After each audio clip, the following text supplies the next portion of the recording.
nggak makan memori, HP lemot bisa victory. top up langsung dalam game, Tanpa hambatan. Ikutan selebrasi MPL di aplikasi GoPay. Menambah total hadiah ratusan juta. Bonus stage. Gratis 100 kali transfer kemana aja. Beli pulsa harga termurah. Scan juris dengan mudah. Download sebelum mabarkan. Dia tidak akan segan untuk menghadapi siapapun yang berani melawan. Dia mewarisi perjuangan karena di tubuhnya mengalir darah seorang pahlawan. Pedangnya mengukir takdir kemenangan, menghadapi segala tantangan. Penuh keberanian untuk terus berjalan menuju masa depan. Raihlah masa depan, nabung mulai dari hobi. Koleksi terbaru UBS Gold X Mobile Legends Bang Bang edisi spesial MPL ID Season 13.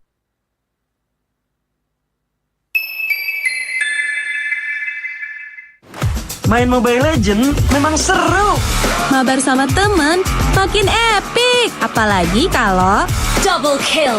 Tropicana Double Crunch, es krim karamel dengan lapisan coklat yang tebal. Crunchy-nya double. Main bareng, makan bareng Tropicana Double Crunch. Double crunchy level dewa. Rasa ini gatot kacau. Ih, tombe basah. Bro, move on ke Head and Shoulders. 100% pede, ketombe basah dan gatal Wiped out. dapetin edisi baru Gatot Kaca di minimarket terdekat. Head and Shoulders. Ini Gatot, ini kaca. Mas Gatot, benerin kaca.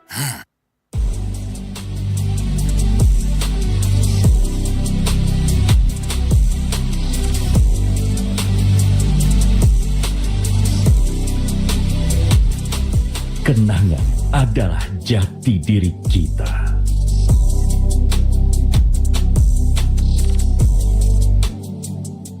Kita adalah pejuang yang melangkah dengan penuh keyakinan, menghadapi dunia tanpa keraguan, karena hidup adalah arena pertarungan. Kita adalah pejuang yang tak akan gentar oleh segala tantangan, menghadapi lawan tanpa ketakutan, karena kita terlahir untuk meraih kemenangan. Raihlah kemenangan dengan koleksi terbaru UBS Gold X Mobile Legends Bang Bang edisi spesial MPL ID Season 13. Saatnya nabung dari hobi bersama UBS Gold.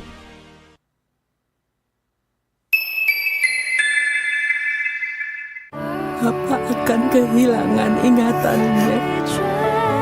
Masih inget ini, Pak? Sekecil apapun perhatian adalah kekuatan. Hidupkan momen kebersamaan. IndiHome.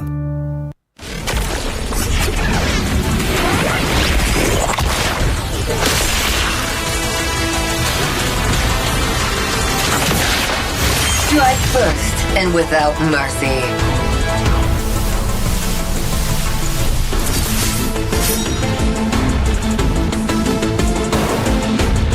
Where I tread, death follows. Enjoy your last breath. Deploying smoke. Going dark.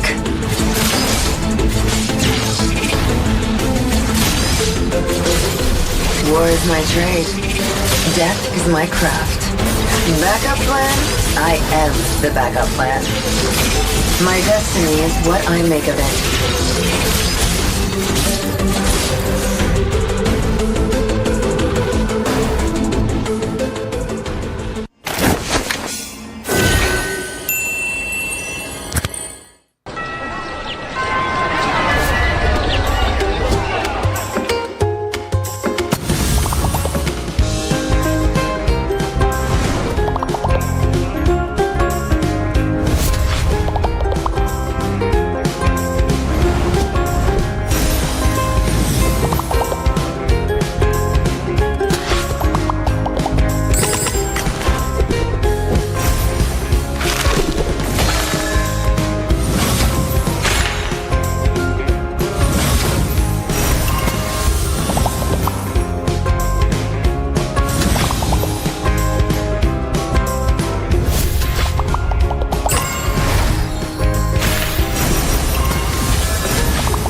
country boy. What's that bird then? It's a male finch. They give seeds to females in a bonding ritual.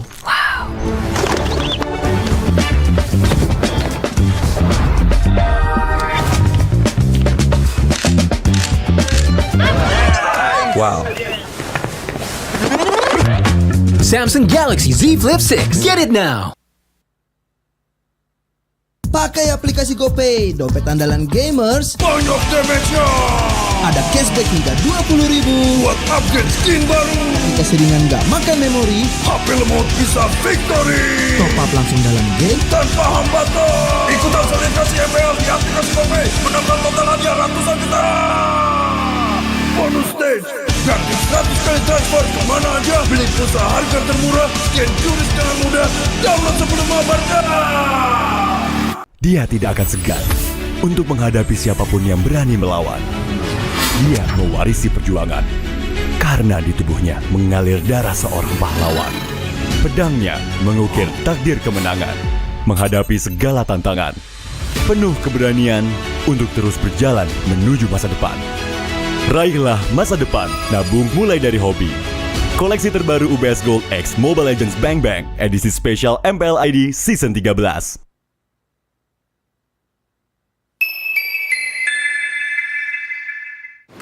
Main Mobile Legends memang seru. Mabar sama temen makin epic. Apalagi kalau double kill. Tropicana Double Crunch, es krim karamel dengan lapisan coklat yang tebal. Crunchy-nya double. Main bareng, makan bareng Tropicana Double Crunch. Double crunchy level dewa. Rasa ini Gatot kacau. Ih, tombe basah. Bro, move on ke Head and Shoulders. 100% pede, ketombe basah dan gatal Wiped out. dapetin edisi baru Gatot Kaca di minimarket terdekat. Head and Shoulders. Ini Gatot, ini kaca. Mas Gatot, benerin kaca.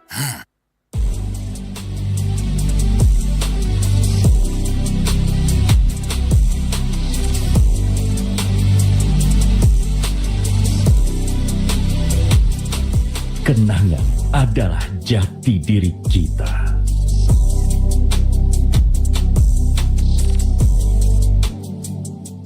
Kita adalah pejuang yang melangkah dengan penuh keyakinan, menghadapi dunia tanpa keraguan, karena hidup adalah arena pertarungan. Kita adalah pejuang yang tak akan gentar oleh segala tantangan, menghadapi lawan tanpa ketakutan, karena kita terlahir untuk meraih kemenangan. Raihlah kemenangan dengan koleksi terbaru UBS Gold X Mobile Legends Bang Bang, edisi spesial MPL ID Season 13. Saatnya nabung dari hobi bersama UBS Gold.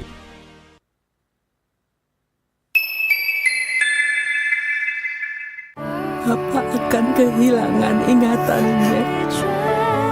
Masih inget ini, Pak? Sekecil apapun perhatian adalah kekuatan. Hidupkan momen kebersamaan. IndiHome.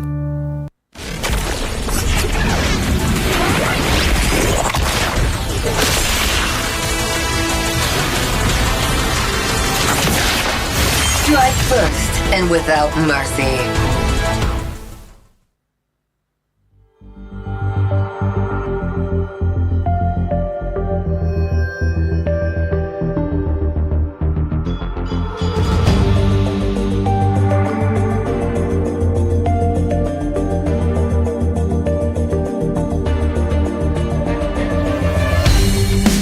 Kan berdiri dan terus berlari, terus ke arah puncak tertinggi. Ku takkan berhenti, hanya sampai di sini. Kemenangan abadi menanti. You know we won't miss if we unite our focus. And if you haven't noticed, we all live. Nyalakan apimu, hadapi semua tantangan, hadang semua serangan, jatuh bukan halangan. Bakar semangatmu, janganlah engkau menyerah. Kita akan buat sejarah.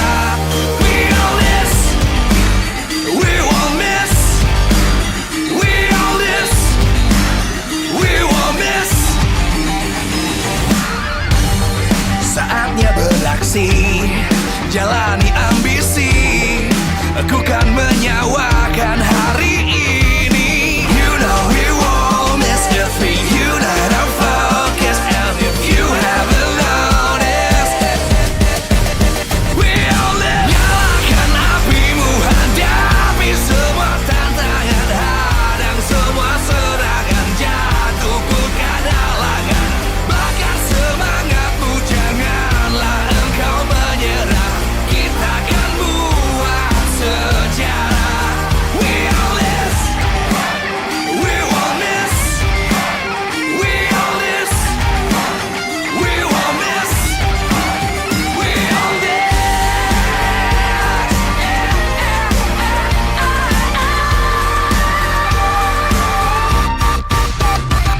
Nyalakan apimu, hadapi semua tantangan, hadang semua serangan, jatuhkan halangan, bakar semangatmu, janganlah engkau menyerah. Kita akan buat sejarah. We all this.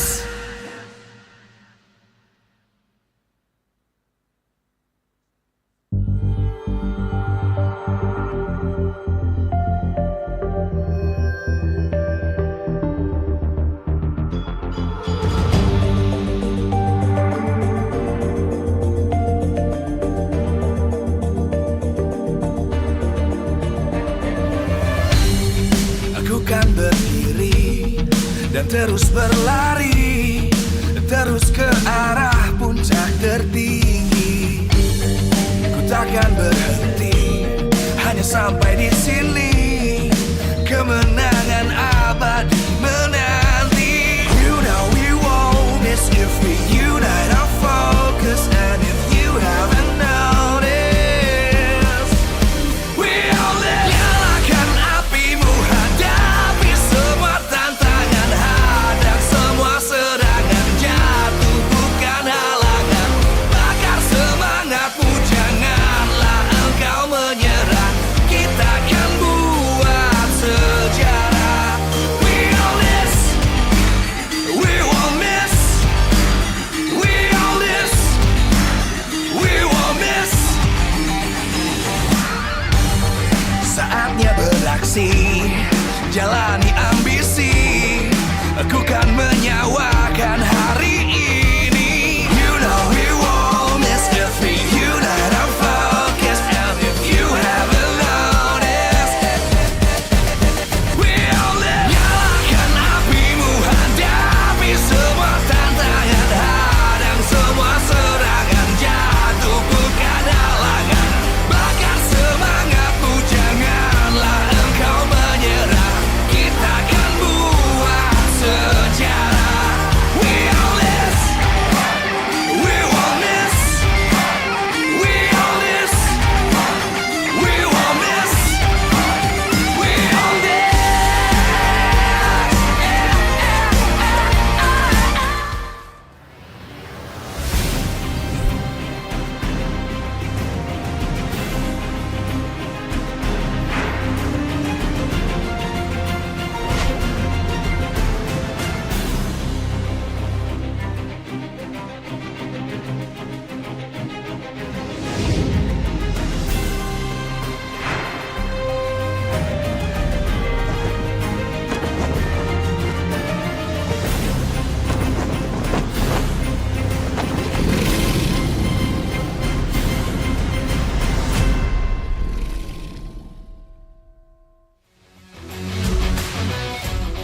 Live from Jakarta, MPL Arena. MPL Season 14 is powered by Munta. Presented by our official tournament smartphone, Samsung Galaxy. Official e-wallet, GoPay. Official destination for gaming and esports, Hidea. Official gold partner, UBS Gold. We own this.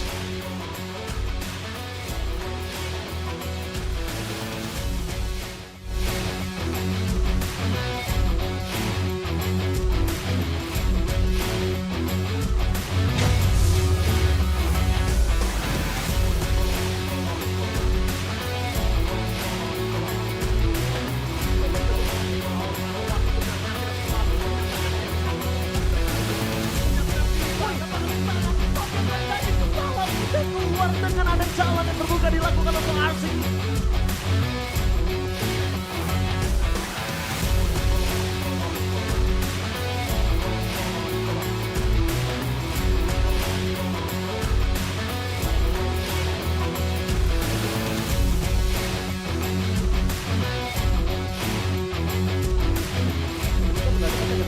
Aku untuk jadi perjalanan dari macam yang mantap. Bercekar restoran di depan sana mereka berhasil Olin berhasil mendapatkan tumpukan di balik dari para pasukan Arani. Sekalipun mereka mendapatkan Audi, mereka akan lebih punya keuntungan yang sangat banyak. Lihat dari Rin memaksa mendapatkan Velo yang tidak memiliki lagi Maciman yang mantap. Maciman yang prokinto.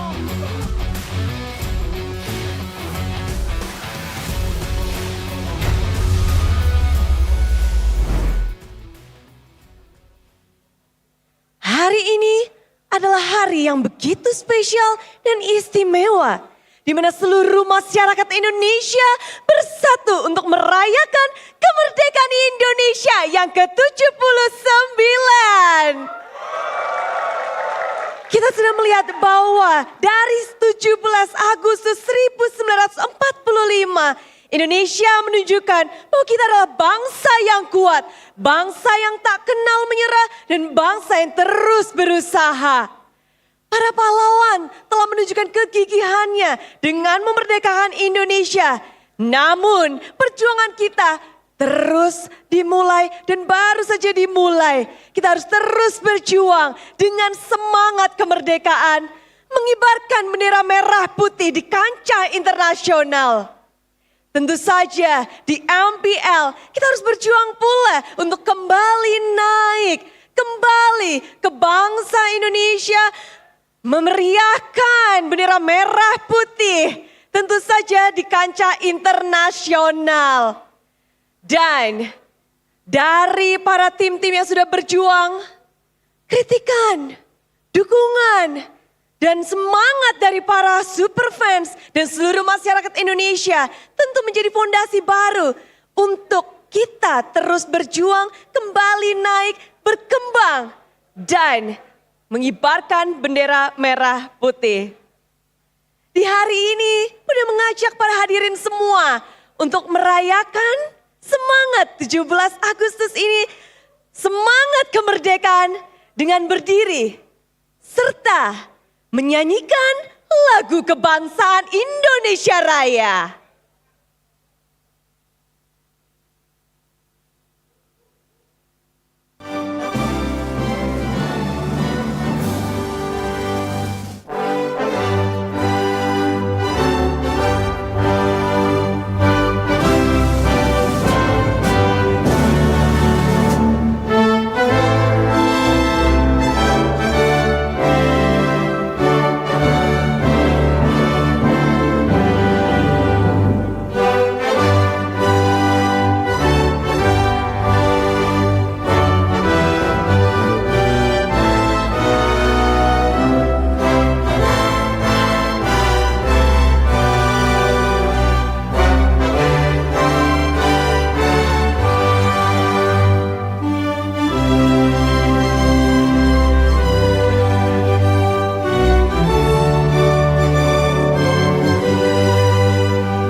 mewarnai MPL Arena dengan kemenangan semua tim yang juga mereka sedang memperjuangkan kemenangan-kemenangan mereka, memperjuangkan nama tim mereka, memperjuangkan diri sendiri untuk bisa berjaya di kancah MPL Indonesia. Karena pada akhirnya siapapun yang memenangkan MPL Indonesia mereka akan berjuang di kancah internasional dan punya kesempatan untuk mengibarkan bendera merah putih. Dan hari ini kita akan melihat 3 match berlangsung. Mereka akan berlomba di Lane of Dawn untuk mendapatkan siapa yang bisa untuk memenangkan matchnya. Ada 2 derby untuk hari ini. Ada derby SM dan juga Royal Derby. Namun pas match penutupan pun itu akan menjadi sebuah kemerdekaan bagi kedua tim yang belum mendapatkan kemenangan. Jadi semangat di MPL Arena tentu berasa banget. Bude mau dengar nih semangatnya dari Big Troopers. Big Troopers sudah ramai. Di sini juga nih yang udah ramai dengan merah putihnya. Alter Champs. Begitu meriah di MPL Arena yang ada di rumah juga jangan mau kaleng lagi nobar juga. Tulis di kolom komentar semangat kalian karena kita akan langsung masuk ke Derby SM. Silahkan casters.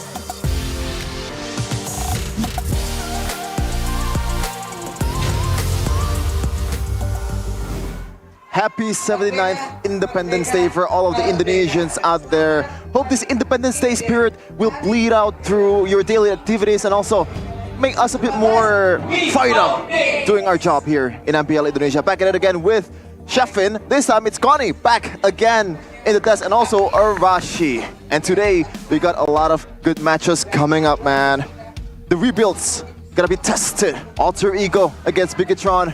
The first placer of regular season in season 13, and Alter Ego with Owen and Rondell on their new lineup. Surely they're gonna make something happen.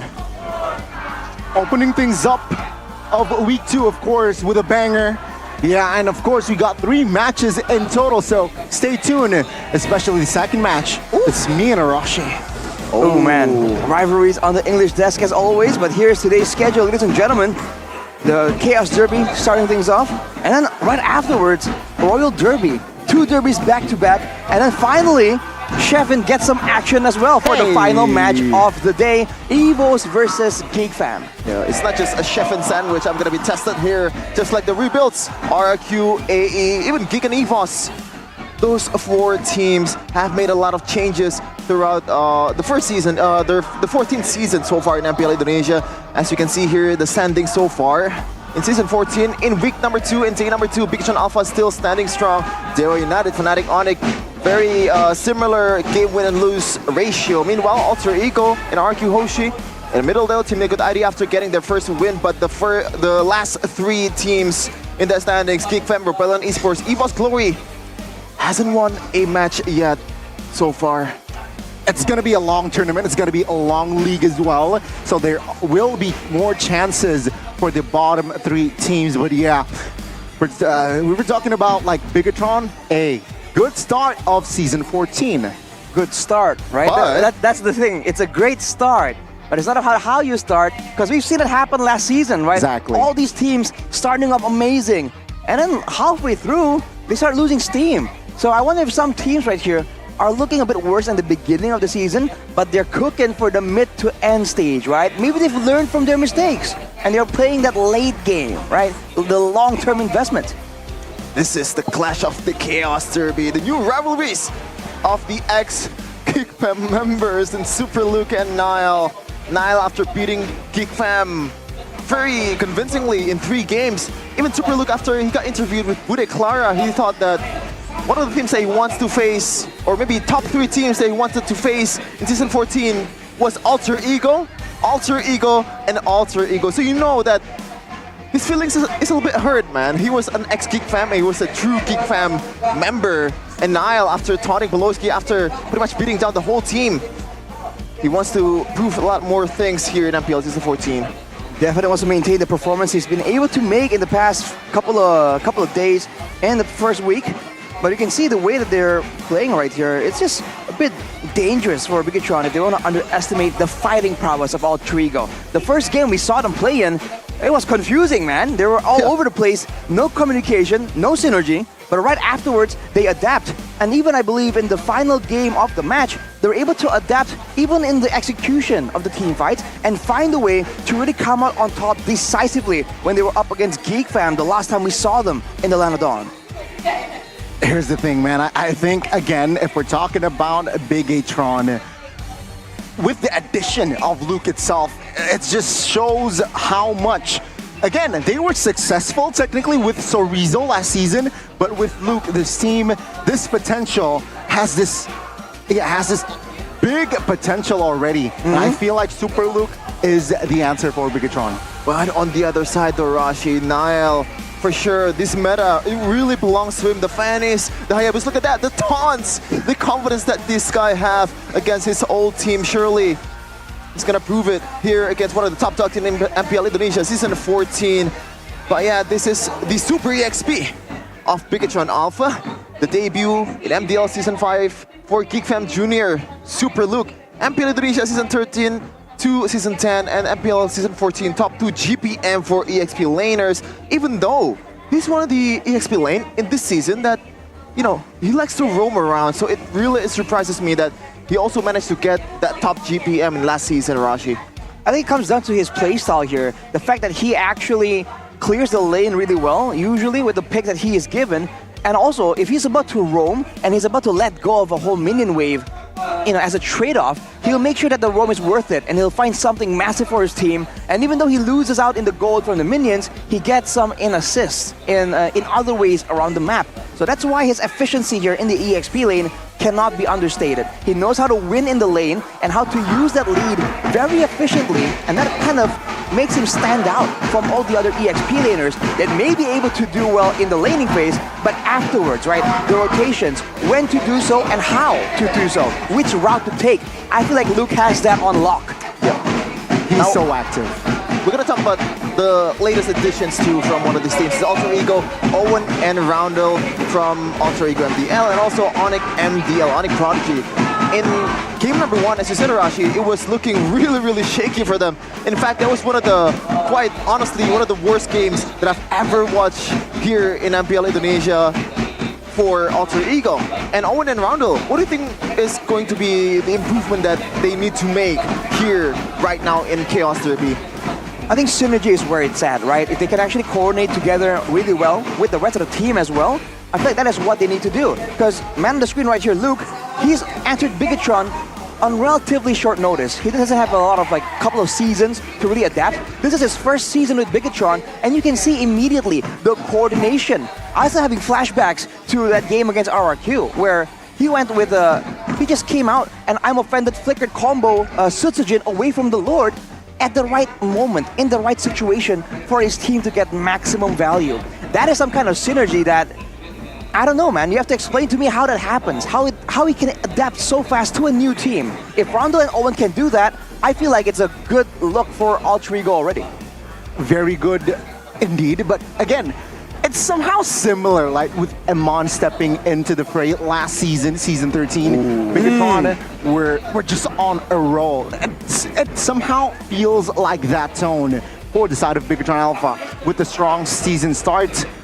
So now it's just a matter of staying consistent. All 5 players from the side of Bigatron Alpha has this high ceiling. They need to stay consistent though. Yeah, for sure. That ceiling is even higher for Bigatron Alpha by now with the addition of Super Luke. Even Raceboy, the ex-BTR head coach, was saying that now BTR, with the addition of Luke, they have a solid 5 that has a solid mechanics. All of them, man. So in terms of like how they play, they can explore that mechanic prowess. Look at that, Super Luke. Yeah. That mechanic prowess showing right away against Geek Fam in the first match of the season. Even the coordination as well. I mean, we talked a bit to Mirko about this, right? I was curious. Okay, you're a huge fan of Luke. Why is that the case, right? What's up with the previous EXP laners? And he was always saying that Bigatron are great at every single role, but in the EXP lane, they are very reactive. And the thing is, they need proactiveness if they want to take control over the map, right? The EXP lane provides so much pressure, so much clearing, so much solo push potential. And now with the addition of Luke, they can do all three of those things on top of the strong roster in the rest of the roles for Bigatron. This really makes them seem so much more complete, man. Whereas for Alter Ego, we talked about the lack of a solid jungler when Sully Boy was able to get the highest of highs, but also the lowest of lows. Now, with the new M-Series DNA here, Nile, entering the roster, it really seems like they really found the right key here to really activate the machine, the family of Alter Ego. The M-Series DNA in Nile, debuting in Season 5 with Onyx Prodigy, second place in MPL Indonesia, and also managed to get to M5. So yeah, a lot of things that you have to watch out for this guy. But yeah, Chaos Derby, man. Even though the main perpetrators that we used to see, Pi, Key, Brands, the OGs of PTR and Alter Ego is gone. But right now, it's still the same rivalry, man. They're still kind of have a I guess, a beef, at least in the Land of Dawn, with each other. So it's gonna be very interesting to see these two teams clash with each other. I mean, if we're talking about history, it was Brands and Leo Murphy back in Season 4. And then Key and Pi, some sort of a love-hate relationship, but of course, the team lineup. It's EXP laner, the new EXP laner, quote-unquote, for Alter Ego, Nino, Nile, Brownwell Owen in the mid lane, and also Ice on the court lane. This is the new Alter Ego, revamped Alter Ego. Still on ground though, will they change that status this season? Ladies and gentlemen, welcome the Underground Kings. It's Alter Ego.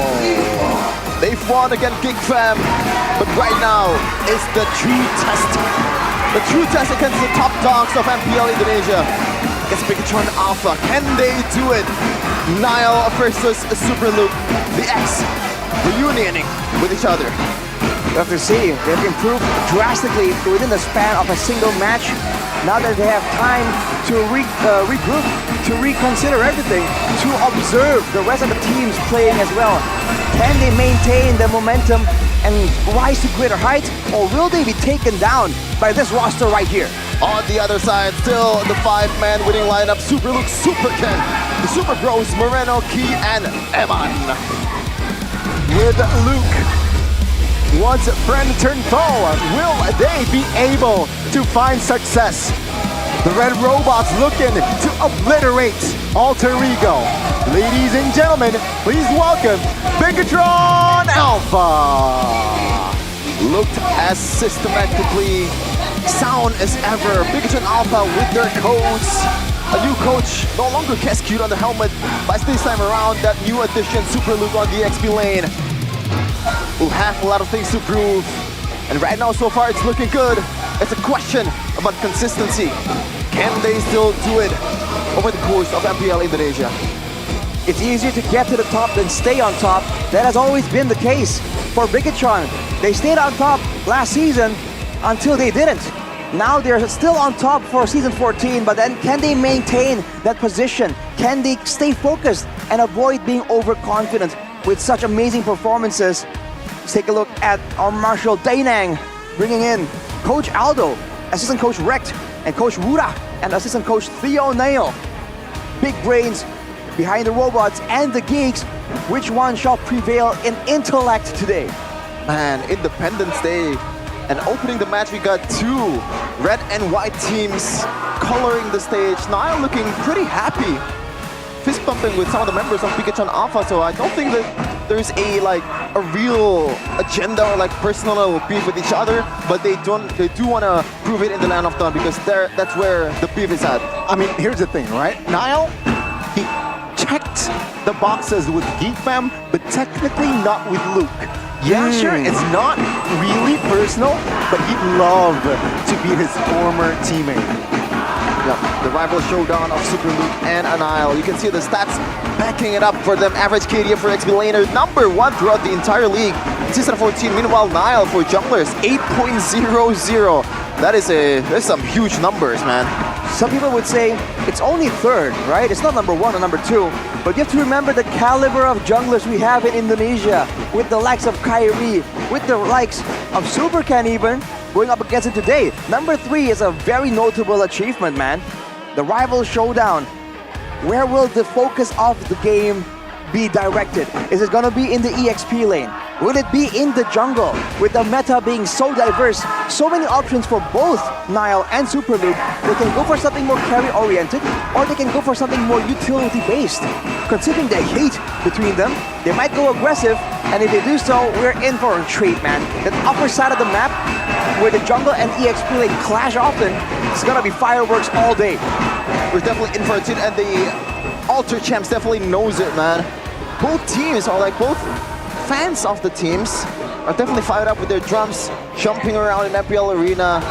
And if you're not here, you're definitely missing out, man. The Independence spirit and also this Chaos Derby will definitely ensue chaos right here in the EXO Hall. What an opening. What an opening for day 2, week number 2. Who will take it though? That is still up in the air. And of course, Luke, his head-to-head is technically Nino, right? He was a gold laner, but remember, back then, where it wasn't EXP lane, it wasn't gold lane, Nino used to like to play the fighters as well, right? The Yuzong. So again, it's going to be very interesting to see the EXP lane old version versus the Arlets, the Rubies that Luke can bring. Well, we see Nino, the man on camera right here, transition to a more utility-based kind of player. We've seen him on the Hylas, we've seen him on the Terizla as well, but I think most notably for a lot of people, it's that there's an edit floating around online here where it's Nino, you know, with his signature yelling face, and then they've edited his face onto everyone else on the team because the team is just that chaotic. Nino, that was once a rookie that needs to be calmed down, now he is the one that has to do the calming against Bigatron. Will he light the fire even more, or will he try and keep everything under control as we go into the drafting phase for game number 1? For sure, Rura versus Aldo once again in MPL Indonesia. And it's a Moscow ban for Coach Rura. This is very interesting because I believe Alter Ego is one of the more successful teams in pulling off the Moscow. And usually we see the Spear of Destruction being like the Spear of Self-Destruction, Arashi, where if it's not landing, then you're not gonna be able to fight properly. But Hai so far, he's been very on point with the ultimate. The first pick for Bigatron though is the Ruby. We've seen so many teams pick this Ruby up due to how flexible it is. It can be used in the gold lane now, in the XP lane, and even in the roaming positions. And to make things worse for the side of Alter Ego, Bigatron can use this Ruby very, very well in the roaming position, in the EXP lane, and in the gold lane as well. We've seen it being transitioned to all 3 roles, used to full effectiveness. So this is a real threat for Alter Ego, and they have no idea where it's going to be sent over to. Very flex, right? And Alter Ego, they respond with a very, very staple picks, right? Roger and the Zas. A little more straightforward though with the Zas here in that mid one. Oh, take a look at Bigatron. Very fast response as well. They pick up the Hereth. They want to fight. They do not care. Again with the Valentina as well, adds more depth here in the lineup of Bigatron. Interesting, but Zaz once again, Arashi, I believe in week number 2, it's always first pick Zaz over and over again, even though we know that one of the problems that Zaz have is the follow-up is not really super existent compared to the other mid laners out there, but apparently it's still a top commodity in MPL. The hope, the vision, the teamfight potential and survivability is what allows him to do so well. In the games yesterday where we saw games go all the way to 30 minutes, the Zaz consistently becomes the top damage dealer. That is what Alter Ego are looking for from this pick, and as a compensation almost, they go for the Hylas here to make sure that they have that front line to kind of withstand the initial impact. But with Bigatron picking up the Valentina, this is looking dangerous, man. It's almost a signature pick for Moreno at this point. We got a comment here from Super Luke last time. AE played really strong against GeekFam, not in game number 1 though, right? So I just want to face him, Nile. Also, I miss it, that competitiveness, man. It's not personal, but in the Land of Dawn, you gotta make it personal. Have that winning mentality. You gotta think that you're the best player in the world when you're playing in the Land of Dawn. And let's see here, to close out the bans, Bigatron, what are they going for? It does seem like they ban out the Arlet, so is it maybe it's a shift now? They focus on the gold lane? That Hylas jungle? Might be though, but that Hylas Harashi, like, we saw Nino play that high loss in game number 1 against Geek Fam, and anything that you want to say about that performance, because it feels like the horse is just horsing around. I mean, if there's one word to describe it, it was weird. We were all confused, like what's going on right here? It's not used how we were expecting it to be used. It's not working with the team. In the next games, Nino kind of adjusted though, so maybe this higher loss will have a lot better impact. With Bigatron banning with the Minotaur, it seems like Bigatron are the ones who want to walk in, who wants to go in aggressive, even though Alter Ego, technically they do have a strong frontliner with a lot of impact here in the fights with this Hylos pick. So most likely for Alter Ego, it's going to be a front-to-back approach, and they have to try and find ways to deal with Bigatron though, because otherwise that backline is just susceptible. I mean, here's the thing. Yeah, they need crowd control, right? So they add Tigreal to have more ways of approaching the fights. And I feel like Tigreal is the right answer, considering for now, Bigatron, they have short-range heroes. But yeah, there is a caveat here though. Valentina on the other side, so Moreno, we've saw this guy even using that Minion's Fury really well.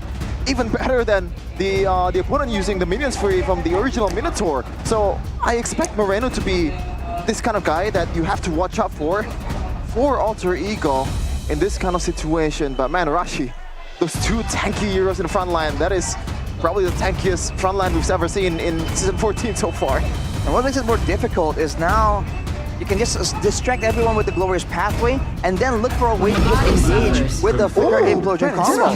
For Bigatron though, Benedetta and the Grok to ensure that the front line can't really be picked off, can't really be chased down by the Hylos, by the Tigreal. It's a great choice, and Key definitely has experience playing it out. But the Benedetta, that's an interesting situation to see. I think it might be a Benedetta jungle. Yep. So Super can bring out the creativity here for Alter Ego. Is it going to be a Roger in the jungle to match that Benedetta? Or is it going to be Roger gold lane and they have something else cooked up for Nile? Maybe, right? I mean, yeah, Grok classic Key. Remember Season 7, Key used to rock this Grok, and yeah, it's a proper disengage tool, but also a proper engage tool. Alter Ego though, yeah, what are they going for here? Roger, jungle, or gold? It will be Roger, jungle, Lunox in the gold. Or Zest gold, maybe. Lunox in the gold. No way, Lunox or Zest gold. But yeah, this is interesting though, because there's just too much CC on the other side when you're playing a Lunox, and once you commit on towards that Chaos Assault, it's really hard for you to decommit again, Rashi. So what do you think about that? Well, definitely takes time, but if they're trying to make sure that they have threats to threaten anyone in the midst of a big fight, the Lunox is a great source of damage. It kind of negates a lot of the frontline presence with the burst heavy approach. So even the tankier heroes with sustain like the Ruby, like the Harith, needs to be a bit more careful. And with all the setup available, there's no reason why they can't really go for a straightforward approach. Stun someone up with the Glorious Pathway, and then destroy them with that Lunox. And then on the off chance that there's a counter-engage happening, that's where the Tigreal steps in. That early to mid-game potential in the draft index really favors Valentina and Harith on Bigatron Alpha, but right now we're gonna see the chaos ensued in the Land of Dawn. The Chaos Derby of Alter Ego versus Bigatron Alpha. Land of Dawn, here we go for the first game. It's a mage clash in the gold lane, not your typical marksman. So let's see here, who will take game 1? All starts in the jungle, and you can see Nile on the Roger will be having the clear advantage.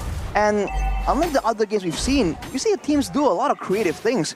For now, the roamers aren't really helping out the mid laner, but Key doing a pesky move to try and delay the purple buff, trying to give Supercan a fighting chance when it comes to the clearing competition. But the emblems here by IndieHome, you can see that the weapon mastery is in the hands of Rondo. He wants to play the long game.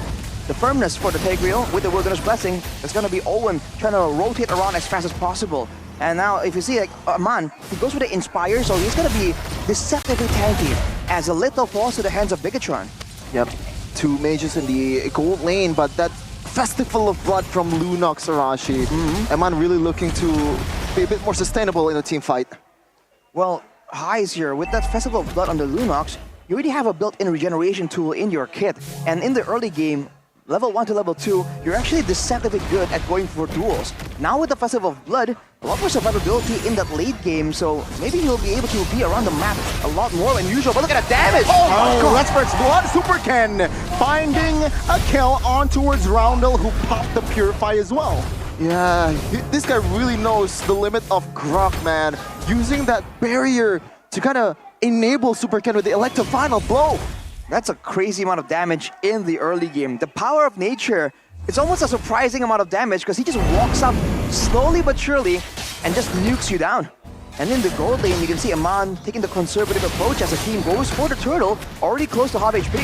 Yep, Nino terrified here. Oh, Glorious Pathway popped. Now jumps in though. Super Luke finds him unoffended, but now Nino zones out Moreno. Super Ken quite low. Owen, out of all people, finds the turtle. Now they want to find Niall, looking for Key. This might be it, but Key still has the flicker though. Alter Ego controls fully of the purple buff. Now Bigatron, they will have to concede the turtle and the purple buff. We've talked about Nino on the Hylos, and that was questionable, to be honest, Arashi. He was level 3.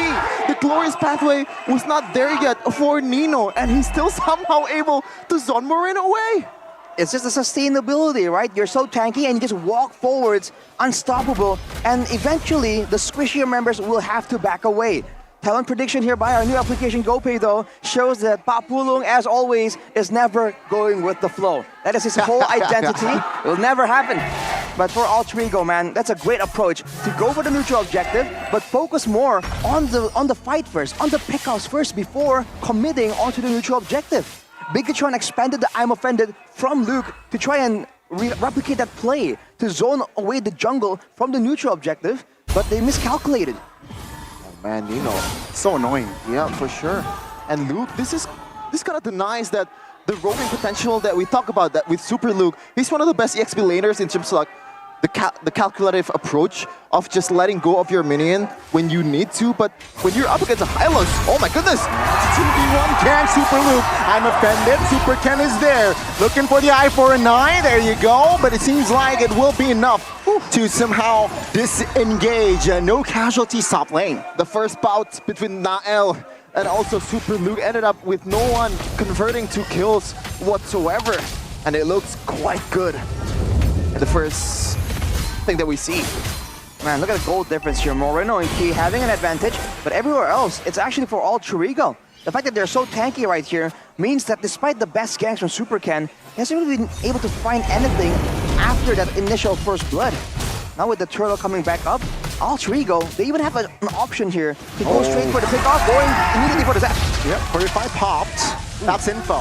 Alter Ego taking it slow as well here on that turtle take. Let's see here, Alter Ego, will they take more space? Owen has the flicker and implosion. Keep an eye for that, but Nino here trying to zone out here. Seems like he will not commit. Glorious Pathway committed in the backside. Oh, Owen, good pull! But Super Ken finds the turtle. Now in the backside, it will all out for Alter Ego. They will not have business just yet, though. They will be happy in just taking zone, but losing on the turtle. Just like Baseball said, in Rondo Heights, oh, this Memphis might be in trouble, but no. Still lives.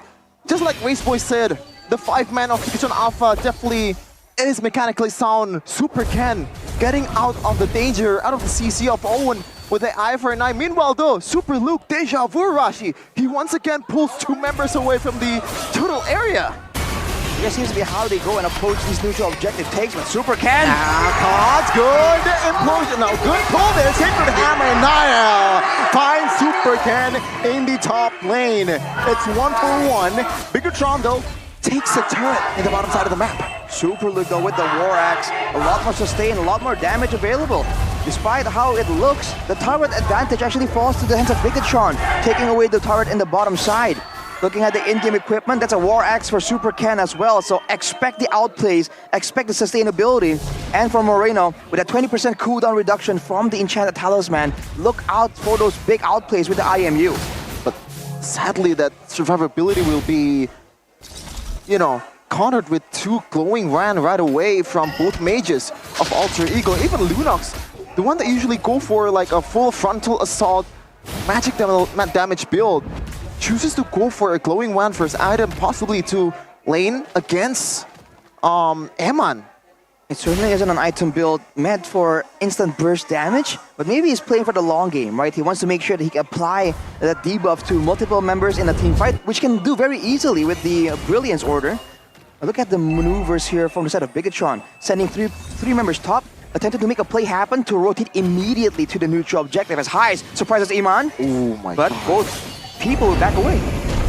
Yeah, here's the thing, right? With the glowing wand, it's also a life bane effect, right? You counter the shielding from Iman, so it's killing two birds with one stone. And technically now, Alter Ego, they want to fight Nino, trying to somehow chip away. Oh, Super Ken finds the turtle, but it seems like Alter Ego, they will be fighting Key though, will be stuck.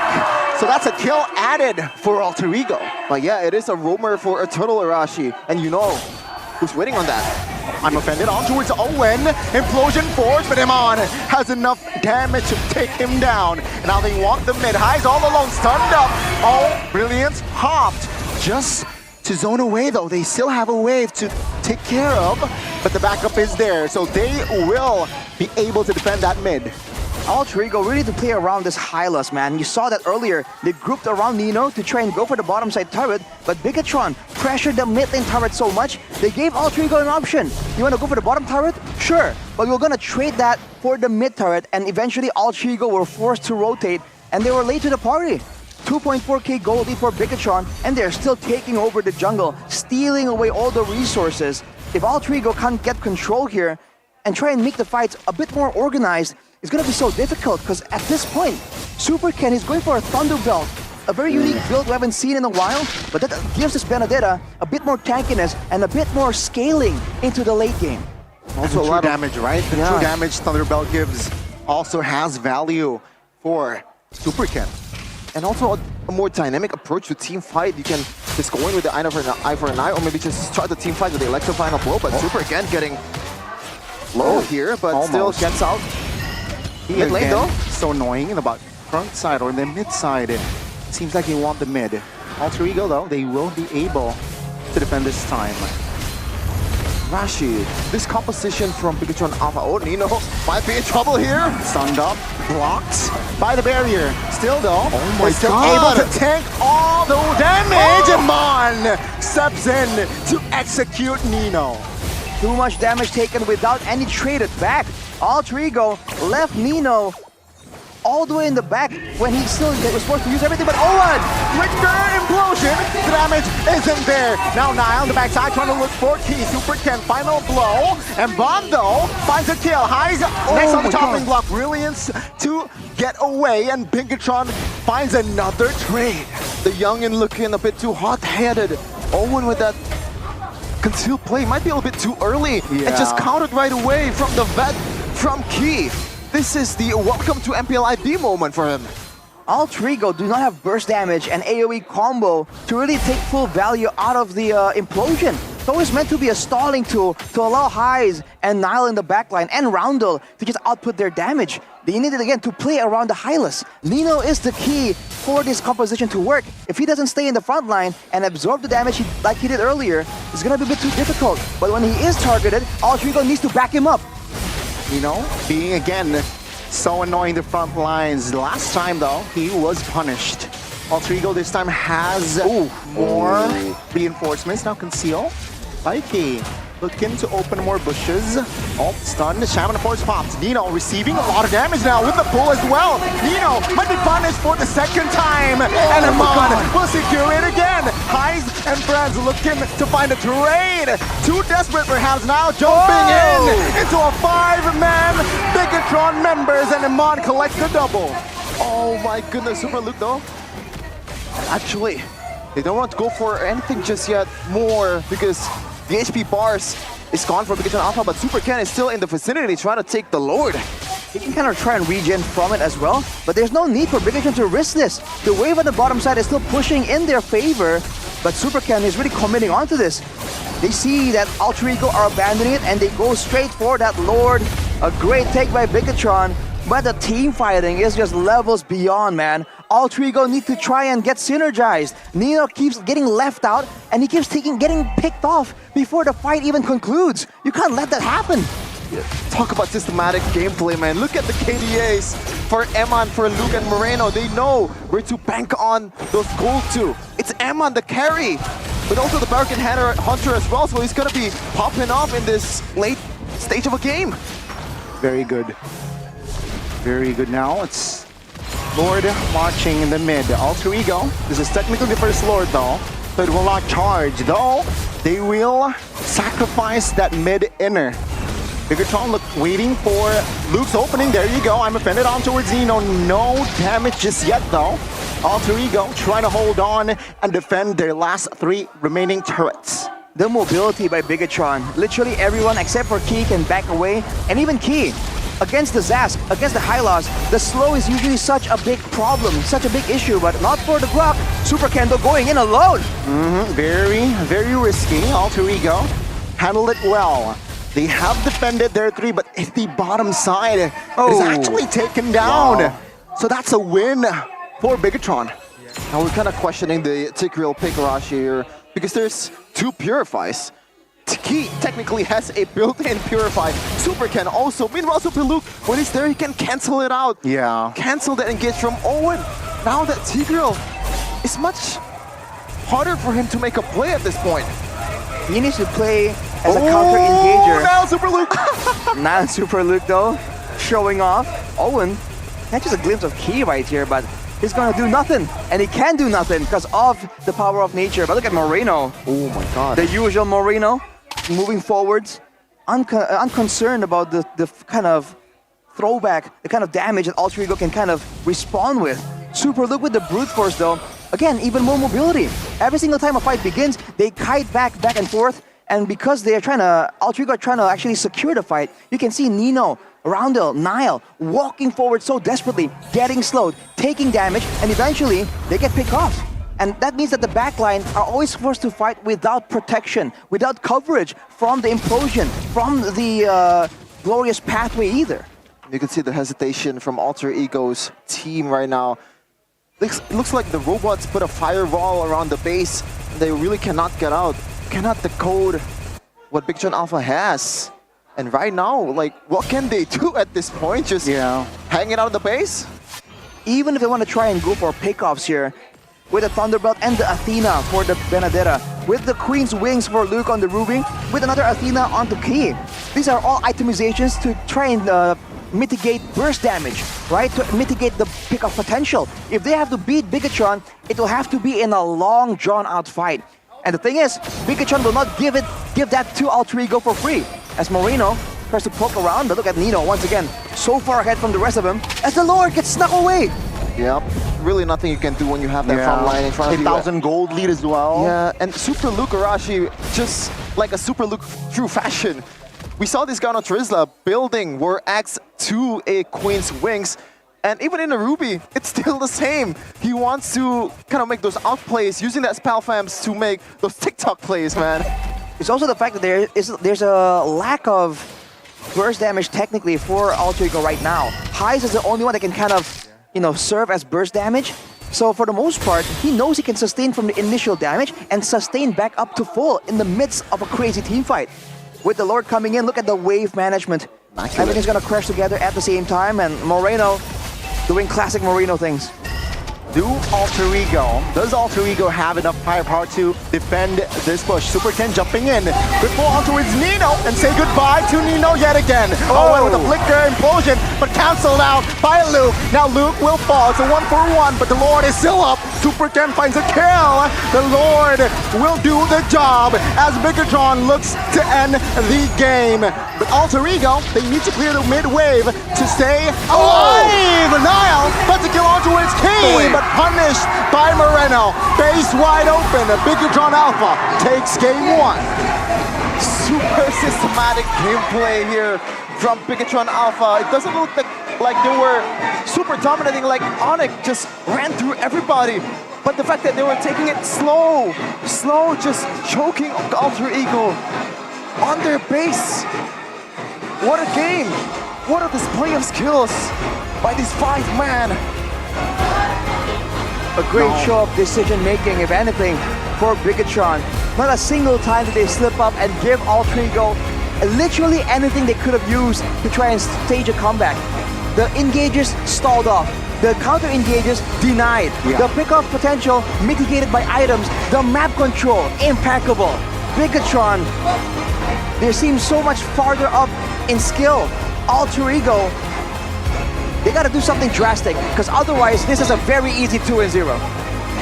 Very significant win and a very sound win as well, right? The snowball was there, and look at that last fight. Like, even when we saw the implosion connecting on towards like 3 or 4 people, like, there's no panic at all because we know that they're able to get away with the Purifies, with the cancel, with the CCs coming in from Super Luke. This is a valiant effort by Niall, but at the end of the day, it's just too far at that point. I mean, even look at how they were approaching that fight.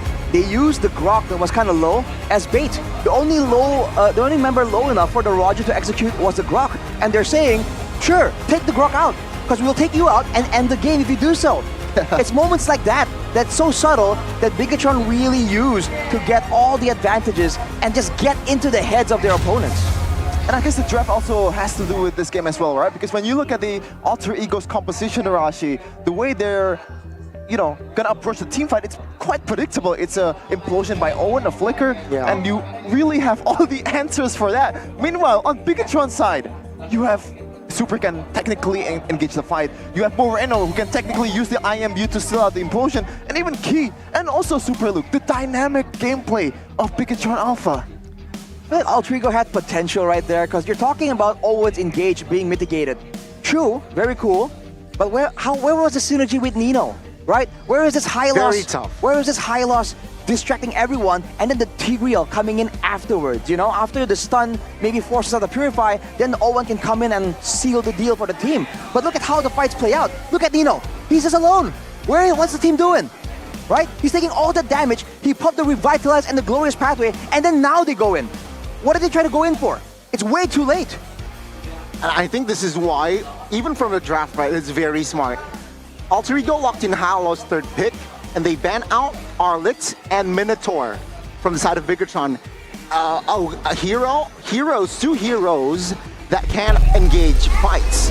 And I feel like with that eliminated, it's just opened things up for this guy to just go ham. Harith Purify? Who's gonna catch you? Who's gonna catch him? Man, the player of the game, Eman, presented by our official tournament smartphone, Samsung Galaxy Z Fold and Z Flip 6. It's crazy, man. He knows that it's all about kiting backwards, right? And instead of going for something fully defensive, he just went for the Blood Wings that gives him more damage. He went for the Oracle to give him a bonus in the shielding that scales with his magical power as well. So it's smart itemization as always, as expected of Eman. But look at how he was approaching a lot of these fights. We begin in the mid lane where this burst of damage, Alter Ego really did not see coming at all. But afterwards, against the Lunox in the lane, Harith was doing okay. Look at the damage coming through though with the Zaman Force. The fact that for Bigatron, the engages were so solid and they were able to keep the members of Alter Ego in place for so long makes it seem like Eman's damage output is so much higher than the usual Hariths we've seen in the Land of Dawn. And look at this. Look at the true damage with the Starlium just nuking Nino down. Glorious Pathway and the Revitalize. It just wasn't enough. That was the moment though where Alter Ego should have kind of did something to try and deter Eman, to deter and maybe capitalize on the rest of Bigatron Alpha. But they didn't do so, or rather they weren't allowed to do so because Luke stayed in the front and he was zoning everyone away with these weird angles. Finally with the Lord, whenever Bigatron has a neutral objective advantage, you can see that they played it really, really well. Like you mentioned, Shevin, the Purify, the counter engage by Key on the Grok, as everyone else slowly but surely starts taking out the members of Alter Ego. And this is the moment here. Key is walking up. Hey Niall, you want to kill? Are you sure about that? So he goes in and he gets immediately punished for it. And in the grand scheme of things, that's really worth it for Bigatron to take out one of the main damage dealers so they can get a clear sight at the crystal and take game number 1. I feel like they kind of also missed out on the fact that Lunox is usually a winning lane against a Harith, but you know, they're not really roaming towards that gold lane. But I think it also has to do with the fact that they're picking a Zask and also a Tigreal, a mage that doesn't really roam around doesn't really have that ganking potential, just like Valentina's Moreno's Valentina, I'm sorry. Well, the issue is that you're trying to roam around when you're clearing your lanes with a Tigreal and a Zask against a Valentina and a Grok, right? It just really isn't comparable at all. And on top of that, again, in these fights, you can see Bigatron Alpha making the fight so mobile, backing in and out of the fight, so that the Nightmare Spawn, the Dominus Descent, is so difficult to kind of decide where you want to put it. And look at Alter Ego, especially for Nino's itemization. He's going all in on the magic defense. He doesn't even care about the physical. He has the option here to stack up the magical defense, but no Athenas, right? He went for Oracle for the extra regeneration, but in the end, it just wasn't enough. 142 damage to the turret, man, for Alter Ego. Most of the structures for Bigatron were just left completely untouched.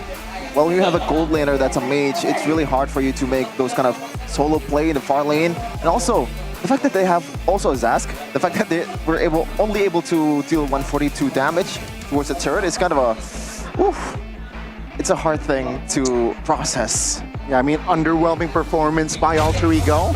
Indeed, for that first game. Maybe in the second game, I gotta say, man, I think the drafts really needs to also change here. Their approach, you mentioned it earlier, how the approach from the side of Bigatron, there are multiple approaches from their side. You got the Roamer, you got the Ruby from Luke. So yeah, I think that should be the approach as well from the side of Alter Ego, because yeah, technically if you're Hylos, you're just standing there. You can't really initiate, and I feel like, you know, you can rock the Ruby. Maybe with switching sides, maybe they want to prioritize that Ruby, taking it away from the hands of Bigatron. Yep. To be fair, he also played quite well with the Terizla, made a winning play against Geekfam in the first match of the season, getting that penalty zone on towards 3. So the Ruby is definitely something that they can definitely explore, right? Sure. I think there's possibilities there for sure. So we'll have to see though, because before that, we have to take to our host, Bude Clara Mongstar, to see some kind of special occasion here. Bersama dengan keluarga super. Halo Om Tante, ini adalah Papa Mama, ada Koko Cici semuanya, Dede ngumpul untuk mendukung Super Ken ya di sini. Iya, Bude. Nah, Bude penasaran gimana sih bentuk dukungan dari keluarga ke Super Ken? Tiap match kayaknya datang ya Om Tante ya? Mamanya ngajak nonton untuk nyemangatin Super Ken dan tim BTR supaya menang lah. Tapi apapun hasilnya, mau menang kalah, ya kita tetap beri semangat. Tetap beri semangat, apapun hasilnya. Nggak pernah absen kayaknya nih ya. Tante kenapa nih Tante? Selalu ngajak Om dan sekeluarga untuk hadir di sini. Ya biar Super Ken semakin semangat, semakin percaya diri. Bisa tampil yang terbaik. Bisa tampil yang terbaik. Apakah ini permintaan Super Ken? Atau ini dari Om Tante? Enggak, dari kita sih. Memang mau support Ken dan Bigatron. Wow, dukungan langsung dari Papa Mama sebagai support system yang terdepan nih ya. Dan apa respon dari Super Ken, Tante? Senang sih. Super Ken senang kalau kita semua datang. Dia semakin percaya diri, semakin semoga bisa tampil yang main yang paling bagus lah. Iya, dan ini kan menarik ya, kita melihat bahwa mungkin ini pada profesi yang baru gitu di dunia ini sebagai pro player. Bagaimana sih Om Tante melihat profesi dari Super Ken ini dan akhirnya mempercayakan penuh kepada keputusan Super Ken untuk menjadi pro player? Dari hasil Kenneth mungkin ada naik turun ya kan, kadang baik, kadang jelek ya kan. Tapi kita tetap semangatin terus supaya dia tampil percaya diri aja, Bude. Yang penting apapun percaya aja ya, kuncinya. Yang percaya ya kan, dia bisa ya kan, dan selalu kompak dengan tim supaya akan lebih bagus lagi mainnya. Tapi pada saat naik turun proses Super Ken itu kan nggak mulus ya. Ada sempat di atas, ada sempat di bawah. Sekarang lagi mencoba untuk menaik. Respon dari keluarga bagaimana nih? Ya selalu support, kokonya juga bilangin lebih baik lagi lah ya kan, mainnya pokoknya semangat, jangan sampai down. Intinya supaya dia benar-benar kompak dengan tim semua. Memberi semangat dengan contoh satu datang. Lalu ada apa lagi Om sama Tante? Ada mungkin selalu telepon kah? Ya kalau telepon mamanya selalu ya kan. Terus kadang ya nanti kita kalau dia libur kita ajak dia makan, kita semangatin, support terus lah Budi. Support terus, dan ini pun semuanya juga pasti sedang melihat para komunitas bahwa dukungan dari keluarga adalah dukungan yang sangat penting. Mungkin di sini Om Tante ada yang mau disampaikan nggak sih untuk komunitas yang ada di Mobile Legends, apa khususnya di MPL ini? Ya kalau saya sebagai keluarga Super Ken selalu berpikir e-sport ini mungkin lebih baik sekarang karena dia bukan khusus main aja. Saya pernah tanya Ken, pagi dia harus ada olahraga, stretching, nanti dia ada istirahat. Jadi setahu saya kalau memang ada bakat, kenapa nggak didukung gitu Bude, ya kan? Jadi kita selalu keluarga mendukung supaya dia tambah semangat aja Bude. Wow, terus mendukung apapun jalurnya, seperti apapun kondisinya. Di sini keluarga tetap menjadi pendukung dan support system. Tante ada yang mau disampaikan mungkin? Cukup sih, terus semangat, terus berjuang, tampil yang terbaik dan kompak. Itulah dia, mari kita beri tepuk tangan untuk keluarga Super. Kita akan melanjutkan permainan karena baru 1 game nih. Dan tentunya kita mengharapkan yang terbaik untuk semua pemain. Dan langsung saja kita akan masuk ke game yang kedua. Let's go!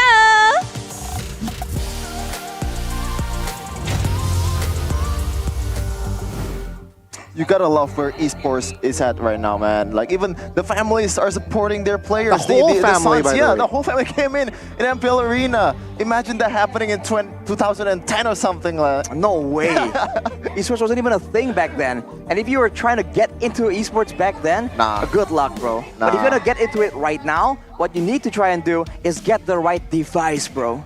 For sure, it's Galaxy Z Flip or Z Series. We got Z Fold 6 and also Z Flip 6. What I got here is Z Flip 6 that has a really cool camera, man. You can just flip it right here. This is technically, right, as Arashi would say, is a front camera for it's a back camera for a front camera, right?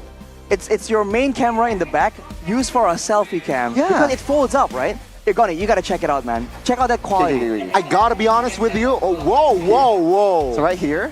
So you just click on the bottom right here. Is it visible? I don't think it is from there, but yeah, as easy as that. Not even a button. You tap on the screen to take a picture. Take a selfie.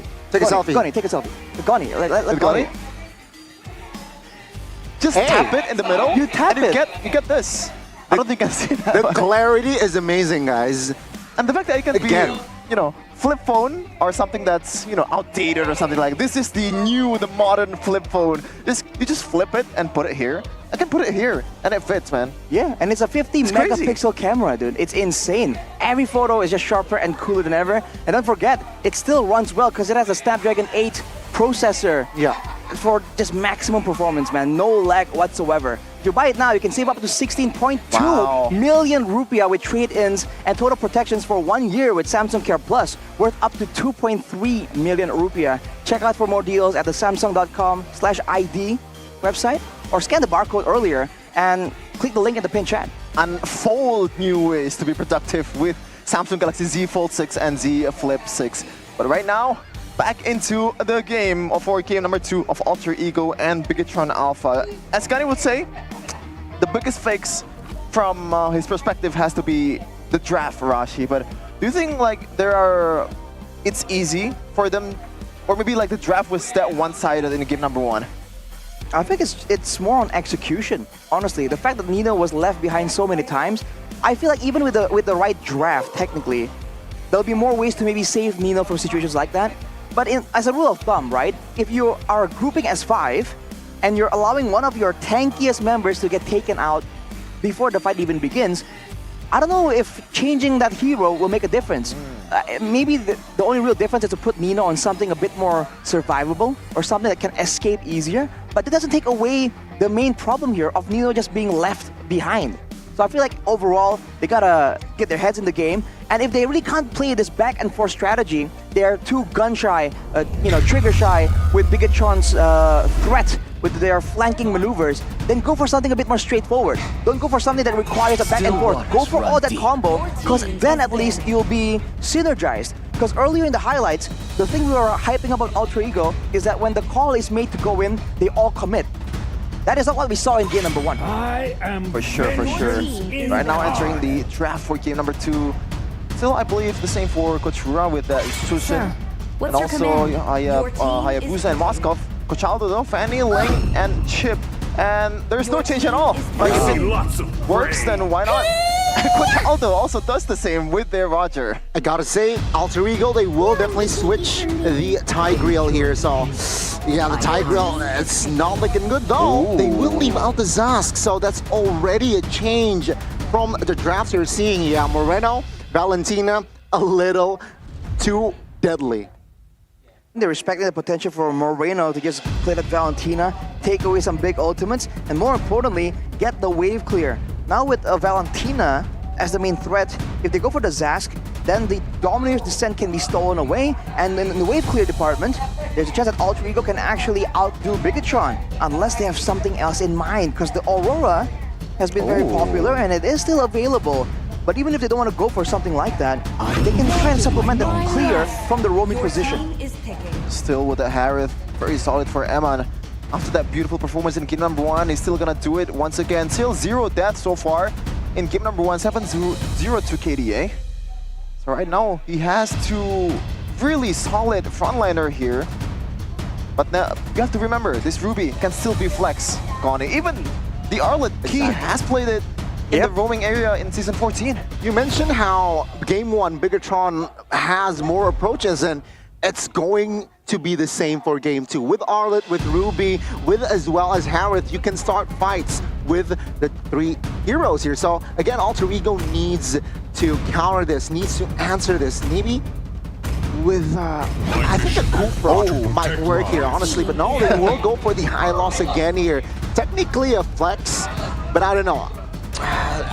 He needs to synergize better, and I don't think Tigreal is the right answer like Game 1. Tigreal, huh? But the idea is that it's a combo hero that can kind of stop the counter engage. With all the mobility, maybe that's right, Goni. Maybe something that can spam out a lot more engage tools rather than only one massive implosion can be better to catch the slippery members as well from the side of Bigatron. With the Purifies as well, correct. So if they want to try and get something that can punish dashes, the Provius comes to mind, actually, if they put this highlight in the roaming position, or if they go for something like a Kufra that can stop all these dashes, then maybe they can get Bigatron to stick around and finally let Nile get some of those executes and win some of fights.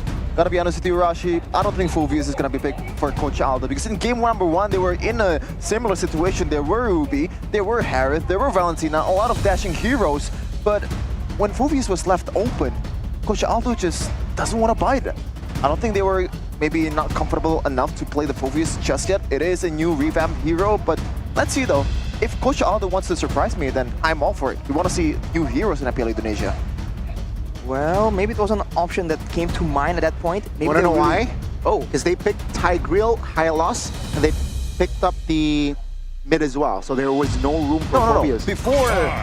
Before the Tigreal was picked, it was Hylos can still be placed in the roaming area and Fulvius goes the XP. That's what I was saying. Right. Okay. But yeah, for the second banning phase, Coach Aldo limiting the option for Super Ken with the Alpha. Not really known for the Alpha Super Ken, but you know, this kind of condition when you have Roger, when you have Hylos in the front line, those kind of tanky junglers in a fighter, it's gonna come in handy. Well, we saw that earlier, true damage becomes a real big problem, so the Alpha can help the Harith in just bursting out the Hylos. In the early game, I think the Hylos can still tank up a lot of damage. In the late game, though, with items, the same thing will happen for Eman to just nuke him down. Without a Benedetta, though, then maybe now Ultra Ego can find a fight that's a bit more straightforward without Super Ken coming in from the sides. Banning with a Kufra, though, seems like they're Bigatron are going all in for this mobility, for this dash-heavy approach. Sad Connie noises.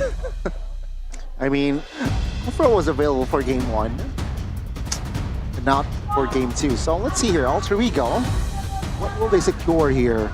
Especially oh man, again. Interesting. The thing we were criticizing the most, actually, the synergy between the Hylos and the Tigreal comes back right here. And when it comes to differences, it's only the fact that the Benedetta is banned away. And maybe the idea is that in a neutral objective situation, now the Tigreal can actually get a guaranteed implosion play. Because earlier, what's it called? The eye for an eye? Yeah. The block of the crowd control from the Benedetta can kind of be used to kind of outplay that one-dimensional strategy. Altrico are doubling down on it right here though, so for Bigatron, what's going to be the response? Because the Valentina isn't available. Do they want to go for more clear, more long range, or do they want to go for more AoE? Reporting for duty. And see. Yeah, it is going to be Export and Luo Yi. Okay. So Moreno and Luo Yi, we've seen this before and it worked wonders, Connie. This guy knows how to play that diversion. Yeah, it's gonna be very scary now. Alter Ego, every time they want to face check, clear out bushes, they need to at least have a sense on maybe the Luo is here, maybe Luo is going to that direction, and it's gonna make them overthink at one point. It's gonna be so tough for Alter Ego right here though.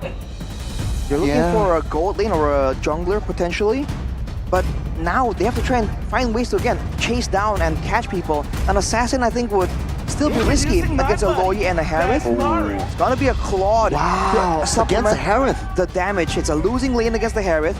And now look at this. When it comes to the neutral objective, the X-Borg less insanity means a Super Ken can secure those neutral objectives without really being pressured, with Implosion denied once more. If they're chasing down the members of Bigatron, even with the Glorious Pathway, they're gonna be forced to run through the rotation, the dispersion from the Loyi, and that's a lot of damage. I don't know about this, man. I feel like Bigatron once again has outdone Alter Ego when it comes to the draft. Coach Fura working wonders for Bigatron Alpha, and look at that, early to mid-game potential, 8.4 against 6.4. Late game, even the draft index also favor BTR, so there's really no time for Alter Ego when they won the game. Lineup rating, look at that, 8.4 and 4.9. Wow. The draft index really doesn't like Alter Ego's draft, man, but let's see though. Anything can happen in the Land of Dawn, especially in the Chaos Derby. A lot of rivalries here. Is it gonna be Super Luke or Nile taking the second game and the match? It is Alter Ego versus Bigatron Alpha.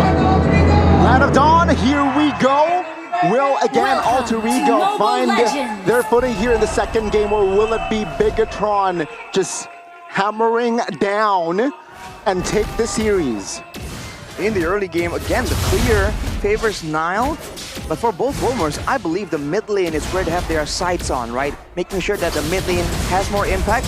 And you can see it, the 2v2, but look at that damage. Outlet and the Loyi. Now it's gonna be very crazy here. Roundel and Owen receiving a lot of damage, still managed to keep hold on towards that spell though.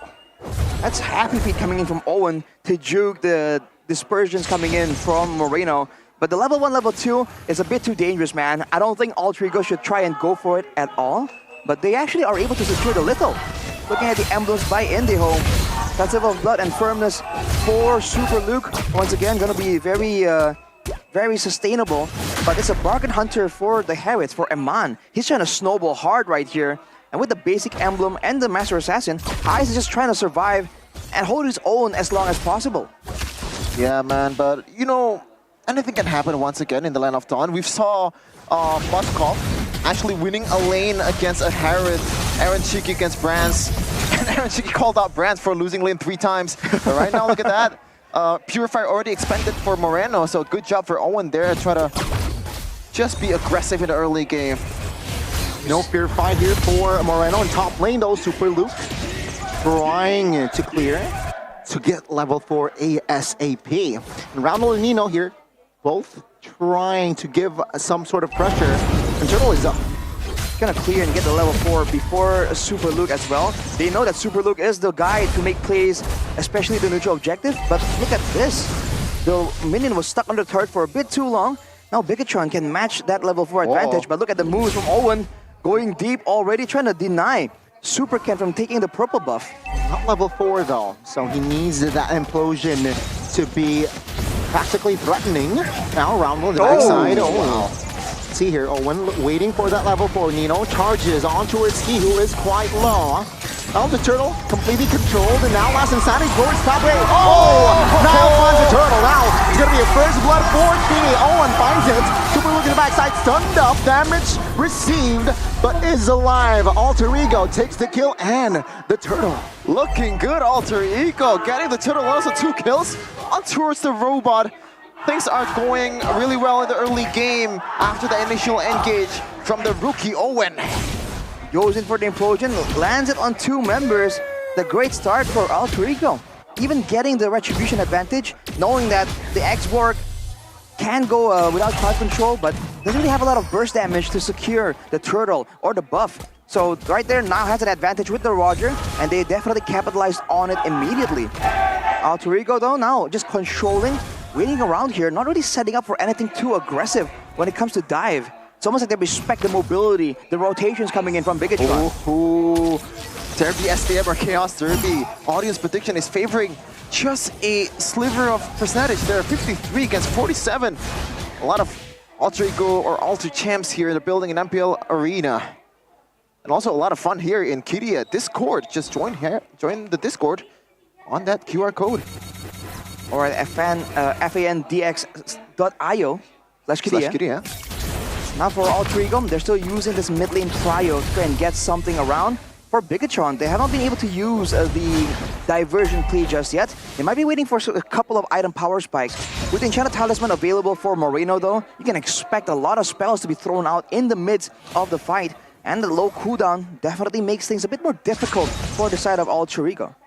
Okay, Super Ken didn't really, not only favoring towards War X meanwhile though, gotta use the last Insanity to get away, and he really respects the amount of damage Alter Ego can expend, right? Because the fact that he goes for, I believe he's gonna go for Brute Force Breastplate first item instead of the War Axe, the usual item for export. Maybe. With that, right, Last Insanity is on cooldown, so that's a green light for Alter Ego to really claim control on that turtle. Nino, though, receives a lot of damage. Terrified Key! Oh my God! That's a huge implosion by Owen, and Alter Ego, they crash on towards Bigatron Alpha 1 by 1, and Super Ken will fall as well. Bigatron Alpha losing grasp. And also Nile with an extra bit of spice. The recalls towards the member, towards Super Luke. It is personal in the land of Taunt. Man, Bigatron, they're just falling short here when it comes to the team fight. And again, they're not really making use of that massive advantage they have in the macro game. On the bright side though for them, Eman is left relatively untouched, but Alter Ego are getting advantages everywhere else. Already a 2.3k gold lead. If this continues, that advantage is going to spill over to the golden as well. And you can see Owen and Roundel already setting up for some kind of play, some kind of dive. But Key is close behind Eman, trying to shadow him, making sure that he does not get dove on. In the grand scheme of things, no turret taken down just yet. Even on the top side there, Luke is able to save that turret with a sliver of HP.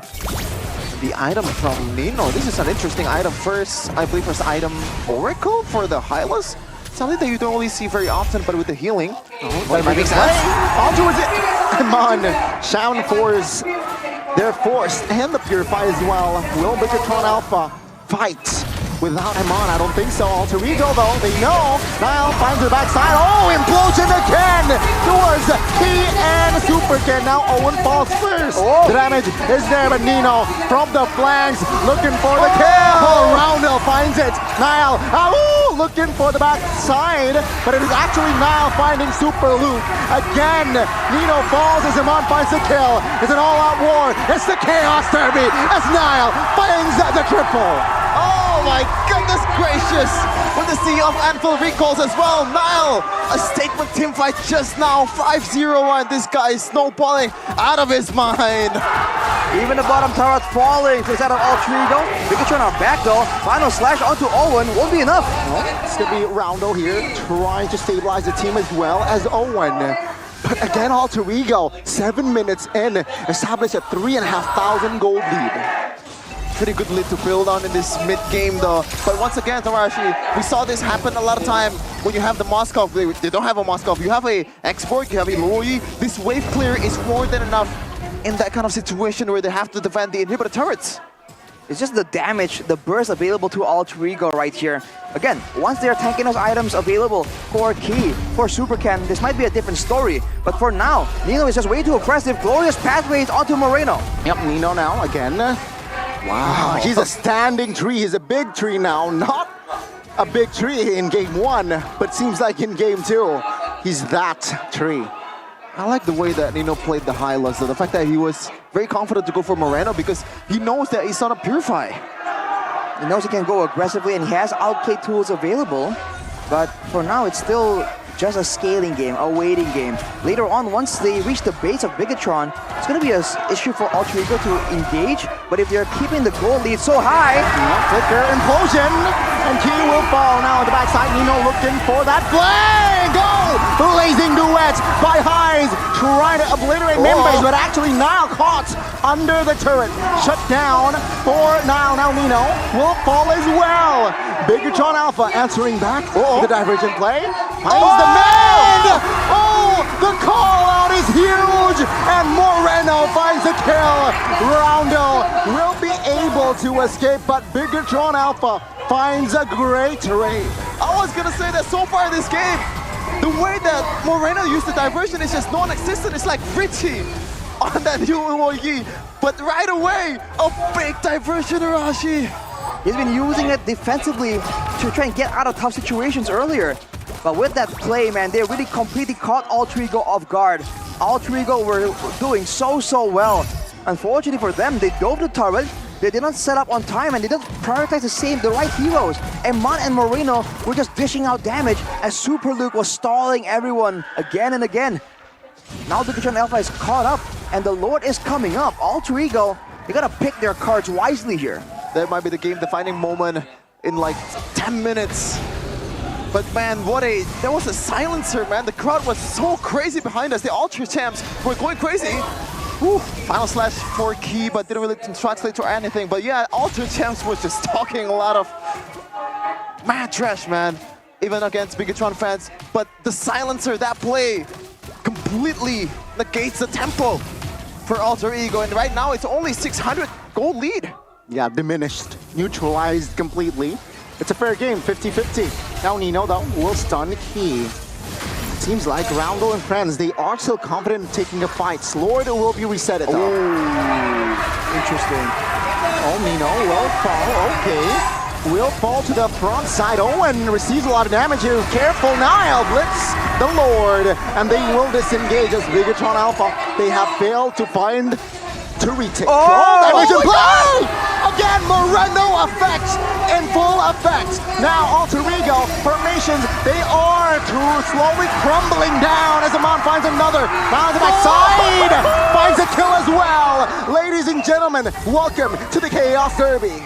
Nile runs away with 2 kills, and the whole team is still chasing them with Owen trying to peel for them.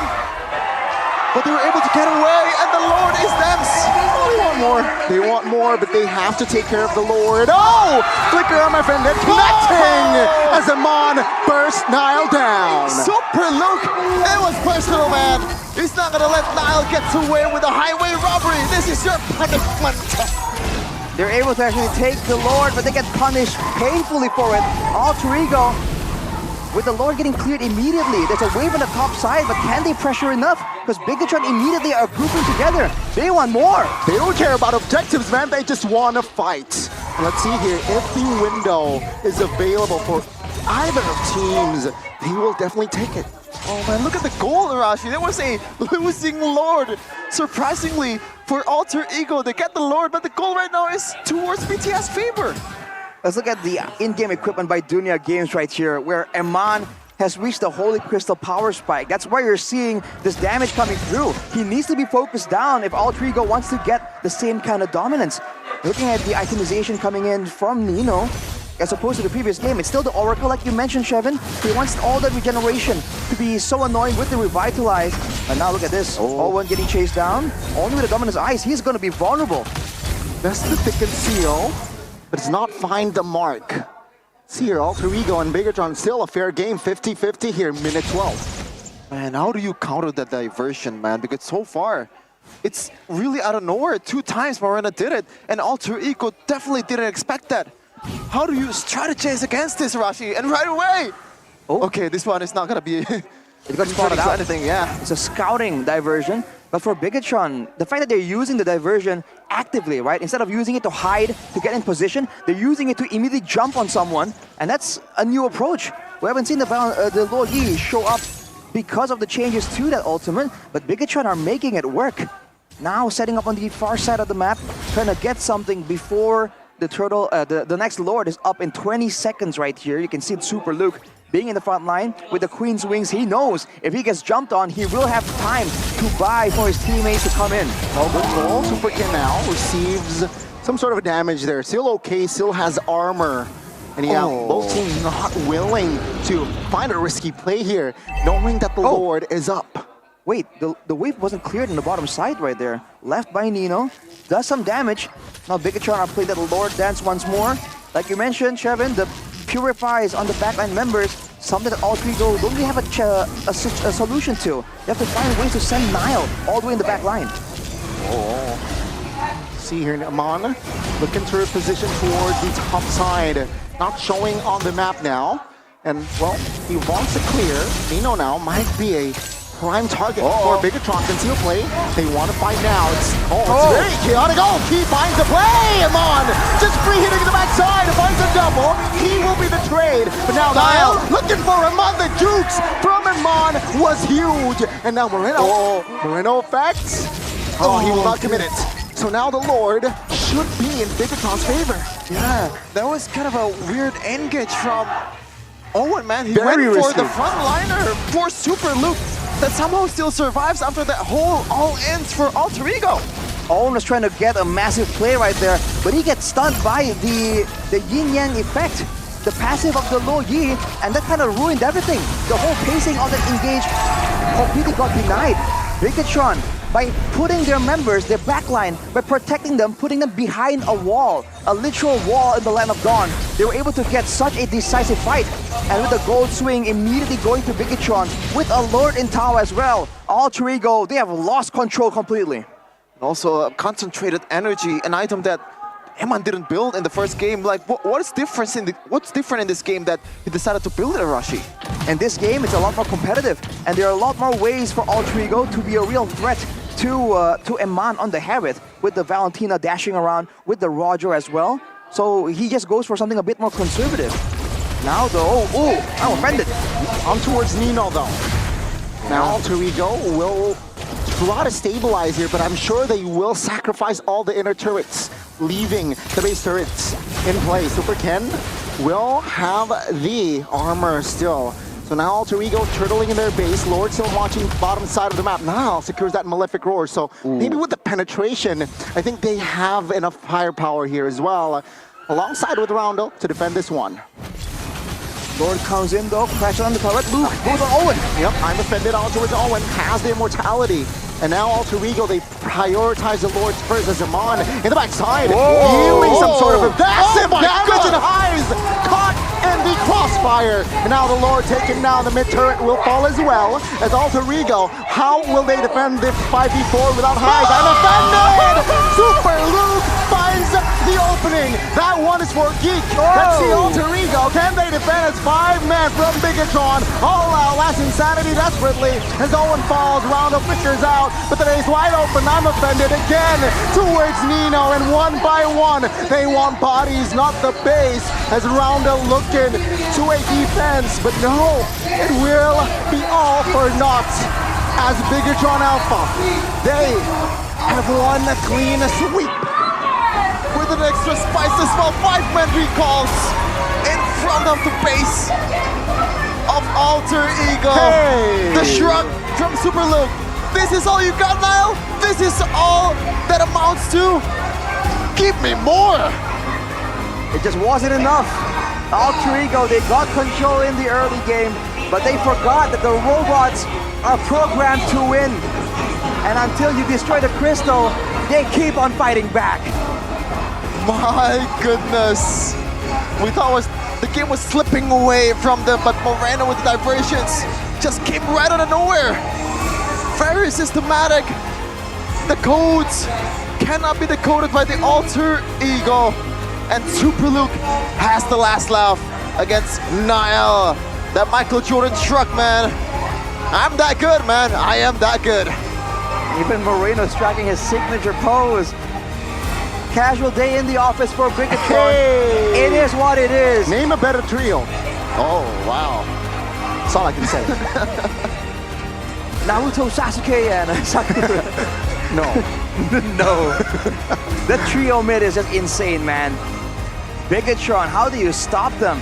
Even when you start snowballing, even when you've made amends, the amount of patience and discipline they had to really drag the game out to the late game, to wait for that one moment. It's a great display of just game understanding.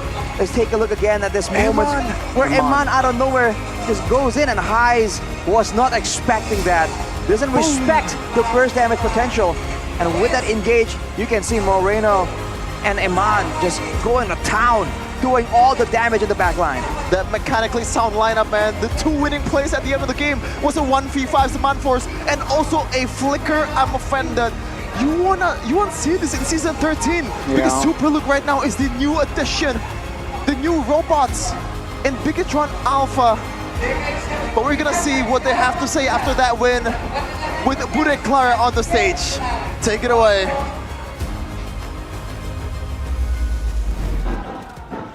Yes, berhasil!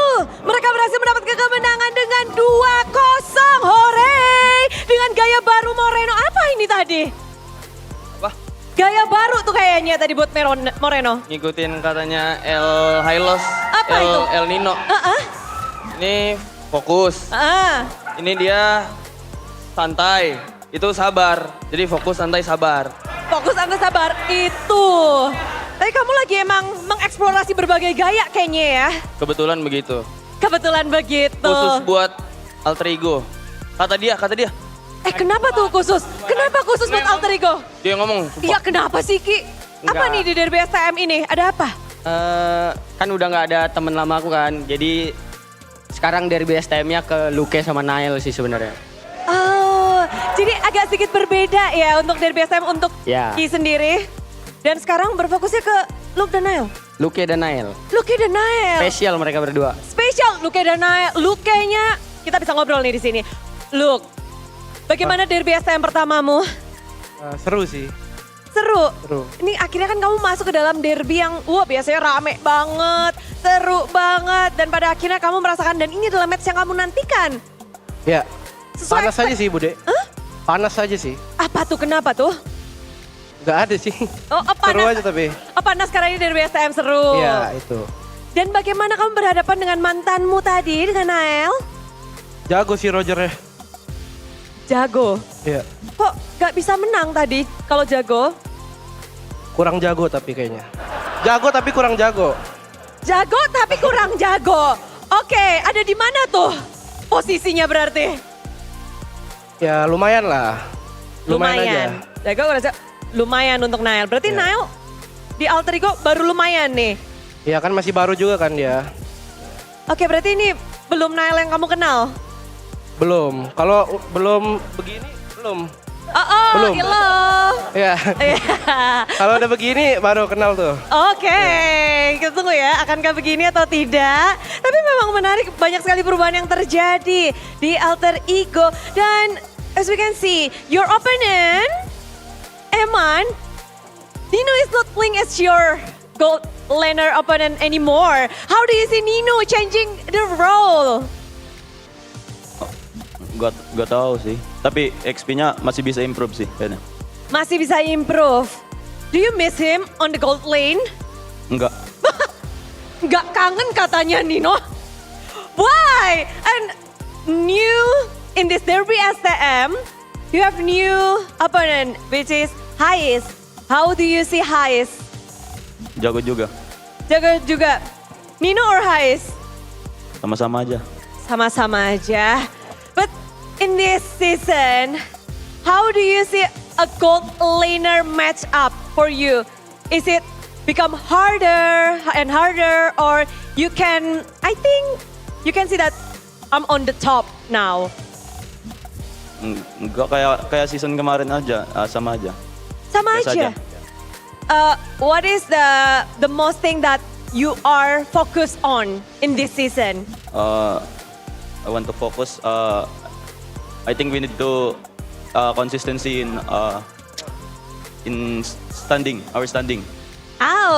Terus konsisten di klasemen, di standing sementara. Konsisten on the top, Yeah, first. yeah, the first one. Are you confident? Confident? Confident. Confident. We want to hear you. We can see that you have a lot of fans here. Do you want to say something to your fans around the world? Thank you for supporting Bigotron Alpha, and then thank you for coming in this venue. I hope tomorrow again come. Wow, disuruh datang lagi, semangat ini juga dari semua support dia happy banget. Tapi Super Ken kayaknya kamu paling happy gak sih? Setiap saat keluargamu hadir kemari sebagai support system untuk Super Ken dan juga Bigetron. Gimana sih Super Ken melihat support yang begitu maksimal dari keluarga? Senang banget. Senang sekali. Apakah itu nge-boost mental dari Super Ken? Iya. Iya. Lalu, Bude penasaran ada yang mau kamu sampaikan kepada keluargamu? Apakah jangan pernah absen ya? Makasih udah datang, katanya keluarga mereka semua tuh. Wah, udah jadi keluarga kalian juga? Ya Bude, itu bukan cuman mama papa Ken, tapi mama papa kita semua di GH. Waduh, rupanya ya sudah menjadi tante om, anaknya tambah banyak ya. Dan mereka happy-happy aja. Dan ngelihat kedekatan Bigetron season ini terlihat sangat solid, Ki. Dengan derby SM kalian bisa nge-2-0-in. Ya bisa dibilang begitu, cuman target kita bukan cuman match ini, kita match masih panjang juga sampai week 8 apa 9? 9 ya? 9. Sampai week 9 semoga kita bisa terus konsisten menang terus, amin. Amin. Tapi kan hari ini spesial 17-an, ada yang mau kamu sampaikan gak sih untuk 17-an ini? Jangan lupa panjat pinang guys, balik dari sini.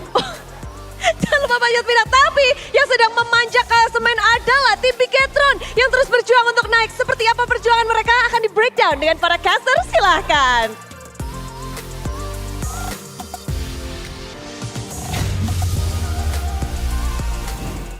And that is 3 W's in a row for the Robots in Season 14 against their classic Derby here. I mean, the classic opponent, not classic Derby, in Chaos Derby in Alter Ego. Even though the main lineup or the main perpetrators changes, but the story is still the same. Bigetron Alpha winning it out this time and solidifying their record right now after 15-13 before this.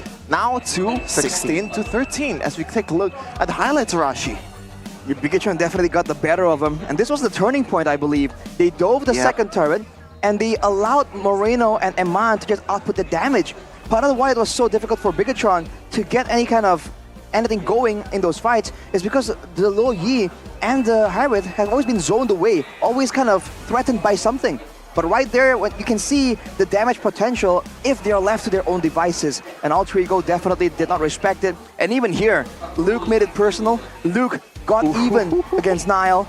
You can see the passion coming through. You can see him smirking in the back room still. It definitely was a heated matchup. And the fact that Bigetron were able to stay calm and composed, I think is a testament to their experience, to how good they are at this point. But the player of the match, presented by our official tournament smartphone, Samsung Galaxy Z Fold and Flip 6. It's gonna be Eman on the Herath. Only taken out once, and that was a whole group effort by Alter Ego. He really felt like he was in a winning matchup. He went for the Inspire and the Bargain Hunter, and by all means, he was kind of punished for it by the ganks, by the dives, but afterwards, he kept cool. He knew that it's about buying some time, getting to the late game, and kiting back perfectly. Let's look at the player of the match highlights here by our official gold partner. And where we're gonna see the plays, right, initially. It's just Alter Ego finding those engages, finding ways to be a bit more chaotic. And for the side of Bigetron, just don't have the same kind of damage output to try and really threaten them. You can see right here, this was the first time they went for the all dive, no minions at all. And for Alter Ego, it can still be considered a win. They were able to secure multiple kills, especially with the burst potential coming in from Roundel, allowing for more playmaking tools. Nino, tanky as ever on the high list, but eventually he does get taken out. And you're seeing the untouchable Alter Ego for the game so far start to kind of slow down a bit. And afterwards, you can see the diversion plays. They lost out on the neutral objective, but immediately the thought process goes to what can we do now? How can we recover? How can we punish even more? They go for it, and Nile actually was able to actually wreak havoc in the backline, but at what cost, right? The fact that Hyze was taken out in the beginning of the fight means that Bigatron can go all out aggressive. And look at the damage. I feel like Nile wasn't expecting all that burst, and here Hyze wasn't either. This was like 1 synchro-fission and 2 empowered basic attacks, and it's bye-bye. Lord. And right afterwards, you can see the damage coming in from the Luoyi. Man, that's just so much AoE. And at this point, Alter Ego were just outscaled. Definitely, man. And you might want to shout out your fellow mid laner as well, Rashi, because Moreno, the game-defining moments was those 2 diversions. We're gonna see here the golden moment that comes from Bigatron Alpha versus Alter Ego. Lihat, Lord. Gua wave, guys. Ini, high loss. Pok dulu aja high loss ya. Nice, Lord. Kita masih penuh. Siapa dia? Gua flickerin. Rogernya. Roger di gua, guys. Gua mati. Nice, man. Aman, bisa. Gua ada imo. Lihat, man. Gua ada imo juga. Lock aja, man. Bentar. 1 hit. Gak ada creepan. Sabar ya. Bisa tower. Orang. Nice, mati kok dia. Orang aja. Nice. Endman. Masuk kan. Nice, man. Nice, man. High loss, pok. Dia kecil. Dia flickerin gua, boy. Gua stun. Rata dia. Nih, gua ulti 2 nih. Target depan, guys. Nice. Man. Aman. Gua mati ya. Cover man. Lihat Roger, boy. Recall saya. Recallin, guys. Jangan. Orang aja, guys. Orang. Sumpah, nggak bakal kalah kita. Orang, guys. Bunuh dulu orang. Orang.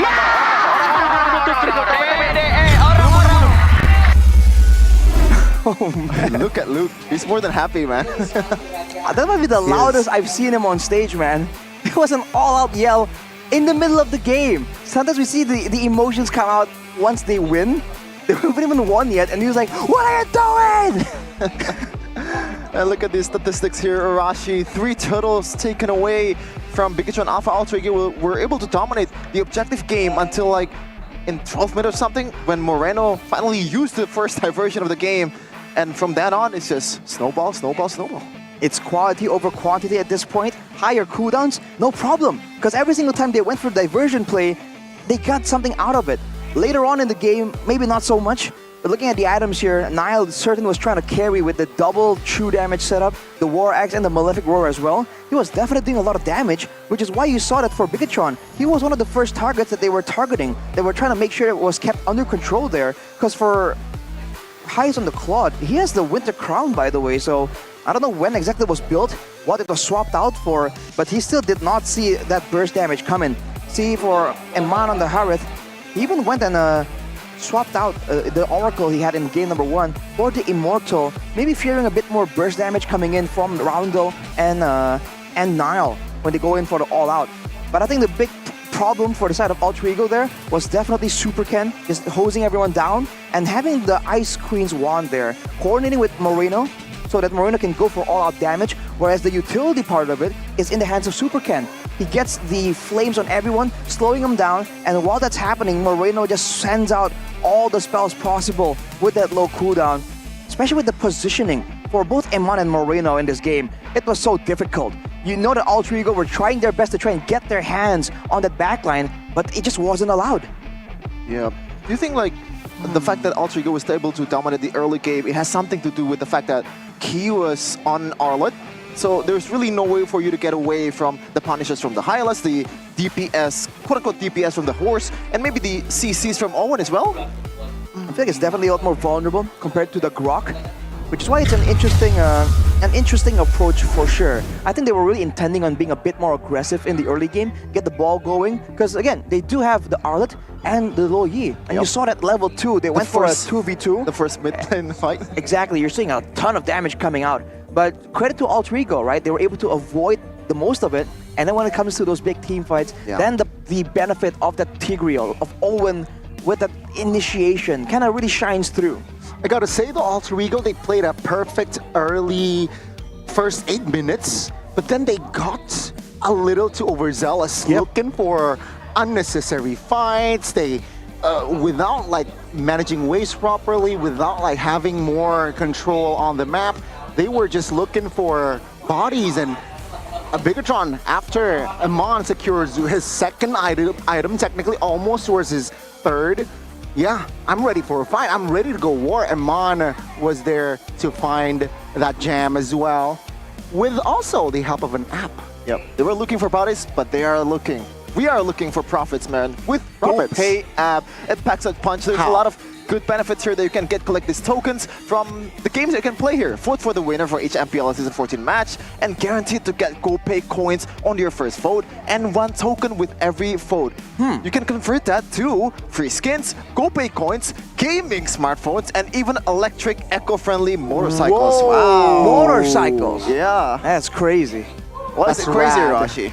And then you can get a motorcycle from just using GoPay. Because I use GoPay a lot, man. It's just something that you do daily, you know, for convenience, right? For food, I use for GoPay travel. earlier to get here. Exactly, we do, right? Why would you want to park, right, in a crowded area when you can just use GoPay, get off, get on, get off? I mean, you can, just that simple. Yeah, you can get phones with credit at the lowest prices. Even, this is crazy, right? 100 transfers per month to anywhere without any admin fees. That is something that I've never heard of. That is that's a huge benefit. Imagine admin fees. It looks like small, right? 2,000, like 2,500. Right. But if you Add it times up, it, but accumulate. with 100, Yeah. that's like at least 15,000. That's not it. That's not the right map, but we get it. It's something like We that, get it. right? But more importantly, right, you can also use what you save up to get the latest skins to look cooler while playing your game, bro. Top up your diamonds and pay with GoPay to get up to 20,000 GoPay coins cashback. It's just cashback after cashback, value after value for your essential ammunition for the games, right? Skins, you get wins. You get the skins, you get the phone credit, and you keep playing the game, bro. It's a whole different game when you spend on the right things. You might be maidenless, but you're not skinless in the land of dawn. Whoa. And that attracts the maidens, man. You know, if you're using the Ling collector, you see the Angela players in plain sight. Hey, do you want to carry me? You know, can I enter you? What? No, like the heart guard. Right. Okay. Ah. A bit forward, but okay, I get the gist of it, Shevin. I gotta be honest with you, I hate those kind of couples, man. It ruins the game. First of all, it ruins my mood because I don't have any They're girlfriend. having fun. Getting Well, I'm not. That's the problem. I hate people having fun. You should It get ain't only yourself about you, out bro. to have fun as well then. Do you want to participate or volunteer? For what? Yikes. Whoa, yikes. What do you mean, yikes? Yikes, bro. You gotta ask Arashi. He's single. Are you though? Yes? Question mark? Okay though, we're gonna see the loser interview with Alter Ego's coaching staff in a second with Bude Clara among star. Kan sebelumnya aku dari coach MPL juga kan, terus sekarang kayak udah naik ke MPL jadi analis, jadi kayak job desk baru ya lumayan challenging lah. Lumayan challenging, gimana? Seberapa challenging match derby STM tadi? Dibilang challenging ya lumayan lah ya pressure-nya karena kan kayak ini udah rutin season ke season kan kayak derby STM, jadi kayak ya ada pressure-nya lah dikit. Dikit. Tapi kalau dilihat dari hasil ini kita ngelihat kok aduh gimana sih? Apa kendala apa nih di derby STM kali ini? Apa yang terjadi tadi? Mungkin karena ya terlalu overhype. Ya kayak terlalu overhype sih, kayak terlalu overhype terus jadinya ya udah kita agak susah buat riset kayak jadi ke bawah terus kayak gitu. Apakah dari gameplaynya tidak terlaksana atau ada hal lain? Ya kalau game plan semua udah jalan, cuman ya itu tadi sih kayak faktor X-nya itu tadi kayak overhype-nya terlalu Membuat tidak disiplin? agak tidak disiplin, agak. Itu faktor terbesarnya atau bagaimana nih? Kayaknya Sehingga 2-0 loh. Kayaknya itu faktor terbesarnya sih kayaknya. Kayaknya. Dan kalau ngelihat tadi juga lawan kalian adalah Bigetron, tim yang katanya season ini makin kuat lagi dengan kedatangan Luke. Menurut kalian bener gak sih? Mungkin iya ya kayak Luke itu the missing piece-nya Bigetron. Cuman mereka still beatable sih. Still beatable? Iya. Sebenarnya bisa jadi tadi? Bisa banget. Bisa banget. Ya. Namun apa yang harus diimprove nih? Kita tahu sendiri dari Alter Ego, first week di season lalu kuat banget. Tapi memasuki minggu 2 selanjutnya, apa yang harus dilakukan, apa yang akan dilakukan nih oleh Alter Ego supaya hal itu gak terjadi lagi? Kayaknya ya kita tinggal benerin rutinnya aja sih. Kita tinggal benerin rutinnya, kurang-kurangin hal-hal yang emang gak baik buat dibawa ke MPL. Ya udah kita tinggal ngelakuin itu aja. Hal baiknya ada nggak tuh yang bisa disebutin? Hal baik, Tidak baik yang nggak boleh dilakukan. hal yang nggak baik hal yang nggak boleh dilakukan, hal nggak baik yang nggak boleh dilakukan. Ya contoh kecil tadi sih kayak overhype itu aja. Overhype. Kalem, biar pikirnya bisa lebih jernih gitu kan. Nah, ngomong-ngomong, tadi juga ada banyak pertanyaan tentang hadirnya Lunox di game pertama. Apa tuh yang mendasari munculnya Lunox pula? Karena itu udah 100% winning matchup gitu kan. Kayak lawan Harit itu udah winning matchup banget. Jadi kayak kita udah banyak coba juga, kayak udah banyak sampel. Jadi kayak ya udah kita pede, gas. Jadi fokusnya untuk memenangkan laning. Iya. Tapi sayangnya tidak berhasil dengan mulus di game pertama. Tapi game kedua, early game yang sangat indah buat Alter Ego. Apa yang salah sehingga game kedua kalian di tengah-tengah twist? Itu sih tadi, hype-nya itu terlalu kayak langsung. Oke, game kedua berarti overhype. Iya. Kalau game pertama? Game pertama kayak check ping lah ya, belum panas. Jadi kayak reset, game 2 gas. Reset, game 2 gas. Berarti kalau bisa kita tarik ke sini, Alter Ego sebenarnya udah siap untuk season ini.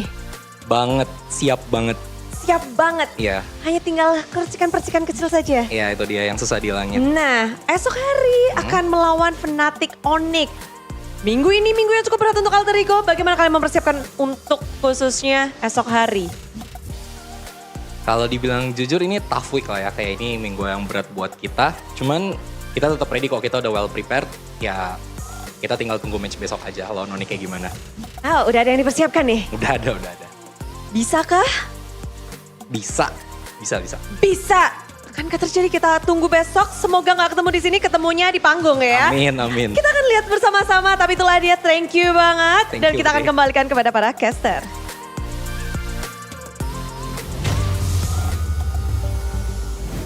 A whole lot of praise from Styx to Bigatron new lineup, Styx? right? Yeah, the guy's name is Styx. Even they said that right now Bigatron Alpha is thicker. Both in line of thought and also in real life. But yeah, for Alter Ego fans out there, the Alter Champs, there is good news here. Even in Game 2, the only problem that they had was that overhype. He actually repeated that one like 28 times or something. Right. So yeah, it is a good thing that they were able to gain that early to mid-game pressure towards Bigatron Alpha, one of the best teams in MPL Indonesia. But again, just that mentality needs to be worked here.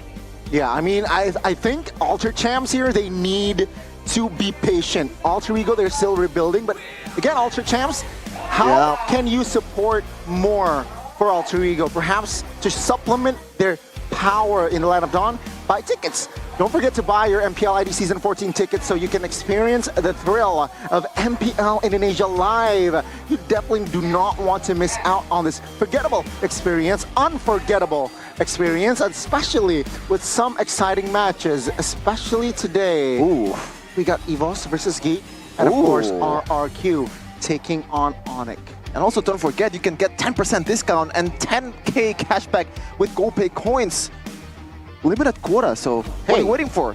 In the website of MPL Indonesia, you can get it throughout 9th of August through 6th of October 2024. There you go. So there's still a lot of times here, Rashi, to actually buy the tickets. Do you want to buy it?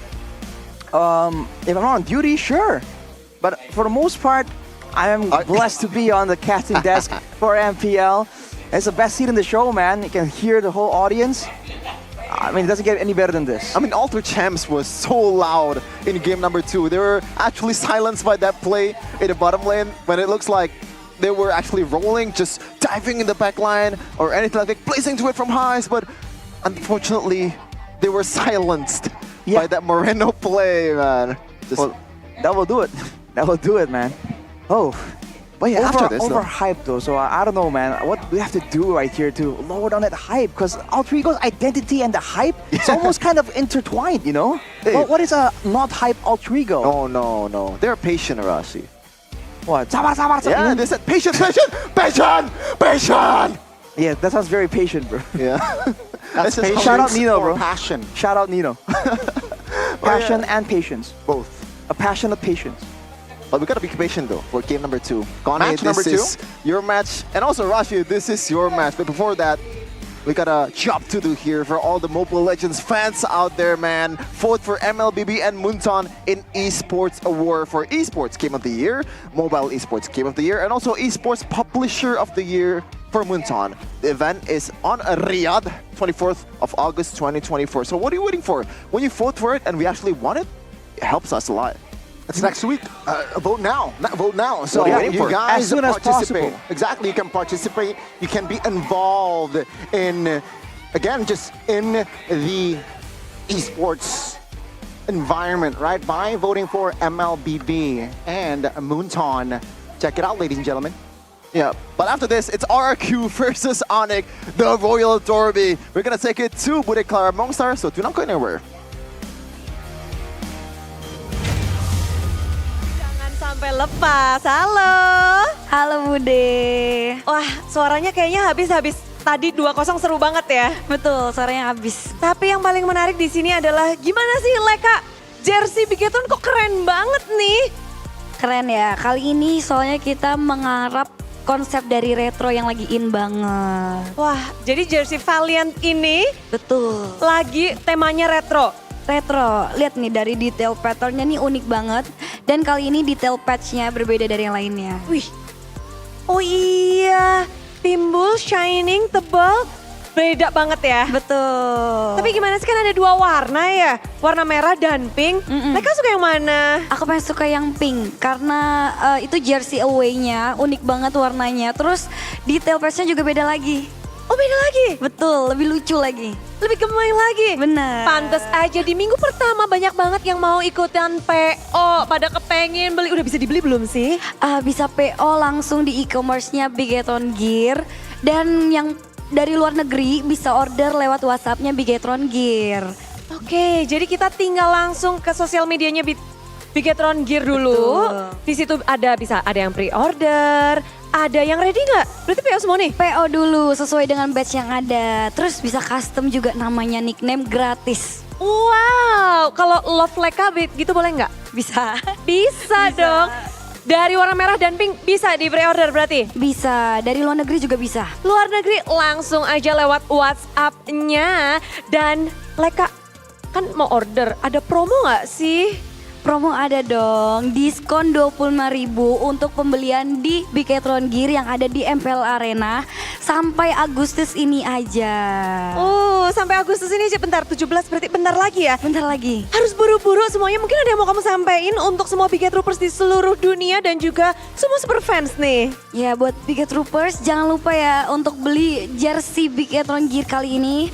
Karena ini cukup unik banget yang away sama home-nya. Karena ada warna pink juga untuk cewek-cewek para pencinta pink. Dan bisa juga custom bendera logo untuk pembelian luar negeri. Hihi, informasi sudah diterima. Kita bakal langsung di sini mau PO semua. Tapi kalian juga pasti yang lagi mau PO sambil menunggu match kedua. Kita akan break sejenak. Jadi jangan kemana-mana, stay tune terus di MPL Indonesia Season 14. Yeay!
Okay, Nature Boy, what's that bird then?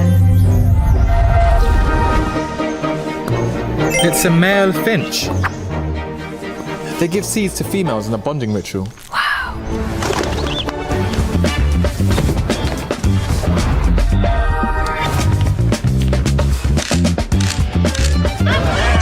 Wow. Samsung Galaxy Z Flip 6. Get it now.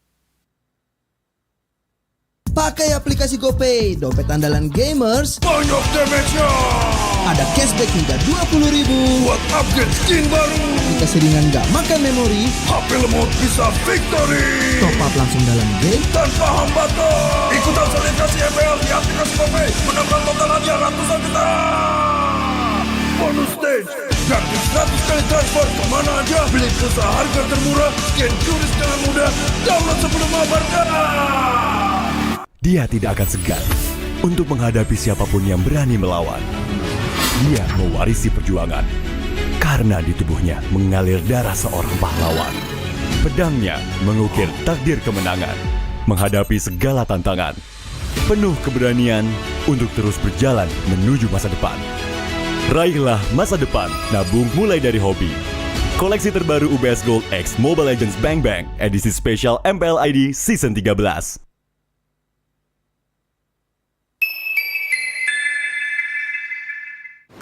Main Mobile Legends memang seru. Mabar sama temen makin epic. Apalagi kalau double kill. Tropicana Double Crunch, es krim karamel dengan lapisan coklat yang tebal. Crunchy-nya double. Main bareng, makan bareng Tropicana Double Crunch. Double crunchy level dewa. Rasa ini Gatot kacau. Ih, tombe basah.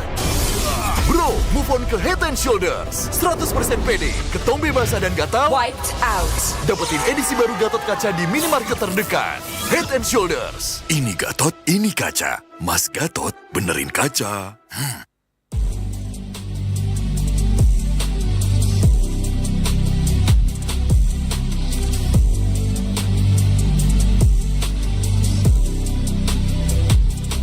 Kenangan adalah jati diri kita.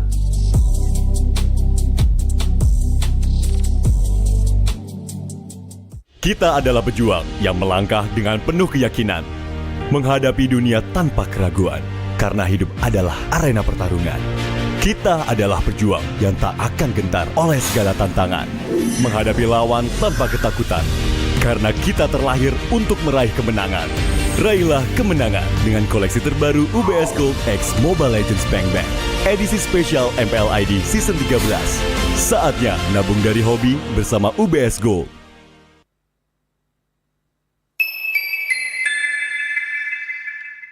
Apa akan kehilangan ingatannya? Masih inget ini, Pak? Sekecil apapun perhatian adalah kekuatan. Hidupkan momen kebersamaan. IndiHome.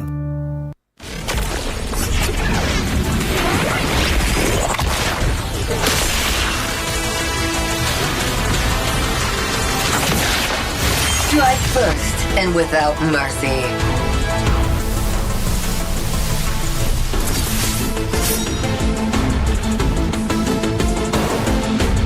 Where I tread, death follows. Enjoy your last breath. Deploying smoke. Going dark.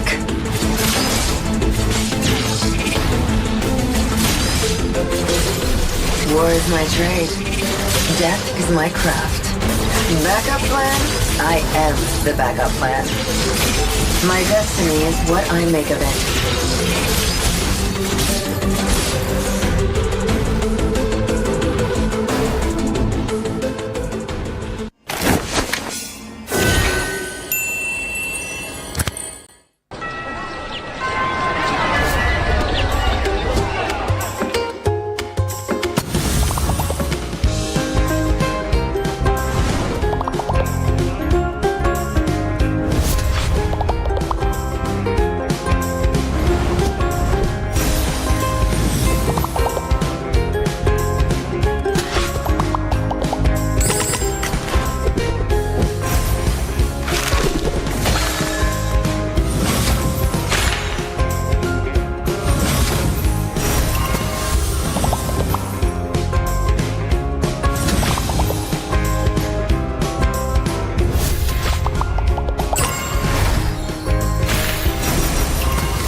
Hey, Nature Boy, what's that bird then? It's a male finch. They give seeds to females in a bonding ritual.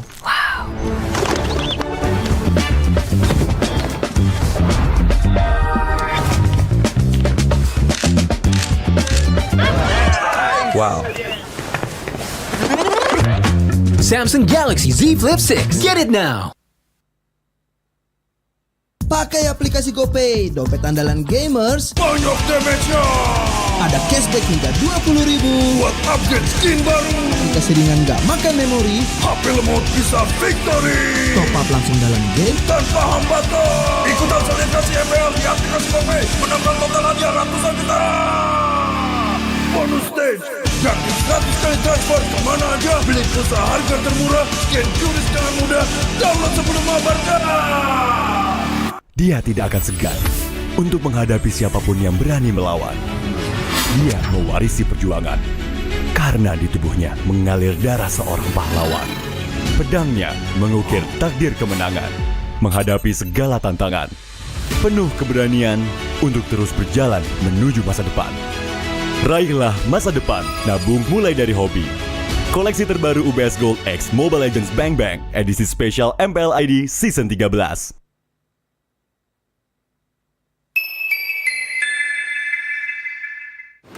Main Mobile Legends memang seru. Mabar sama temen makin epic. Apalagi kalau double kill. Tropicana Double Crunch, es krim karamel dengan lapisan coklat yang tebal. Crunchy-nya double. Main bareng, makan bareng Tropicana Double Crunch. Double crunchy level dewa. Rasa ini Gatot kacau. Ih, tombe basah. Bro, move on ke Head and Shoulders. 100% pede, ketombe basah dan gatal wiped out. Dapetin edisi baru Gatot kaca di minimarket terdekat. Head and Shoulders. Ini Gatot, ini kaca. Mas Gatot benerin kaca.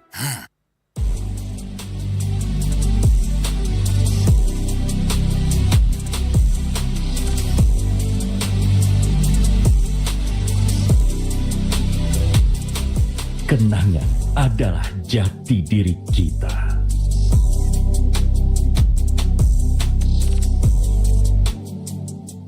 Kita adalah pejuang yang melangkah dengan penuh keyakinan, menghadapi dunia tanpa keraguan, karena hidup adalah arena pertarungan. Kita adalah pejuang yang tak akan gentar oleh segala tantangan, menghadapi lawan tanpa ketakutan, karena kita terlahir untuk meraih kemenangan. Raihlah kemenangan dengan koleksi terbaru UBS Gold X Mobile Legends Bang Bang, edisi spesial MPL ID Season 13. Saatnya nabung dari hobi bersama UBS Gold.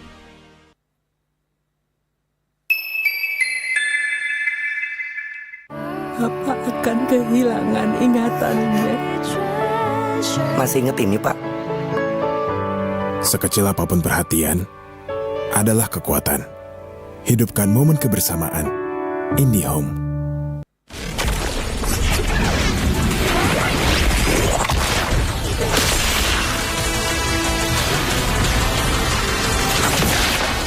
Strike first and without mercy.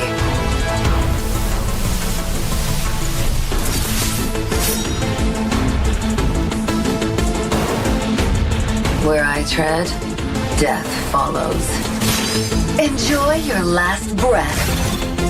Deploying smoke. Going dark.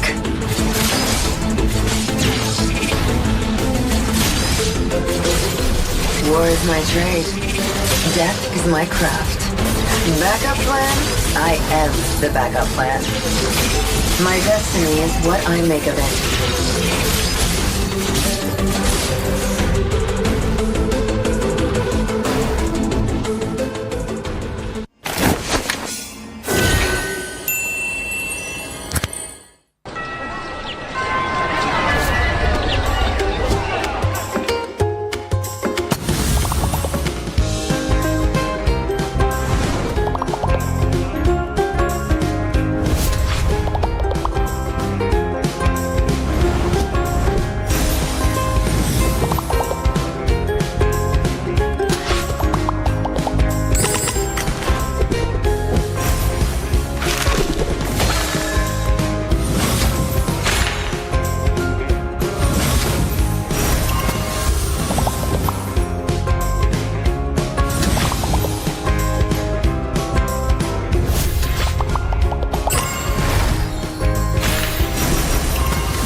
boy. What's that bird then?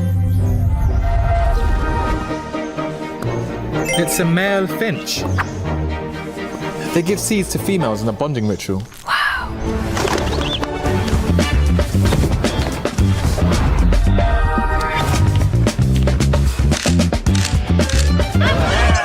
Wow. Samsung Galaxy Z Flip 6. Get it now. Pakai aplikasi GoPay, dompet andalan gamers. Banyak damage-nya. Ada cashback hingga 20.000 buat upgrade skin baru. Aplikasi ringan gak makan memori. HP lemot bisa victory. Top up langsung dalam game tanpa hambatan. Ikutan selebrasi MPL di aplikasi GoPay. Menambah total hadiah ratusan juta. Bonus stage, gratis 100 kali transfer kemana aja. Beli pulsa harga termurah, scan juris dengan mudah. Download sebelum mabarkan. Dia tidak akan segan untuk menghadapi siapapun yang berani melawan. Dia mewarisi perjuangan karena di tubuhnya mengalir darah seorang pahlawan. Pedangnya mengukir takdir kemenangan, menghadapi segala tantangan. Penuh keberanian untuk terus berjalan menuju masa depan. Raihlah masa depan, nabung mulai dari hobi. Koleksi terbaru UBS Gold X Mobile Legends Bang Bang, edisi spesial MPL ID Season 13.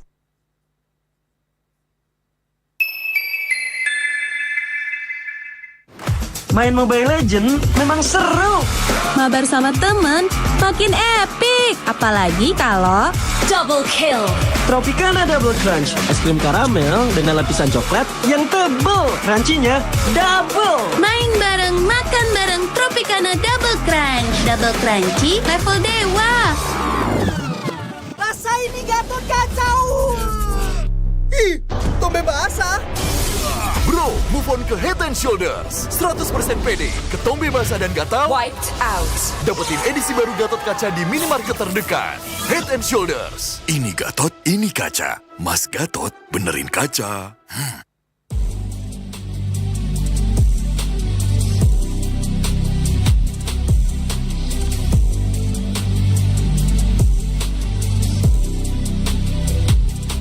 Kenangan adalah jati diri kita.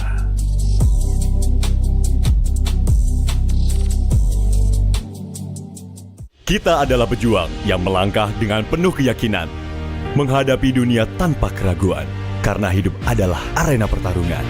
Kita adalah pejuang yang tak akan gentar oleh segala tantangan, menghadapi lawan tanpa ketakutan, karena kita terlahir untuk meraih kemenangan. Raihlah kemenangan dengan koleksi terbaru UBS Gold X Mobile Legends Bang Bang, edisi spesial MPL ID Season 13. Saatnya nabung dari hobi bersama UBS Gold.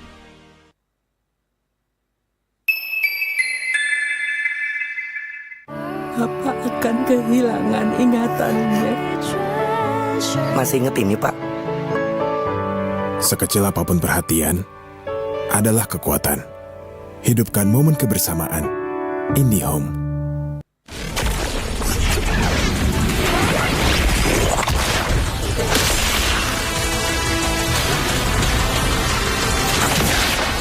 Strike first and without mercy.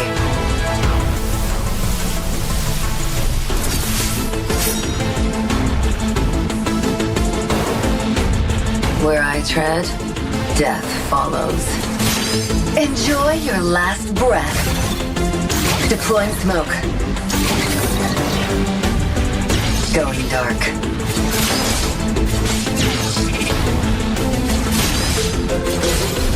War is my trade. Death is my craft.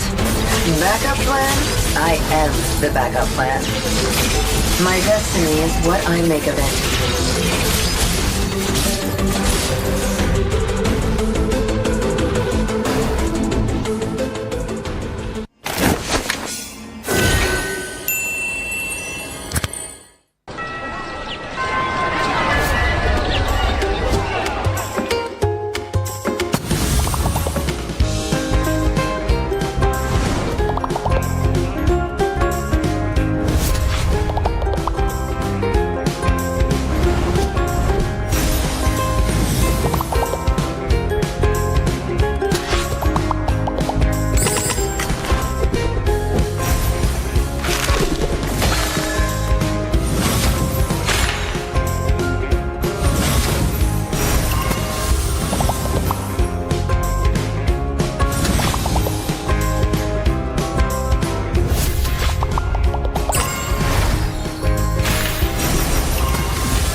Okay, nature boy, what's that bird then?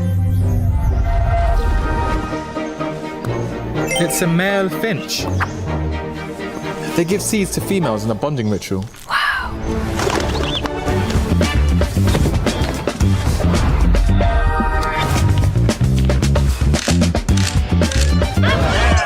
Wow. Samsung Galaxy Z Flip 6. Get it now. Pakai aplikasi GoPay, dompet andalan gamers. Banyak damage-nya. Ada cashback hingga 20.000 buat upgrade skin baru. Dikasih ringan gak makan memori. HP lemot bisa victory. Top up langsung dalam game tanpa hambatan. Ikutan selebrasi MPL di aplikasi GoPay. Menambah total hadiah ratusan juta. Bonus stage, gratis 100 kali transfer kemana aja. Beli pulsa harga termurah, scan juris dengan mudah. Download sebelum mabarkan. Dia tidak akan segan untuk menghadapi siapapun yang berani melawan. Dia mewarisi perjuangan karena di tubuhnya mengalir darah seorang pahlawan. Pedangnya mengukir takdir kemenangan, menghadapi segala tantangan. Penuh keberanian untuk terus berjalan menuju masa depan. Raihlah masa depan, nabung mulai dari hobi. Koleksi terbaru UBS Gold X Mobile Legends Bang Bang, edisi spesial MPL ID Season 13.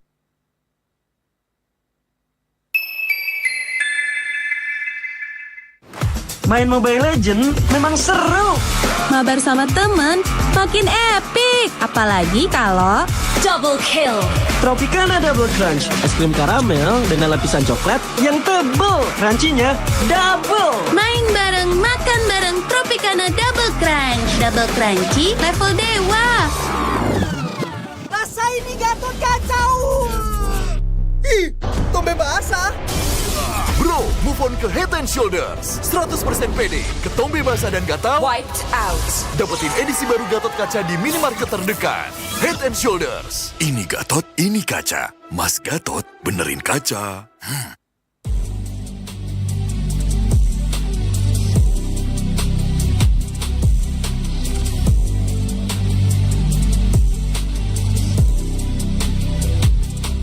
Kenangan adalah jati diri kita.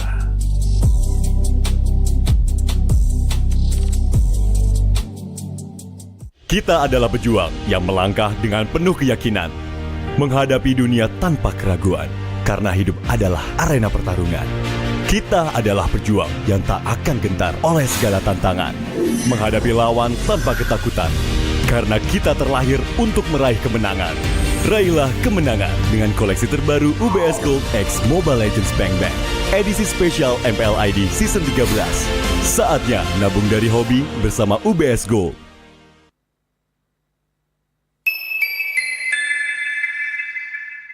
Bapak akan kehilangan ingatannya. Masih inget ini, Pak? Sekecil apapun perhatian adalah kekuatan. Hidupkan momen kebersamaan. IndiHome.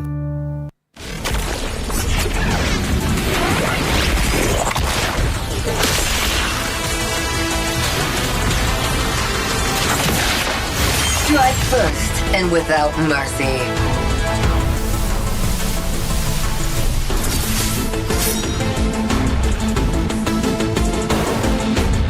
Where I tread, death follows. Enjoy your last breath. Deploying smoke. Going dark.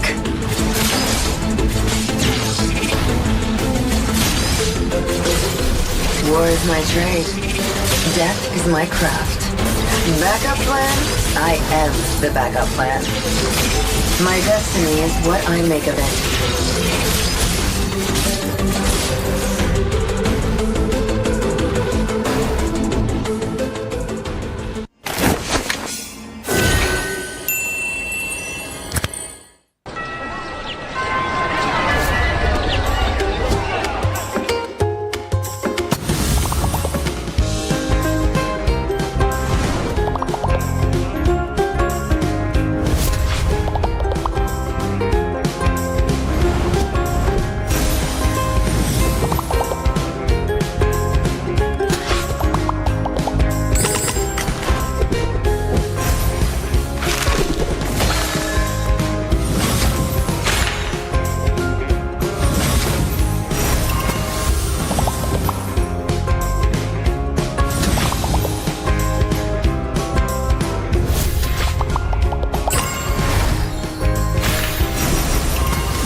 boy. What's that bird then? It's a male finch. They give seeds to females in a bonding ritual.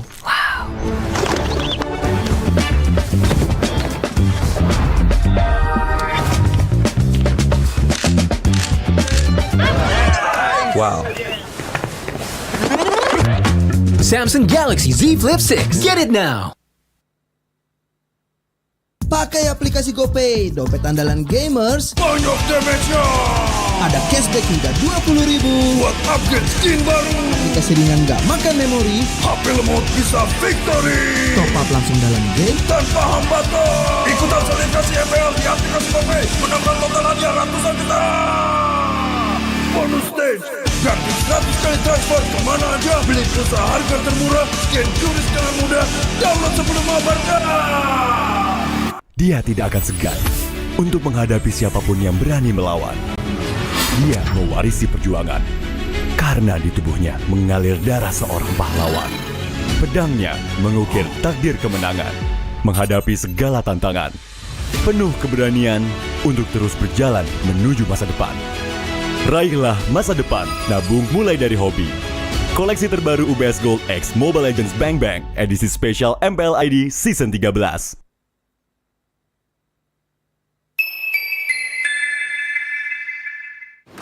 Main Mobile Legends memang seru. Mabar sama temen makin epic. Apalagi kalau double kill. Tropicana Double Crunch, es krim karamel dengan lapisan coklat yang tebal. Crunchy-nya double. Main bareng, makan bareng Tropicana Double Crunch. Double crunchy level dewa. Rasa ini Gatot kacau. Ih, tombe basah. Bro, move on ke Head and Shoulders. 100% pede, ketombe basah dan gatal Wiped out. dapetin edisi baru Gatot Kaca di minimarket terdekat. Head and Shoulders. Ini Gatot, ini kaca. Mas Gatot, benerin kaca.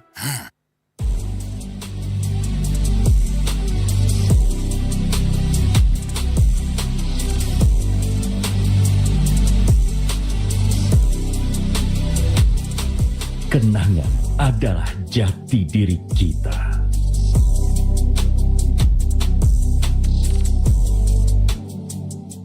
Kita adalah pejuang yang melangkah dengan penuh keyakinan, menghadapi dunia tanpa keraguan, karena hidup adalah arena pertarungan.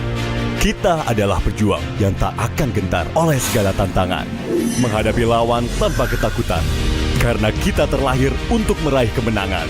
Raihlah kemenangan dengan koleksi terbaru UBS Gold X Mobile Legends Bang Bang, edisi spesial MPL ID Season 13. Saatnya nabung dari hobi bersama UBS Gold.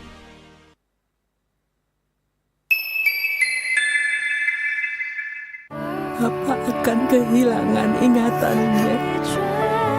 Masih inget ini, Pak? Sekecil apapun perhatian adalah kekuatan. Hidupkan momen kebersamaan. IndiHome.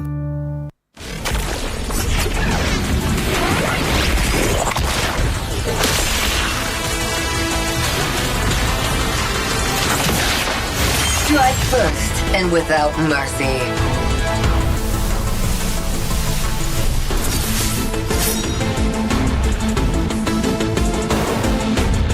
Where I tread, death follows. Enjoy your last breath. Deploying smoke. Going dark.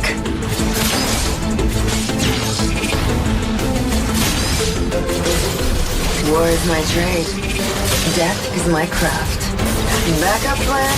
I am the backup plan. My destiny is what I make of it.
Okay, nature boy, what's that bird then? It's a male finch. They give seeds to females in a bonding ritual.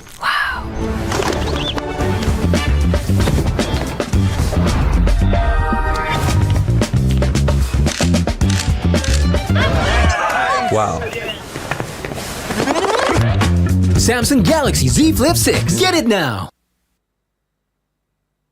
Pakai aplikasi GoPay, dompet andalan gamers. Banyak damage-nya. Ada cashback hingga 20.000 buat upgrade skin baru. Aplikasi ringan gak makan memori. HP lemot bisa victory. Top up langsung dalam game tanpa hambatan. Ikutan selebrasi MPL di aplikasi GoPay. Menangkan total hadiah ratusan juta. Bonus stage. Gratis 100 kali transfer kemana aja. Beli pulsa harga termurah. Scan QRIS dengan mudah. Download sebelum mabarkan. Dia tidak akan segan untuk menghadapi siapapun yang berani melawan. Dia mewarisi perjuangan karena di tubuhnya mengalir darah seorang pahlawan.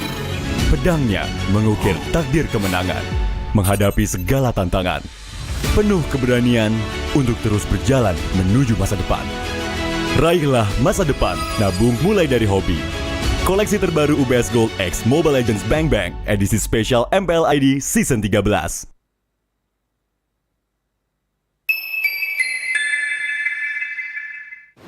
Main Mobile Legends memang seru. Mabar sama temen makin epic. Apalagi kalau double kill. Tropicana Double Crunch, es krim karamel dengan lapisan coklat yang tebal. Crunchy-nya double. Main bareng, makan bareng Tropicana Double Crunch. Double crunchy level dewa. Rasa ini Gatot kacau. Ih, tombe basah. Bro, move on ke Head and Shoulders. 100% pede, ketombe basah dan gatal Wiped out. dapetin edisi baru Gatot Kaca di minimarket terdekat. Head and Shoulders. Ini Gatot, ini kaca. Mas Gatot, benerin kaca.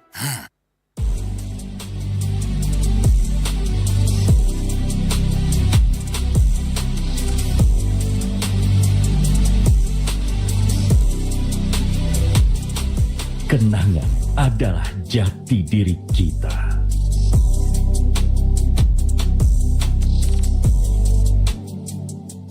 Kita adalah pejuang yang melangkah dengan penuh keyakinan, menghadapi dunia tanpa keraguan, karena hidup adalah arena pertarungan. Kita adalah pejuang yang tak akan gentar oleh segala tantangan, menghadapi lawan tanpa ketakutan, karena kita terlahir untuk meraih kemenangan. Raihlah kemenangan dengan koleksi terbaru UBS Gold X Mobile Legends Bang Bang, edisi spesial MPL ID Season 13. Saatnya nabung dari hobi bersama UBS Gold.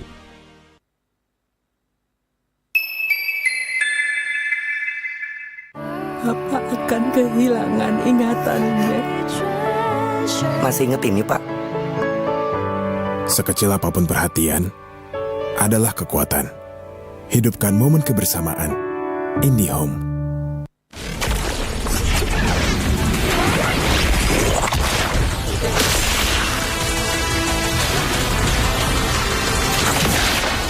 Strike first and without mercy.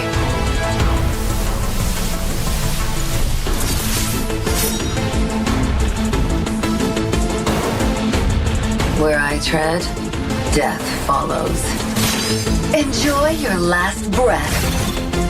Deploying smoke. Going dark.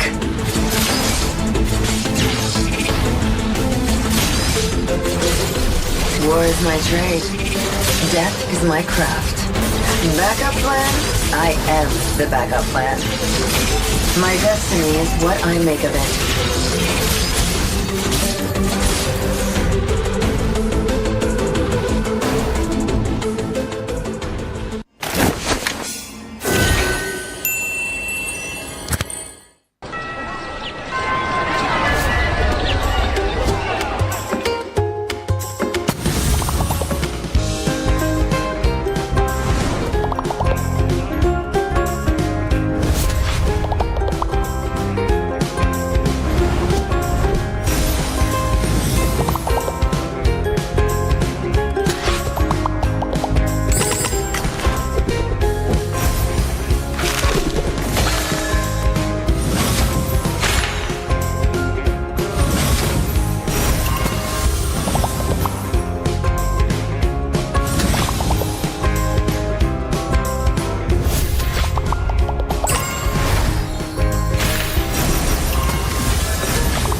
saying, Nature Boy? What's that bird then?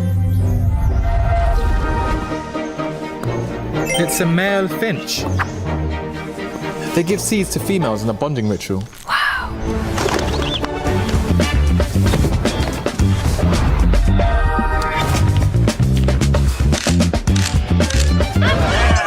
Wow.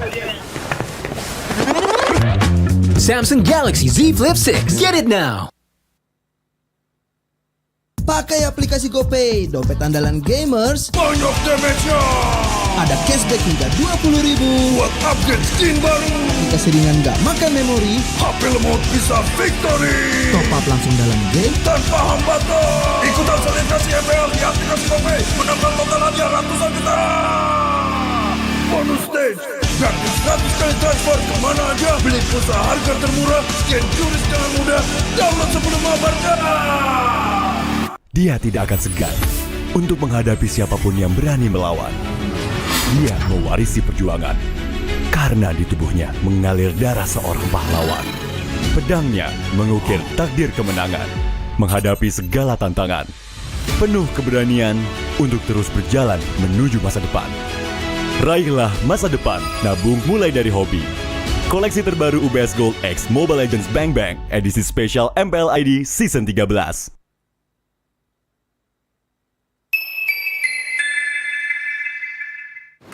Main Mobile Legends memang seru. Mabar sama temen makin epic. Apalagi kalau double kill.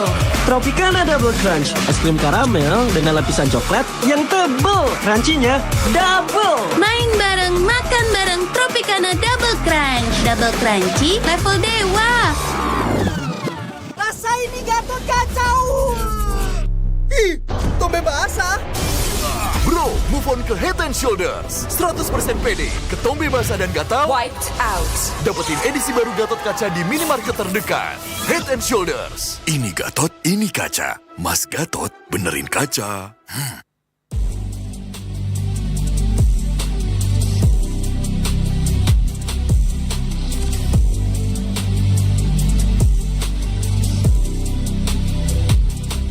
Kenangan adalah jati diri kita.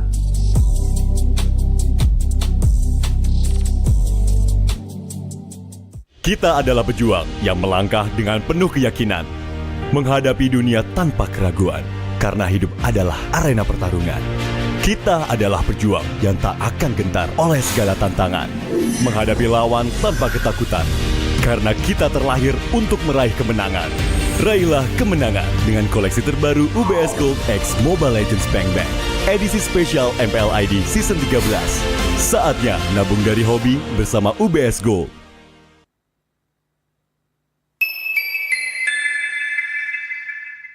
Bapak akan kehilangan ingatannya. Masih inget ini, Pak? Sekecil apapun perhatian adalah kekuatan. Hidupkan momen kebersamaan. IndiHome.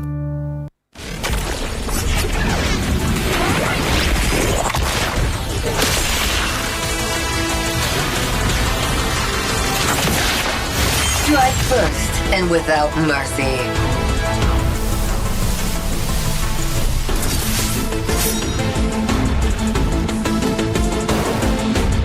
Where I tread, death follows. Enjoy your last breath. Deploying smoke. Going dark.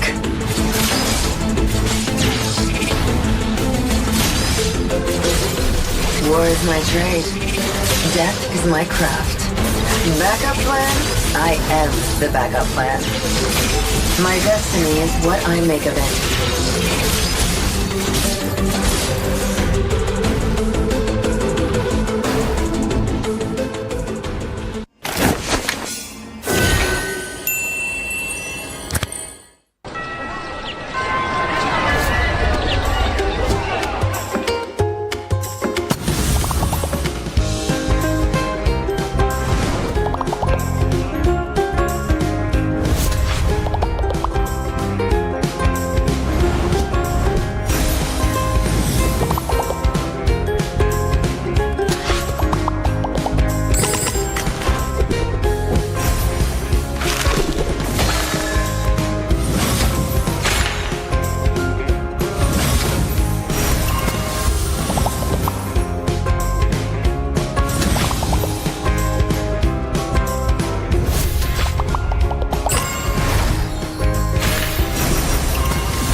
Okay, nature boy, what's that bird then? It's a male finch. They give seeds to females in a bonding ritual.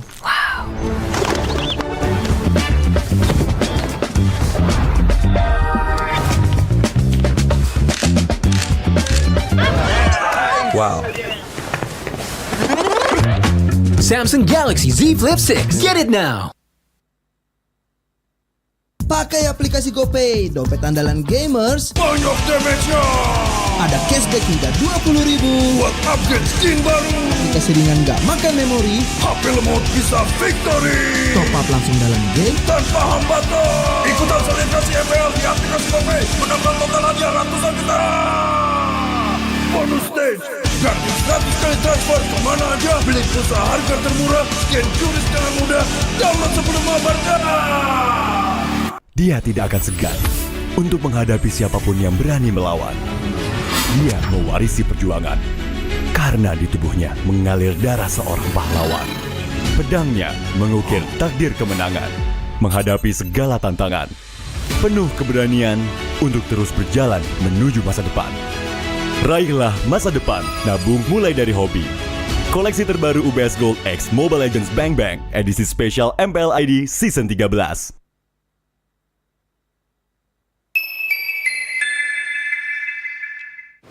Main Mobile Legends memang seru. Mabar sama temen makin epic. Apalagi kalau double kill. Tropicana Double Crunch, es krim karamel dengan lapisan coklat yang tebal. Crunchy-nya double. Main bareng, makan bareng Tropicana Double Crunch. Double crunchy level dewa. Rasa ini Gatot kacau. Ih, tombe basah. Bro, move on ke Head and Shoulders. 100% pede, ketombe basah dan gatal Wiped out. dapetin edisi baru Gatot Kaca di minimarket terdekat. Head and Shoulders. Ini Gatot, ini kaca. Mas Gatot, benerin kaca.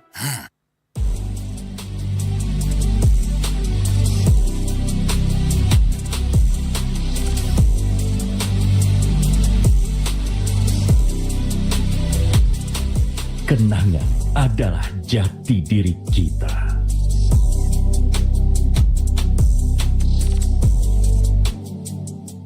Kita adalah pejuang yang melangkah dengan penuh keyakinan, menghadapi dunia tanpa keraguan, karena hidup adalah arena pertarungan. Kita adalah pejuang yang tak akan gentar oleh segala tantangan, menghadapi lawan tanpa ketakutan, karena kita terlahir untuk meraih kemenangan. Raihlah kemenangan dengan koleksi terbaru UBS Gold X Mobile Legends Bang Bang, edisi spesial MPL ID Season 13. Saatnya nabung dari hobi bersama UBS Gold.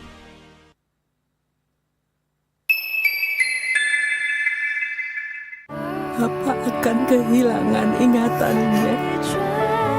Masih inget ini, Pak? Sekecil apapun perhatian adalah kekuatan. Hidupkan momen kebersamaan. IndiHome.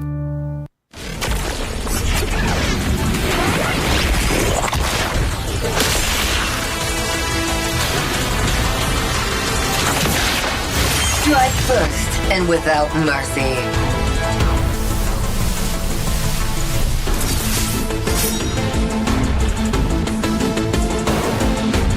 Where I tread, death follows.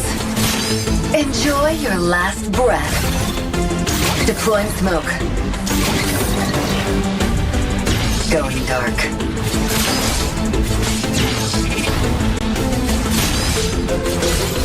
War is my trade. Death is my craft. Backup plan? I am the backup plan. My destiny is what I make of it.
Nature Boy, what's that bird then? It's a male finch. They give seeds to females in a bonding ritual.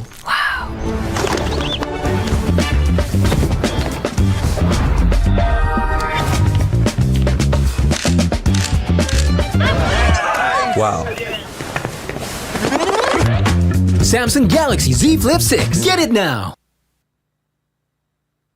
Pakai aplikasi GoPay, dompet andalan gamers. Banyak damage-nya.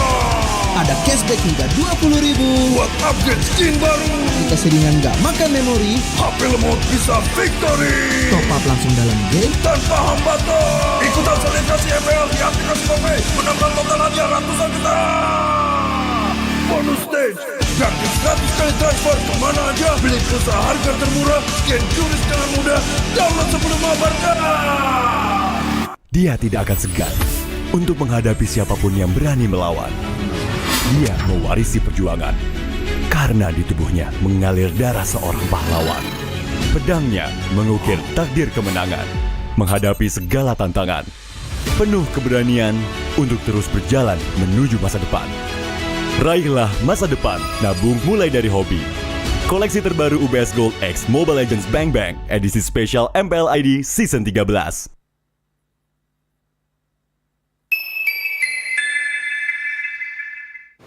Main Mobile Legends memang seru. Mabar sama temen makin epic. Apalagi kalau double kill. Tropicana Double Crunch, es krim karamel dengan lapisan coklat yang tebal. Crunchy-nya double. Main bareng, makan bareng Tropicana Double Crunch. Double crunchy level dewa. Rasa ini Gatot kacau. Ih, tombe basah. Bro, move on ke Head and Shoulders. 100% pede, ketombe basah dan gatal Wiped out. dapetin edisi baru Gatot Kaca di minimarket terdekat. Head and Shoulders. Ini Gatot, ini kaca. Mas Gatot, benerin kaca.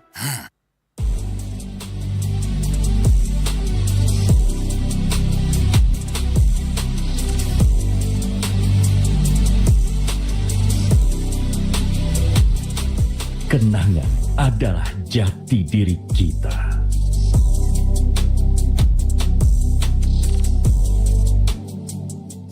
Kita adalah pejuang yang melangkah dengan penuh keyakinan, menghadapi dunia tanpa keraguan, karena hidup adalah arena pertarungan. Kita adalah pejuang yang tak akan gentar oleh segala tantangan, menghadapi lawan tanpa ketakutan, karena kita terlahir untuk meraih kemenangan. Raihlah kemenangan dengan koleksi terbaru UBS Gold X Mobile Legends Bang Bang, edisi spesial MPL ID Season 13. Saatnya nabung dari hobi bersama UBS Gold.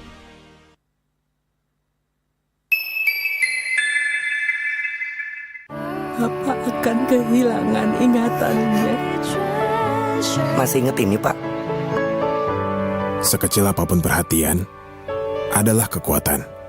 Hidupkan momen kebersamaan. IndiHome.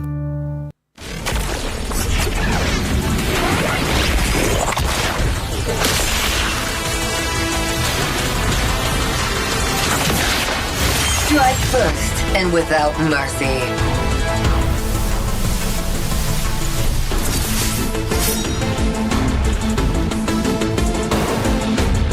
Where I tread, death follows. Enjoy your last breath. Deploying smoke. Going dark.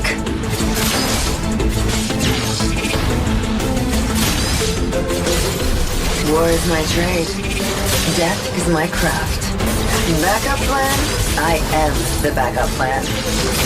My destiny is what I make of it.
Okay, nature boy, what's that bird then?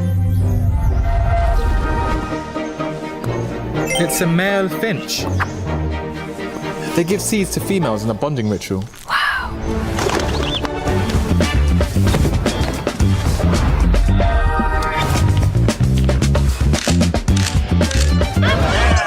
Wow. Samsung Galaxy Z Flip 6. Get it now. Pakai aplikasi GoPay, dompet andalan gamers. Banyak damage-nya. Ada cashback hingga 20.000 buat upgrade skin baru. Jika seringan nggak makan memori, HP lemot bisa victory. Top up langsung dalam game tanpa hambatan. Ikutan selebrasi MPL di aplikasi GoPay. Menambah total hadiah ratusan juta. Bonus stage. Gratis 100 kali transfer kemana aja. Beli pulsa harga termurah. Scan QRIS dengan mudah. Download sebelum mabarkan. Dia tidak akan segan untuk menghadapi siapapun yang berani melawan. Dia mewarisi perjuangan karena di tubuhnya mengalir darah seorang pahlawan. Pedangnya mengukir takdir kemenangan, menghadapi segala tantangan. Penuh keberanian untuk terus berjalan menuju masa depan. Raihlah masa depan, nabung mulai dari hobi. Koleksi terbaru UBS Gold X Mobile Legends Bang Bang, edisi spesial MPL ID Season 13.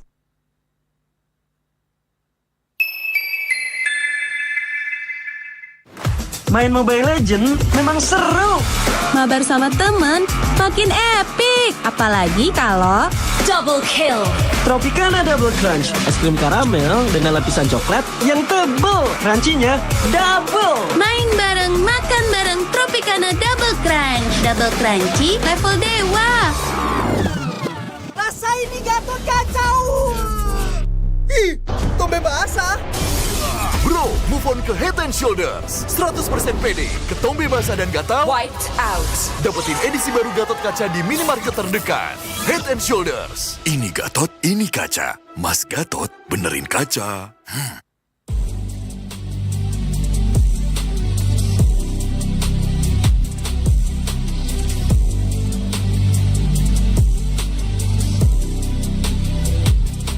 Kenangan adalah jati diri kita.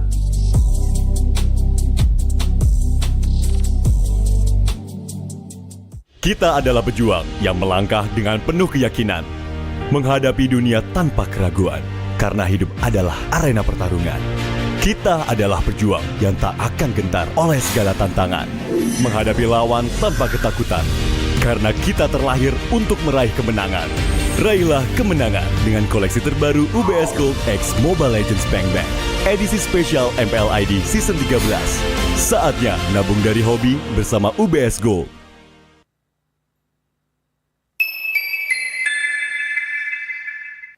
Apa akan kehilangan ingatannya? Masih inget ini, Pak? Sekecil apapun perhatian, adalah kekuatan. Hidupkan momen kebersamaan. IndiHome.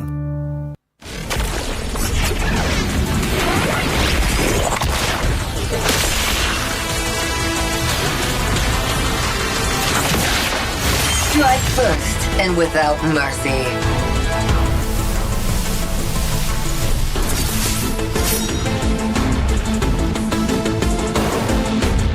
Where I tread, death follows.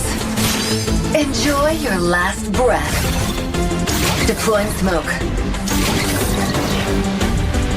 Going dark.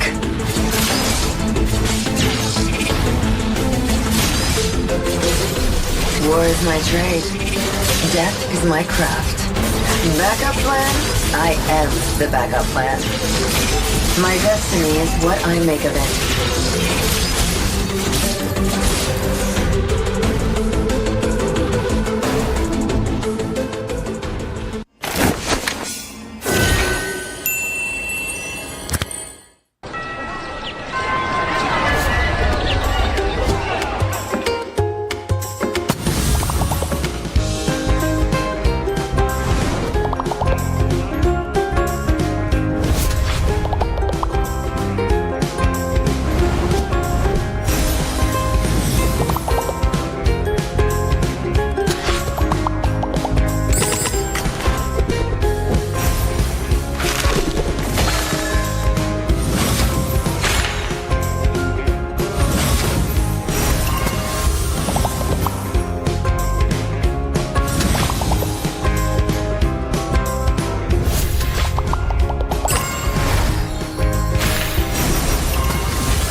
Butcher boy, what's that bird then?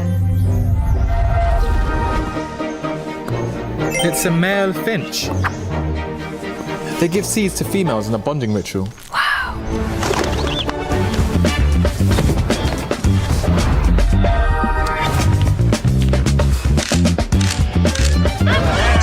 Wow. Samsung Galaxy Z Flip 6. Get it now.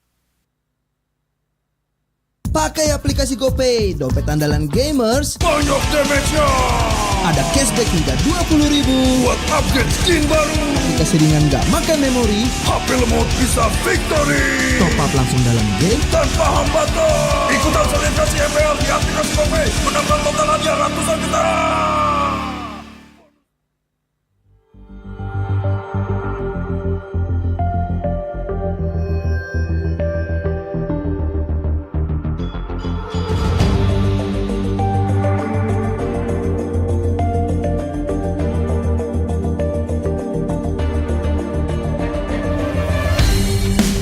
Kan berdiri dan terus berlari, terus ke arah puncak tertinggi. Ku takkan berhenti, hanya sampai di sini. Kemenangan abadi menanti. You know we won't miss if we unite our focus. And if you haven't noticed, we all live. Nyalakan apimu, hadapi semua tantangan, hadang semua serangan, jatuh bukan halangan. Bakar semangatmu, janganlah engkau menyerah. Kita akan buat sejarah. We all this, we won't miss. We all this, we won't miss. Saatnya beraksi, jalani ambisi. Aku kan menyawakan hari ini. You know we won't miss if we unite our focus. And if you haven't noticed, we all live. Nyalakan apimu, hadapi semua tantangan, hadang semua serangan, jatuh bukan halangan. Bakar semangatmu, janganlah engkau menyerah. Kita akan buat sejarah. We all this, we won't miss. We all this, we won't miss. We all this.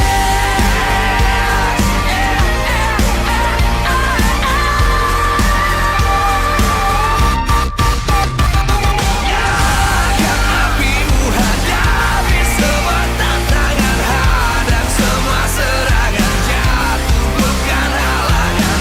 Bakar semangatmu, janganlah engkau menyerah. Kita akan buat sejarah. We all this.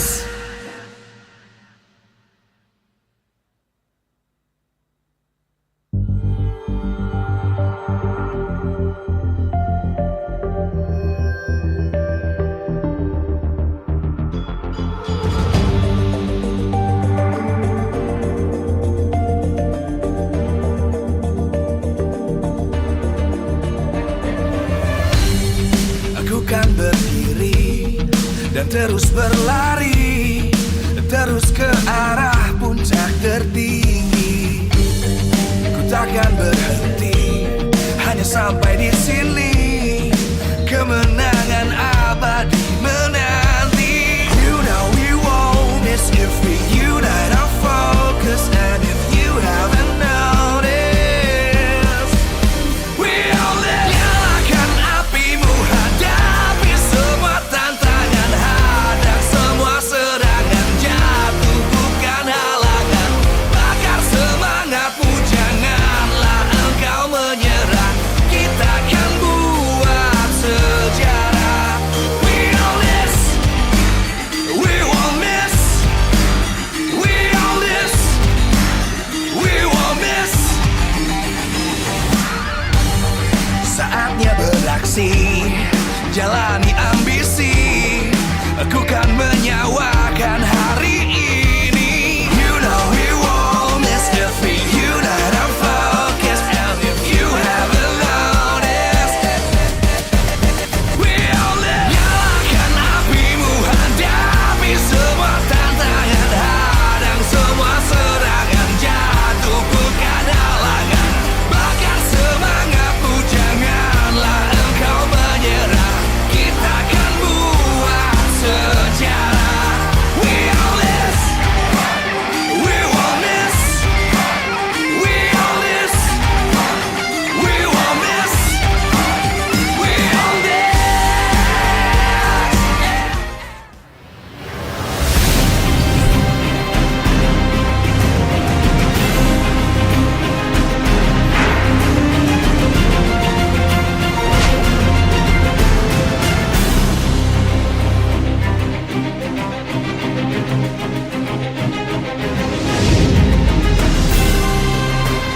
Live from Jakarta, MPL Arena.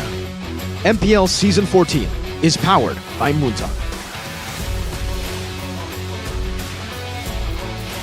Presented by our official tournament smartphone, Samsung Galaxy. Official e-wallet, GoPay. Official destination for gaming and esports, Hidea. Official gold partner, UBS Gold. We own this.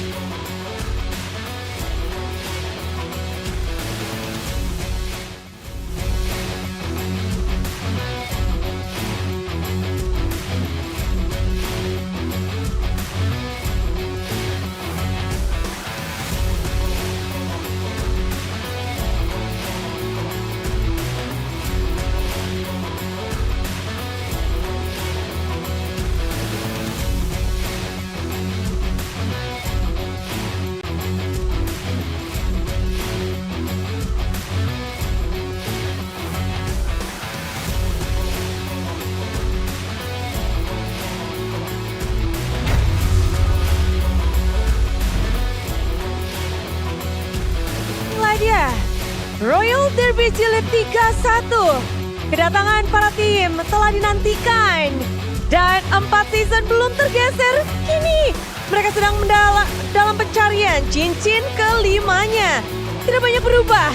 Ada Keyboy, Sans, Cewek, Lutfi, Kairi, serta Albert yang menjadi tantangan terbesar untuk RRQ di match kali ini. Di minggu lalu, Albert telah dimainkan dengan hasil yang luar biasa. Kini, Albert dan Kairi sama-sama berada di MPL Arena. Siapakah yang akan dimainkan? Akankah Tuan Muda Albert akan menjadi batu sandungan untuk mantan timnya? Atau akan ada gebrakan baru dari tim Fnatic Onyx? Mari kita sambut bersama-sama.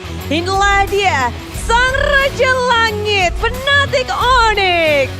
Namun lawan mereka, inilah dia pilar-pilar baru. Sang Raja telah memasuki arena. Meski masih muda, harapan banyak tentu diletakkan kepada para player ini. Sang veteran Skylar berjalan dengan rookie-rookie menjanjikan. Tentunya ada Rins ya, dan juga Idok yang performa yang menarik banyak perhatian. Tak ketinggalan juga Diren yang konsisten dalam menjadi playmaker, dan Susujin sang jungler menjanjikan untuk RRQOC juga siap untuk melawan sang 4-pitch champion Fnatic Onyx. Inilah dia Royal Derby.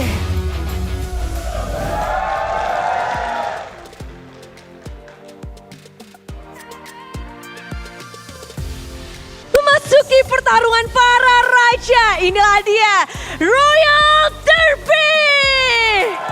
Di Royal Derby ini adalah edisi yang ke-31 dengan histori yang sungguh panjang sepanjang MPL berlangsung. Ini adalah yang ke-31. Hasil dari 30 match di belakang 50-50. 15 berhasil dimenangkan oleh RRQ dan 15 kemenangan pula didapatkan oleh Fnatic Onyx. Lalu siapakah yang akan mendapatkan kemenangan di match ke-31 ini? Semuanya bertanya-tanya karena Raja dari Skala Raja, mereka mempunyai pilar-pilar teranyar yang sangat menjanjikan. Pilar yang begitu kokoh, pilar yang terlihat begitu sempurna dengan chemistry yang mereka miliki, dan ada gameplay yang sudah tereksplorasi. Sementara kita tidak bisa melupakan bahwa ada 4-pitch champion Fnatic Onyx yang belum tergeser sepanjang 4 season. Mereka memiliki pondasi-pondasi yang terlihat sangat kokoh dan tidak bisa tergoyangkan. Banyak sekali penantang-penantang hadir, namun belum ada yang berhasil untuk menumbangkan Raja Langit. Dan di sini tentu saja dari tim Kingdom pun sudah hadir. RRQ Kingdom, mana semangatnya? Dengan semangat 17-an pastinya mereka meramaikan MPL Arena. Namun di sini dari Fnatic Onyx, di mana nih? Semangat untuk Fnatic Onyx, Sonic!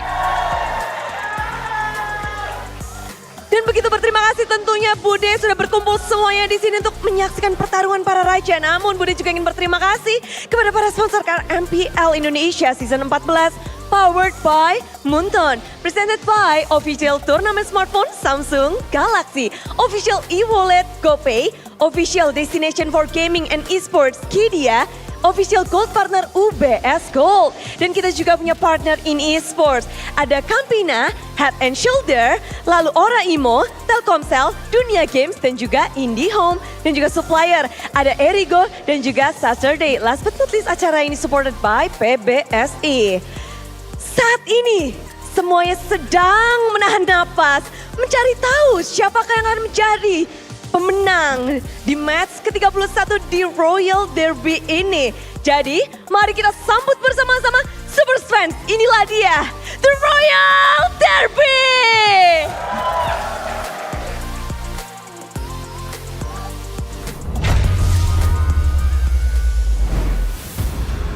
Tidak ada tim Indonesia untuk melaju ke babak selanjutnya.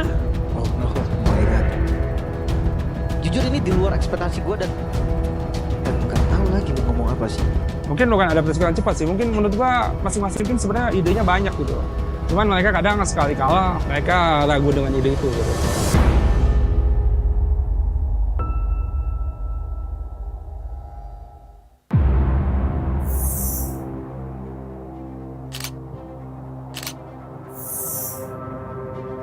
Soalnya kalau Indo kelihat dari region-region luar dibandingin Indo ya lebih menurun sih.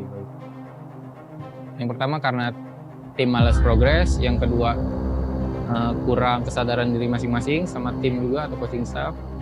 Yang ketiga itu disiplin udah pasti kurang banget di Indo. Masih banyak anak-anak itu yang denial, susah dibilangin, keras kepala. Ya, mulai dari nol. Kita anggap bahwa advantage apapun. Ya, anggap aja BO1. Ya, tetap guys, nggak ada advantage. Ya. Jadi gua minta tetap rapi lagi, disiplin lagi. Ya gua nggak usah tunjuk lah error kalian udah pasti sadar sendiri. Ya gua minta di game 2 lebih kurangin lagi. Ingat guys, nggak ada game yang sempurna. Ya. Ya paling banyakin ini sih strategi gitu.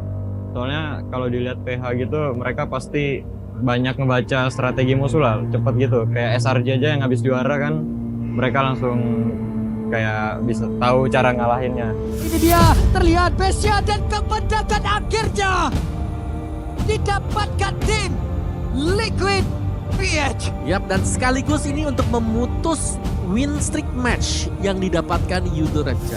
Mungkin bukan adaptasi yang cepat sih, mungkin menurut gua masing-masing tim sebenarnya idenya banyak gitu. Cuman mereka kadang sekali kalah, mereka ragu dengan ide itu gitu. Menurut gua kalau udah di high tier kompetitif kayak begini, udah paling simple ya antara mental dan preparation gitu. Dari draft, awalnya draftnya kita harus ya saling percaya lah at least gitu. Asal kita punya filosofi dan konsep draft yang masing-masing tim punya, dan gak latah gitu, dan ada make sense buat ngelawan sesuatu. Ya kalau kita percaya dan diulangi itu terus mungkin bisa ya. Ingat guys, musuh lu bukan mereka. Musuh diri lu sendiri. Kontrol pikiran secara jernih. Oke? Percaya sama coach lu, percaya sama kemampuan lu, percaya sama teman-teman lu. Berpikir jernih. Apapun yang diomongin teman-teman lu, cerna. Apa yang lu dapatin, lu kasih tahu. Oke?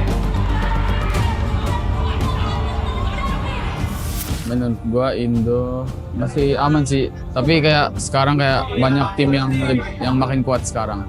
Tapi intinya tuh udah tergantung kayak di mekanik itu, di disiplin, di draft. Ya ambisi gue pengen juara sih. Intinya pengen geser Onyx aja. Ngomongin soal dominasi ya ada yang bisa ngeberhentiin fanatik Onyx dulu sih. Dan itu mungkin akan menjadi pembuka jalan ya buat tim-tim lain biar bisa kompet di internasional.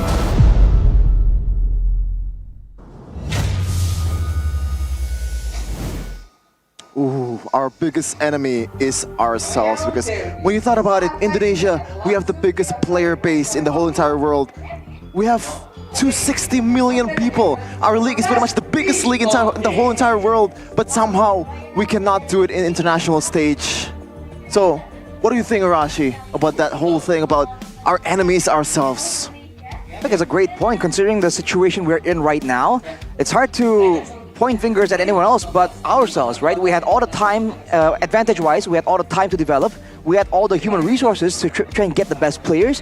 We had access to a lot of different privileges that some regions don't have just yet, and yet we fall behind. So you can say that maybe, again, we're on top for a bit too long, and then it's hard to stay on top when you're not really feeling that chase, you're not feeling threatened by the rest of the regions. But now that we are, I'm looking forward to our team's development, and especially for teams like Onyx, even in the MPL, in MPL, sometimes you've seen that Onyx are just so dominant that some people just think it's a given, right? So they themselves are in the position that Indonesia is in their own local situation. So can the happenings of the previous tournaments be a wake-up call for the whole region, but more importantly, specifically for Onyx as well?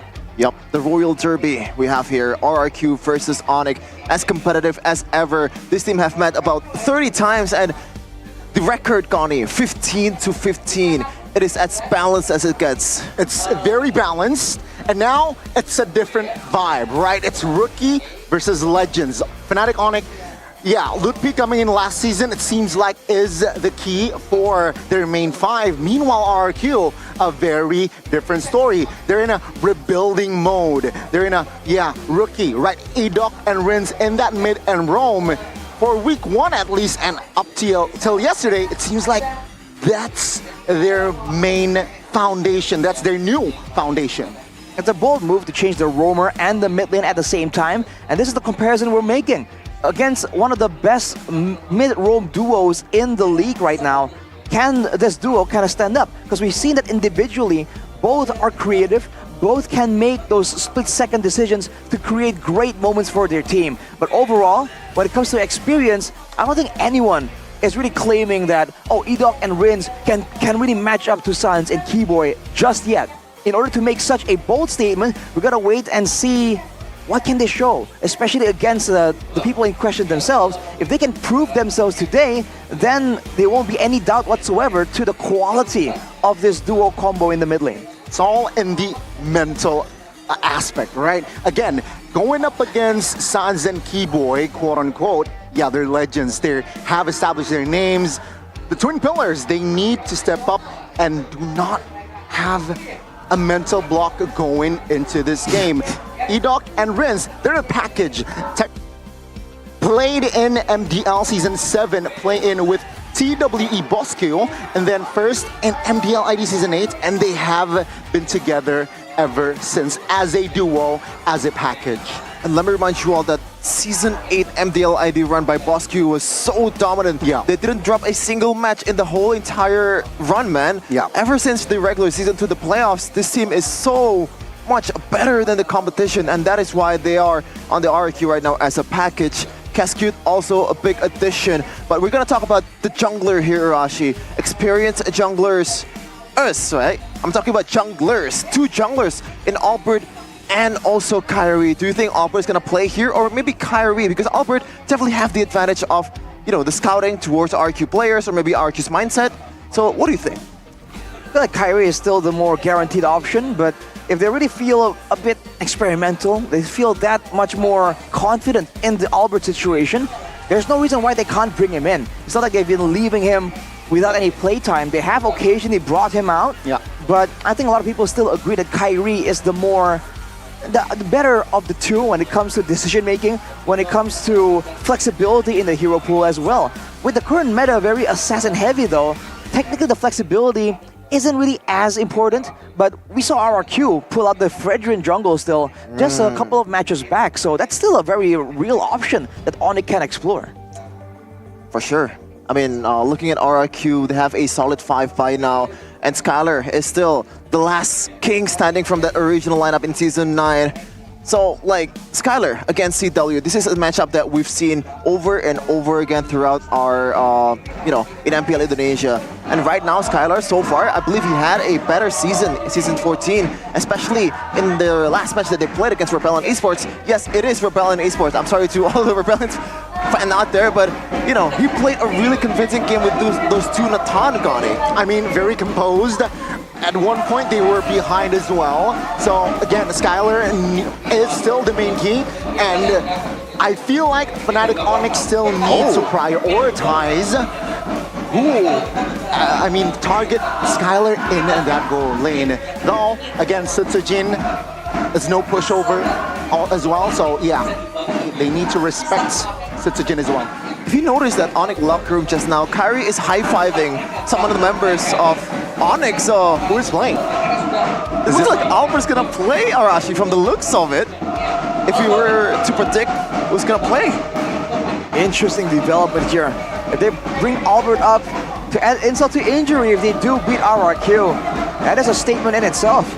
But that's gonna be a risky move considering that RRQ, they are still rough around the edges. They're relatively new, but they've shown great improvements in the short amount of time they've been playing together in the Land of Dawn, in the MPL ID. So I feel like for Onyx, this is the moment to kind of take it seriously, you know, bring out your full power to try and stop the momentum of RRQ, because if they do continue to develop that confidence, develop the experience as well, the synergy between all 5 players, they could be a real contender here, and that might end up threatening Onyx, because we still have a lot of matches, man, towards the end of the season. Let's see though the lineup of these two teams, the Royal Derby. Oh, it's going to be Albert on the jungle. It is Lutpi, Sans Keyboy, and CW as well. My goodness, what a turnaround. What a turnaround indeed. And it will be Albert stepping into the fray. Ladies and gentlemen, let's welcome the 4-time MPL 4-peat champion looking to claim the Infinity Stone. It is Fnatic Onyx! A lot of people has predicted that this team will once again claim the throne in MPL Indonesia Season 14 to complete that 5-peat. A feat that probably could never be replicated again if it were to be done by this team. Super dominant in Indonesia. Already showing great improvements. Even as they were dominant, they still allowed for improvements to be made, changes to be made in the roster to rise even further to greater heights. But today, they're up against the rebuilt, the restarted Kings. The team lineup here, Dairon, Setsujin, Wins, Edok, and Skylar.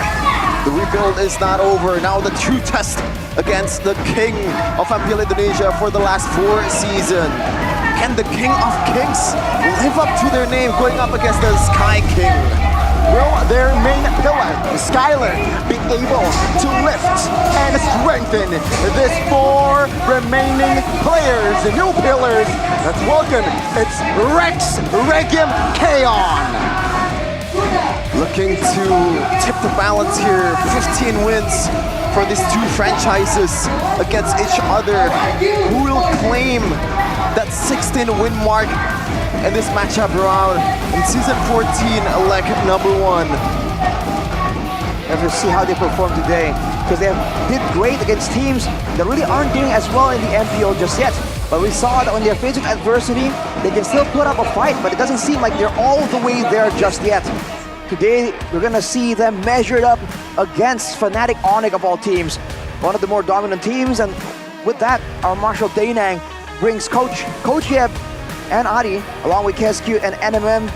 This is a big battle of brains, man.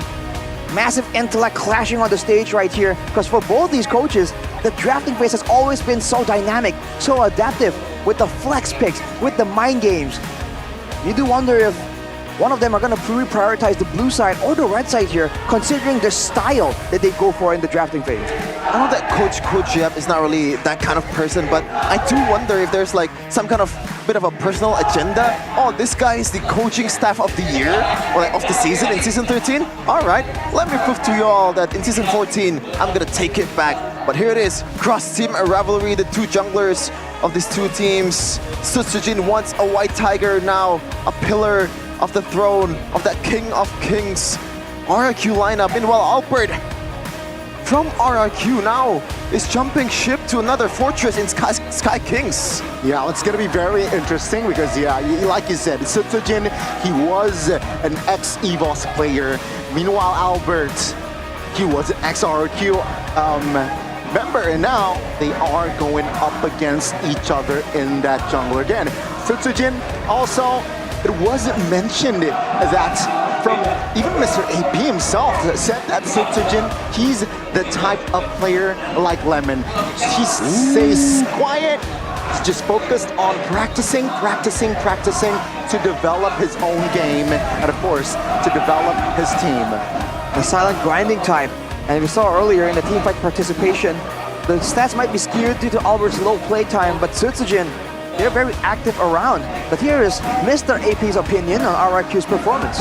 Because there are many new players making their MPL debut, I believe they need more tough matches to help them develop and improve further. Shout out to duniagames.co.id for this interview with Coach Pa-Ape, I'm sorry.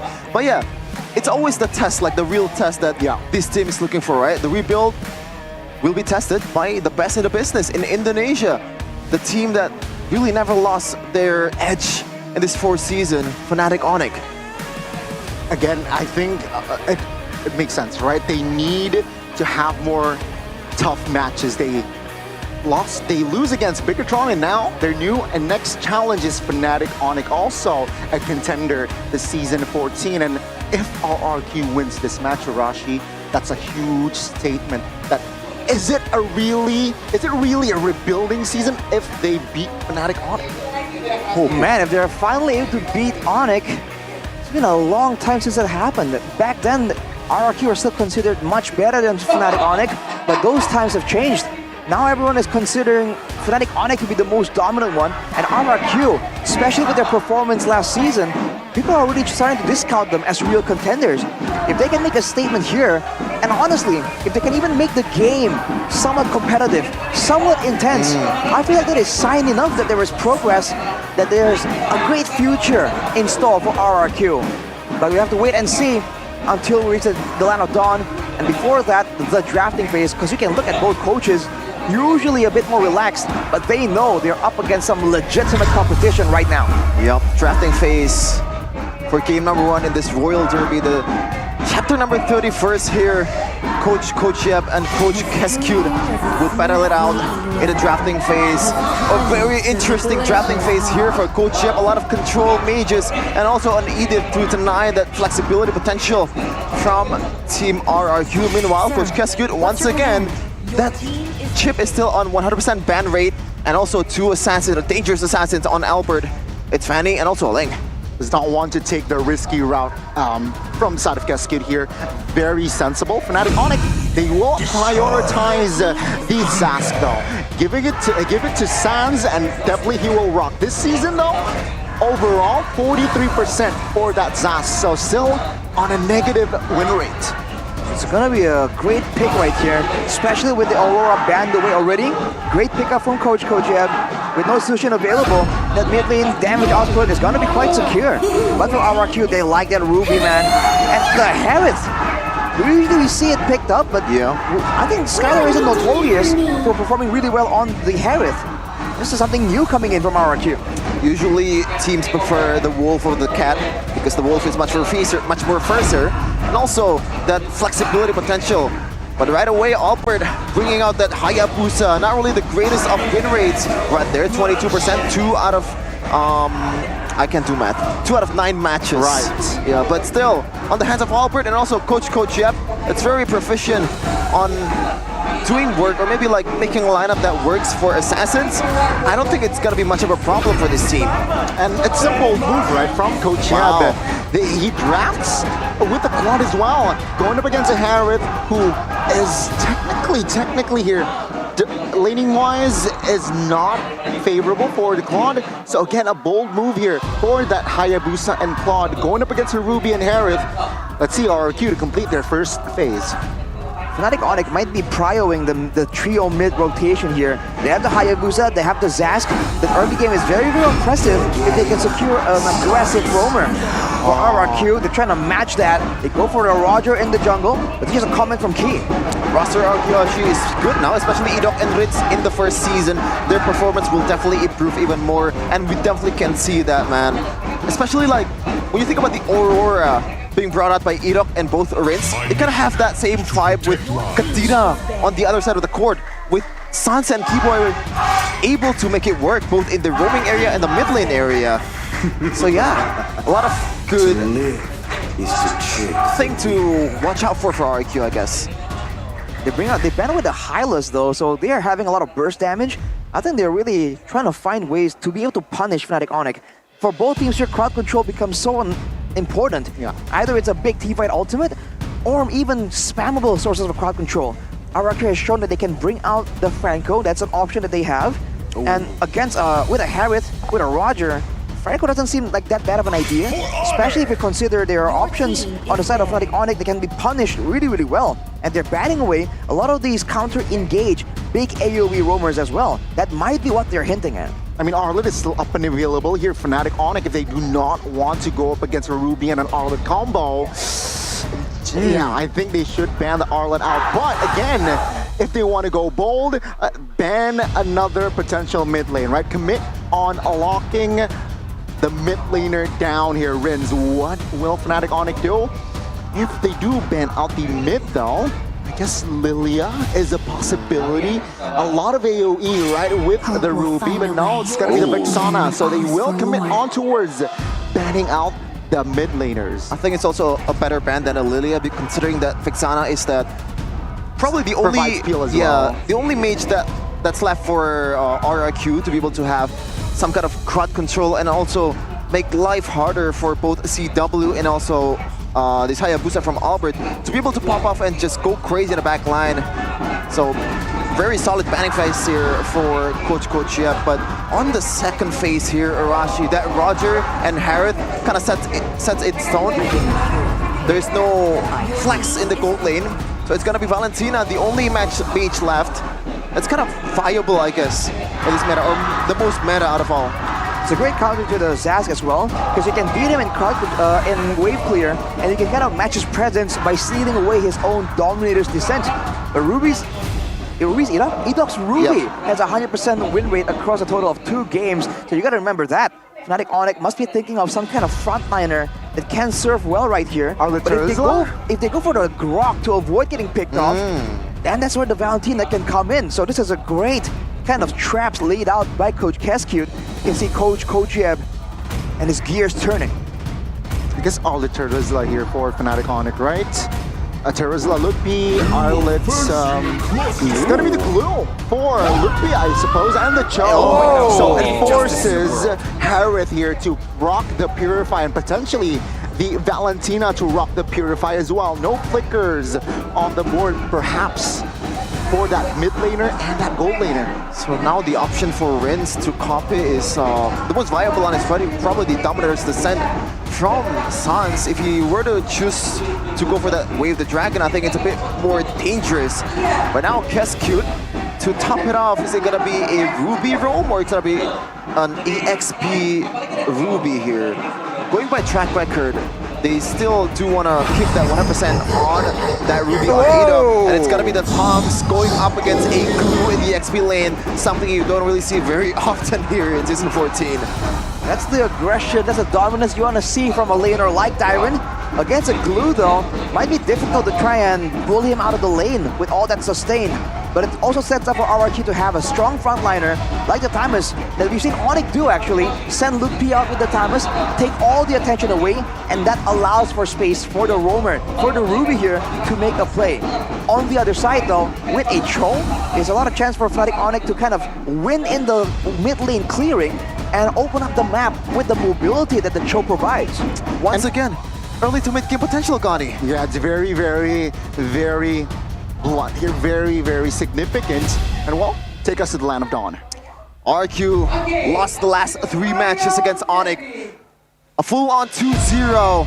Can they finally somehow topple the Sky Kings from their own domain?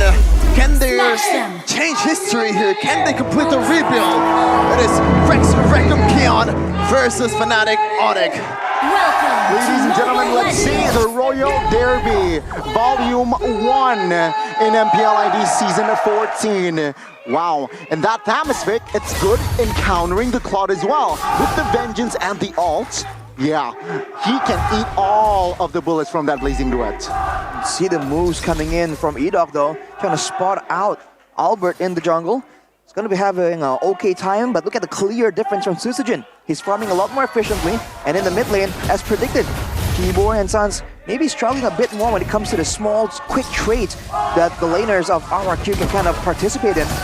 The Litho, though, falls very easily to the hands of Fnatic Onyx. Sutsujin ain't contesting it at all. And also a cheeky move right there from Sans, erasing that spawn right away. But look at the emblems Arashi here by IndieHome, by Telkomsel. Something that you want to point out. Wilderness Blessing for Edok and Rin, so they want to be around the map as predicted. But the Inspire coming in for both the Valentina and the Harriet, both trying to make sure that they have the rotations of spells enough to actually make a difference. But look at this play though. Shadow kill, RNG, but the squad Shadow will find the mark for Sans, executing the mid laner. Rins will fall. Now Sutsujin looking for that trade, finds it. It's a 1-for-1, both mid laners taken out. Both junglers coming in hot in the first 2 minutes, taking a kill for their team. But that is the aggressiveness that a Hayabusa user should have in the early game, Arashi. Once you hit level 4, it's time to hit on the mid lane. Ideally, you go for that. You go for the solo pickup because it's a shorter lane with less minions. But man, that was a quick move by Sutsujin to kind of equalize the situation. Turtle popping up right here, and Dyron having all the pressure in the lane. RRQ might be able to get this one very easily. Here, yeah, it seems like RRQ, they have way more control on that turtle spit. It seems like now Albert quite low, shadow kill onto it, Hida flickers out, and Sutsujin will secure the turtle. Would be quite low, looking for an escape route, but Byron is there with the vengeance popped as well. Now Lupi will fall, Sans is next on the chopping block, Tyron secures it. 2 kills and the turtle for RQ. Oh man, who would have thought? The Sky Kings right now is falling down from the sky. The King of Kings showing that they belong in this league. The rebuild is looking pretty good in the first 3 minutes. But the question is, can they make it for like 15 minutes or maybe winning it out against Onyx? The late game is what we have to wait and see, but early on, that's a great play. Using Dyron's pressure and directing it almost exclusively at Sans, making sure they shut down that mid lane power of Onyx. But look at Keyboy, eyeing for a cheeky play right here, but with Edok around, might get spotted out. Yeah, Skylar has to purify as well, right? So technically, Skylar is a-okay with that purify still active. Albert though, already in the bush. Teleportation. Looking for a cheeky opening here. But no, both teams here just airing it, I guess, waiting for the right time. Teleportation by Gopay here. It's actually a tie between the talents with Arashi. Just as usual, going for RRQ 2-1 Arashi. Why not 2-0? I believe Onyx ain't that weak that you can expect a 2-0. I feel like Coach will be able to find a winning solution at one of these games. I do hope RRQ comes out on top though. But for now, it's looking really good for RRQ, but it's not over. Because for Fnatic Onyx, that late game, right? The fact that they have a Cho to try and make plays with, you never know what can happen.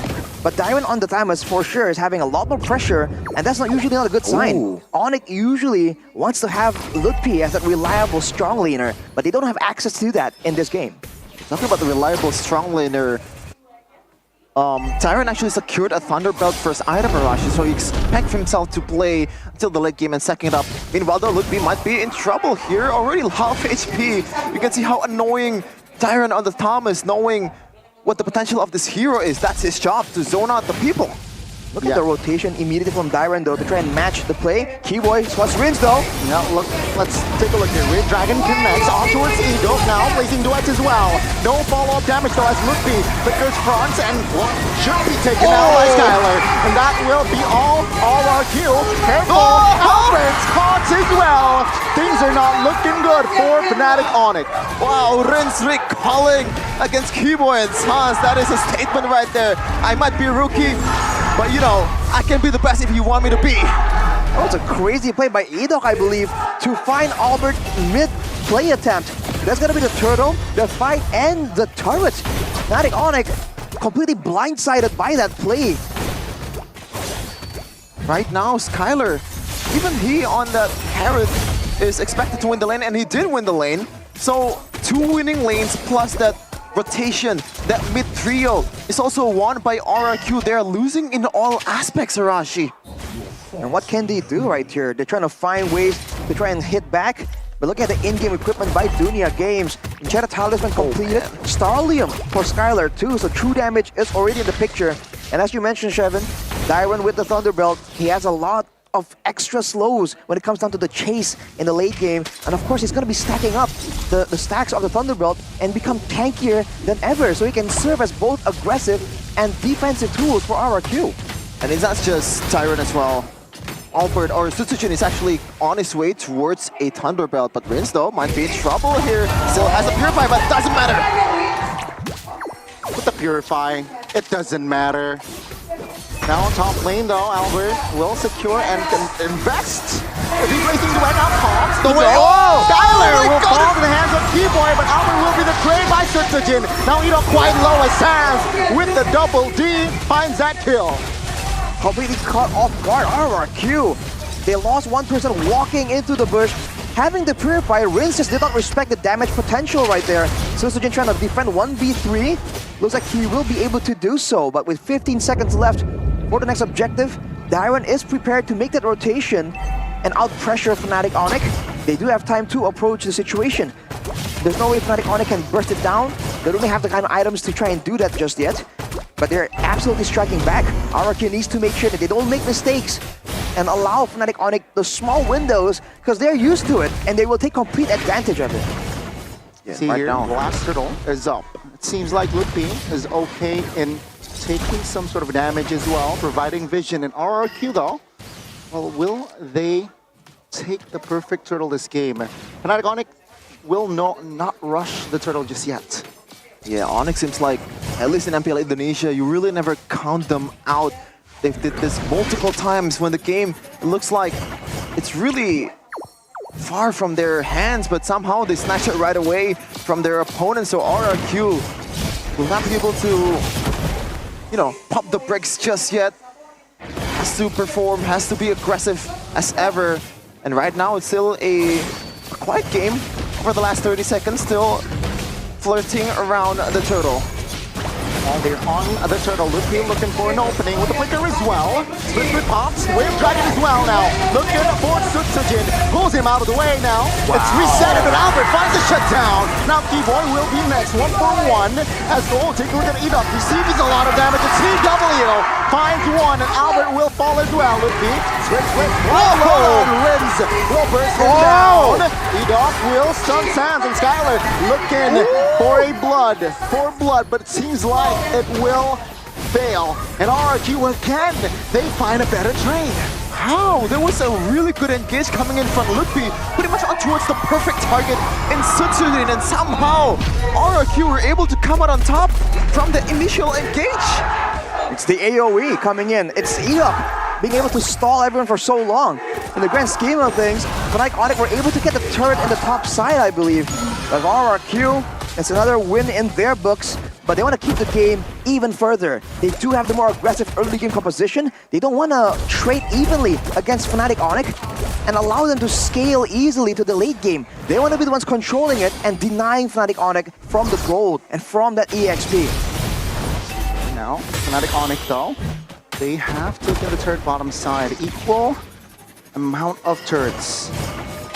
Whoa, we're going to do I'm offended onwards, Sans, and he gets taken down now looking for the trade with I'm offended as well. Oh, Way of Dragon by Keyboy will immobilize Sutsujin, but the damage, the cover by Rinz will claim the double.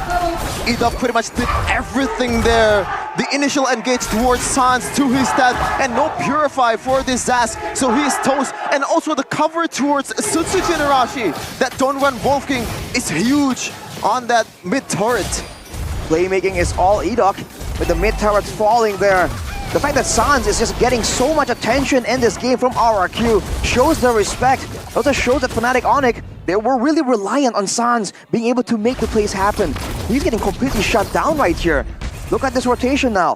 Controlling the top side, taking all the farm, immediately prepping for a potential turret take and a Lord setup too. With Dairon available to open up the map on the way down, Fnatic Onyx, they're running out of options on how to punish the movement of RRQ. Yeah, for sure, especially when you think about that Keyboy is a single target hero. Yes, the CC is huge. It is, you know, it has a long time, like it can control someone for a long time, but if it's only 2-1, RRQ has multiple DPS here. Rince can deal damage with the Dominus Descent. Sutsujin the DPS, the main DPS, I would say, for RRQ and Skylar. A lot of damage coming in from RRQ. Keyboy has to pick one out of all of them. Skylar picked up the purple buff as well, if I'm mistaken. Yep. So man, that's already a great denial. Looking at the top side, CW, I think it has to be in his hands, right? If looking at the Radiant armors built up by the members of RRQ, they're immune to magic as Edok makes a play but does not land it. Yeah, I'm offended already waste, and they want to fight now. Fnatic Onyx. Yeah, let's see here. Looking in the front side alongside Keyboy, but now in the backside, TW pops a blazing duet, finds Edok and finds another. Skylar will fall. He now will be the traded Albert. Out of all people, gets taken down as CW claims the double. As Sands as well in the backside. Now Sujin looking for a trade as he finds the triple. Looking for the maniac. Will he find the savage? Keyboy, where are you going? As Sujin, he's hungry and he finds the savage. There's a reason his name is Sutsujin. It might not be Sutsujin, but it's killing all of Fnatic Onyx members. And the MPL are divorced. You RRQ fans are hyped and pumped looking at their new jungler, Sutsujin. With the recalls too against the Sky Kings. Might have been the first savage of the season. Sutsujin takes the Lord as well. RRQ, what a statement. Fnatic Onyx now has to defend against this Lord, and they don't have a lot of burst damage. The Zask, we've talked about this before, can't really defend that well against a Lord. With how much ahead RRQ are right here, seems like Fnatic Onyx will be trying to get what they can from the jungle, but they will soon be forced to back away. Oh man, as I said, Arashi, they picked out pretty much every member of RRQ except Sutsujin. It was a pure 1v3. Keyboy can only choose one, and when you're, leaving Sutsujin, who has like a 413 KDA in the first 12 minutes, you're gonna pay, even though it's like you have the numbers advantage.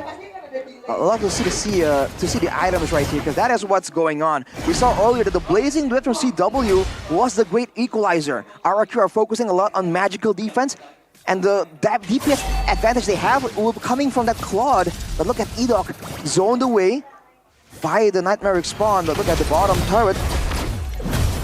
RRQ won't be able to take it just yet.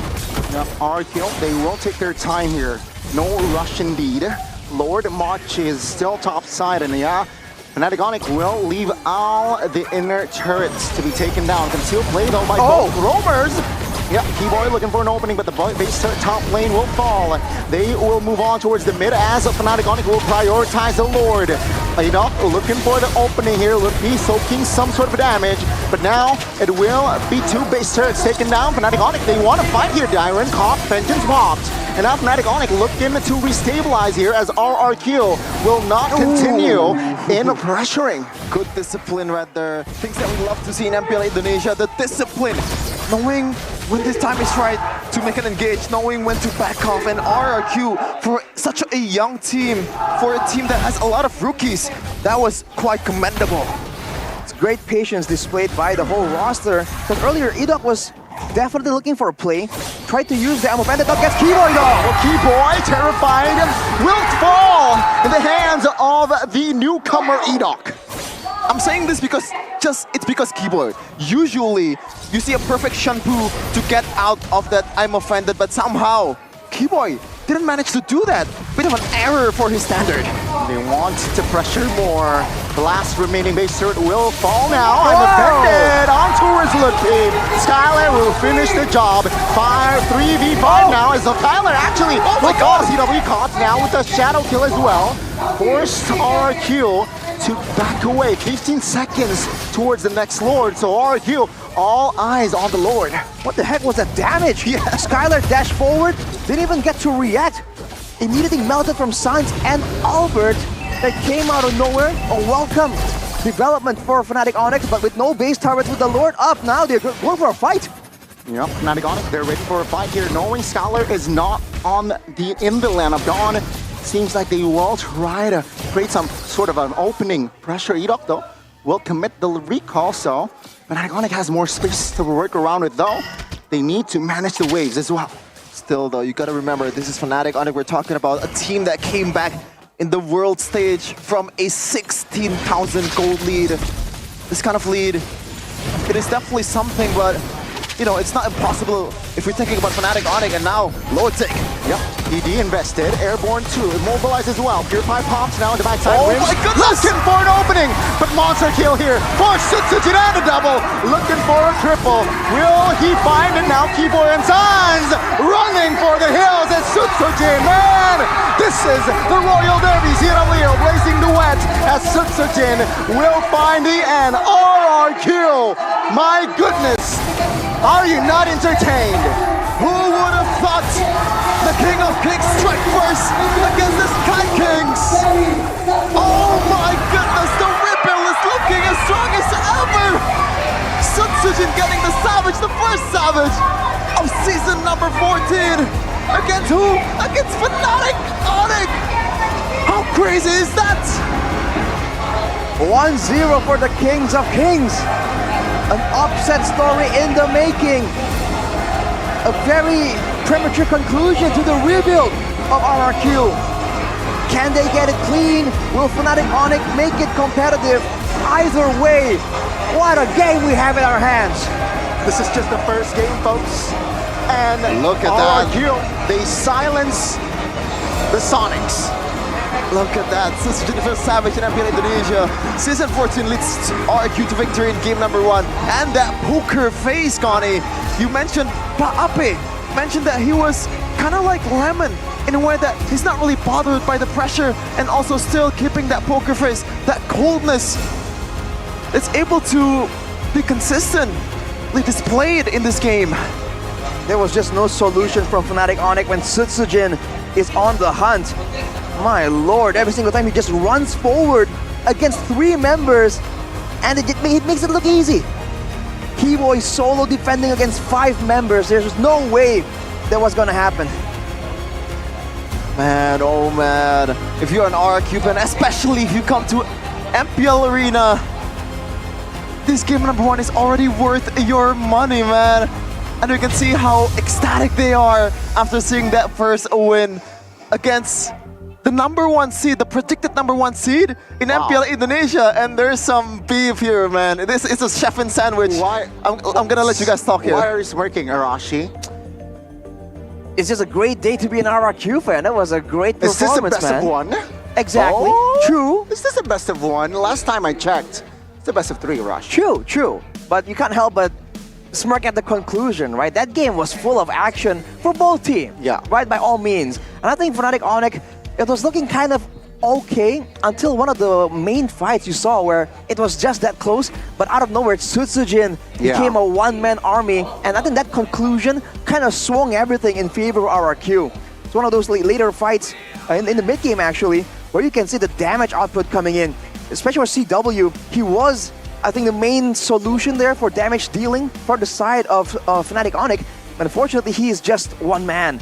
And when Sutsujin, who was fed as he was, by the way, 7-1 already at this point, you can see that he was just 1v3 all the way, and Keyboy tried to make it difficult, but that Savage, the first Savage, falls into the hands of RRQ. Is that a premonition? Is the question everyone's asking about. A deadly premonition, but that team fight was actually good for our Fnatic Onyx, right? They were able to get what they want, which is pretty much a 4-man wipe. But unfortunately, you left the man of the hour, Sutsujin, which is pretty much snowballing at that point. Fnatic Onyx somehow gets punished for something that they've won. Here's the MVP presented by our official tournament smartphone, Samsung Galaxy Z Fold and Z Flip 6. It's Sutsujin, 12-1-7 against the Sky Kings on a Roger. Going for all the aggression, went for the Great Dragon Spear, knowing that these are some pesky, slippery little heroes that Fnatic Onyx have in their hands. Going for the Great Dragon Spear means that the chase is just insane, and we saw it. He was running marathons to secure the kills in that late game. It just comes down to the game plan, I feel like. And for RRQ, I feel like it just looks, it kind of falls into place a lot more neater compared to Fnatic Onyx. Here's some of the highlights by our official gold partner, Ube as Gold. In the early game, you saw Albert making the play happen, along with Sans, of course. Even Keyboy trying to get involved for good measure. But from there, Sutsujin, all the way from the beginning, knowing he has a level advantage, goes for the burst play. It's almost like it's a multi-layered, multi-purpose hero here to Roger.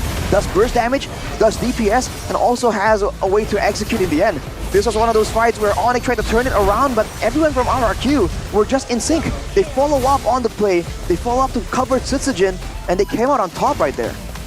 I mean, based on game one, I think they should ban the Ruby out, man. It's so value in the hands of E-Dog, and you can see here, the cover, the initiation is mostly because of E-Dog. Oh, there you go. That Wuthon one walking towards Alfred as well. But Arashi, I just want to talk about something here. Do you think it's kind of a waste putting Sans on a Zask? A hero that's not really mobile, don't really have a lot of ceiling. It really relies on your teammate making a play, and it feels like throughout the whole game, Sans is just stripped naked from his potential. I think he was just being focused down a lot more than he would be used to. You can see that every time there's a rotation, any kind of pick-up attempt, it's always onto Sans to try and punish the fact that he does not have a Purify either. And in this fight, you can see that Dyron, you gotta give him a shout out, man. On the Thamus, he was dominant in the lane, and he was an absolute wall with that Vengeance in the front line. There's just not enough damage available to the whole roster of Fnatic Onyx to try and take that man down. If you're thinking about solutions here, if they focus Tsutsugen, Skylar was still doing a lot of damage, and so was Rins. I feel like in the end there, you know that moment where Skylar got bursted down? That was Sans making a play with the Lightning Truncheon. He went for that itemization. Instead of going for full DPS, he wants some more burst damage to catch Skylar and maybe Rins off guard. But in the end, I think the adaptation from RRQ was just good enough, and they really did not make a lot of mistakes in that late game that Fnatic Onyx usually could use to try and stage a comeback. Looking again at the rest of the emblems here, weapon mastery for Sans, but he was still stuck on 3 items. As if you compare that to Rins on the Valentina, full items with the Winter Crown as well. And you can say the same thing for Tsutsugen. Already full items all the way from the beginning. He was level 15 when the members of Onyx were still at level 12, I think. There was a huge disparity EXP-wise, gold-wise, and yeah, I mean, Tsutsugen, what a performance. 12 kills. Man, 900 gold per minute, by the way, as a jungler, not a gold laner. That is wild. Well, yeah, it is possible, definitely, when you're playing with a Roger that has a Savage. Snowball as well. And Tyron actually, interesting itemization here. So pretty much a full tank with a single bow that's not really upgraded towards corrosive side Arashi. So he just wants to have that a little bit of attack speed stacking. But other than that, it's just tanking the front line. And he went for very situational tanky items because he went for the Queen's Wings instead of more defensive stats because he knows, for the most part, he either wins in the 1v1 or he's going to get low enough that he can get full advantage out of the Queen's Wings. And in the later stages, it's even more important because he doesn't really go forward alone. Whenever he moves forward that aggressively, takes damage from 4 members, he knows that the whole team is trying to do something with that, right? The Lord, the team fight, and that was a big problem, man. And usually we see Lutpi being the main playmaker. When you're faced against a Thamus of that caliber, I feel like it was so difficult. Like you said, Shevin, he did find that play on the glue to go onto Tsutsugen, but it just wasn't enough. It feels like the Tom is kind of like the replacement for Hylos when it's banned, right? So why do you think a lot of teams out there don't really, you know, do this? Just like RRQ. What do you mean? Like, Hylos is pretty much someone that gets to the backline, just expanding all the HP and taking all the damage from the opponent, and also just baiting out the skills, pretty much functioning the same way as a Thomas with Dyron here. Well, the Hylos provides an extra bit of AoE slow with the Glorious Pathway, and it allows your whole team to kind of follow up with you. The Thamus, I guess, provides more damage, if anything, and tankiness. So it's a bit of a trade-off, right? Do you want the more guaranteed slows and engages, or do you want just more damage, more real threat? And in this game, RRQ went for the damage and the threat because they know that even if Onyx can kind of kite back away, try and gap close, use the Jeet Kune Do and the Shunpu to get away, Tsutsugen is on the hunt. It's very tough, right? Again, Cho against his head-to-head, it was Ruby. Yeah. It was a very questionable head-to-head. Yeah, Keyboy did what he can, but it was a losing head-to-head in that rogue position, I feel like, right? Because again, with Ruby, you have the elements, you have the tools to hinder the movements, you have the tools to stop, break the tempo of that Cho, and we saw it in game 1. So game 2, perhaps if Ruby is just such a high value pick. I feel like either you ban it out or pick it up in the first pick. Yeah, I gotta say, I was tempted. Like Megatron. I was tempted, right? Just a little bit tempted to go for Edok for the MVP vote, but I ended up going for Sutsujin because It's a the savage. savage. Yeah, it is a savage, so gotta give it to the man. But yeah, Edok so far, the engage, the covers, this is what I'm talking about. Every time, even Albert going in through like a crowded team fight, he's there with the Dawn Run Wolfgang and chain it up with the I'm offended, man. I'm definitely offended you're trying to go for this one because I'm here. Edok is here to make a statement, and right now his 3-match or 3-game 100% on the Ruby. I think it's pretty sure it's gonna be banned, right? And if you look at it earlier, first pick Ruby, generally for RRQ, Ruby and Harith, and they pick the glue last. And if that's a Ruby with the Festival of Blood, so in those team fights, whenever the glue is just popping the split, that's a lot of regen for Edok as well. That's an extra layer of benefit for sustain heroes. So that's why the glue can kind of be a double-edged sword. They did ban away the Faramis, Fnatic Onyx, so they know that there won't be a direct counter to the glue, but I think the Ruby kind of stole some of that advantage away. Wow, didn't really thought of that, but if you wanna experience MPL Indonesia in prime fashion here, come here to MPL Arena to Team Galaxy Zone Camp by Samsung Galaxy. Bring your Samsung phones, Samsung pretty much electric outlets, what do we call it? Electric specimens. I mean, for old time's sake, it's CITB, man. Shepin is definitely in the building. No, it's not brand ambassadors. Yeah, ladies and gentlemen. Oh, so he's admitting the brand ambassadors is what he's looking at. I just stuck my own grave. Okay, good trap there, Gandhi. Good trap there. Okay, Shepin. But yeah, guys, check out, of course, Samsung Galaxy. It's so cool. But it's hard to really read what's being written right there due to the lighting.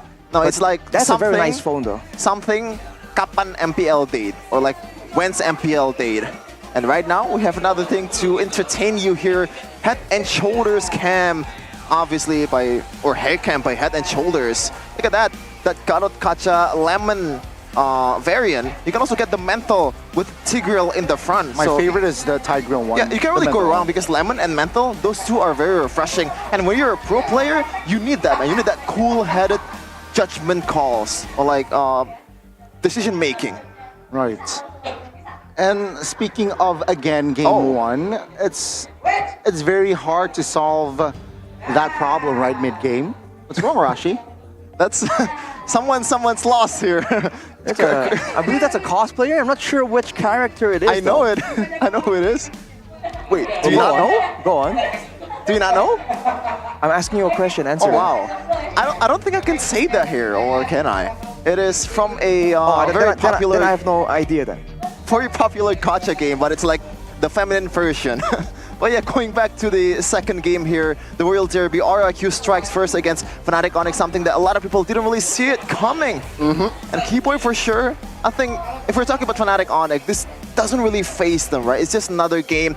Win by a mile, lose by an inch. It is a loss, you know? Yeah. Doesn't matter if you get savaged by Sutsujin. At the end of the day, if you can turn it around in game number 2 and game number 3, it is still your W. I mean, don't judge a team when they're winning. Judge a team when they're losing. So let's see here, Fnatic Onyx on a losing side. What will they do to bounce back for that second game? Let's see here. RRQ though, I mean, we talked about mental game pre-match. It seems like based on that first game, it doesn't really phase them as well. Which is very surprising. A lot of the older veterans in the league kind of get jitters whenever they're up against the great Sky Kings, like right? Moreno? The amazing Onyx. That, you know, he admitted that was the case for a while, but he says that's no longer the case. But I mean, RRQ, they're a bunch of new players, but they're coming out of nowhere with this kind of confidence. And we saw the same thing yesterday from, his name escapes me, but a lot of rookies are coming up from the MDL, and they're absolutely confident that they can stand up toe-to-toe to the best of the best in the league. Oh, wow. They switch sides. Oh, man, but really, no respect bent towards Edok's Ruby. I wonder if Cascade is still gonna go for it. But no, it is going to be that Roger that had a Savage in the first game. But Coach Yep, do they want to actually take the Ruby this time? Because it is a highly sought commodity here in Season 14. Based on game 1, I think they should, right? Ruby and maybe the Harith.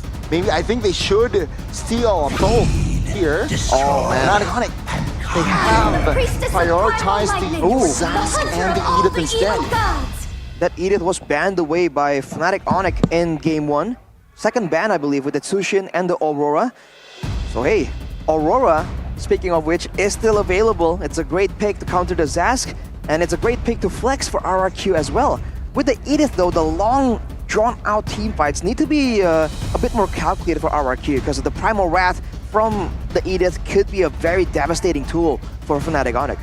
Yeah, and this is a hero that's not really, you know, it's really known for RRQ after that winning play against Matt, against Rebellion, but it's going to be a Luo Yi on a rinse, and also Edok once again, potentially, on this Ruby. It can still be flexed, just like the Roger, so Cascute has a lot of option in his hands, but surely, this Luo Yi, man, we've seen it on Moreno, it is definitely a hero that really needs to be watched out for, especially in that mid-game, in late game, even though when you are winning, and you're trying to reset and run away from the vicinity, you can still be punished by that diversion. And combined with the CC coming in from the Ruby and the chasing potential from Roger, it is going to be very lethal. I think it's a great choice, by the way, for RRQ to go for the Luo Yi. They kind of prefer, I think, to be second pick in the situation, but knowing that now they're forced to pick and show something now, they would much rather show some a hero they can have value outside of those team fights, outside of the 1v1 or 2v2s. So they go for the Luo Yi and provide the diversion, and they hide the rest of the picks. They maintain the flex potential of this Roger and the Ruby, whereas for the side of Fnatic Onyx, I think the Julian so far has only gone to the jungle, and with Sans already in the mid lane, I feel like it's a bit more straightforward, a bit more readable here from Coach Yep. And an Natan ban, you saw how Skylar can change the game with an Natan, even though against pick-off heroes like a Kaja, against this kind of Tagers, he really never died. And also knowing the limit of this hero, man, he's not shy at all to pull that ultimate in front of your face to burst you down in the late game. He knows what he can do and he cannot do. Meanwhile though, Coach Cascute and also banning a gold laner here, knowing that this Roger can still be flexed. Yeah, I mean, technically both teams, they have yet to pick up a gold laner apart from that, Roger, right? But after that first game, it's somehow 85%.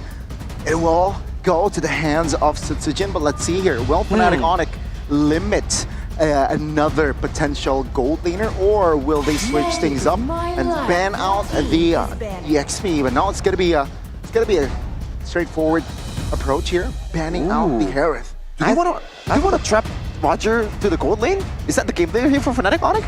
That could be it if they really feel like the jungle presence, the clear, is a bit too much. Because again, the trio mid is just so important right here, and I think Coach Far agrees. Yep, Arceus mid duo, Edok and Rins are incredibly skilled. They have many ideas, aren't stuck in a template, and their responses are quick. They're true innovators. Man, innovators is a pretty interesting word to describe rookies, and it's going to be a Tigreal band to top it off for Coach Cascute. Just want to give it to Keyboy with a game-changing implosions. It's evident in Game 1 though, right? Most of the plays came from Edok and Rins. They single-handedly control the mid-area river as well, which allowed RRQ to have more space and of course rotations. Now Fnatic Onyx though, he will secure a hero, and that is the Claude. So CW rocking the Claude again. Alright, RRQ now will be forced to show two heroes and allow Fnatic Onyx to respond with one. I feel like something strong in the EXP lane is still going to be critical. Part of why they were so successful in the mid lane is because the EXP lane has a constant victory from the beginning, level 1, all the way to the end of the game. The pressure in the EXP lane is what allows them to have control over the turtle pit and the mid lane as well when the rotations do happen. So something strong. I don't know if they're attempting to go up against the Edith though, or if they're thinking that Fnatic Onyx are hiding one more pick, possibly giving Lumpi something else. Oh, Nolan and Terizla. I think the Kaja here for Keyboy might work. Oh, Kaja on Keyboy doesn't really match well with the Claude and Zest, which is the usual DPS, but with Julian, that mid pressure is gonna be crazy, man. The bushes that is gonna own might be something to look out for if you're Coach Cascute, but what do you think, Arashi? Obviously, the Edith can still be flex, but what's gonna be the choice here? I feel like this is going to be an Edith roam because it's a great solution to deal with assassins. The way the fast card control comes up with the onward. That means that Lutpi here, possibly something good to deal with the Terizla. Tyroth? Export maybe? Some kind of AoE, some kind of stalling, I think would do great to avoid getting picked off by the diversion play. It's gotta be the Arlet though, but is it in the EXP lane or is it in the roam? Arlet, Lutpi, will there be a switch? Yeah, Keyboy Edith. Yep, looks like it's gonna be Arlet on Lutpi. This guy's known for Arlet. A lot of great final slashes. A big reason why he is the player of the week in week number 1. But can he replicate that kind of performance against the newfound team of RRQ, the rebuilding RRQ? They completely stomped them in game number 1. Let's see the statistics from the draft. Early to mid-game potential for both teams is actually quite high, still favors towards RRQ. But that control ability from Fnatic Onyx, they excel with the CCs. And gotta watch out for it. But now, it is going to be a big question from Rex Regum K on RQ Hoshi. Is it a true rebuild? Can they finally topple the Sky Kings from their own domain? Can they stop the streak of the MPL wins? It is going to be RQ Hoshi versus Fnatic Onyx. Will it be the rookies shining Welcome again in Mobile game Legends. 2, or will the legends be able to equalize? Ladies and gentlemen, let's witness and find out. It's gonna be a Julian up against a Nolan, so already quite an interesting development. When it comes to pure playmaking potential, I think Susujin has a bit of an edge right here. But Albert, we know the man has potential. But with Keyboy being on the Edith now, can he enable? Because you're seeing a lot of the attention actually move towards the gold laner here instead of the mid lane. That means that Wins most likely will have an advantage due to the level 2 power spike of the Lo Yi.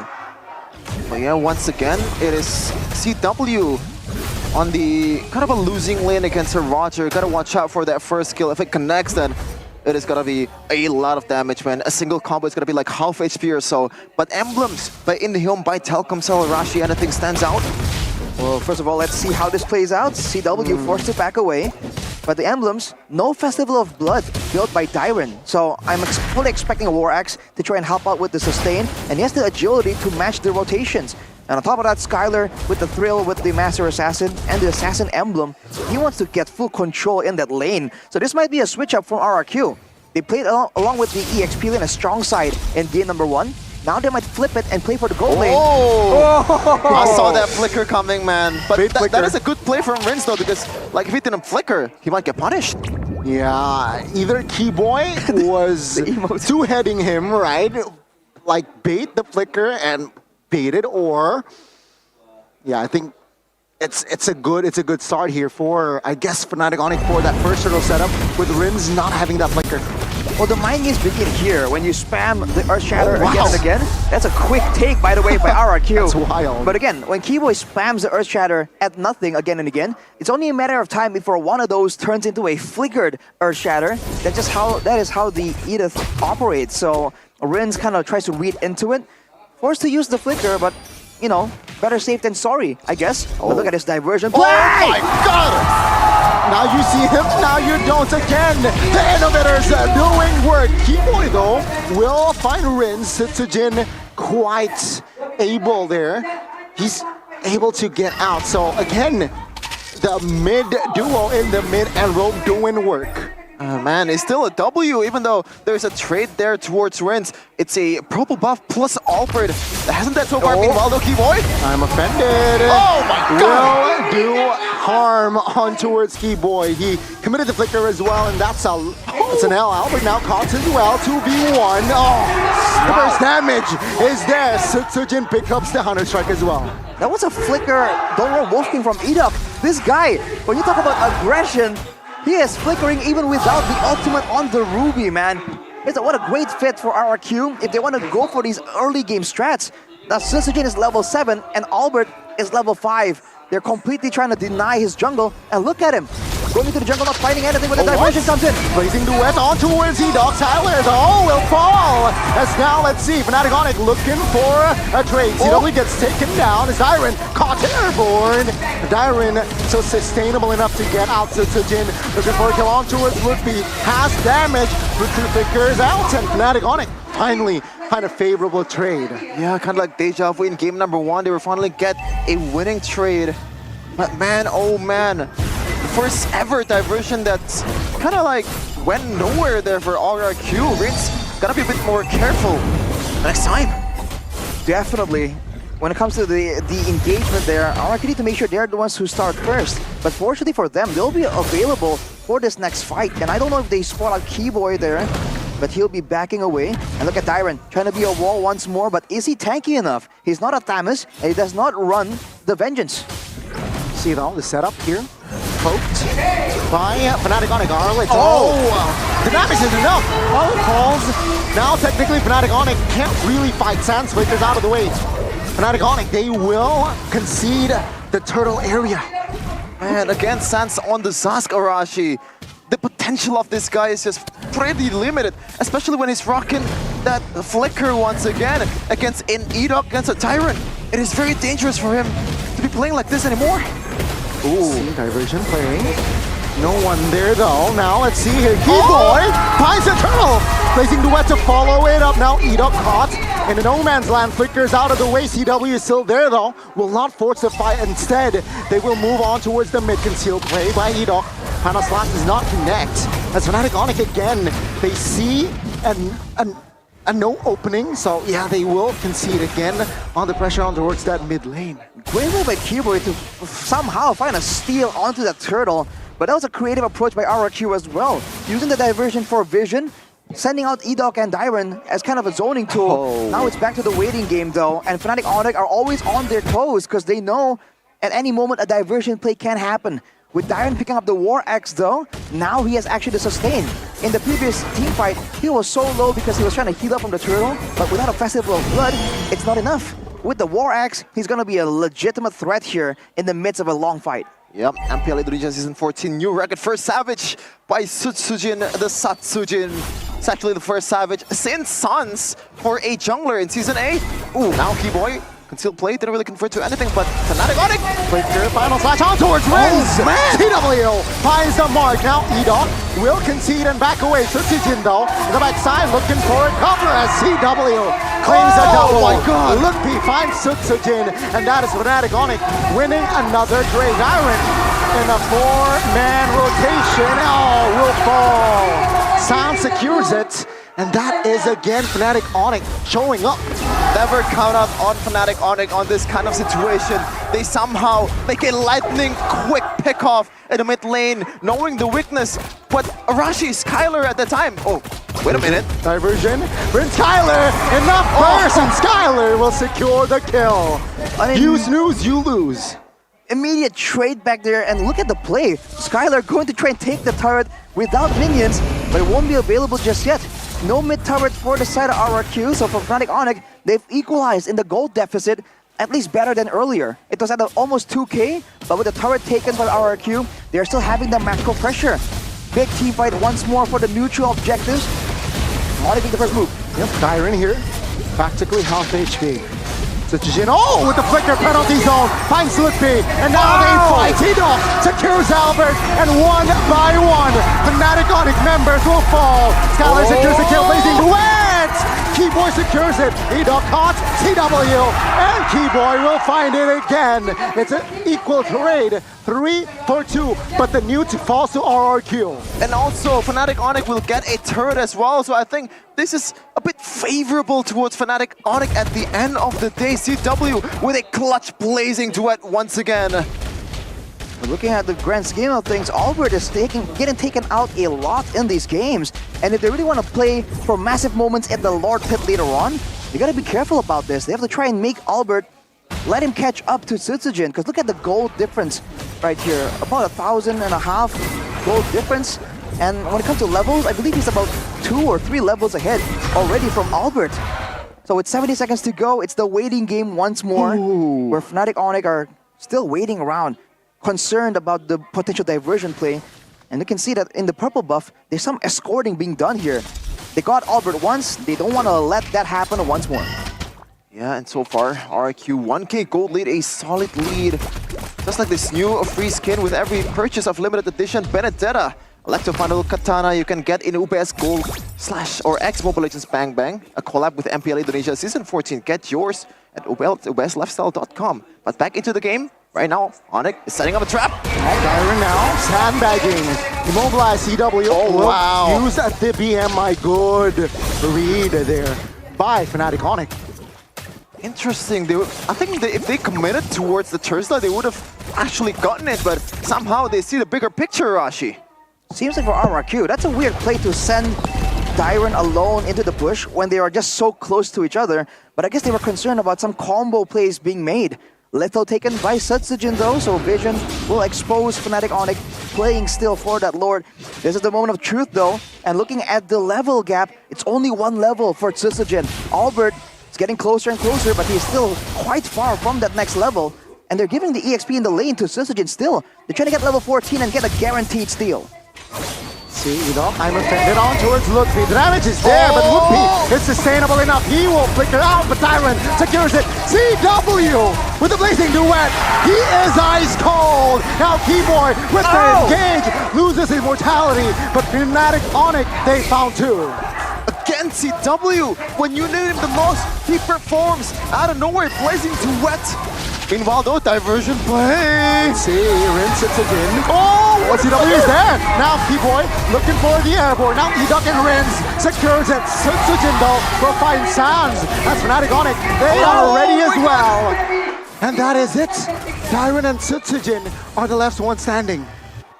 Wait, they're gonna be too low. Keyboy into play 1v1. Almost. But Sutsujin is there, and he will take the kill. What a chaotic game we have in our hands.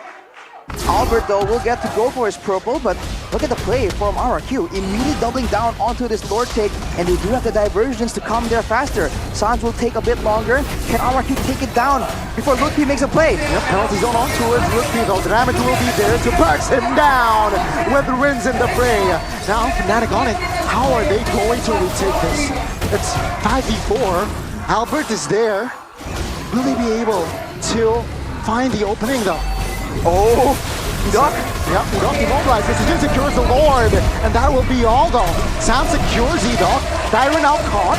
No flicker. Keyboy is there, and Sans claims the double. Mid, Sutsujin Skylar. Oh my goodness! Oh, what a reflex there by Albert. Oh man, good thing he took that skill. He knew that something might be up in the bushes, and actually goes for that. I don't know what the name is. Enhanced chain or sword at the time? Sword. Yeah, good play by Albert. Gives you an invulnerable state, so Albert will be able to get out of that situation alive. But with the first Lord falling to the hands of RRQ, that could be the tool that RRQ requires to swing the balance in their favor. When it comes to the big team fight, CW is definitely a massive problem, and they haven't really found a solution to try and stop him just yet. It's still going to be the waiting game, the setup game though, and it always favors RRQ just because of the diversion possibilities. You can see Fnatic Onyx respect it, and they're already corralling around their own base, afraid to move up, just in case the play does happen. Looking at the in-game equipment, Wind of Nature completed for CW. That could be a great outplay tool to be used against Sutsujin. And for Sans, Divine Glaive, Glowing Wand to reduce the healing. He might be going for a Lightning Truncheon once more. He does have it. So the burst damage onto Rins, onto Sutsujin and Skylar needs to be kind of taken into consideration, as the I'm Offended has already been used. Nope. Let's see here, the Lord at top lane. It's still an early Lord though. So yeah, Fnatic Onyx will take care of it, no problem. RRQ now, what will they go for here? Will it be I'm Offended? Will it be a diversion play? Fnatic Onyx though, they won't be able to defend this mid-inner turret. There was a good scout coming in from Sans in that bush, knowing that, you know, Edok might spend that I'm Offended to kind of check the bushes, and when the I'm Offended is gone, there's pretty much no like big threat towards like an immediate turret defense, and that way Fnatic Onyx were able to defend that one quite easily. But don't forget to check out this one, Oraibo, partnering with MPL Earbuds number 4. Get it right now in the website. So no really macro advantages when it comes to the base turrets. Just yet for RRQ, they go in Keyboy though. Yep, Keyboy has the immortality though. Oh my god! Ultimate! Look B, final slash onto his C Diamond to cancel it out. But Look B finds a kill, he knocked low. And Albert will find and secure that kill. It's a 2-4-1 favoring Onyx. Tyron, that was a clutch penalty. So Divergent play. Rins and Skylar is up there. Albert will fall in the hands of Rins. Sutsujin finds a killing spree. Albert and Sans off the map for 30 seconds. Skylar goes for the turret right here. It's just too greedy though. Rins is low, everyone is low. RRQ, I think they're gonna back away and go for the Lord right here with 2 members down. Fnatic Onyx, they forgot about that diversion. It hasn't been used in so long. It completely slipped their minds. Oh man, I mean it makes sense if you forgot it. Even I forgot, man. I was trying to say something there, but out of nowhere, you can never sleep when Rinse is on the diversion. And once again, he tried to do it just to get some distance there for Skylar and the crew to clear the lane. My goodness, 3K gold lead for RQ. They might do it here, man. The improbable upset against Fnatic Onyx. You're even seeing the adjustments in the team fight as well. CW no longer allowed to do as he pleases with that blazing duet. He is already at full item, so the damage is definitely tangible here in the Land of Dawn. But Skylar himself, with the Endless Battle, with the Malefic War, Windtalker, Wind of Nature, and Great Dragon Spear, he does not have the burst damage, but he has a lot of DPS if he's left to his own devices. So that is something that they gotta be careful about. Let's look at that pressure coming in from Sutsujin. Yep. Lord, watching the bottom side of the map here, an RRQ. They're looking for that opening, looking for the big haymaker to end the series. Let's see, will they find it? Mid turret will fall as penalties on and will find Lookby. He flickers out. Now Byron and friends, they are looking to prioritize the top side. Albert though is on its end, will be able to defend it, and RRQ will be satisfied in taking 2 base turrets down. Oh man, I thought it was gonna be a pick-off, but the strategy is still the same, Mirashi. It's a pick-off towards Ludwig, which is kind of like the most vulnerable, in a sense, hero from Fnatic Onyx. It is very, very tanky, but you know, he's always there scouting the front line. Keyboy being the second frontliner instead of Ludwig. With the concealed play and the flicker stunned up, final slash committed. Dyron now in trouble and taken down. Blazing the web to the front side. Skylar bursts CW down and Albert is low. Trying to escape, but Ludwig and Keyboy and Sans is wrecking the members of RRQ. Ladies and gentlemen, this is the Royal Derby. It's looking so good until it wasn't. The engage was failed, but they followed through with it anyways. No minions available, so Onyx are able to hang on to that final base talent on the top side. The game definitely still favors the side of RRQ. Let's take a look at the replay here by our official tournament smartphone Samsung Galaxy series. It was a diversion play with a penalty zone, but Dyron was just taking too much damage. They stopped CW, they take him out, and Sutsujin was able to actually do a lot of damage in the back. But Ludwig in the late game on the Arlet is definitely an absolute menace. With no real way to melt him down as reliably as they have been. You're seeing RRQ experiment. They've been engaging with the Ammo Pendant. They've been engaging with Rins, just throwing out spells to try and proc the Yin-Yang effect. But then, right there, they tried to go for the penalty zone play to try and change it up, to try and confuse Fnatic Onyx. Now it's back to a Lord fight though. And on the top side, I think the wave is pushing for RRQ, so Fnatic Onyx, there's a sense of urgency here. You can see the build, Tarashi, that safety builds. Skylar on a Wind of Nature, the Queen's Wings, the Winter Crown spoiled by a lot of players here. Ooh. So the stake is high. One mistake can pretty much, like one pickoff can change the course of the game. At this point, it is the 18th minute with only 3K gold lead on RRQ. The advantage is still on them, but Fnatic Onyx has been able to find a way and exploit some weaknesses from RRQ's comp. But look at where Claude is at, Arashi. Just in case, waiting around to try and clear, and you saw Sutsujin kind of waiting around to maybe try and capitalize on it.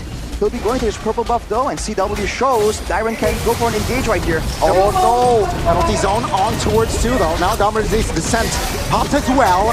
Now in the backside, now CW joining the fray. Skylar looking to grab more life as all winners Runchen finds nothing as the Lord will be taken out by Sutsujin. Darwin will fall. Sands and as well as Skylar here in the front side as Lutpi will lose his immortality. Keyboard with the flicker finds Sutsujin, but no follow-up damage there as Albert and Sands will recollect. It is a W for RRQ. At that time, one Lord, but that was a really interesting decision by Tyron. Just trying to zone away the members of Fnatic Onyx with the penalty zone. They did get the Lord, but Fnatic Onyx make a quick work out of it. So who won in the end?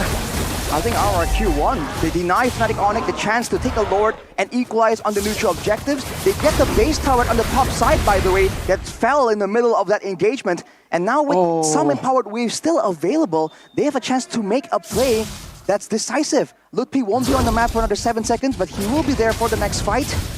I think we're looking at a potential diversion play once more. That has to be the next main catalyst, because we've seen everything in between.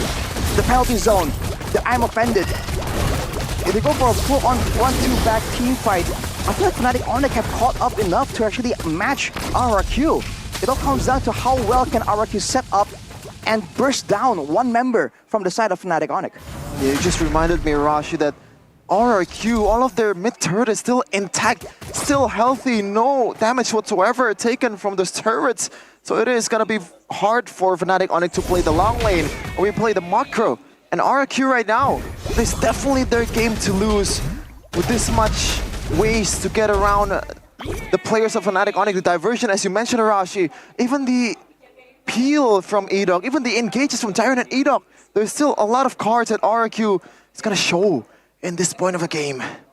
The last thing RRQ wants to do is risk everything on a single risky play, maybe with the diversion, and have it all implode in their faces. They're playing it safe, they're playing it patient. They know that they have the base advantage, and they're making great use of it. They're really not showing anything at all, and they're not walking separately at all either. It's just a very calm and calculated approach right here. You see some items being shifted around for Dyron and for Edok, because we kind of forced to kind of be the main front line.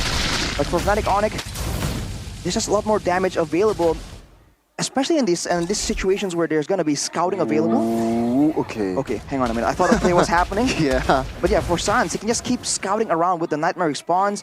It's relatively safe, and it's gonna be doing a lot of damage over time here.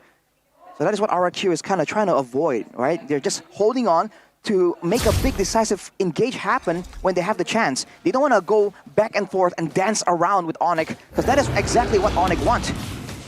Oh man, at the calm before the storm. Everyone is just waiting for the Lord. And now I always say that an experienced team is always showing their true claws in the late game. But right now RQ is a very young team against a very experienced team. Can they actually make it? Two rookies at the mid lane, Edok and Rince, up against Keyboy and Sans, a very seasoned member of Fnatic Onyx, two-time MSC champion. This is gonna be a story to remember if they're able to win it. But right now, Fnatic Onyx has the map. Yep, we have the Lord here. Edok, good knock up there, and the damage is there. Sutsujin low. Edok flickers out as Albert will take the immortality down. Edok, will he find it? TW in the backside loses immortality and his life as well. That's a trade 1-for-1 as Lutpi now running for the hills. And Sutsujin is there to find the assassination. Keyboy will not be able to save his immortality. Skylar, the damage is definitely there, and then he will claim the unstoppable. Prince with a crown! Gets Lutpi on the top lane. Now it's a 4v2 Albert and Sans. Can they defend against 4 members of King of Kings? Yep, the damage is there. 30 seconds for CW. Can they delay? Rins, Skylar, and Dyron Sutsujin looking for the end. Penalty zone on towards Albert. The damage is there. The place wide open. The rookies, they have made it. They have done it! Who would have thought, man? The new additions to Rex and Requiem Kaon, the ultimate step for the rebuild, beating out the best in Indonesia. Now the last question for the King of Kings. Can they keep it consistent? My goodness, what a game, what a match, and what a day for the Kingdoms. It's a clean sweep against the Sky Kings. A lot of people said it's possible. A lot of people said it can be done. But they have actually done it. What are we looking at in Season 14? Royal Derby number 31. They tipped the balance. It is now 16-15 for Rex Regum Keon. And the perpetrators is a new face. This kid's making it happen against the OGs of MPL. How? What just happened? Who would have thought even the Kingdom didn't expect a full-blown clean sweep at this point? There's just too many moments, and RQ were able to shred it apart and chase down Onyx one by one. United they stand, divided they fall. But now we have to hear from the winners, Shevin. The winners interview, what they have to say after this incredible win. Beautiful upset by RRQ. What? Dan inilah dia, Royal Derby ketiga 1 dimenangkan oleh RRQ Hoshi. Kingdom Superfans kedudukan sementara 16-15. Dan bagaimana sih untuk RRQ Hoshi sendiri? Kalian menghadapi tim yang begitu kuatnya 4 season berturut-turut menjadi juara. Ini adalah mental games. Gimana sih kalian menghadapi match hari ini? Mereka lebih confident sih, anak-anak baru. Mereka ngelihat orang yang lebih di atas mereka pengen fight. Kayak Rins, Idok, Susujin sama Diren. Sama termasuk gue sih kayak ya pengen ngalahin aja sebenarnya. Apakah ini ingin menjadi pertanda bahwa kalian juga bisa mengganti nih eranya? Ini bukan era Fnatic Onyx lagi kah? Kalian ingin mengembalikan era dari raja dari segala raja? Enggak sih, kayak kita kayak bersyukur aja lah. Bang Keskut juga ngedraft yang bagus lah buat kita. Draft yang baik, eksekusi yang begitu baik pula. Di game kedua, apakah itu mendebarkan untuk kalian? Kita tetap tenang sih, kayak ada Diren juga yang bisa nenangin kita juga kan di game. Kayak ya ada kalau overhype nenangin juga gitu. Rupanya Diren di sini sebagai penenangnya. Iya. Diren, bagaimana kamu menenangkan kawan-kawanmu tadi nih? Apa Bude? Gimana kamu menenangkan kawan-kawanmu di Royal Derby ini? Tetap kayak di scrim sih Bude, kayak jangan terlalu hype, komunikasi apa objektif kita gimana gitu. Jadi, apa sebenarnya kunci kemenangan untuk Royal Derby ke-31 ini? Kunci kemenangannya mungkin chemistry kali ya. Chemistry dan ketenangan mungkinkah? Ya benar, ketenangan, chemistry, itu Bude. Itu dia dari tim RRQ Hoshi. Namun kita nggak bisa tenang sih. Siapa yang bisa tenang ketika ada Baby Ujin yang berhasil mendapatkan Savage? Apakah kamu menyangka mendapatkan Savage di match Royal Derby ini, Susujin? Nggak kedengeran apa? Apakah kamu menyangka bahwa kamu bisa ngedapetin Savage pertama di season 14? Kamu ngedapetin itu di Royal Derby ini? Enggak sih, mungkin cuma lagi dapat momennya aja. Tapi banyak yang penasaran, banyak yang bilang Suchujin yang sekarang berbeda dengan Suchujin yang dulu. Apa nih yang membuat Suchujin berbeda kali ini? Jersey mungkin. Terima kasih. Beda ya, jersinya beda. Tapi apakah ada mungkin yang nge-boost Suchujin untuk season ini? Untuk Suchujin yang baru juga? Apakah sekarang Suchujin membawa sesuatu yang berbeda juga? Gak ada yang berbeda sih, mungkin all-in aja. Main aja. All-in aja? Ya. Season ini apakah lebih lagi ada sesuatu yang lebih nih? Lebih diperhatikan oleh Suchujin? Ya pengen juara lah. Pengen juara. Dan semuanya tentu mendoakan yang terbaik. Dan di sini juga ada yang menarik. Dengan adanya duo Idok Rins, Dok Rin. Duo ini yang lagi menjadi perbincangan. Kalian sudah bersama sejak kapan? Berapa tahun bersama nih? Kayaknya sejak awal kita main ML. Sejak pertama main Mobile Legend.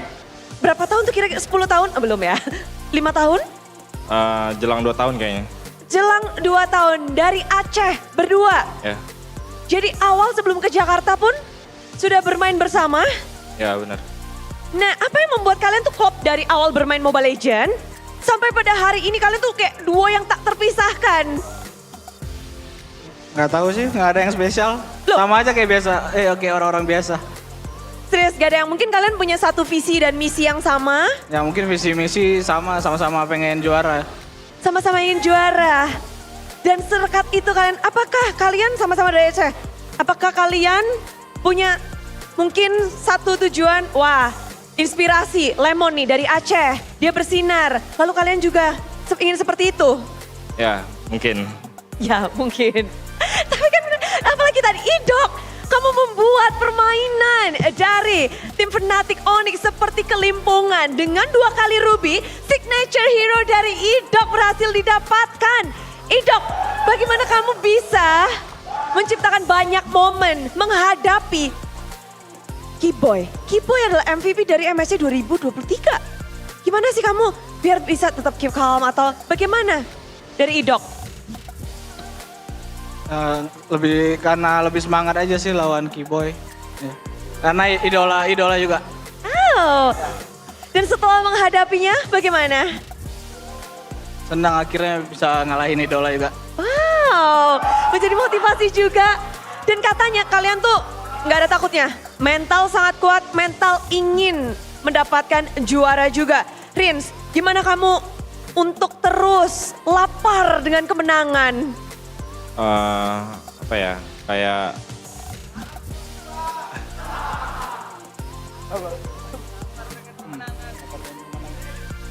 ya haus juaranya sih. Haus juara, semuanya ingin juara, namun ini bisa dibilang adalah satu langkah yang menunjukkan bahwa kekuatan RRQ Hoshi begitu kuatnya. Semua mata akan tertuju kalian setelah ini. Kalian panik nggak ketika, wow, ini menjadi benchmark baru kah kalian? Enggak, karena kata Bang Ler tetap kalem. Tetap kalem. Tetap kalem aja kata Skylar. Walaupun semua yang ada lagi nonton, semuanya pada gila. Gelo, RRQ Hoshi. Kasih tepuk tangan dong. Kemenangan ini ada yang mau disampaikan mungkin? Buat ini ya? Thank you juga buat Kingdom yang selalu support kita lah. Thank you buat Kingdom yang selalu support kita selama inilah. Nanti kita semoga next week kita bakal tetap improve kok. Makasih semuanya. Ini belum selesai, mereka masih akan terus improve. Tapi by the way, Bude Clara Mongstar ingin mengabadikan momen ini apalagi tadi. Susujin, Savage, kita foto bareng yuk, selfie. Bude punya smartphone baru nih. Kita bersama yuk, foto bersama. Nih, ini tuh enak banget. Bude bisa foto bareng dengan kalian. Nah, Bude, nah, ini kamera belakangnya kita bisa pakai bareng-bareng nih. Yuk foto yuk, abadikan momen ini. Inilah dia RRQ Hoshi. Yay! Royal Derby dimenangkan, inilah dia, kalian jangan iri ya. Thank you banget RRQ Hoshi, beri tepuk tangan untuk RRQ Hoshi.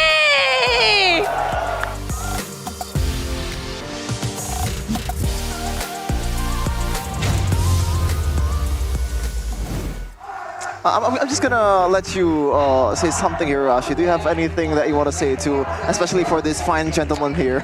I mean, it's great to finally understand how Goni feels, right? To just like win 2-0. Oh man. For the first time? Just kidding. Honestly, that was a great game. For And sure. More than anything, of course, you know, I'm gonna keep it professional here. I am overjoyed at the progress, but at the same time, as an analyst, dang, we just saw RQ play just a while back, And when they lost against Bigatron, it seems like, okay, it's gonna take a bit longer, right? Maybe the last half of the season. But wow, what a improvement. It just happened so rapidly. And it's not just the simple stuff. I feel like the more in-depth knowledge of the game has also improved by a significant margin here for RRQ. Again, some of the moments there, I mean, you can see that it wasn't an easy game. They were almost taken out several times, but you know, there were risky moments like this. I don't know, man. You can say there's a bit of luck involved, and I wouldn't question it. But I mean, again, the divergent plays by Rins is so annoying, and a lot of times it caught Onyx off guard. For sure. The fact that we on the desk were also like, oh, cool, okay. Wow, diversion! Exactly. We completely forgot. Exactly. The diversion now, the cooldown is just that much more significant that you can't really spam it out the way you used to. But RRQ found a way, and I feel like they might be the first ones to really, in the current, after the nerfs, make the Lo Yi really look like a real menace. But the player of the match, of course, it's Sutsujin, presented by our official tournament smartphone, Samsung Galaxy Z Fold and Z Flip 6 on the Nolan. I just want to highlight immediately that last team fight where he got chunked down to like a 200 or 300 HP. Anyone that has a more normal mindset would be too concerned, would be backing away. But this guy stuck around to wait for the right moment to try and influence the fight still. That is some cold-blooded stuff. Looking at some of the player of the match highlights here by our official gold partner, UBS Gold. On the early game, you can see that it was just a big contest again and again from both teams to try and get the advantage when it comes to the neutral objectives. And despite the fact that, in theory, right, one of these teams should have the advantage when it comes to the team fights, the execution difference, the adaptations, the small adaptations done by the players in every different fight allows the outcome of the fight to be different again and again. He was one of the diversion plays that looked so sketchy, but in the end, it was just too unexpected. There was just no preparation from Onyx, and I feel like they got an inkling from that moment there. If we can make the fight messy, if we can deny the combo, the clumped up team fight, they can win. Look at Sutsujin, man. So low, and yet still trying to find a way to influence the fight. Yeah. And with everything split apart, you can see Skylar, 1v1, 1v1 again. After he takes out Lutpi, 1v1 again. All these 1v1s really allow that Roger pick to really shine. And that is what they did in game number 1 as well. But on Sutsujin, it's just a very scary RRQ, what they're building, right? With their performances here the past 2 games, this was it. This was the haymaker. We're gonna see the golden moment in a second for the comps. Melon, mereka harus berani, Cok. Jangan kalah berani sama mereka. 20 detik. Tarik dia tahan lagi. Gating. Joko aja. Dia mau lor. Gas. Orang. Ada gua, guys. Late cloud-nya, ayo mati. 3 lawan 3. Gas tau tur. Nice tur. Gua udah Flicker Jax. Dia udah Flicker Jax aja. Santai ya. Kasih main. Cloud-nya ganyang tur. Enggak ada revive. Nice tur, mati dia tur. Nice, bro. Itu. Siapa tur? Nice tur. Aman aja. Kalem, lebih tenang, boy. Masuk orang dulu. Gosel ini, gosel di depan gua nih. Aman sih gua udah puri, guys. Aman. Flicker glue. Ini glue dulu, guys. Gua tarik. Glue sama gua, guys. Ayo udah lihat dia. Kejar. Pusmi nyariin Rin. Kejar palanya. Pusmi Rin. Kejar. Coy dulu. Nice boy, gua udah. Mati. Nice boy. Kalem guys. Man, I feel like the graphic in the first clip there, they were feeling like, oh, don't want to disappoint the big boss here. for dramatic effect, we have to see Mr. AP right before the golden moment. Looking at the stats here, when it comes to the turrets, we kind of forgot that usually Fnatic Onyx had games so close, so by such a small margin that they usually come out on top. When it comes to turrets, RRQ still had like 6 turrets up by that point, which is a great feat against a team like Onyx, right? Taking it to 23 minutes. By all means, it's not the longest game in the season, but against Onyx, right? Making it so close for so long definitely isn't the usual expectation. And looking at the stats right here, man, it's just so competitive when it comes to the damage dealt. Damage taken though, RRQ Hoshi were taking a bunch more, while Sutsujin still manages to be the rich guy, still finding ways to kind of farm and heal back from the jungle in the midst of those fights. What a story, Sutsujin man. From EVOS Legends, he was like a lot of pressure to this guy, to this young man. A lot of people are memeing him, being the 9K jungler for his rank. And even when he moved to King's Empire in MPL MY, he was called washed. He no longer belongs in MPL Indonesia. Now that he came back and try to conquer at least MPL Indonesia in Season 14. Just, oh man, you love to see it. I mean, now, again, you mentioned it on the first game, right? First match. Yeah, getting to the top is easier than maintaining. Now, Sutsujin needs to stay consistent to, again, stay and keep the quality that RRQ is going for. For sure. If they get ahead of themselves, we've seen teams rise up meteorically and also fall as meteorically. So they gotta maintain that composure, but it seems like they have that on lock. We want you to see something here with our host, Bude Clara Mongstar. Hello, Coach Jeff. Halo. Are you expecting us to meet here? Enggak. Loser interview. Waduh. Waduh. Ini Royal Derby ke-31 sepanjang MPL. Dan sekarang skornya jadi 16 untuk RRQ, 15 untuk Fnatic Onyx. Kurang persiapan atau seperti apa ini untuk Fnatic Onyx? Gak tahu gua. Oh, what happened Ayah Naon di match ini? Mungkin RRQ main bagus banget, jadi ya mereka menang. Jadi ini bukan Onyx yang kenapa-napa, tapi dari RRQ Hoshi yang lagi naik. Nggak tahu gua, let's see aja. Ntar. Nggak tahu. Tapi apa yang Coach Jeb tahu, dapatkan di match tadi? Mungkin kami banyak mistake dan itu mereka, maksud gua RRQ disiplin banget, jadi ya bikin mereka menang. Kedisiplinan RRQ yang Coach Jeb bisa tangkap di match tadi? Yoi. Apakah berbeda dari minggu sebelumnya dari RRQ-nya? Sama aja, sama. Oh, mereka udah terlihat disiplin dari minggu pertama. Mereka konsisten. Dan ini ada yang menarik, kan lagi dalam perbincangan adalah duo yang baru. Rinsya dan Idok. Rin ini lagi jadi hot topic banget. Bagi Coach Jeff sendiri melihat duo ini gimana sih? Apakah memang jadi penghalang kemenangan kalian? Penghalang apa? Penghalang is like a challenge for you guys. Bisa, soalnya itu dua pemain baru jago juga.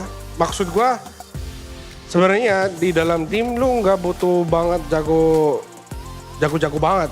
Yang penting mereka ikutin strategi mereka, tim play mereka, ya udah cukup. Strategi dan juga team play. Dan apakah strategi mereka menggunakan 2 kali ruby dan dilepasin juga menjadi kunci kemenangan mereka? Atau? Kalau menurut gue pribadi bukan gara-gara ruby sih, gara-gara team play mereka sama disiplin. Soalnya si Idok setahu gue banyak hero juga. Jadi nggak cuma Ruby, walaupun itu adalah signature hero-nya, nggak cuma Ruby, tapi karena emang gameplay dan team play dari tim RRQ Hoshi. Yoi. Hari ini dengan hasil yang cukup mengejutkan 2-0. Waduh. Coach Yep, apa yang harus diimprove dari Fnatic Onyx atau memang ini kan lagi banyak banget kan tim yang ingin menjegal Fnatic Onyx dari mendapatkan cincin kelima kalian? Mungkin kami itu kan tiap season kami pengen belajar terus, ya tes semua.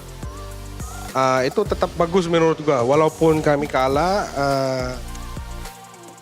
kami oke aja kalau kami bisa dapat something. Dapat something, sesuatu. Yoi. Kalau tadi? Ada. Gak mau. Gini, gak mau. Tapi banyak mencoba. Kyrie, Albert, apakah mereka emang masih versatile untuk dimainkan? Dua-dua pemain itu udah siap buat main. Jadi maksud gua itu mereka sama-sama jago. Gak ada yang masalah. Apa nih yang mendasari ketika Albert main, Kyrie main? Kayaknya tergantung bangun gua sih. Kayaknya gua bangun, pengennya siapa gitu. Iya gitu. Oke, dan ini kan RRQ udah menjegal kalian. Fnatic Onyx yang di atas langit. Ada nggak sih tim-tim yang menurut Coach Yep, wah bisa jadi penghalang Onyx menjegal Fnatic Onyx? Like the biggest challenge, not the teams. Kayaknya semua tim sih. Kami respect semua tim. Jadi kami harus prepare banyak. Ya. Name another teams, 2 teams at least. Kayaknya BTR BTR? sama bisa RRQ. 2 tim yang disebut oleh Coach Yep menjadi penantang untuk Fnatic Onyx di season ini. Namun Coach Yep pede dong untuk next match-nya bisa bounce back? Pede dong. Waduh, santai aja Coach Yep, keren kali. Tapi kita bakal balikin kepada para caster. Thank you Coach Yep, insight-nya dan wow, bisa bertemu di sini. Sebuah hal yang menarik. Thank you Coach Yep, silakan caster.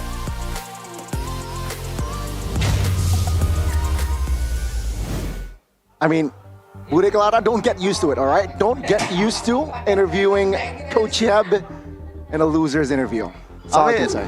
Man, that was an interesting interview to say the least from Coach Yeb. But for all of you Onyx fans out there, it happened a lot of times, man. Even in season 13, we were questioning, is this actually the Onyx era is over? Because BTR was so good in the regular season. Even when they were able, before the 3-peat, it was like, this time for sure, this time Onyx will not win, man. But there's a way for you to win and also have fun as well. Oh, how? Kiria's Discord. Drop into our Discord for all things gaming at fandx.io/Kiria. Now we play at Kiria Gaming. Just scan the QR code here. We have a lot of things that you want to see there. Absolutely amazing stuff. Definitely here, ladies and gentlemen. There, scan the QR code below Arashi technically to find more info, or you can just check the socials right at Kiria Gaming. And what a man. The first match 2-0, second match also 2-0. Oh, the derbies, man, the derbies. Big derby results. A lot of skins as well shown. In that 2 matches. And there's a way for you to get it with UBS Gold. You can buy the UBS Gold collab with MPL Indonesia Season 14 at ubslifestyle.com and UBS Lifestyle e-commerce, and also get free skin in the process with every purchase of limited edition. You have the Electro blade, Electro Katana from Benedetta. It looks, what's the word? Rad as hell, bro. It looks rad. Rad as hell. Rad. Yeah. That's one way to put it. And along with that, the Mythic Warrior ring. If you want to cosplay as an Onyx player, get 4, right? do that. And it's GG. That's just drip to the max, dude. Check it out, ladies and gentlemen, of course. And yeah, if you also want to buy tickets, don't forget that you can experience the thrill of MPL Indonesia live. So you definitely don't want to miss out on this unforgettable experience, especially with some exciting matches. Check it out. Where do you buy it? Where do you buy it? Yep, and today's match, the only one match left, EVOS versus Gig. Tomorrow, though, we have Dewa versus BTR and TLID versus RBL, the Battle of the Blues. Get it right now at our website at MPL Indonesia. Available for 9th of August, I'm switching to Indonesian right there, to 6th of October 2024. You can get 10% discount with GoPay app or 10,000 coins payback with that GoPay. So a lot of value, not just getting that value here in MPL. Imagine if you're an RQ fan though. You're coming here, you expect at least a competitive match. Maybe not winning against Fnatic Onyx, but somehow they were able to win against Onyx 2-0. That is like, that's the biggest launches the euphoria, ever. Man. Oh man, you're like, stop rubbing it in, man. You can see Gani is just like, no, if you gotta rub it. Whoa. No, man. Whoa. Like biggest launches bigger than AOT. What? What? What'd you say? Oh yeah, never controversial statements on the desk right now. Never but yeah, mind make sure you partake in this arena, man, because the atmosphere, the energy, it's just next level. Season 14 is no joke, man. And also partake in this voting for Esports Award 2024 for MLBB and Moonton as well. Best Esports Game of the Year, Best Mobile Esports Game of the Year, and also Best Publisher of the Year in Riyadh, 24th of August. So you don't really have a lot of time, only like about 1 week left for you to get your vote. But yeah, we're gonna take it to Bude Clara Mongstar. See you in the next match.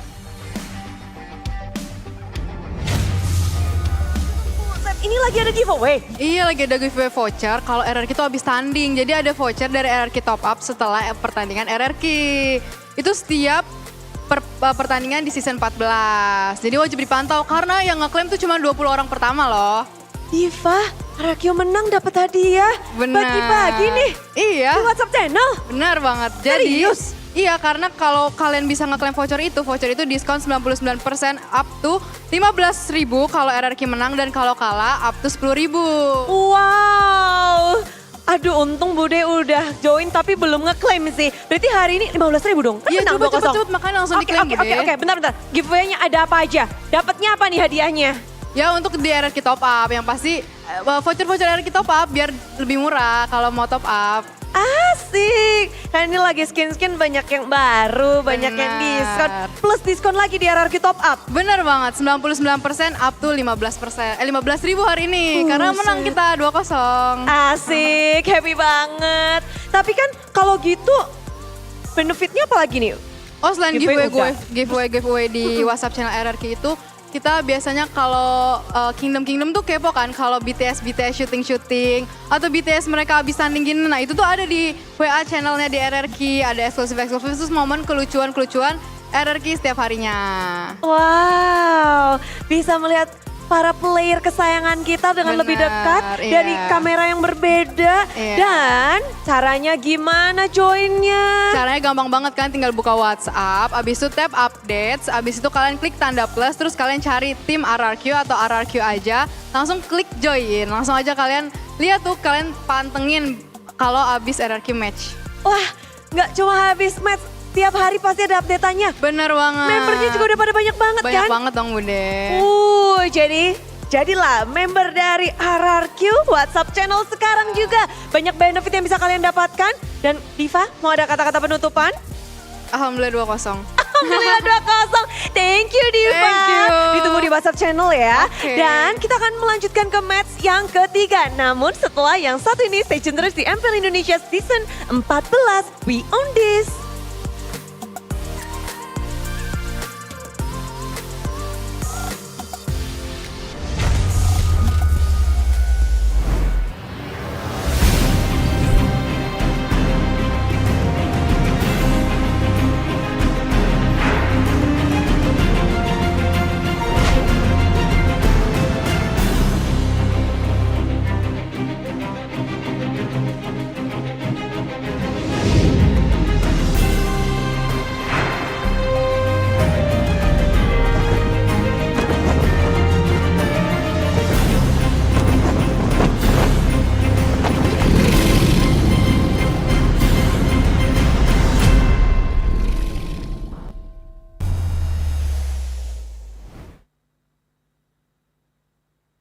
Okay, nature boy, what's that bird then? It's a male finch. They give seeds to females in a bonding ritual.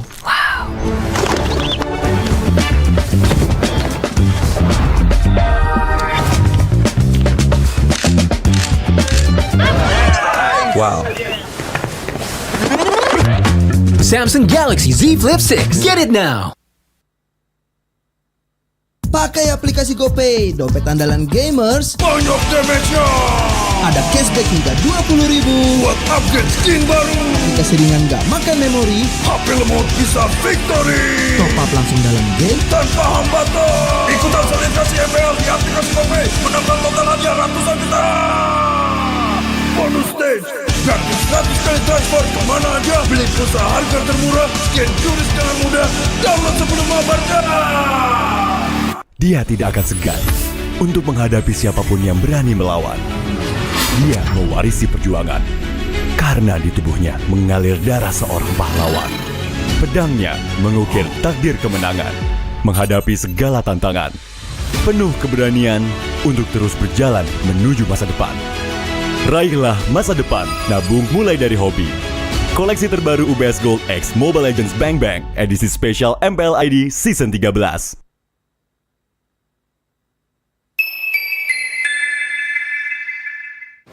Main Mobile Legends memang seru. Mabar sama temen makin epic. Apalagi kalau double kill. Tropicana Double Crunch, es krim karamel dengan lapisan coklat yang tebal, crunchy-nya double. Main bareng, makan bareng Tropicana Double Crunch. Double crunchy, level dewa. Rasa ini Gatot kacau. Ih, tombe basah. Bro, move on ke Head and Shoulders. 100% pede, ketombe basah dan gatal. Wiped out. Dapetin edisi baru Gatot kaca di minimarket terdekat. Head and Shoulders. Ini Gatot, ini kaca. Mas Gatot, benerin kaca.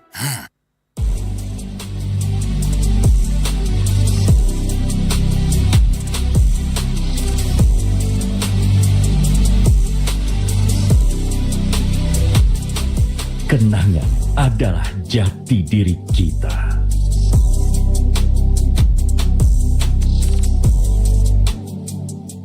Kita adalah pejuang yang melangkah dengan penuh keyakinan, menghadapi dunia tanpa keraguan, karena hidup adalah arena pertarungan. Kita adalah pejuang yang tak akan gentar oleh segala tantangan, menghadapi lawan tanpa ketakutan, karena kita terlahir untuk meraih kemenangan. Raihlah kemenangan dengan koleksi terbaru UBS Gold X Mobile Legends Bang Bang, edisi spesial MPL ID Season 13. Saatnya nabung dari hobi bersama UBS Gold.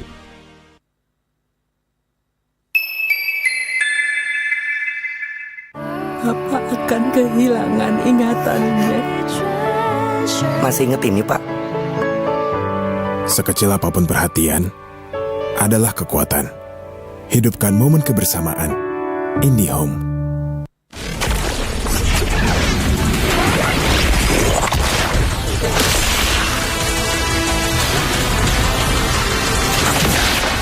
Strike first and without mercy.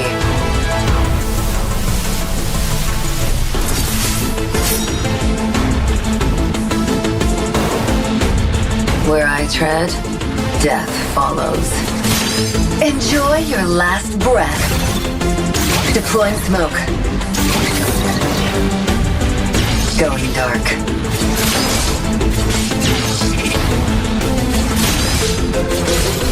War is my trade. Death is my craft. Backup plan? I am the backup plan. My destiny is what I make of it.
Okay, Nature Boy, what's that bird then?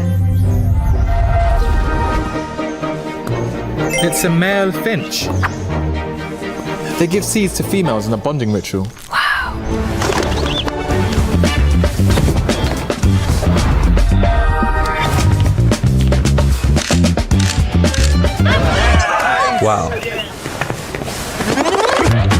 Samsung Galaxy Z Flip 6. Get it now!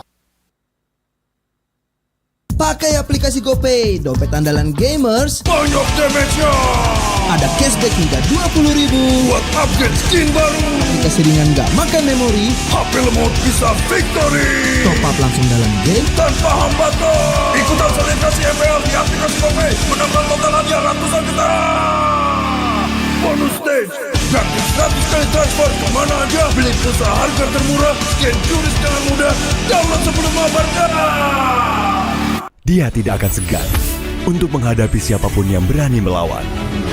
Dia mewarisi perjuangan karena di tubuhnya mengalir darah seorang pahlawan. Pedangnya mengukir takdir kemenangan, menghadapi segala tantangan.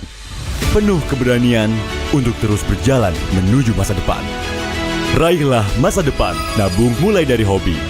Koleksi terbaru UBS Gold X Mobile Legends Bang Bang edisi spesial MPL ID Season 13.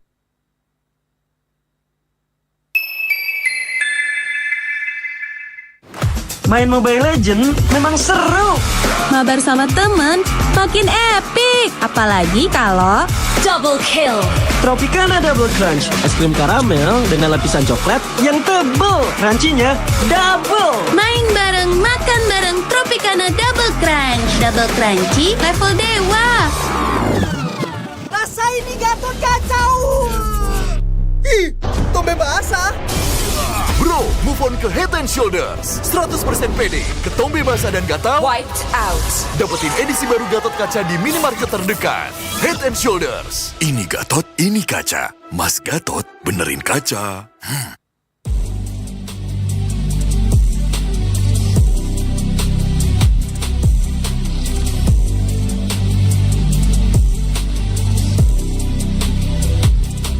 Kenangan adalah jati diri kita.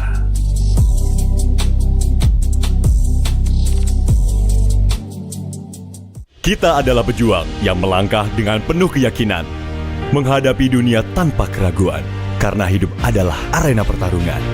Kita adalah pejuang yang tak akan gentar oleh segala tantangan, menghadapi lawan tanpa ketakutan, karena kita terlahir untuk meraih kemenangan.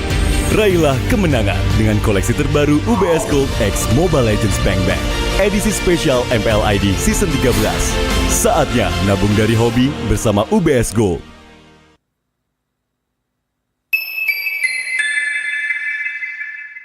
Apa akan kehilangan ingatannya?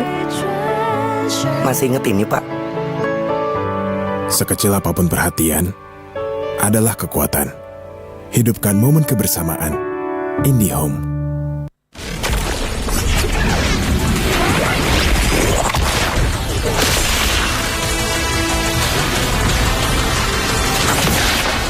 Strike first and without mercy.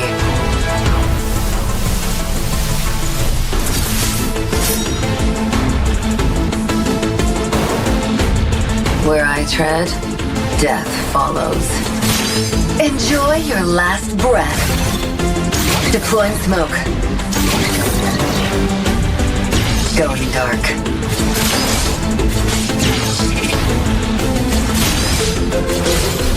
War is my trade. Death is my craft. Backup plan? I am the backup plan. My destiny is what I make of it.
What's that bird then?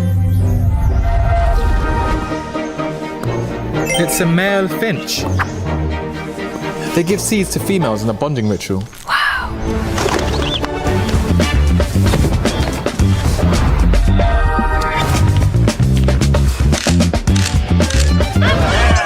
Wow.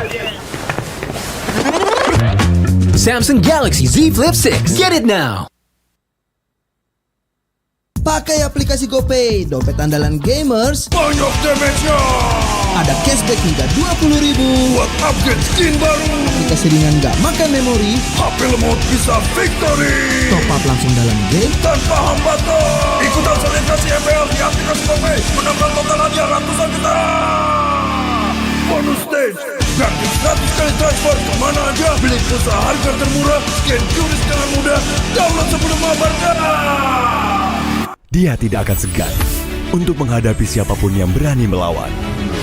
Dia mewarisi perjuangan karena di tubuhnya mengalir darah seorang pahlawan. Pedangnya mengukir takdir kemenangan, menghadapi segala tantangan. Penuh keberanian untuk terus berjalan menuju masa depan.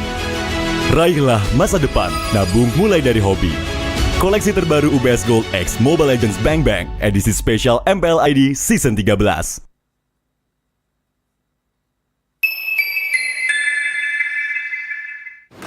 Main Mobile Legends memang seru. Mabar sama temen makin epic. Apalagi kalau double kill. Tropicana Double Crunch, es krim karamel dengan lapisan coklat yang tebal. Crunchy-nya double. Main bareng, makan bareng Tropicana Double Crunch. Double crunchy level dewa. Rasa ini Gatot kacau. Ih, tombe basah. Bro, move on ke Head and Shoulders. 100% pede, ketombe basah dan gatal wiped out.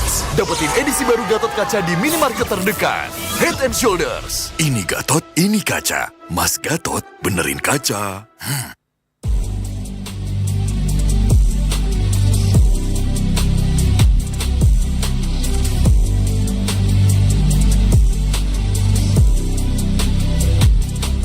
Kenangan adalah jati diri kita.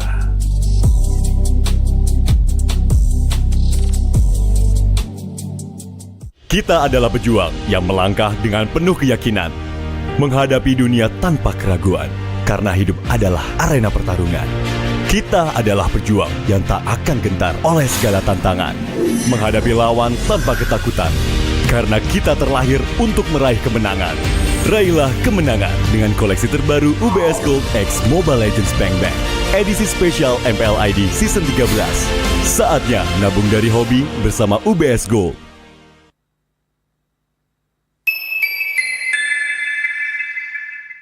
Papa akan kehilangan ingatannya.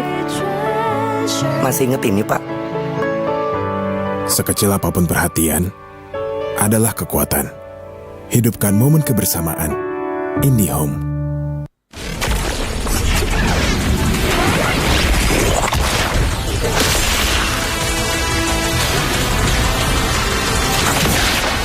Strike first and without mercy.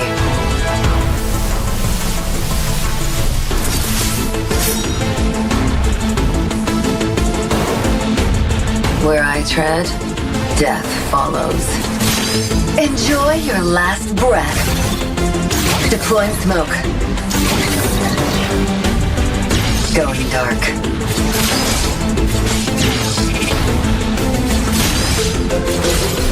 War is my trade. Death is my craft. Backup plan? I am the backup plan. My destiny is what I make of it.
nature boy. What's that bird then?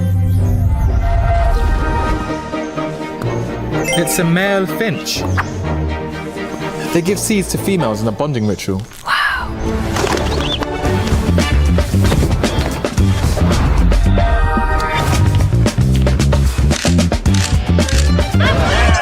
Wow. Samsung Galaxy Z Flip 6. Get it now. Pakai aplikasi GoPay, dompet andalan gamers. Banyak damage-nya. Ada cashback hingga 20.000 buat upgrade skin baru. Aplikasi ringan gak makan memori. HP lemot bisa victory. Top up langsung dalam game tanpa hambatan. Ikutan selebrasi MPL di aplikasi GoPay. Menambah total hadiah ratusan juta. Bonus stage. Gratis 100 kali transfer kemana aja. Beli pulsa harga termurah. Scan QRIS dengan mudah. Download sebelum mabarkan. Dia tidak akan segan untuk menghadapi siapapun yang berani melawan. Dia mewarisi perjuangan karena di tubuhnya mengalir darah seorang pahlawan. Pedangnya mengukir takdir kemenangan, menghadapi segala tantangan. Penuh keberanian untuk terus berjalan menuju masa depan. Raihlah masa depan, nabung mulai dari hobi. Koleksi terbaru UBS Gold X Mobile Legends Bang Bang, edisi spesial MPL ID Season 13.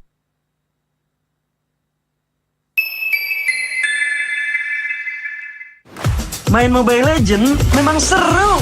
Mabar sama temen makin epic. Apalagi kalau double kill. Tropicana Double Crunch, es krim karamel dengan lapisan coklat yang tebal. Crunchy-nya double. Main bareng, makan bareng Tropicana Double Crunch. Double crunchy, level dewa. Rasa ini Gatot kacau. Ih, tombe basah. Bro, move on ke Head and Shoulders. 100% pede, ketombe basah dan gatal wiped out. Dapetin edisi baru Gatot kaca di minimarket terdekat. Head and Shoulders. Ini Gatot, ini kaca. Mas Gatot benerin kaca.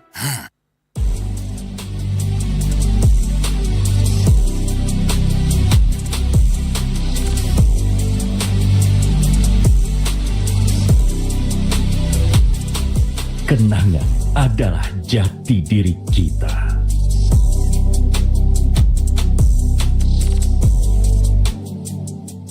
Kita adalah pejuang yang melangkah dengan penuh keyakinan, menghadapi dunia tanpa keraguan, karena hidup adalah arena pertarungan.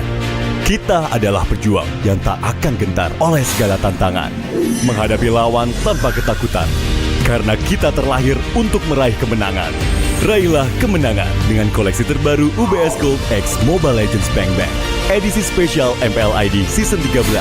Saatnya nabung dari hobi bersama UBS Gold.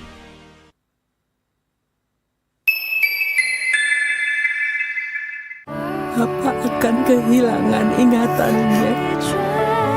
Masih inget ini, Pak? Sekecil apapun perhatian adalah kekuatan. Hidupkan momen kebersamaan. IndiHome.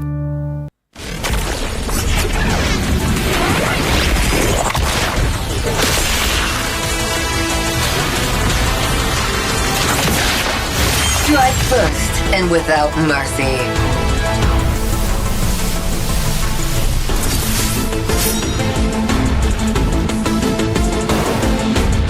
Where I tread, death follows. Enjoy your last breath. Deploying smoke. Going dark.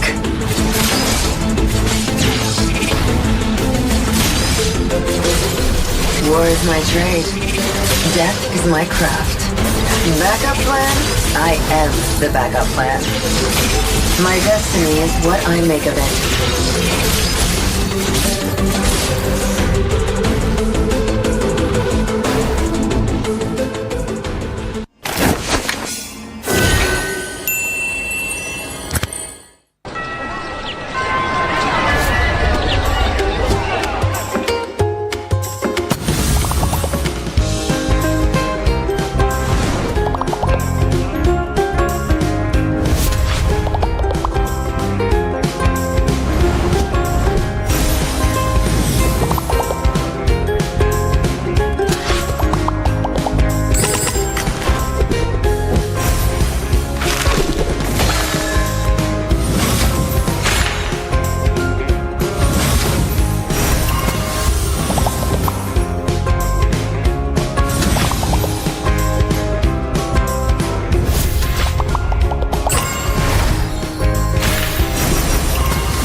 boy. What's that bird then?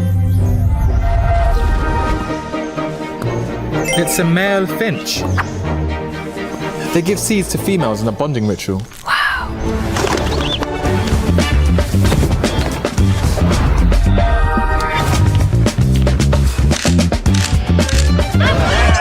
Wow. Samsung Galaxy Z Flip 6. Get it now. Pakai aplikasi GoPay, dompet andalan gamers. Banyak damage-nya. Ada cashback hingga 20.000 buat upgrade skin baru. Aplikasi ringan gak makan memori. HP lemot bisa victory. Top up langsung dalam game tanpa hambatan. Ikutan selebrasi MPL di aplikasi GoPay. Menambah total hadiah ratusan juta. Bonus stage. Gratis 100 kali transfer kemana aja. Beli pulsa harga termurah. Scan QRIS dengan mudah. Download sebelum mabarkan. Dia tidak akan segan untuk menghadapi siapapun yang berani melawan.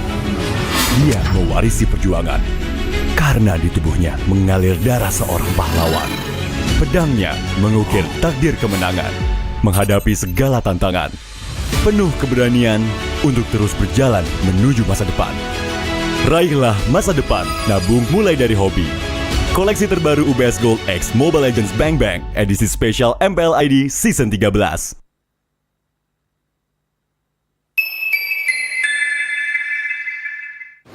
Main Mobile Legends memang seru. Mabar sama temen makin epic. Apalagi kalau double kill. Tropicana Double Crunch, es krim karamel dengan lapisan coklat yang tebal. Crunchy-nya double. Main bareng, makan bareng Tropicana Double Crunch. Double crunchy level dewa. Rasa ini Gatot kacau. Ih, tombe basah. Bro, move on ke Head and Shoulders. 100% pede, ketombe basah dan gatal Wiped out. dapetin edisi baru Gatot Kaca di minimarket terdekat. Head and Shoulders. Ini Gatot, ini kaca. Mas Gatot, benerin kaca.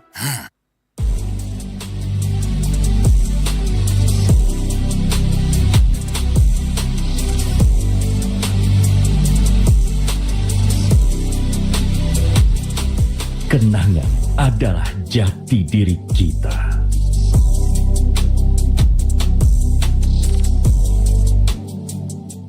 Kita adalah pejuang yang melangkah dengan penuh keyakinan, menghadapi dunia tanpa keraguan, karena hidup adalah arena pertarungan. Kita adalah pejuang yang tak akan gentar oleh segala tantangan, menghadapi lawan tanpa ketakutan, karena kita terlahir untuk meraih kemenangan. Raihlah kemenangan dengan koleksi terbaru UBS Gold X Mobile Legends Bang Bang edisi spesial MPL ID Season 13. Saatnya nabung dari hobi bersama UBS Gold.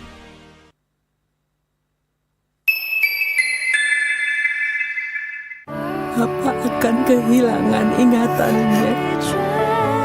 Masih inget ini, Pak? Sekecil apapun perhatian adalah kekuatan. Hidupkan momen kebersamaan. IndiHome.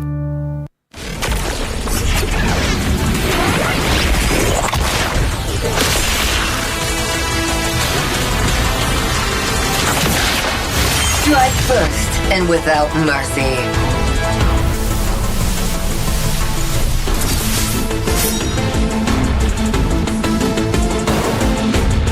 Where I tread, death follows. Enjoy your last breath. Deploying smoke.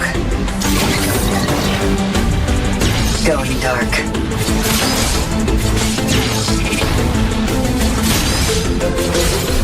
War is my trade. Death is my craft. Backup plan? I am the backup plan. My destiny is what I make of it.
Okay, nature boy, what's that bird then? It's a male finch. They give seeds to females in a bonding ritual.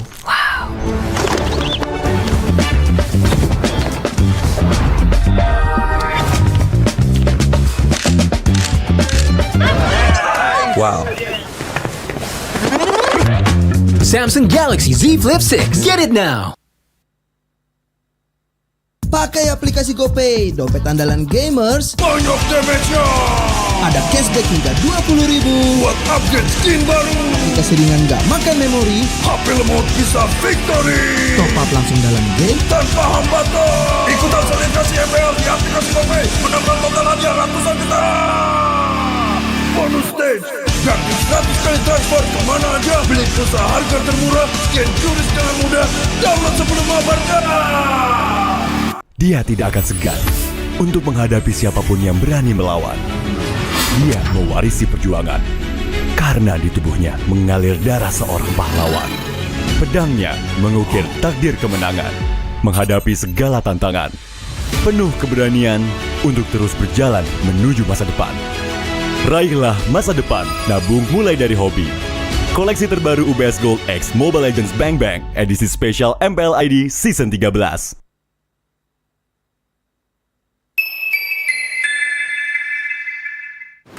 Main Mobile Legends memang seru. Mabar sama temen makin epic. Apalagi kalau double kill. Tropicana Double Crunch, es krim karamel dengan lapisan coklat yang tebal. Crunchy-nya double. Main bareng, makan bareng Tropicana Double Crunch. Double crunchy level dewa. Rasa ini Gatot kacau. Ih, tombe basah.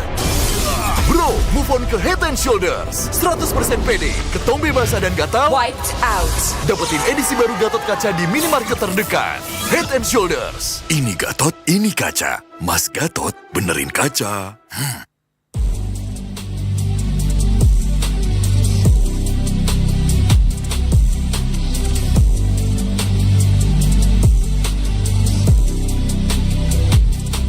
Kenangan adalah jati diri kita.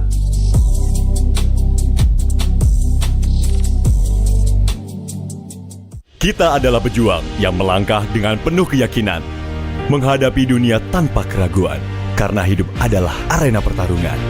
Kita adalah pejuang yang tak akan gentar oleh segala tantangan, menghadapi lawan tanpa ketakutan, karena kita terlahir untuk meraih kemenangan.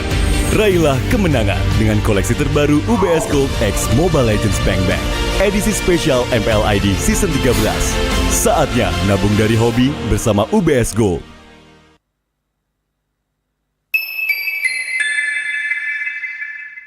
Apa akan kehilangan ingatannya?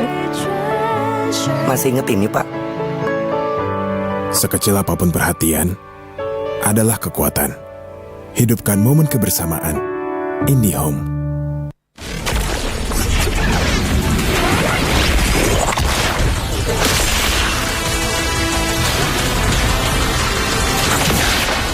Strike first and without mercy.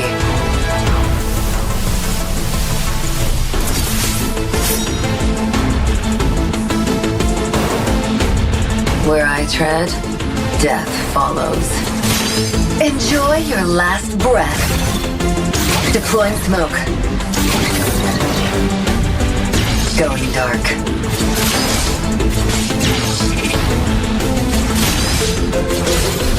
War is my trade.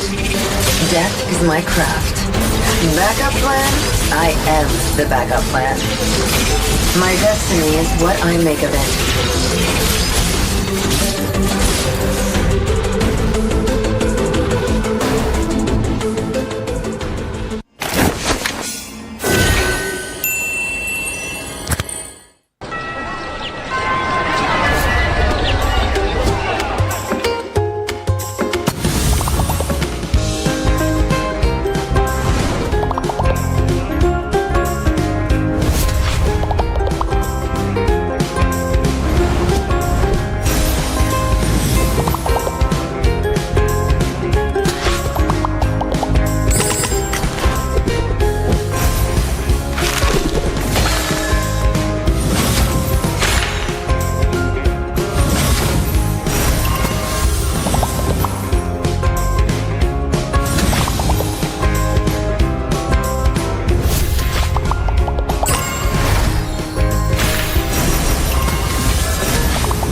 Butcher boy, what's that bird then? It's a male finch. They give seeds to females in a bonding ritual.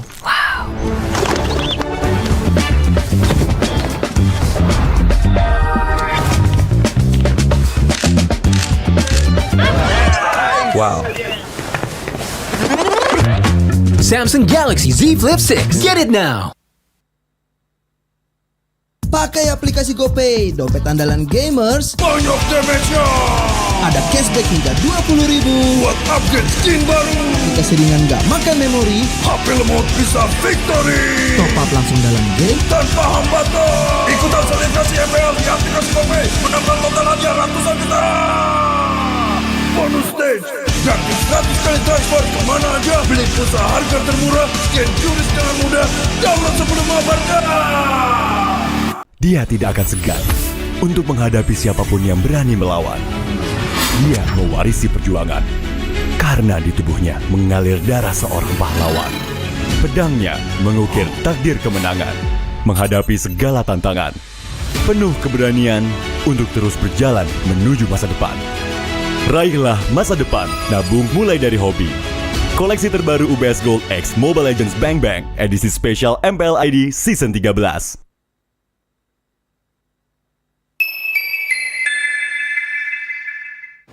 Main Mobile Legends memang seru. Mabar sama temen makin epic. Apalagi kalau double kill. Tropicana Double Crunch, es krim karamel dengan lapisan coklat yang tebal. Crunchy-nya double. Main bareng, makan bareng Tropicana Double Crunch. Double crunchy level dewa. Rasa ini Gatot kacau. Ih, tombe basah. Bro, move on ke Head and Shoulders. 100% pede, ketombe basah dan gatal Wiped out. dapetin edisi baru Gatot kaca di minimarket terdekat. Head and Shoulders. Ini Gatot, ini kaca. Mas Gatot, benerin kaca.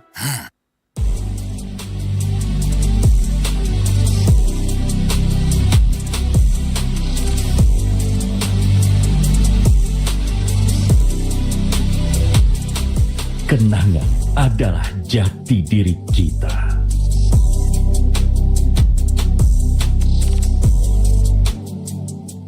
Kita adalah pejuang yang melangkah dengan penuh keyakinan, menghadapi dunia tanpa keraguan, karena hidup adalah arena pertarungan. Kita adalah pejuang yang tak akan gentar oleh segala tantangan, menghadapi lawan tanpa ketakutan, karena kita terlahir untuk meraih kemenangan. Raihlah kemenangan dengan koleksi terbaru UBS Gold X Mobile Legends Bang Bang edisi spesial MPL ID Season 13. Saatnya nabung dari hobi bersama UBS Gold.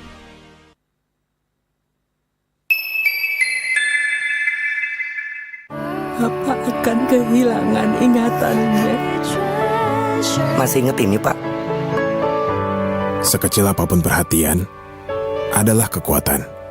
Hidupkan momen kebersamaan. IndiHome.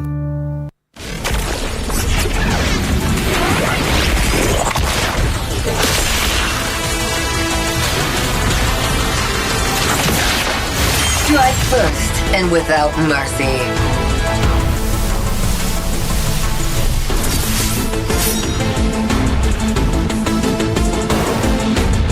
Where I tread, death follows.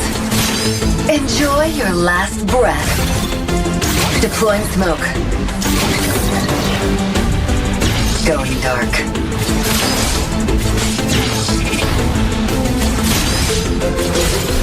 War is my trade. Death is my craft. Backup plan? I am the backup plan. My destiny is what I make of it.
Okay, nature boy, what's that bird then?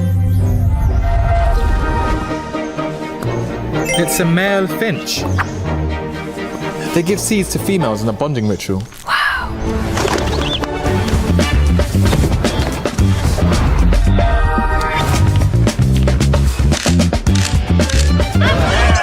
Wow. Samsung Galaxy Z Flip 6. Get it now. Pakai aplikasi GoPay, dompet andalan gamers. Banyak damage-nya. Ada cashback hingga 20.000 buat upgrade skin baru. Aplikasi ringan gak makan memori. HP lemot bisa victory. Top up langsung dalam game tanpa hambatan. Ikutan selebrasi MPL di aplikasi GoPay. Menambah total hadiah ratusan juta. Bonus stage. Gratis 100 kali transfer kemana aja. Beli pulsa harga termurah. Scan QRIS dengan mudah. Download sebelum mabarkan. Dia tidak akan segan untuk menghadapi siapapun yang berani melawan. Dia mewarisi perjuangan karena di tubuhnya mengalir darah seorang pahlawan. Pedangnya mengukir takdir kemenangan, menghadapi segala tantangan. Penuh keberanian untuk terus berjalan menuju masa depan. Raihlah masa depan, nabung mulai dari hobi. Koleksi terbaru UBS Gold X Mobile Legends Bang Bang edisi spesial MPL ID Season 13.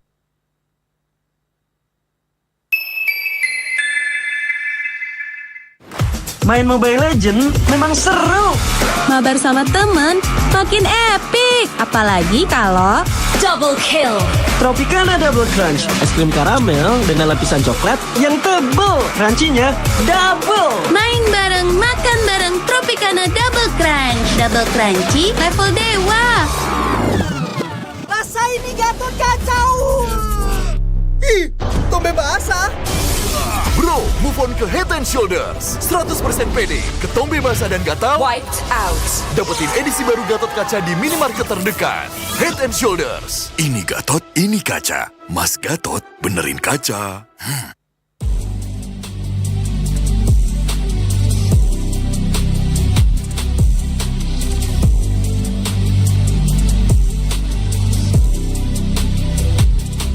Kenangan adalah jati diri kita.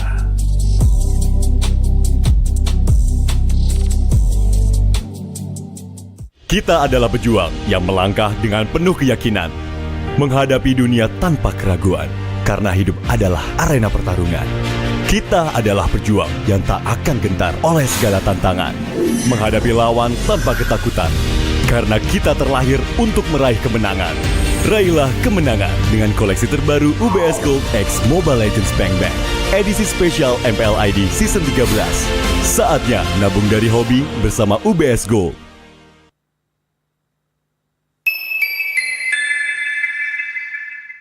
Bapak akan kehilangan ingatannya. Masih inget ini, Pak? Sekecil apapun perhatian adalah kekuatan. Hidupkan momen kebersamaan. IndiHome.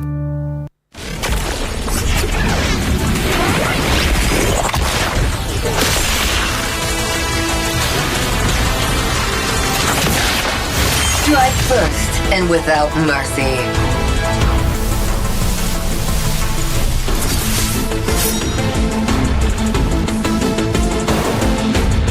Where I tread, death follows. Enjoy your last breath. Deploying smoke. Going dark.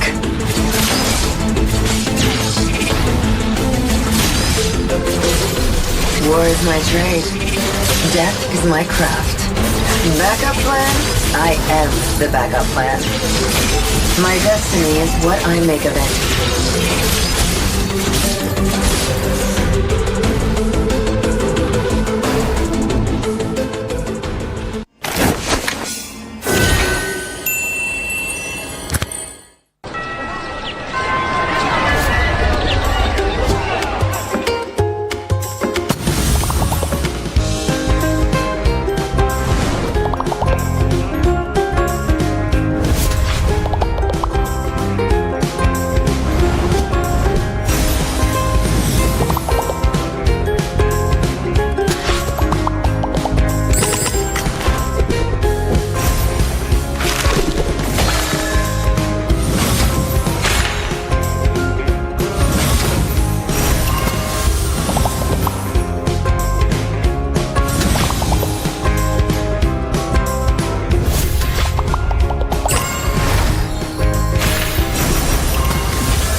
boy, what's that bird then? It's a male finch. They give seeds to females in a bonding ritual.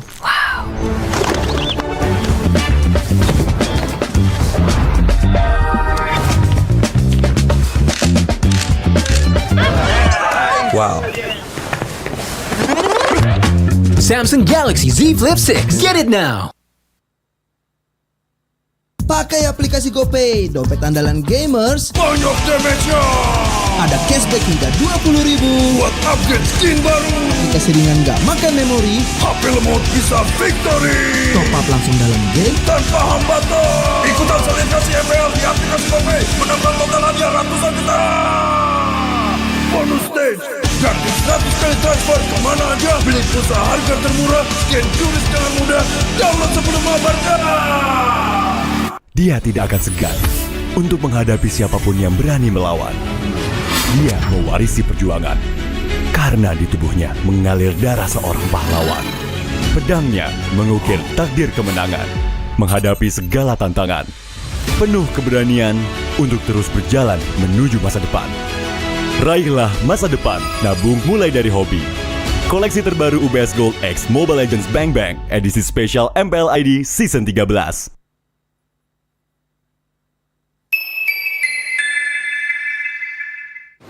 Main Mobile Legends memang seru. Mabar sama temen makin epic. Apalagi kalau double kill. Tropicana Double Crunch, es krim karamel dengan lapisan coklat yang tebal. Crunchy-nya double. Main bareng, makan bareng Tropicana Double Crunch. Double crunchy level dewa. Rasa ini Gatot kacau. Ih, tombe basah. Bro, move on ke Head and Shoulders. 100% pede, ketombe basah dan gatal Wiped out. dapetin edisi baru Gatot kaca di minimarket terdekat. Head and Shoulders. Ini Gatot, ini kaca. Mas Gatot, benerin kaca.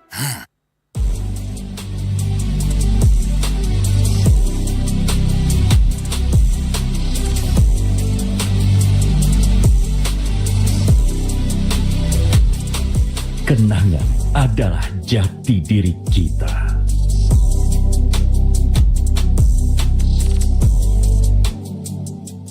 Kita adalah pejuang yang melangkah dengan penuh keyakinan, menghadapi dunia tanpa keraguan, karena hidup adalah arena pertarungan. Kita adalah pejuang yang tak akan gentar oleh segala tantangan, menghadapi lawan tanpa ketakutan, karena kita terlahir untuk meraih kemenangan. Raihlah kemenangan dengan koleksi terbaru UBS Gold X Mobile Legends Bang Bang, edisi spesial MPL ID Season 13. Saatnya nabung dari hobi bersama UBS Gold.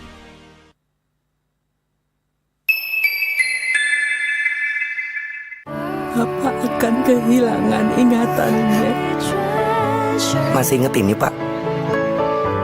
Sekecil apapun perhatian adalah kekuatan. Hidupkan momen kebersamaan. IndiHome.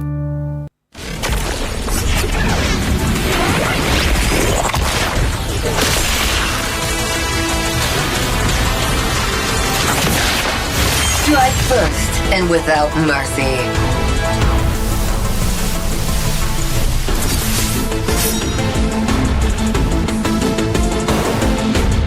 Where I tread, death follows. Enjoy your last breath. Deploying smoke. Going dark.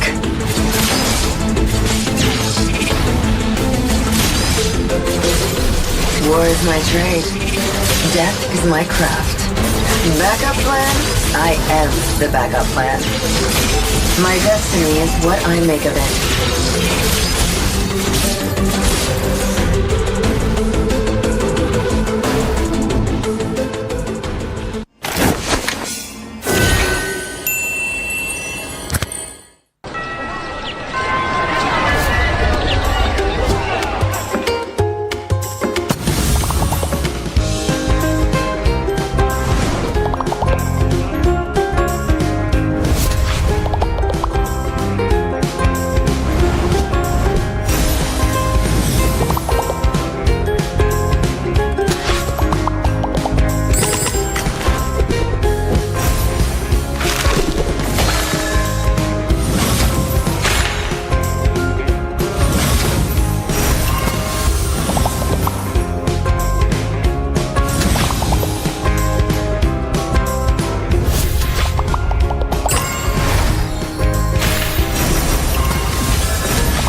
Okay, nature boy, what's that bird then?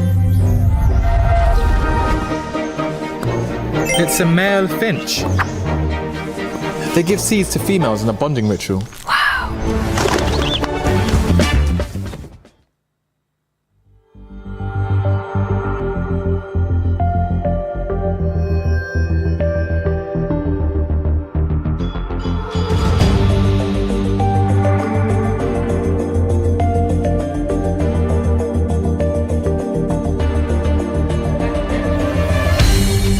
Aku kan berdiri dan terus berlari, terus ke arah puncak tertinggi.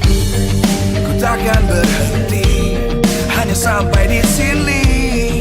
Kemenangan abadi menanti. You know we won't miss if we unite our focus. And if you haven't noticed, we'll nyalakan apimu, hadapi semua tantangan, hadang semua serangan, jatuh bukan halangan, bakar semangatmu, janganlah engkau menyerah, kita akan buat sejarah.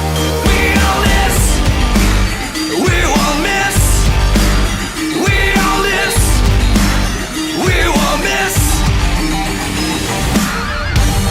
Saatnya beraksi, jalani ambisi, aku kan menyawakan hari ini. You know we won't miss if we unite our focus. And if you haven't noticed, we'll nyalakan apimu, hadapi semua tantangan, hadang semua serangan, jatuh bukan halangan, bakar semangatmu, janganlah engkau menyerah, kita akan buat sejarah. We'll miss, we won't miss, we'll miss, we won't miss, we'll miss.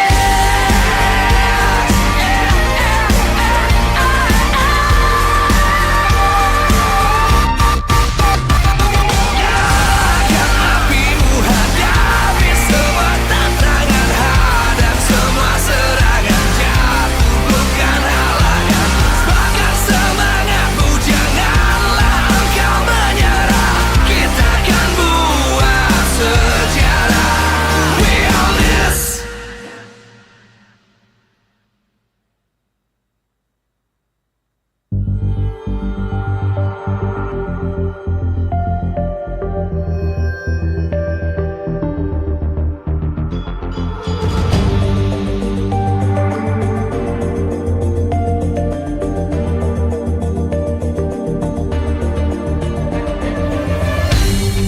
Aku kan berdiri dan terus berlari, terus ke arah puncak tertinggi. Ku takkan berhenti, hanya sampai di sini.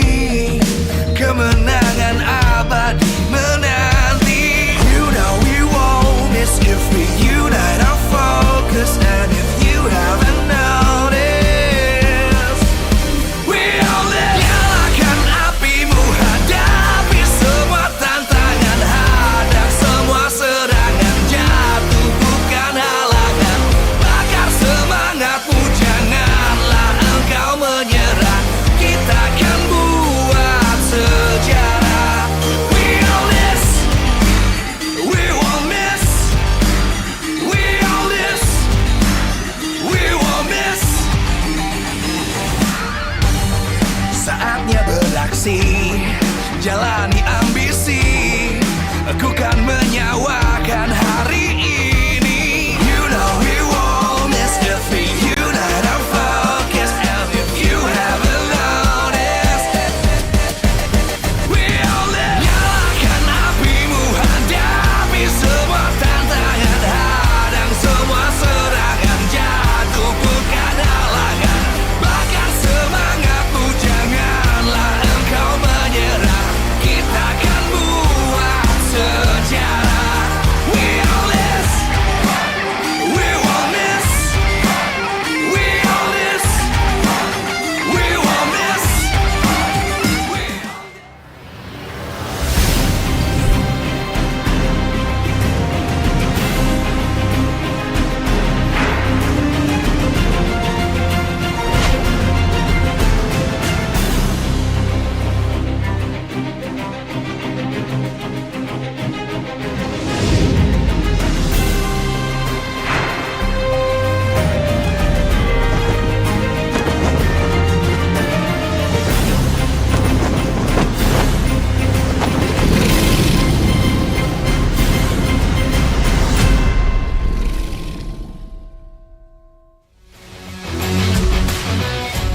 Live from Jakarta, MPL Arena. MPL Season 14 is powered by Munta. Presented by our official tournament smartphone, Samsung Galaxy. Official e-wallet, GoPay. Official destination for gaming and esports, Hidea. Official gold partner, UBS Gold. We own this.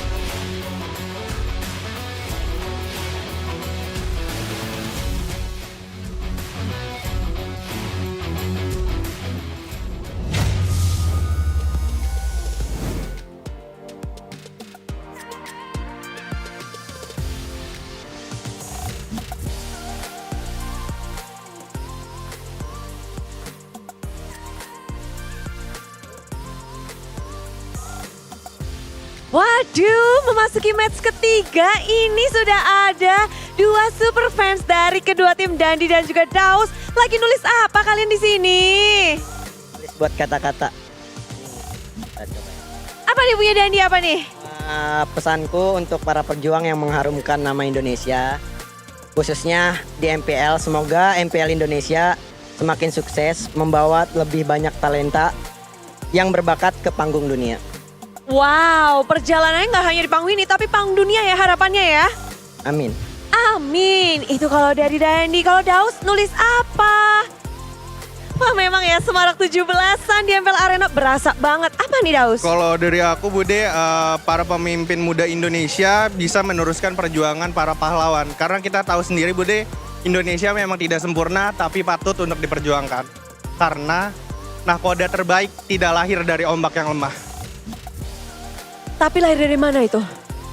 Karena kalau rintangan Indonesia tuh banyak banget Bude. Dan untuk menjadi nahkoda terbaik, ya kita harus melewati ombak-ombak yang sulit gitu. Wow, nahkoda terbaik lahir dari, iya dia harus pandai. Dan kita memang lagi banyak ombak ya sepertinya. Betul. Ya Daus ya. Yeah. Namun harapannya tentunya kita bisa memperjuangkan lagi, kembali ke pucuk, kembali ke atas. Namun kita baca-baca yuk rame-rame. Di sini kayaknya banyak banget harapan-harapan nih. Coba Dandi, ada siapa nih di sini nih? Ada dari Rusdi. Siapapun yang mewakili Indonesia di M6 bisa membawa pulang pialanya. Yes, perjuangan kita belum berakhir. Walaupun kita sedang di bawah, kita memang kalah.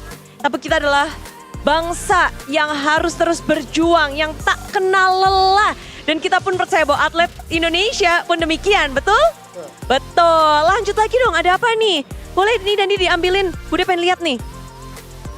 Ada apa nih? Siapa nih, dari siapa Dandi? Dari Putri, muncullah pahlawan baru untuk mengharumkan nama Indonesia di M6 nanti.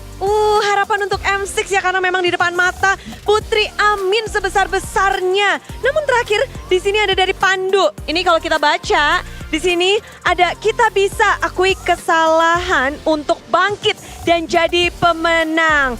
Belajar dari kekalahan, belajar dari kesalahan, dan tentu saja membuat kritik.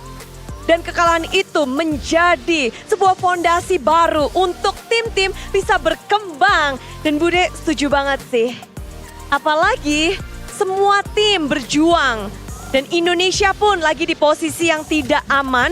Seperti yang kata Daus bilang juga, kita lagi di ombak yang begitu besar. Dan ini adalah rintangan yang harus kita hadapi. Kalau kita bisa melewati ini, berarti jadi apa Daus? Nahkoda terbaik. Nahkoda terbaik. Dan kalau untuk match hari ini juga, Bude Clara juga bersama dengan semua super fans akan menyaksikan, akan ada kemerdekaan dari salah satu tim ini. Dua tim yang belum bisa mendapatkan kemenangan satupun di match-match sebelum ini. Gimana harapan untuk EVOS di match ini?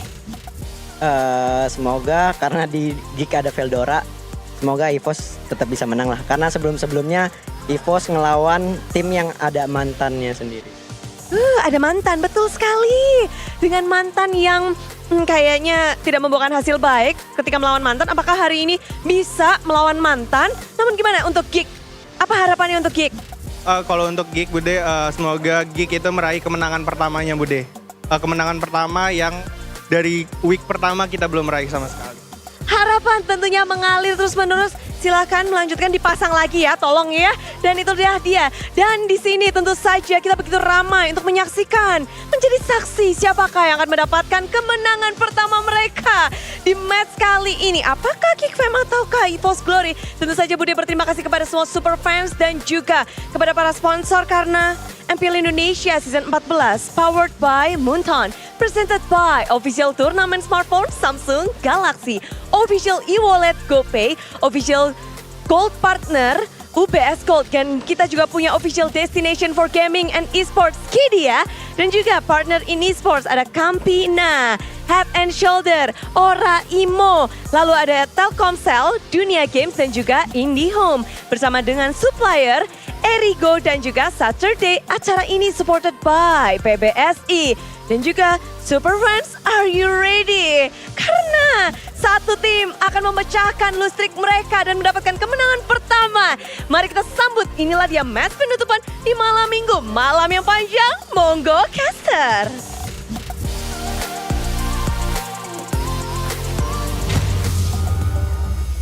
Matur nuwun Bude Klaramongsar. That means thank you so much Bude Klaramongsar for that. A lot of wishes, man. A lot of wishes to Indonesia, to Mobile Legends esports scene of Indonesia in general too. A lot of wishes that M6 we finally is able to claim that trophy. But this time around it's gonna be EVOS versus Kickfam, a rematch of that lower bracket match in MPL Indonesia playoff season 13. A heartbreaker for a lot of Kickfam fans out there. I can still hear it, man. Maniac for brands. That Luke on show, and now Luke is gone. It's even worse right now. But right now, in the XP lane, we got new addition, new ammunition, or maybe the X of EVOS Glory might be appearing here against EVOS. It was mentioned earlier that Veldora might make an appearance, and that guy was, right on the money talking about the concerns here, because every single time EVOS has went up against their ex-teammates, it hasn't really gone well for them. And in fact, their teammates has kind of stepped up and kind of looked so much better. So it's not a good sign by all means. So Shevin is definitely looking forward to that. Well, this is it. The problem that EVOS has this season, the execution.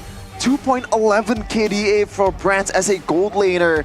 That is nightmarish in a way. And it feels like even when Caleb came in, the draft was pretty sound, but the execution is just all over the place. As you can see here in the highlights against RRQ, Arashi. It's really a kind of an aggressive playstyle from RRQ. And for EVOS, despite the fact that they have some kind of game plan, in theory, right, on paper, to go for these big team fights, to go for these big combos, they were just unable to get the same kind of control, the same kind of setup to actually get some success. And even though they have some really experienced players like Brands, like Aran, they just weren't able to actually find this type of playstyle. And it's Iron Shiki that comes in and kind of instead outmatches Brands in the execution and even in the 1v1s. And that is something that a lot of people were talking about. What's going on with EVOS, man? Because they have the experience, they have the game time, and they know about the game. We've seen them perform. But what's going on now, right? What is the exact problem that's kind of leading to their failures? You can see there Mr. Bombastic or Fantastic. It's a coin flip for Mr. Jabran, best gold laner in Season 11, MVP of the regular season in Season 5, where he was in Big H1 Alpha, best gold laner in Season 5, also top 1 damage per game in MPL Indonesia Season 14 in gold lane. So there is some good thing that you can point out about Brands, but back again with Aaron Shikirashi, the fact that he was losing on like a matchup that Aaron Shiki actually won before. How do I say it? Brands uses the Moskov against a Harith, he loses. Brands uses the Harith against a Moskov, he still loses. So what's going on here? The laning phase is definitely a bit of a concern. On the other side though, Voloisky and Veldora, they have their own achievements right here, but a 1.50 KDA ratio and only a 55 to 56% kill teamfight participation for Beloyski. Definitely a different look from what we're used to. With Veldora being the first place in the World Cyber Games 2023 and the second place in MPL Indonesia Season 13, you kind of expect a bit more out of him. So if Veldora does come up, what can we expect? Because he's always used to playing all those aggressive heroes. They want to go for the 1v1s. They want to go for deep dives in the backline. Yeah, for example, like a Joy, even when Joy EXP is no longer viable in the XP lane for a lot of XP laners That out was there. Luke? What? Joy? I don't get it. But yeah, he still rocks the Joy Vengeance, the Paquitos, the Benedetta. So it's a bit out of meta, I would say, in the XP lane compared to the other Terizla, Arlet, the EXP laners that a lot of these players have brought out in Season 14. So the concern is for sure is there for the new EXP laner of GeekFam, but another concern, Arashi, is towards Vincent. And I think it's pretty much the main topic here. Can he actually perform on those assassins, aside from the Alphas and Julians? Even on those heroes, he don't really play that great either. Exactly. In this meta where it's so flexible, when there's so many options, when your jungler is kind of locked into a single playstyle, it makes it very easy for experienced coaches to kind of see loopholes in your game and kind of force you onto those picks. So for side of GeekFam, I wonder what the idea is. Do they want to bank in and go back to the utility meta? Even though it's not meta, it might be a better fit for their style. If they don't want to go for that, then they gotta try and figure out, I don't know, some kind of coaching method, some kind of way to transform Vincent into that force they require. This is the achievement that Filtera has, debuting in Season 7 with EVOS Icon, first place in WCG 2023 with EVOS Icon, the technically world champion. The number 1 assist in MDL Season 7, and also a lot of good stats as well from this guy. So you might be able to expect some spiciness and also some kind of fire when he's gonna play in this game, because if he's gonna play in this game, because he's trying to prove something, man. Because Gops, even though it might not been like the loudest debut in MPL, he still was solid for a rookie standard, man. Like the way he plays those all, even in SPS, we see some kind of like potential is there for the SP laner. The potential is there, and we've seen Gobs make some plays happen as well. So by all means, we're not certain if Gobs will be replaced, will be swapped out for now. But you know, XP lane, we've seen the importance of it in the past couple of matches already. But without further ado, ladies and gentlemen, it is Veldora, Vincent, Aboy, Beloyski, and Masako coming in a team. Two debuts, Connie. It is going to be a statement here for GeekFam. Will they be able to break the trend and start the winning trend for Season 14? With Veldora now going in the fray, going up against his former team. Will it come to fruition? Ladies and gentlemen, this is GeekFam. GeekFam saw the trend, the rebuilds, the revamps. Now they're going to go ham at it. Veldora and Masako from MDL, from GeekFam Jr. is here to make an appearance. Can they do it against their rivals, their arch enemies in Season 13 playoffs? The revenge has begun. We'll have to see how well this can go. They're going for a revamp of their own, and we'll have to see what exactly is the intention, because up against them today, Fluffy, Annabelle, Clawcoon, Dreams, and Brands. Familiar faces from the side of EVOS. Can they get it done today? Are they going to take GeekFam into deep waters, into the 30-minute mark? Let's wait and see. Will they be able to find success after being the runners-up of Season 13? Against GeekFam, it is no easy challenge, but they have potential. Will we see it today? Will we see it in this match? Ladies and gentlemen, this is the White Tigers. It's EVOS. They were once a mythical being, an entity that's feared throughout the MPL Indonesia. But now they found themselves winless, just like GeekFam as well. Can they finally break the streak and break the egg? Can they sustain long enough in a long game? Can they maintain the composure, the discipline? They have the experience, but at this point, teams are catching up and they have to step up if they want to maintain their dominance as one of the oldest, one of the most well-known organizations in Indonesian esports. Our Marshal Danang brings in the brains behind the entire operation, Coach Strateg, and Caleb, and Bluffsy with Dora DSP. Dora the Explorer, looking to explore the draft for a GeekFam in this case, and maybe getting some good heroes on towards Veldora. Let's see though if he's gonna adjust or the team's gonna adjust to his play style. That is a question. But Goni, like, what do you think overall is gonna happen here? Because these two teams are winless.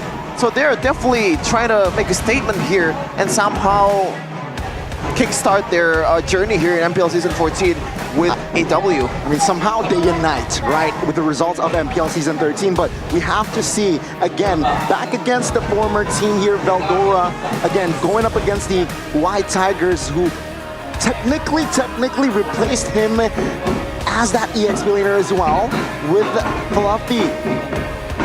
It's somehow number-wise not really apple to apple, but Veldora shows glimpses in other tournaments that he can definitely be that reliable ESP laner. Definitely the more aggressive of the two. Fluffy can be aggressive, but we've seen him kind of transition to more of a utility-based role as well. My question, honestly, is the fact that Geek Fam, we talked about the jungle being concerned, but they're changing both side lanes, right? Gold lane and EXP lane, which is a very bold move. With that being said, what is the idea? The key to victory here for Evo's first hand is to win the laning matchup for Brandt. Finally, get him a great matchup for him to actually get a guaranteed advantage in the beginning and be more adaptive with the game plan. Stop the one-dimensional plays, get a better draft, get the better execution as well to ensure that if they are trying to go for a fight, if they're trying to go for something a bit more decisive, they have the right tools for the job. If they can't secure the right tools for the job, they need to adapt and go with a whole different playstyle because you cannot force it in the current meta. You go and play with what you have. For the side of Geek Fam, here's the victory here. To contest Fluffy's playmaking heroes such as the Yuzong and the Terizla, pressure Annabelle in the contest in the objective setup because we've seen the impact that a great jungler can have for the team. And on top of that, have great engagement in the team fights and in your composition to avoid extending the game longer and longer into the late game. We've seen how Evos can defend almost indefinitely until you can get a decisive moment. For Geek Fam, with Beloyski being a reliable roamer, get something great to pick off, get something great to initiate to ensure that when the cards are drawn, when the deck is set and you're trying to end the game, you have the tools for the job. That's another aspect, right? You should talk about Beloyski. I mean, Beloyski, week one, wasn't really the X Factor, I believe. And he has been that X Factor for Geek Fam. Though, maybe against Evo's Glory, I think Beloyski needs to also step his game, right? I mean, he was the main factor on why Geek Fam is a contender. For sure. I wonder if this is the idea, right? Vincent can't play the Assassins all that well. Do we give him a utility-based hero? Right. And then we get Veldora, an aggressive hero, like the Yuzong, right? Something that can dive in the background, like a Benedetta, like a Paquito, right? In that case, it kind of balances out. And by all means, we've seen RRQ go with something a bit similar, right? A utility jungle and then an additional source of damage. For RRQ, it was the Roamer. It was the Roam Aurora in the hands of Edok. But for Geek Fam, they can very easily craft up a new strategy here. Maybe even be a trendsetter for a new meta, because the Geeks are the best at doing so. Beloyski is the big brain that we always talked about. Yep, what a question for Beloyski also, because so far on his engaged heroes, the Kufras, the Tyrant's Revenge, the Tyrant's Rage, didn't really land as much as we thought it would be. And Coach Strateg, right away, the Helkert ban, and also Chip, man. I feel bad for this guy so far. I feel like it's like 100%, like a sure ban in the first phase for the whole entire season. I think it's just a bit too dangerous to leave open. The fact that you have survivability, you have a mobility tool in the speed up, right? That they can work together with that knockup. And at the same time, you have the portals to go around and around. With the Moskovs, with the Logi showing up, the chip definitely cannot be let go. Especially if they're up against Geek Fam with the unique, creative way that they're able to use that chip pick. It's going to be very interesting to see here what will the last ban be. And, well, based on the two matches we saw today, Ruby has been one of the most prioritized alongside Roger, of course. So let's see here, will it be one of them? No, it's going to be the Moskov instead. So Geek Fam, will they go for the Roger? or the Zask, or the Ruby. Oh, it's gonna be Ling. Whoa, we neither. forgot about this guy, left open for Vincent. So coach strategy. Okay. I feel like he really is confident to leave those assassins to Vincent Hirashi. Bit of disrespect here. I mean, we saw how he was performing on the Fanny. There was potential, but overall, it's just a more passive, a more reactive Fanny. And that is not what you want when you have an assassin jungler. You want someone that can be decisive, that can make the surprise moves. Now against a Kufra, against a Roger, the clear can be matched with the Roger, and the maneuverability is at risk when the Kufra is involved. And I think Ruby is... I believe Ruby is more of a nuisance towards the link. But then again, yeah, sure, with the bouncing ball, right? Hinders the movement. But let's see here, Geek Fam, what will they respond with here? I expect a Ruby and potentially a Terizla here early in the first phase. I think I'm in later. For the Geek Fam, yeah, the Ruby comes in. And it's gonna be the mid lane, I think. No, it's gonna be the Harith though. It's gonna be a mage, but it's not gonna be the mid lane. Oh man, we got a game in our hands. Lord. Oh my goodness, it's Ling and Fanny, arguably the two most mechanical heroes in the game currently on the assassin part. Let's see though, it is going to be Annabelle. That's more known for his assassins. And Vincent now entering the second phase. Who's going to be the counters here? Because I feel like one of these teams, they already picked out a good counter towards each other. You have the Ruby for the Fanny, even a Kufra for A-Ling. So what's left on the table? I'm wondering if the Angela is in the minds of anyone, considering the two great assassins available right here. If that's the case, you're gonna see a couple of bans rolled out, but we haven't seen the Angela really being tried out as much. And in fact, I think the crowd control coming in from something like a Vexana is something that they want to mitigate even more. And from the side of Geek, already the Valentina as well. A great mid laner, they can kind of kite back, they can stay somewhat safe against these dive-heavy assassin heroes. Great ban from the side of Geek Fam. Look at that, the story of the new quote laner of Geek Fam, Masako from MDL. 3rd to 4th place are MDL Season 8 and Season 7 with OP Pegasus. And also the first place in Season 9 with Geek Fam ID Junior. And let me remind you all again, Arashi, it was a reverse sweep from a 3-0. You gotta rub it on your face. Oh, well, it is what it is, man. Sometimes you gotta take what happens in the Land of Dawn, because you never know, right? And you never know the last ban as well. It's gonna be the Zask. Very late here. Yeah. They want to put Evos, they want to put Clockun in something a bit more punishable. But Clockun has been known to play a lot of different styles of heroes. I wonder if something new will show up right here, or if is he gonna default back to his comfort picks. Turns out it's gonna be the Aurora. Good crowd control, good AoE, good damage. And of course, the second chance at life can be a bit of a problem for Geek Fam to deal with. It's still somehow, of course, juicy target for that Ling if the passive has been triggered. But yeah, combine it with Kufra, I think the potential of the team fights, the potential of the map controls as well is going to be a problem here for the side of Geek Fam, right? Geek Fam, to complete their draft, they need some sort of, again, I really like either a Uranus or a Terizla here for the side of Geek Fam. I don't think Kagura is out of the question here because you have a lot of CCs coming in and also a good matchup against an Aura, but I don't think it's going to be picked.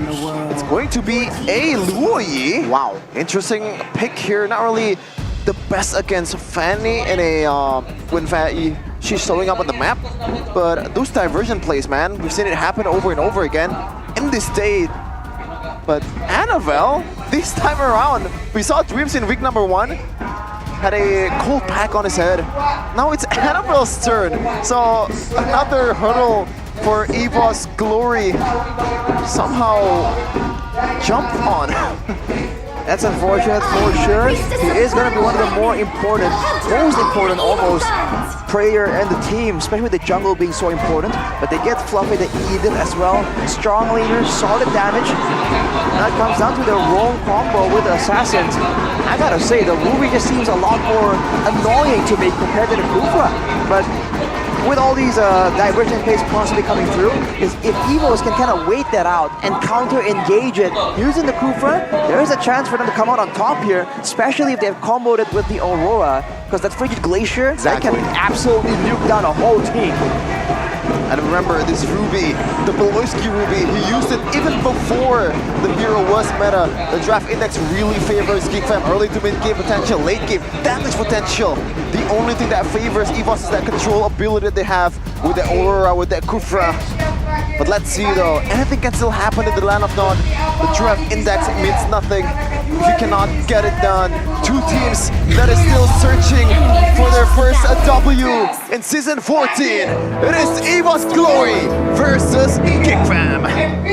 See here, Land of Dawn, who will strike first in this best of 3. Again, you mentioned that Ruby. Yeah, I mean, Beloyski, man, he is so... he has this smart way of playing this Ruby. Let's see if that will happen again in this match. Dreams, though, and as well as a boy, chunked early, needs to recall. Ruby and Lo Yi, the early game definitely is a bit more difficult to deal with for the side of EVOS. There's a lot of spam ability built into that lane. Along with the Ling, though, I wonder how Vincent is going to play this. We've seen Lings kind of go for just a split push play, going for teamfight playstyles, and also going for pickoffs. So there's a lot of ways for these assassins to kind of show up. Here the emblems, though, by Indihome, looking at the two tenacities for Fluffy and for Dreams. They know there's going to be a lot of scraps, a lot of battles, firmness for Dreams as well on top of that. But look at the pull yourself together for Beloyski. He wants to get the faster cooldown for the battle spells in order to become that main enabler. And hopefully with the Terizla in the hands of Veldora here, they can kind of have that presence in the front line so that Beloyski can be a bit more creative in how he wants to approach these fights. Also look at that, Rashi, proper respect from a boy. He knows that he is the prime target for Annabelle, and right away! Annabelle here with the pressure. Invested the flicker early, but Beloyski responds with the flicker himself, and that will be it. Still no first blood here, the first minute. The oldest guy in the Land of Dawn with the youngest finger. But I was gonna say that a boy, Warrior's Boots, to kind of counteract some of the damage from the Fanny, but let's see if it's enough, especially in the mid-game once he has that Fury Hammer, that Heptasis, man. Even if it's not enough, if he can kind of delay long enough, it can still be good enough for now. Looking at the rotations, Geek Fam certainly has a bit more of a lead. They're going to get level 4 here on Veldora and a boy, so the diversion is available. But this is a very delicate moment in time. This first turtle has been a make or break moment for a lot of these teams, especially if you require a bit of a snowball. Beloyski definitely looking for a chance to kind of hide around. But for now, the fact that there's a longer range mage in the hands of EVOS means they can kind of be a bit more annoying here. Dreams charging, finds Beloyski. Invested early, and Beloyski will be deleted in the map. Now Veldora will not be able to sustain the damage, surely, but I was wrong. A boy was free hitting Veldora, though will be the trade, so it's 2 for 1. Here still favoring EVOS. But unfortunate there, a missed kill towards the Fanny. He was like 1 HP away, a sliver HP, and Annabelle was able to get away. It seems like the fever is not really affecting his gameplay at all. Well, for Vincent, though, I think he had the chance to really chase down the Fanny if he wanted to, but both teams are playing it extremely safe. They don't want to be the first one to make a mistake, as Dreams still has good intelligence, good vision onto the turtle pit. With Fluffy picking up the Thunderbolt, that's quite the interesting power spike, giving him a lot more damage to work with for the next fight. As Beloyski and Veldora, they're just content staying here after pushing out the wave. Well, Geek Fam now in full control. The top lane though, Masako survives that impact of 2v1, and Vincent will respond with the turtle. So again here, the Geek Fam winning the trade. Immediately rotating to the top side, trying to help out Masako at this position. And look at this, diversion hasn't been used just yet, and usually we see it being used for the purple buff, and you're seeing the escort coming in from EVOS just in case. Oh, he's already scouting out. Oh! Diversion? They will not commit the diversion. Oh man, looking at the talent prediction, it seems like I'm the minority here. It's a bit sad to see that no one has a trust for the fam, but I'm definitely there, man, as Annabelle secures the Heptasis, and this is the power spike of this Fanny. And remember, Rashi, a boy only uses a Purify, so he can't really get away like over the wall or something to kind of counter out the Fanny. I think he's really relying on the teammates to try and make a defensive play. With Vincent picking up the Berserker's Fury though, that's a lot more DPS available. but Veldora, we haven't seen him make a lot of moments yet. 2v1, Veldora is able to sustain. Vincent, though, is in the area. Tempest of Blade not yet committed. So again, yeah, I mean, both teams here just still throwing punches in the air for that skirmish. Interesting playset from Vincent. We haven't seen him go all in with basic attacks. He's just been walking around and just throwing out the occasional dash in to try and do some damage. So he's already going all in a lot of these engagements. It makes sense, right? Because like, you're using a Ling and you're not really a finisher. Meanwhile, you got finish here. Diversion on towards the bottom side of the map here. Fluffy will be taken out. Dreams a little bit late to the party, and that will be it. Geek Fam finally equalizing kill-wise. You know, the Purify might not work against Fanny, but against a Kufra, it's gonna come in handy, especially there, saving him from the Tyrant's Revenge and a Rage combo. Certainly the play here is to hide back and avoid the damage coming in from Fluffy with a short engage and use the Purify to counter out the plays from Dreams. In that sense, Annabelle is the only real problem and they have a Ruby to deal with it. So they are rationing their solution very, very well. But look at Dreams coming in, not really landing just yet, but they're clumping together, Evos. There's a chance for Verdor to try and make something happen as Evos are losing efficiency here. They're letting Masako just push up the top side for no reason. Yeah, 5 men here in the turtle. Dreams with the flicker. Cancel. Annabelle though will find the turtle. Will they fight? The front side, Veldora here soaking damage taken out. Maloyski as well. Vincent looking for target. Tempest the Blade will find Tiro. Vincent is looking for the triple. Does not find it, as it will be a 2-for-2, but the turtle will fall to the hands of Evos. That was a weird decision from Masako Arashi. The fact that he could have gone for the turret, but instead he was late to the party and pretty much no conversion whatsoever. I guess he thought he had time, and to his credit, they're going for a bit of a switch here. 1v1 though, Masako. 7-4 should be okay. Woo. Annabelle was just testing his powers on towards the gold laner. Okay, Vincent 2-0, not bad of a KDA for a guy that's really doubted for his assassins, but he's not gonna play it as an assassin, he's gonna build a Thunderbelt for himself. Bit of a safety for the Ling in case he got CC'd, Arashi. A bit of a hybrid build, we've seen that being used, and it still gives you a great chunk of utility and true damage. But look at Dreams, taking a lot of damage, penalty zone even. Wow, a lot of advancement on there for a roamer. He was able to get away freely, and now about 45 seconds left towards the Lord. Only 1k gold. I think can still happen, especially when Brance is using this Roger, man. Because so far in this day, that Roger, especially for RRQ, was so lethal in the hands of Sutsujin and Skylark. Let's see though, if Mr. Jabran, is it gonna be bombastic or fantastic in this game? That's always the big question, the massive coin flip. But look at the setup here. It's still going to be Geek Fam sending Masako to the bottom side. He's walking into a 4-man ambush though, but Evos might rotate a bit too early here. No, they double down. They're trying to go for potentially the big play. With the Purify available, I think Masako can outplay this though. Yeah, he has the Purify. He has pretty much everything in his hand. And Geek Fam didn't really do anything as Evos. 4 men at the bottom lane for a whole 20 seconds, but no conversion whatsoever. Meanwhile, diversion here. Will commit the diversion to clear the mid wave, and they trying to blitz the Lord. Does Evo's Glory sniff this one out? And Evo shows the map.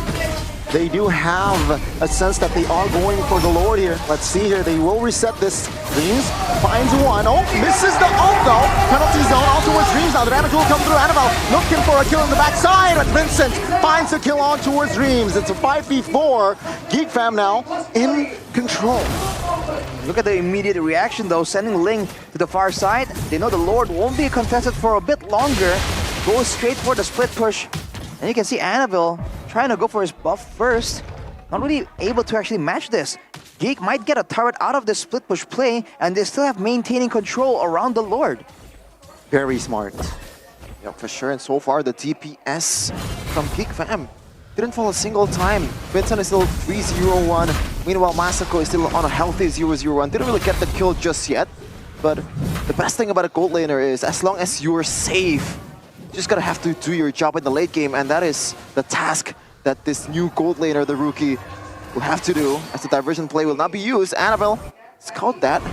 Now it's back to square one. Ooh, look at Veloisky though, threatening the engage. Fluffy definitely tries to find information.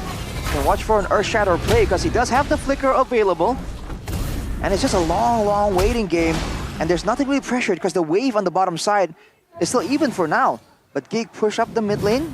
Gonna force a response. They might go for a pickup while this is going on. Veloisky finds Dreams. They will not move on towards Dreams. Fanny showed up bottom side though, so they want to blitz the Lord here. Veldora soaking damage. Tempest of Blade used. Vincent finds the Lord. Annabelle comes in though, finds Veldora. And now he wants more. Veloisky next target, but the crowd control stops Annabelle. Breaking the tempo now, Dreams. Purify pop by a boy. Damage is there, but Brands finds the markup boy next on the topping block. Claims a double. And Evo's Glory, what a response. Geekfam, they were able to get the Lord, but they definitely overstayed their welcome there. They should have just bounced out knowing that they have the objective in their hands. And Vincent finds something though, looking for a chance. No, going straight for the purple buff. A smart move. Not a lot of mechanical plays coming out of Vincent, but the decisions on where to go and what to go for has been quite impressive. Now we can push up the bottom lane, let both lanes match together, but look at the 1v1. Yep, Tempest of Blade not yet used. Oh, that was Ling versus Fanny. Yeah, incredible composure from Vincent. He knows the limits, man. He used to play these utility junglers, these tanky junglers. He knows what Thunderbell can do for a Ling. And didn't pop the Tempest of Blade too quickly as a boy. Yep, continues well. Now Veldora Gokun will be deleted. Even he popped the ult, but Veldora will be the trade now to 1-for-1. But in backside, Veloisky soaking damage. Veloisky will help Fluffy to be taken down. Now it's Rams and Dreams here, defending the top lane. Annabelle jumps in with the cables, looking for one. Dreams misses, but Vincent, Tempest of Blade popped, will look for an escape route as Dreams will fall. Another win, but Rams will not be able to. Oh, there you go, finds the shutdown, but Masako will return the favor. What the heck was that shutdown? Yeah. Might be the... I don't think it was the buff coming in. The Windtalker, right? Oh, it might damage. It was a big fadeaway, but look at the diversion play immediately. Trying to catch anyone responding to this wave push. They might spot Annabelle. Yeah, Annabelle now caught. Oh, but the damage will not be enough to take him down just yet. Without Glory though, they will try to defend this purple. I don't think so. I don't think they can. Oh, they can. In time, Annabelle jumps in. Annabelle gets the purple. Looking at the items here, man, the Has Claws and the Endless Battle. So a lot of burst damage coming in from the side of Vincent. And if he wants to try and stick around, to try and go into fist fights, technically in a 1v1, he still has a lot of sustain.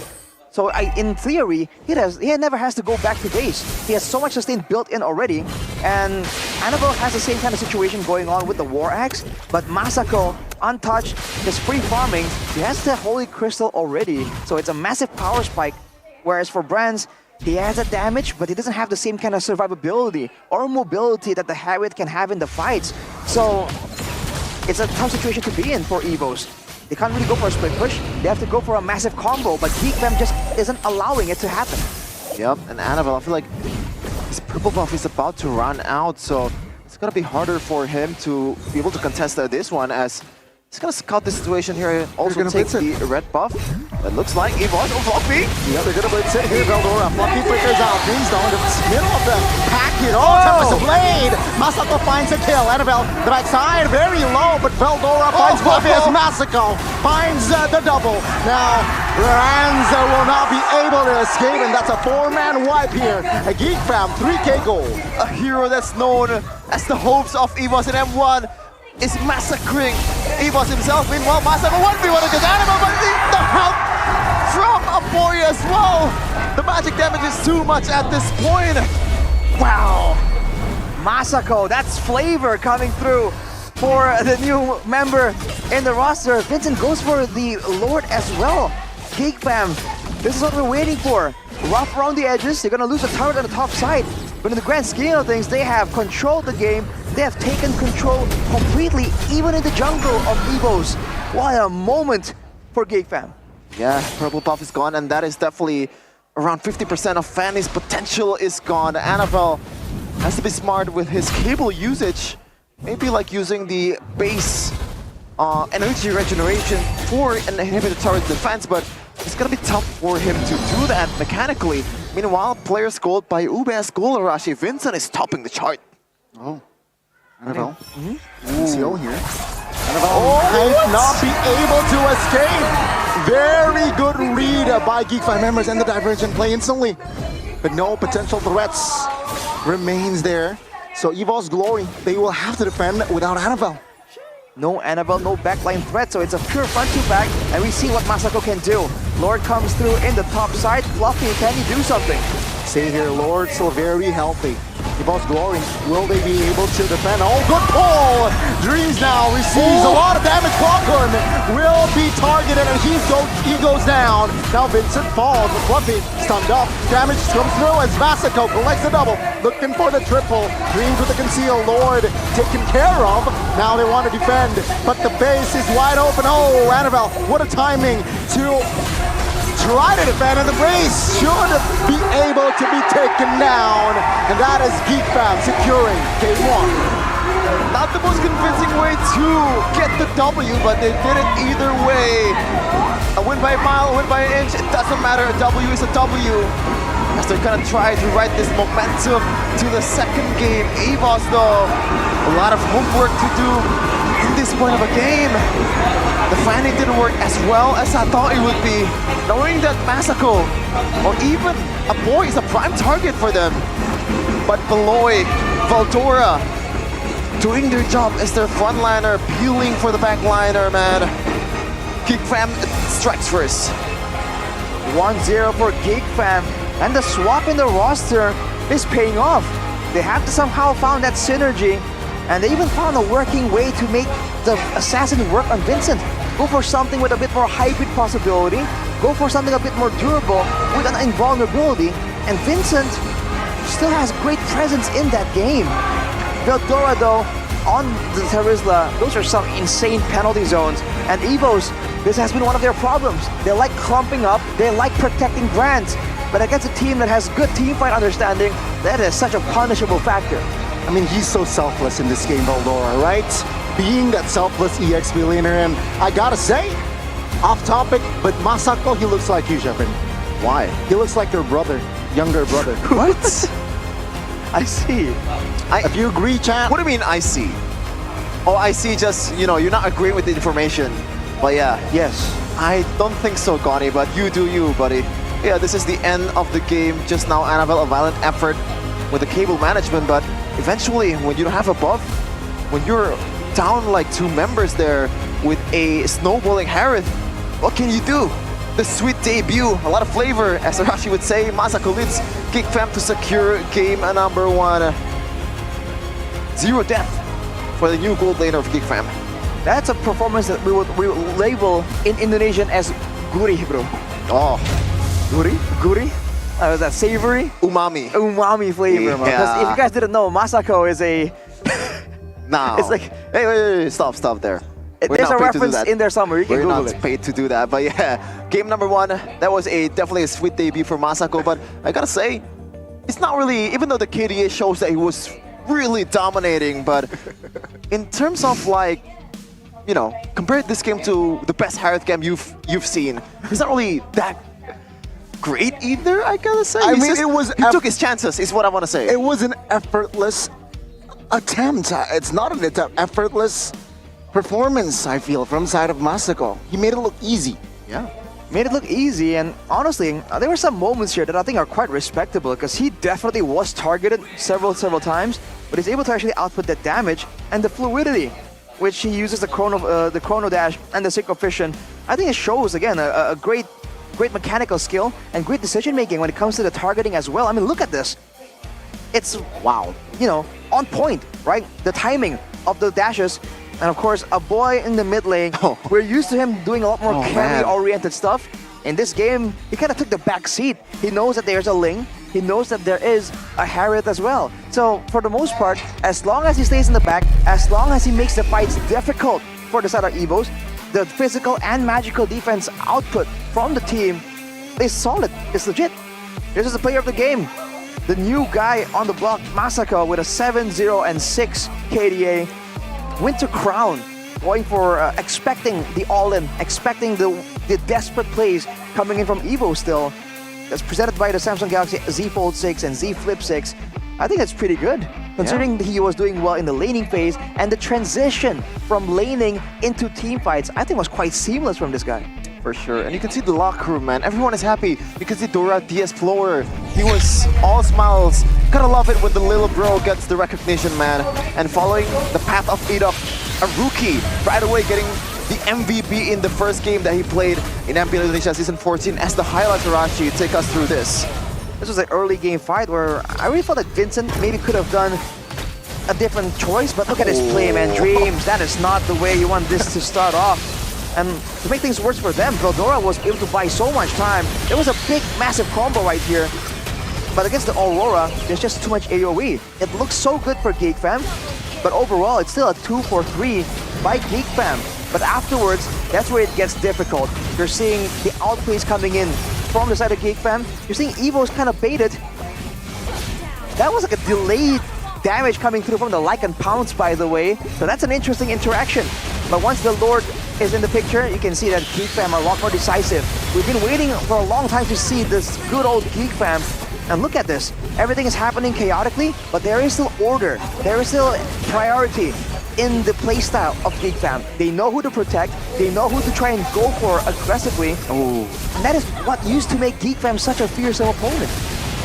Yeah, I mean, it's such a straightforward victory as well, I feel like, right? Sure, it took above 12 minutes, but the snowball, the control, I really like how they control their tempo. It's not always fight, fight, fight, but it's fight, objective, fights, objective, which consistently they did that in game one. So again, EVOS Glory, a tough opponent here, a tall order perhaps here in the second game, a lot of reparations. And Masako, man, I'm a firm believer that he looks like you. Nah, I took a second look there. I feel like it's only the nose and also the face shape that you're maybe seeing. So like half your face. Exactly.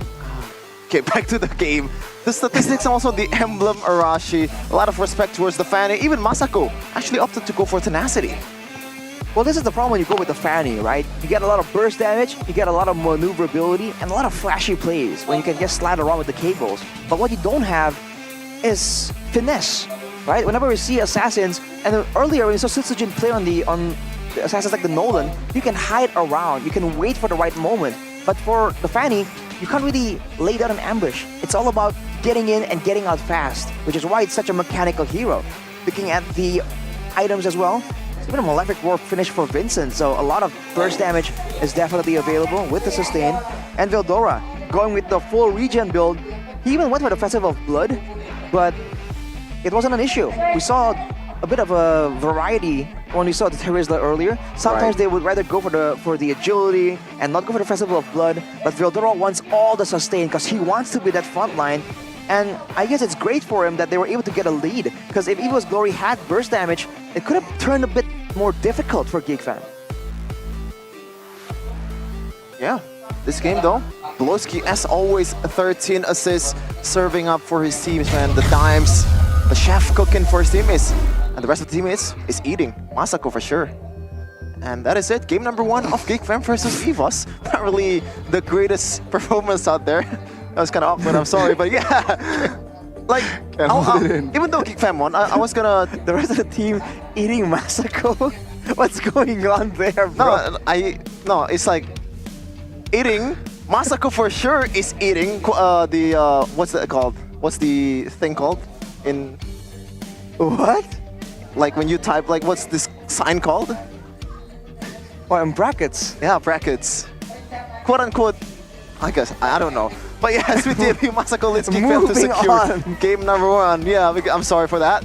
Arashi is like a cheeky one here, but yeah, I want to criticize something about GeekFam here, man. Like, even though they won, I feel like their low dances is not really the greatest out there, but unfortunately we gotta take it to our host first after that whole fiasco. So, Bude Clara, time is yours.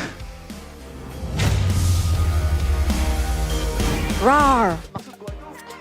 Rar, rar, rar. Rar? Rar, rar. EVOS? Rar. Oke, subtitle di bawah ya, tolong produser dikasih. Tapi Bude ngobrolnya bagaimana ini ya kalau rar, rar, rar, rar, rar, rar. Aduh, welcome rar, rar. Rar. Subtitle tulis lagi di bawah. Thank you Yupi. Bude gak akan ngobrol sama Rar kan? Sama Yupi ya? Iya, sama Yupi. Sama Yupi di sini, BA dari EVOS. Yeay. Yupi, hari ini bagaimana? Hari ini aku lagi harus berlatih nih supaya bisa menang. Wow, pantas bawa buku ya? Iya, lagi mode serius. Mode serius? Iya. Ada buku dan juga apa nih? Kok kayaknya outfitnya keren banget hari ini? Ada kardigan nih, kardigan. Jadi Bude, buku ini bisa kalian dapetin di e-commerce dengan search EVOS Goods. Dan juga untuk kardigannya bisa kalian dapetin kalau kalian join EVOS Academy. Nah, ini juga udah ada tulisannya nih di sini di bukunya. Ada tulisan EVOS Academy. Emang apaan tuh EVOS Academy, Yupi? Ya, jadi EVOS Academy ini adalah akademi online yang dibuat oleh EVOS yang didedikasikan untuk bisa mengedukasi dan juga melatih talenta muda di Indonesia yang tertarik sama bidang e-sports. Jadi bakal pro player? Yes, bener. Jadi buat kalian yang mau jadi pro player dan kalian yang pokoknya memang tertarik sama e-sport, kalian bisa banget join karena kita di sini itu tujuannya itu untuk bisa melahirkan talenta baru yang bisa berbakat juga di e-sport. Siapa aja nih yang boleh daftar? Semua dari kalian bisa daftar dong, karena ini kan akademinya online nih Bude. Jadi bisa diikutin sama kalian semua di seluruh Indonesia. Waduh, itu berita sangat baik ya, seluruh Indonesia bisa join. Namun cara joinnya gimana? Cara joinnya gampang banget nih Bude, tinggal masuk ke evos.gg/academy atau langsung di Instagramnya @academy by EVOS. Jangan lupa follow. Jangan lupa follow. Melahirkan bibit-bibit anyar pro player seperti Anavel. Bener, bisa banget. Oh iya, aku mau kasih tahu nih untuk periodenya. Jadi untuk batch pertama kita lagi mulai, tapi untuk batch kedua bakalan bisa dibuka di 26 bulan ini. Jadi kalian langsung daftar karena lagi dibuka nih guys untuk tanggal 26 Agustus nanti. Waduh, jangan sampai kelewatan karena semua informasi sudah disampaikan oleh Yupi dan juga Ror dengan bahasanya sendiri. Ya, katanya ya gitu. Jangan lupa suruh pada daftar ya, Ror ya. Ror. Oke. Akhir kata dari Ror? Ror. Akhir kata dari Yupi. Thank you semuanya dan jangan lupa untuk terus dukung EVOS ya guys. Terus dukung, karena mereka membutuhkan poin. Akankah mereka bisa mencuri poin? Hari ini atas Geek Fam kita akan melanjutkan ke game yang kedua jadi para caster. Monggo.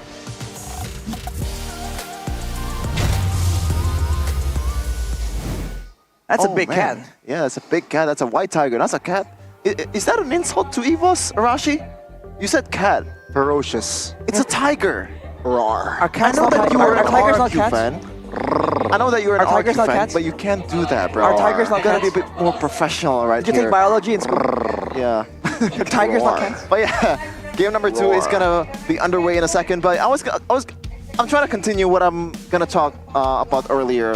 Okay. The lower dances from Geek Fam. Do you think it was good? Do you think it was decent? Do you think it was like lackluster? Because I really do think it is not the greatest low dances ever. I feel it's a bit messy when it comes to the rotations, right? When we saw how Vincent was playing, how they were able to set up the far side of the map and all that, I feel like it's pretty good still, right? Because we know that Geek Fam is used to stuff like that. But when it comes to the actual back and forth, the usage of spells as well, I do agree. It seems a bit lackluster compared to the Geek Fam back then, where whenever it's a Lord dance, I would say like 80% of the time, they always come out on top. Yeah, they need something to cool them down. Drinking an ice cream with Campina. Bro. So we kind of double crunch, like whatever. Oh man, what else is there? Double chocolate. Man, a lot of chocolate, a lot of frozen stuff, man. It's really gonna cool your head down and also makes you perform better in MPL Indonesia. Experience the excitement of Mabar with Tropicana Double Crunch. Get it at the Campina booth here in MPL Indonesia, or maybe get it at your local store because it's everywhere. Campina is a champion. You want to get it when it's properly chilled and frozen though, because otherwise you won't be eating ice cream. You'll be drinking ice cream like this guy. I don't know what that's about, man. What is this? So, What is this? What is this? You're missing out. Do you consume Campina when it's in liquid form? Is that what I'm hearing right now? Well, yeah, but like... What do you mean, yeah? From my experience, alright, maybe my childhood is a bit different than yours. We say minum ice cream. Even when you're eating it? Yeah. Which is, I realize by now, it's a bit weird, but it is what it is. It just sounds man. like you let it melt and you just go...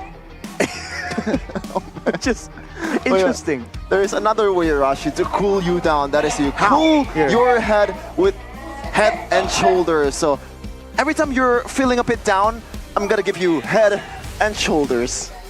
You can get I can smell it. Lemon variant and also the menthol variant. Variant. It's menthol, right? Is it mint or seasons menthol? ago. Mint. Menthol. Oh, you're not doing your homework. But yeah, for 100%. Oh, no. I'm not going to fall for that, bro. I tried to do that yesterday, but realized doesn't want to go with it.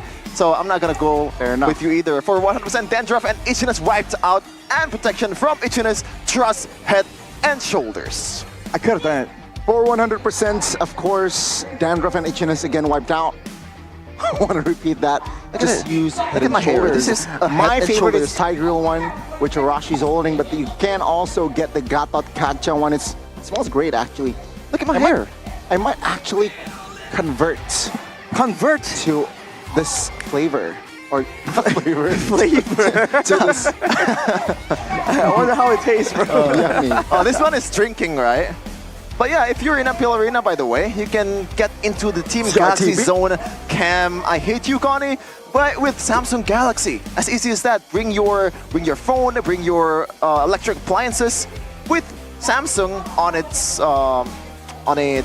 like as long as Samsung, then you're there in the front. That is why it's called the Samsung Zone. When you have it, then you're in the zone, and you're with the other amazing people who have Samsungs. And they seem very comfortable out there. They're literally like 3 meters away from the players. What you're seeing on camera right here, you can be 3 meters away from them in prime real estate seats. And to be honest, not just the people that have Samsung, man. You can get close with brand ambassadors for all of you simps out there. This is a good opportunity for you. Talk about yourself? Nah, I ain't simping to anyone, bro. Realize is the biggest sim out of all of us. I think we can agree with that in this case. You don't know how thirsty Realize is, man. But yeah, back into the game, Geek Fam. Game number 2. So the lineup is still gonna be the same. Let's see though if Annabelle, the cold pack on his head, is it actually affecting the way he plays Fanny? Let's see. The fact that he played Fanny is also weird. Because when you're, when you have a headache, you don't want to play a hero that requires a lot of mechanical skill, don't you, Rashi? I mean, are you assuming he has a headache? Yeah. You might just have a fever, bro. Well, fever usually comes with a headache. How do you know if it's a hot pack or a cold pack? I don't know, I just assume it's a cold pack because I was wrong last time. But I see. A lot of assassins ban here, especially on the Hellcurt, Connie. They don't want to let the BBB roam around the map. Very, respecting Beloyski now. Evol's Glory. What will be the answer though for that first? It's gonna be the Zask here. Very different approach. First game, Zask was banned in the second phase. Evol's Glory this time, you know what? Let's just pick it up first. Let's make sure it gets picked up in the right hands. For Evos though, this kind of locks them into that play style, right? The back and forth, the slow grind technically. They won't be going for a lot of dynamic plays because then the Zask will be kind of left behind, right? He won't be able to have the same kind of maneuverability to really help out the rest of the team. For Geek Fam, the Ruby, as always, is available. The Ling isn't, so they go for the Terizla first. But if they pick up the Ruby here, they kind of remove the flex potential. Unless, right, this is a Masako Gold lane Ruby. Bit too much flavor, I gotta say. I think I prefer the Harith and also the DPS, but if the situation calls, then why not?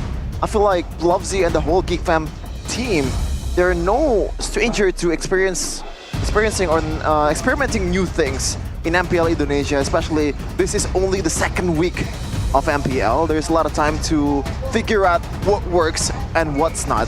And I feel like this Terizla pick is also a way to figure out like is this actually a prio hero for Veldora? Because usually, when you see a Terizla in MPL Indonesia Season 14, it's not only the most prio hero out there, there's still Edith, there's still Roger, left wide open, especially when you're picking Edith. The flex potential is there. But on the other side, Arashi, you're finally picking the Harith. A cat for a cat. Cat for the cats. That's a great point. It's a strong lane as well, so now there's a bit more incentive if Geekfam wants to go for a gold and ruby. Again, it's a very dicey maneuver. But with the Tigreal picked up by Evos here, now the team fight is looking a bit shaky for Geekfam. Earlier with the penalty zone, with the Tempest of Blades, and the I'm Offended, they were able to actually power through and even tank up the Frigid Glacier.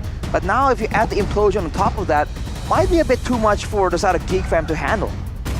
So what's going to be the answer here against this much engaged, this much pressure on the gold lane? And I feel like they have to, you know, prioritize that gold lane. But no, it's going to be the Vexana for a boy, a hero that didn't really see, but we didn't really see that much in Season 14, finally making an appearance once again. And so far in MPL Indonesia, gone in Season 14, 4 picks for Vexana, 0% win rate. Not a very good win rate here. Maybe in this game, Geekfam can somehow increase that win rate. And well, 3 heroes, very good for fights. Goni noises. Right. Well, the Vexana has so much value right here because you can kind of cancel out the whole engage coming in from Evos. If you run the Purify, by the way, which I sometimes like to do, then at any point in time when the Tigreal goes for the big flicker implosion, all you have to do is press Purify and Terrify him, and it's over. No engage for your opponents. Moving to the second banning phase, Lancelot and Moskov. Very different focus for both teams, but it seems like Geekfam are more concerned about the potential for unorthodox options in the jungle. We've seen the Xbox jungle occasionally. That is not something that Geekfam want to try and really deal with. Or maybe they're just concerned about the EXP lane matchup between the Terizla and an Xbox. It is, as an XP laner myself, it is very annoying to go up against an expert. You can kind of win the lane in level 1 and level 2 if you're playing it carefully, but as long as the expert just plays it a bit more safely in the first like 2 minutes, you're a toast once they get that War Axe, man. But it's going to be that Nolan for Vincent once again pulling off the Assassin. I don't know if he's gonna pull the Thunderbelt once again because it doesn't really fit with Nolan. But let's see though if he's able to actually perform on this kind of picks, because that has been the big question for Geekfam. Looking at the stat right here, by the way, the Tigreal from JS has a 64% win rate from a total of 14 times picks. So it's quite a comfort hero for Dreams. And when you look at the big team fight situation, it's kind of not really lining up though, right? With the DPS coming in from the Zaz, with some burst damage coming in from the Harith, there's not a lot of ways for Evos to kind of add on to this implosion. Worst case scenario, it might just end up being a bit of a deterrent without any way to follow up on it. Wow. Oh, actually, never mind. 2 fighters here locked in. One is a dinosaur, Alpha and Barat. So, yeah, I think they want to somehow fight this Nolan with that Alpha. Barrett's EXP. And now I think Geekfam has a chance to go with the Kufra. Ruby EX. Oh, never mind, they have the Terizla. So yeah, they have locked in. It's not a flex anymore, so it's gonna be the gold lane. I think Natan or carry, either way. Natan or carry. Lunox might be viable here, but I don't know if he's gonna pull it off. Masako, we don't know how deep is his bag. But let's see, it's going to be an Natan to burst down the frontliners of Evos. A bit more traditional here, trying to follow Skylar's footstep, man. Can he play as safe as one of the best gold laner in Indonesia? The rookie for Geekfam. It was his debut in game number 1, and he was able to be the standout somehow. Well to see for Geekfam, considering the fact that they will most likely go with Purifies and have a Vexana. Now you have concern for Evos because their only real engaged tool is the Tigreal. maybe the Barras flicker Daytona's welcome, but we've seen that become a problem when there's only one real engaged tool, which is the tag reel. Dreams is prone to being shut down completely right here, whereas for everyone else, the Daytona's welcome, the Spear of Alpha, everything can be kind of dodged away from right here, and that's before factoring in the Eternal Guard, factoring in the Curse Blast, and the penalty zone. Once again, the early game potential and late game potential favors towards Geek Fam though. Let's see if they can prove it strong in the Land of Dawn. Can EVOS force a Game 3? It is going to be Geek Fam versus EVOS Glory. So will Brands be able to be Mr. Fantastic this game to, yeah, you're right, force the series on towards a Game 3, or will it be a clean sweep for the Geeks? Looking at the clear advantage for the Alpha here, you're seeing why it's such a prio pick, and it is a signature pick for Annabelle as well. Beloyski though, trying to find some intelligence, find some information, but Dreams is trying to punish. Will not land that Sacred Hammer though, but the Litho will fall to the hands of Vincent. Wait, denied. Oh, wow! By Clocken. Bit too, should have waited for the retribution there, but at the bottom lane, he was able to get that crab. But look at that, Dreams already scouting the jungles for Vincent. As the Emblem Rashi by IndyHome, by Telkomsel, anything stands out. Oh, maybe though, we gotta wait. Yep, Sacred Hammer enters Beloyski. The damage will not come through just yet though. Dreams now stuck. Annabelle try to support their roamer. Annabelle still able to get out of that sticky situation. But yeah, no first blood here just yet. That Lethal Wanderer take from Cloudcon came in handy. Vincent wasn't able to secure level 4 just yet, and that is why Annabelle was able to be super aggressive in the early game. Meanwhile though, in XP lane, so far, not much happening. Still somewhat even. Of course, in this lane, it's quite interesting how Brands isn't really bullying Masako at all. What? He's trying to hold, but look at the audience predictions. 60% almost for the side of Geek Fam. So the opinion, at least, of the audience has swung. Look at this clear though. It's going to have a clear advantage. Beloyski will be alone, 1v2. Yep, no implosion just yet here. Clockman though has the Dominator's Descent, and Beloyski is trying to force the Dominator's Descent early. Annabelle though finds the turtle. Vincent in the backside, stunned up. Oh, Daytona's welcome connects, and first blood will fall to the hands of EVOS Glory. The missile's connected towards Vincent, I believe, and that is why he got dragged back into the team fight. And it doesn't really look good so far for Vincent's debut on this Nolan. Meanwhile, he's gonna lose another one of his objectives here. So Annabelle's gonna take it with ease. Getting away with the assistance of Clockun and Dreams. You can see the card control potential from the side of Geek.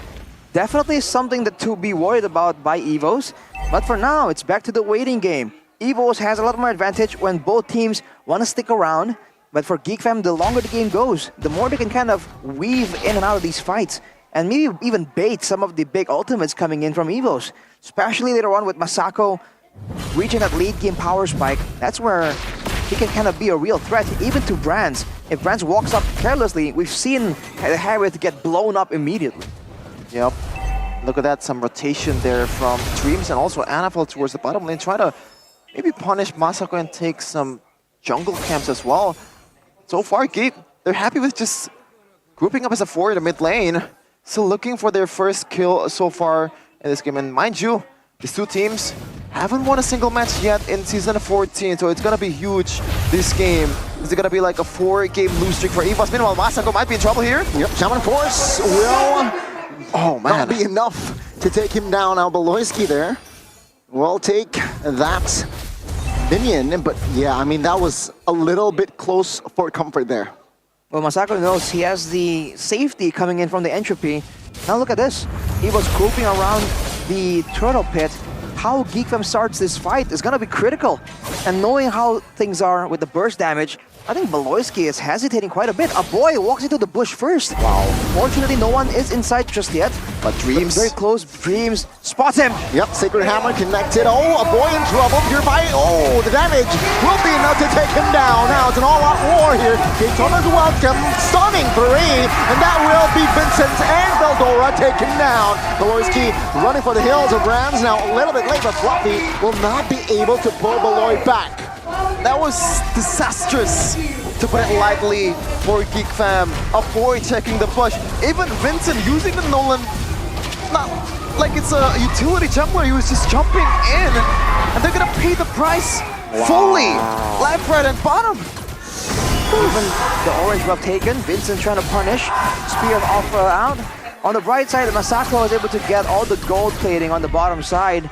Finally, the turret energy shield has been dropped, but the mid turret already secured by Evos. They just have the better combo, and they're able to pull Geek Fam to fights that favor them. The fact that Aboy was the one walking in first is ridiculous to me. He has the Purify as well, but he really held off on it until the last second. He was only able to barely get the Eternal Guard down.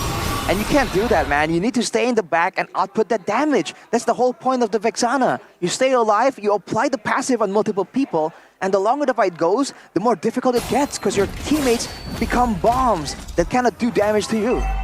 Yeah, I feel like Boloski looking for something here with a concealed play, but no one is in the vicinity for Evos. They read that one perfectly. Meanwhile, Dreams, this might be a chance for them.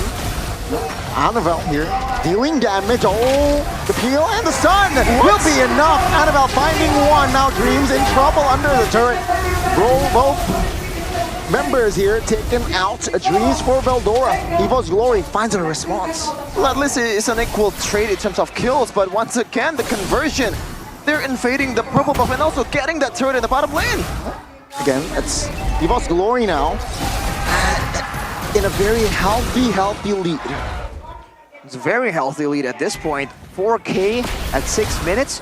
We haven't really seen Evos be this aggressive this early on. Starlium completed 4 brands, so damage potential is there. And Tikura's rush for Fluffy, despite the fact that he's going up against a lot of magic damage, he's just trying to make sure that when Vincent or Boloski tries to make a play, or Veldora tries to 1v1 him, he can sustain from it.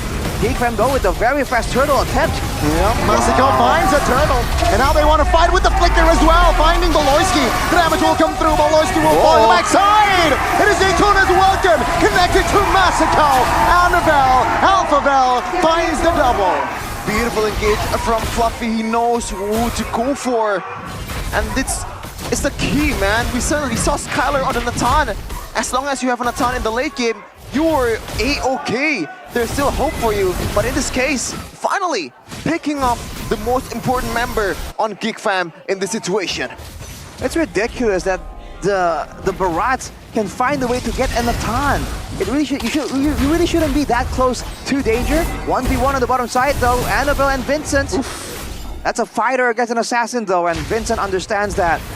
For now, Geek Fam will be clearing out, trying to just do damage control, but even the buff is kind of camped on by Evos. They're leaving their buffs up in favor of just denying Geek Fam all of their tools. See here, purple buff will be taken away. Flicker from Beloy. Oh, that's interesting. And that will be X, Evo's Glory winning that purple buff contest. Good reaction there from Fluffy, evading the I'm offended. And I feel like at this point, you gotta wait for Masako to pop off and get those items and rely on that BBB magic. Because so far, there's really not much of a conversion for Geek Fam. Only 1 kill in 8 minutes. It definitely isn't ideal. But Geek Fam has come back from games like this before. We'll just have to wait and see. Because right now, Annabelle and Brands are just scaling so much. And once they reach that level 15 power spike, I think it's going to be so tough for Geek to win any fights whatsoever, especially with Fluffy being on the Barats. 2-0 is great news for him because he is one of the only immobile heroes in the lineup for Evos. His job is to just stand there and brawl, right? For better or worse. Yep. And now look at the zoning from these two frontliners. Veldora actually forcing to scout the situation. I don't know about that. Yep, the bait. Oh, the burst damage is enough to take Veldora down early. That's a 5v4, man. Oh, the Natan pops the entropy. Brands trying to hold on, but he will not be able to sustain. It's a 2-for-1 still. The Lord now focused down, and he will find the Lord. Annabelle secures the first Lord in the game. A bit too brave, I gotta say. So far, Geek Fam scouting the bushes with a boy. Even at that time, Veldora was clearly, very clearly overextending. You are a Trizla, I get it, but Again, Masako, you're just handing over some gold here. What's a 2 for 1? Entropy pop, good juke. Now, Silk Claw Kundo, a lot of threats indeed. Wait a minute, what? It's trying to somehow find the support. Now, penalty zone on towards 1. Now, let's see here with the Lord. Go. There's a lot of things to process, Rashi. I don't think I can do that. How the heck did Masako get out of that? Evils were concerned about the potential throw. They're trying to be disciplined, but they allow Masako to get out of that situation. They really shouldn't deserve to. Being all the way out there alone with no backup, but it's still gonna be a value moment for Evos. They have the Lord marching in. They're gonna take all the turrets outside of the base. And honestly, with the tools they have at their disposal, I feel like they can kind of go for one of the base turrets as well. But we have to wait and see, because with Vexana, you can never be too careful. Oh. Daytona's welcome. Just to style now. Veloski responds with the big I'm offended. Clockton falls first. Now Veldora knocked up, taken down by Burans. Greens jumps in. The damage will not be enough, but a boy will fall. Now Veloski, Vincent will try to hold on as Veloski escapes barely, but Evol's Glory will find the base turret in the bottom side of the map. Oh, I thought it was gonna be an outplay there. A turnaround from the BBB Magic. But it's just too much. They are too tanky, the frontliners of EVOS. Like, as a Vincent right now, what do? You only have enough resources to burst down all these members of the White Tigers. You have to pick and choose your targets, because if you look at his items, it's only the Heptaseas and the Hunter Strike. Annabelle is up 2,500 gold, and he is rocking the Winter Crown, the Oracle, the Queen's Wings, all the survivable tools. You can expect him to just be so tanky, not by pure defensive stats, just by regen. If they don't lock him down with some kind of crowd control, he's one of the main problems right here that GeekFam can't really deal with. Let's see now. GeekFam and Evol's Glory. Well, GeekFam, they're behind 7,000 gold lead. Yeah, but I think they should force the next Lord fight. Ooh. Interesting take there, Gane, but Masako, that's a good item to secure at this point of the game. Well, not really, but you gotta take what you take. Holy Crystal, finally. He's gonna have a lot of damage from now on. Not much of a... I think he already has some penetration, but no, it's only the boots. So I believe he's gonna be on his way towards something like a Divine Glaive after this, but yeah, Holy Crystal definitely will help him to burst down, at least at the very least, Brands if he's overextending. But right now, look at that, EVOS is doing a good job zoning everyone. Yeah, GeekFam looking for a window. Fluffy again, styling with the ult. Man, GeekFam, they were trying to somehow look for an opening here to contest, but there was none. Now, with the concealed play, they want that purple buff desperately. It seems like now EVO's Glory still will be able to take that away. I think Annabelle retreat there, potentially. Yes, no need to use the Retribution for normal jungle clearing, because look at that. Takes no time at all. He's saving it literally for utility as an extra spell, or to steal away some of these contested buffs. The Lord coming back in, GeekFam, they reach some power spikes, but there is the appropriate itemization from EVOS. Now they're making a play for the mid turret, but they're getting deterred quite well. You know, the Lord will be taken care of. Daytona's welcome with the flicker on towards Veloski.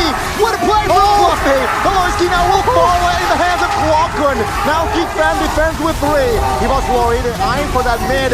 Veldora used the penalty zone already. Vincent looking for the flanks, but the damage will not come through. GeekFam again stands with 4. They have to clear the bottom side of the map here as EVO's Glory still pressuring the base of GeekFam.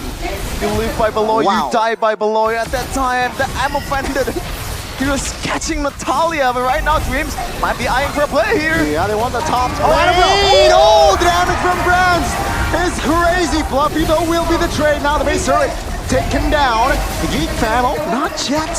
No minions, no. Good, I'm offended from Malloy, finding Annabelle. Oh man, they lose out on that mid inhibitor turret. But that's it so far. Looking at the gold swing though, Rashi, that was actually a good trade economically for GeekFam. They were up about 8k EVO's Glory, but right now it's 6k. It's basically 2 big shutdowns for the side of Geek, and they're about to get several turrets right here. that can be used for them to get more vision and find more ways to punish, to pick off the members of EVOs. Going into the jungle, going for the purple buff as well. This is a dangerous spot for EVOs to be in. That was their big moment, but in their haste to end the game, I mean, they went in and they even used the Winter Crowns to bait out so many spells coming in from Geek Fam. And yet, they kind of overstayed. They kind of went back into it, impatient to wait for the next Lord. And now, it's a bit more scary. You can see Masako definitely having a massive gold swing, already with the Blood Wings, building for the final item, potentially some penetration. He wants that survivability just in case Annabelle jumps straight at him. Look at the swing, man. Yeah. 2 turrets for the side of Geek Fam, finally. We saw a lot of these games, man. Oh, Conceal play from below. Do they want to go for it? But didn't really find anybody there. And while Clockgun is still in the mid bush, giving vision for EVO's Glory. But back to what I'm talking.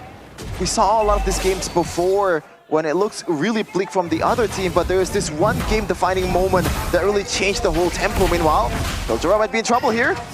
EVO's Glory definitely wants to fight. Oh my god, the backside here. Actually, Fluffy will be taken out first. Annabelle finding the engage, but not the execution. Veldora trying to buy time to backside. Annabelle will lose his life as Masako was just re-hitting as Veldora. He was able to find the distraction, though he will fall as a brand manages to close the gap. It's an equal trade, Arashi, and at this time, equal trade means winning trade for the losing team. Exactly, 2.3k gold only, and at this point, items are available. They cannot win fights if they don't control Masako from just dealing all this damage. And even a boy, Dreams goes in earlier, but the purifiers are available and he gets jumped on. They have the retribution, Vincent finds it. That boy, though, will be the price to pay, and that will be EVO's Glory, slowly but surely losing grasp. This might be it. This might be the turnaround that Peloisky needs. Finally, Geek Fam finding the light of hope.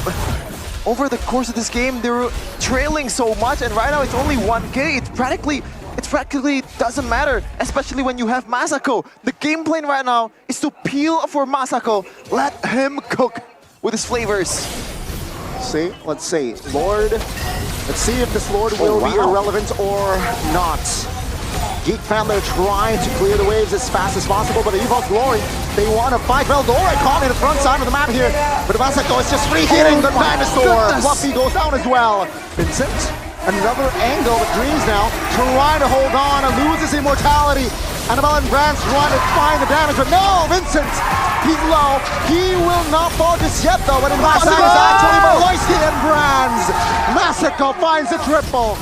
He's free-hitting like crazy, and that will be all. EVO's Glory will concede, and they will back away. My goodness, the damage from this guy. This is the Natan late game. We're talking about the potential of Masako. Even killing the dinosaur mid-gobble. This wasn't allowed to finish the whole channel for the Daytona's welcome. And EVOs lose a turret on the bot side. They lose one. They're going to lose one more in the bottom side, in the mid lane too. Geek Fam with the empowered waves are trying to get everything they can. And now it's a whole different game plan, man. Annabelle is a fighter. He can help with the enabling, but he can't be sneaky. That is Vincent's job as an assassin.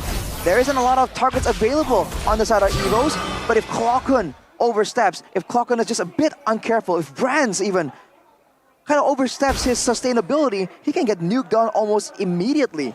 With the Divine Glaive completed. Lightning Truncheon for Masako, by the way? This man wants burst, he wants everything. He will be lacking the movement speed without the boots, but that's a risk he's willing to take. You can look at the build from Veldora also. He didn't really buy the War Axe. He knows that his only job is to peel and somehow set up for Masako. Doesn't matter if he dies, as long as Masako is alive, it's all good. If it's a battle of a front to back, then Geek Fam will surely win. Because Masako will pretty much shred down all the front lines, all the beefy boys from the White Tigers. Look at the setup there for Geek Fam. They kind of clear half of the waves on the top side, making sure that it will slow push in direction of EVOs. Fortunately for them, the top side base turret for them is still standing. This is their moment to make a play. Oh, they want to fight. He turns the welcome on towards Valoy. The damage will come through though, as Valoyski deleted. Now, Geek Fam, they need to re-stabilize. Good penalties though, as Masako, he's just freeze-heating in the backside. Entropy popped. Not committed just yet though, Fluffy. Oh, Vincent finds execution, finds a double, and a boy executes Dreams as well. That's a 3-for-1. The Geek Fam, what the heck? Vincent killed 2 with a bonus of a boom time from a boy. That passive from Vexana doing work. Meanwhile, Veldora will clear up the minions in the base. Now it's gonna be a 3-3-2 on EVOS's inhibitor turret. Vincent going in. Oh, they're looking to end. Will they have enough firepower though? Mid turret taken down. Masako finds the entropy on target though for Annabelle as Brands is able to find a boy. Now Vincent will not be able to save his immortality. Masako will try to take some space. And now they want to focus down the Lord. Oh, the disconnection there.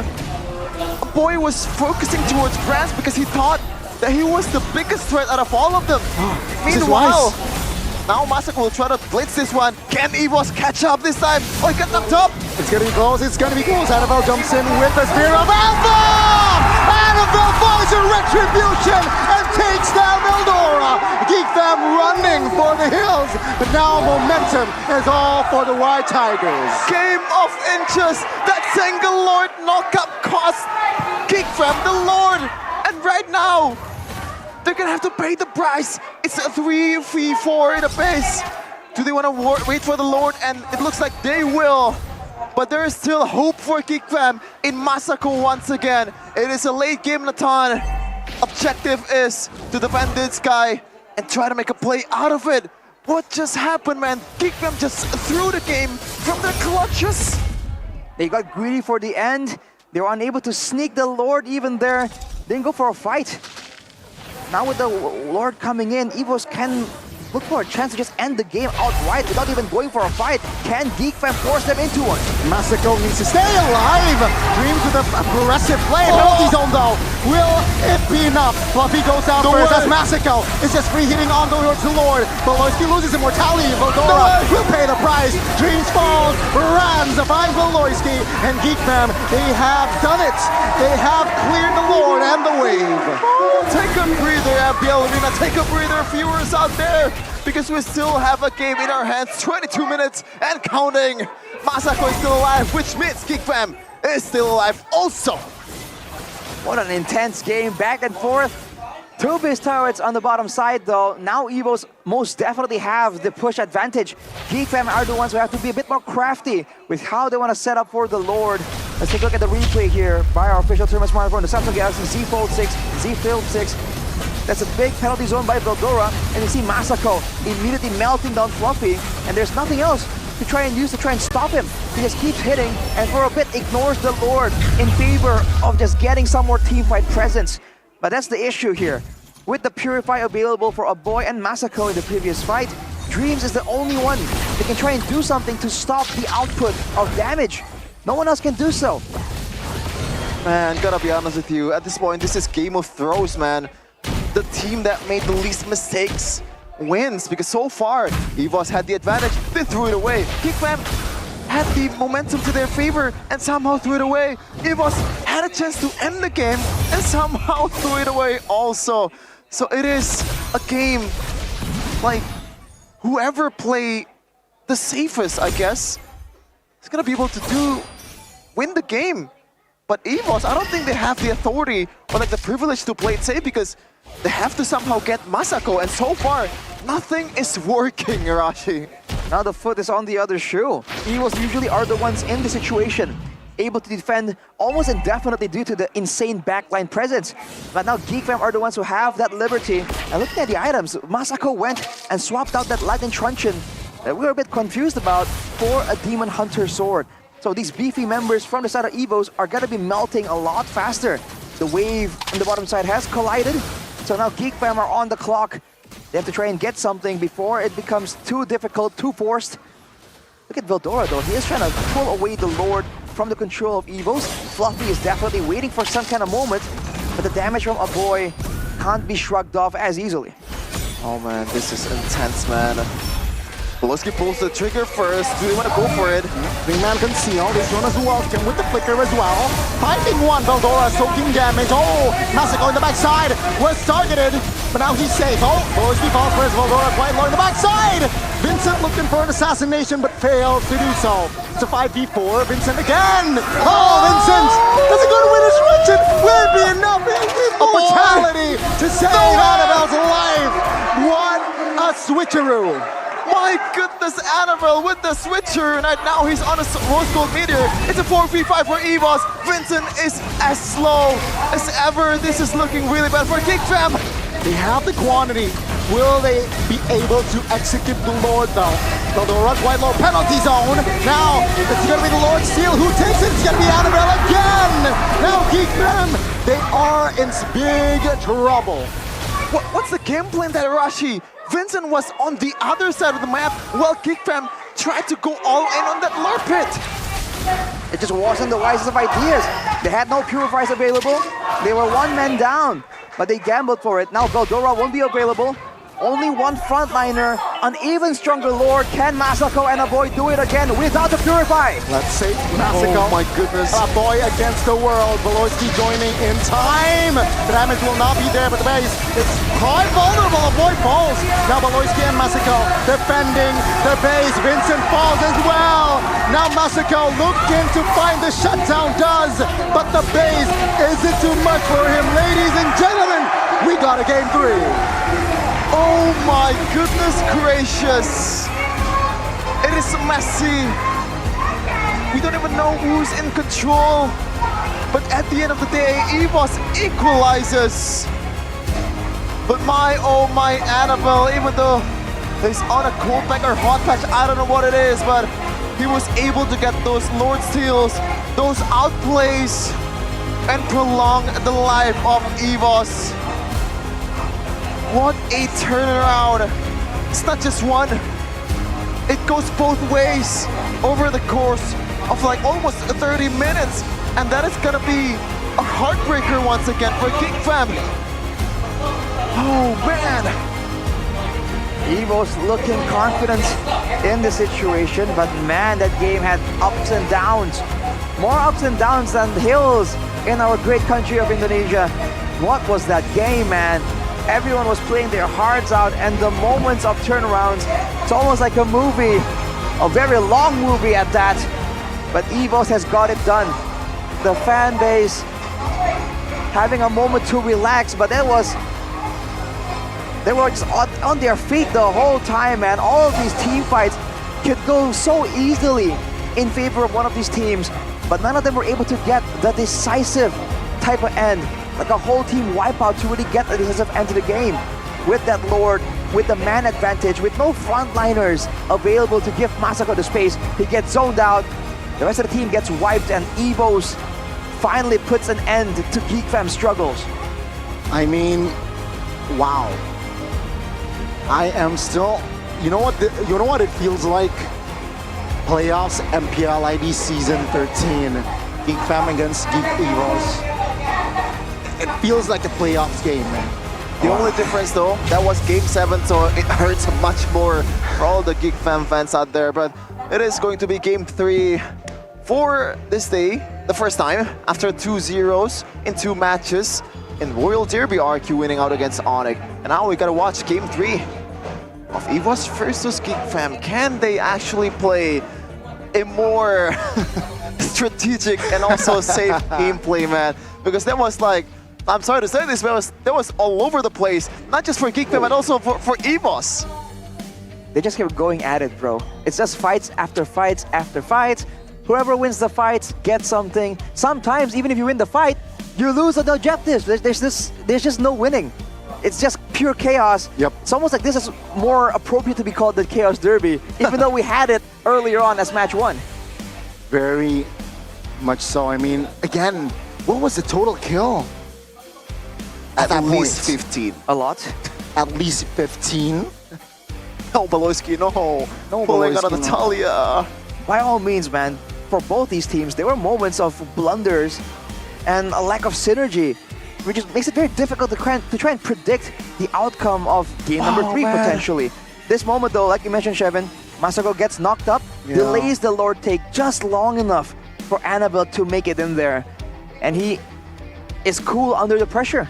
Maybe it's a cooling pack for that reason, Shevin, to stay cool and take that steal. But here's the player of the game. Annabelle, presented by our official tournament smartphone, the Samsung Galaxy Z Fold and Z Flip 6. Bro, this is that signature alpha game, and he delivered. Despite the fact that Dreams was denied the engage again and again, the secondary engage with the Spear of Alpha kind of made the backline so much more difficult to rely on for the side of Geek Fam. And I feel like in the drafting phase, you're gonna see a drastic change as well, because I think for both teams, they both recognize that there are problems in their composition. Now let's take a look at the player of the game highlights by our official gold partner, UBS Gold. Early on, it really was Evo's just taking full control, with the main front line being fluffy, having so much more presence here compared to Veldora on the Terizla. And of course, with how sometimes Geeka just weren't respecting the damage potential, the pickup potential from the side of Evos, and they're willing to commit to a fight with a man disadvantage. For the longest time, Geekfam are known as the intellectual team that only wants to take what is definite.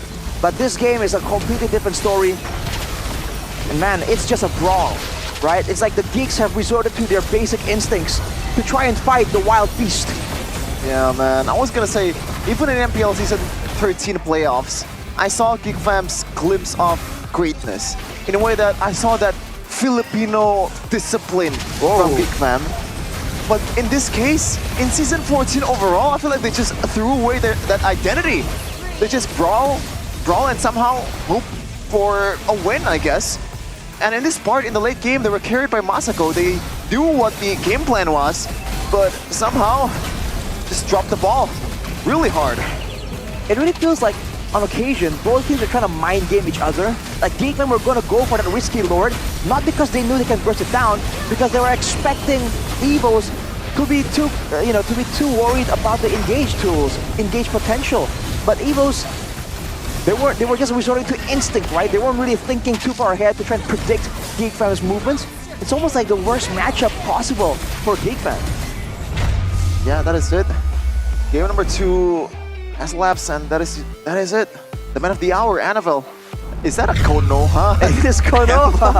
I guess he wants to play Hayabusa. Give him the Hayabusa, man, to cosplay it. But yeah, 26-minute match. That was exhausting for the players, bro. Like, it feels like we've mentioned it over and over again. Like, the fact that they dropped the ball really hard. And right now, Geek Fam, there's gonna be a lot of talk in the locker room. It's what I want to say, and I don't think it's gonna be a good time talking about it.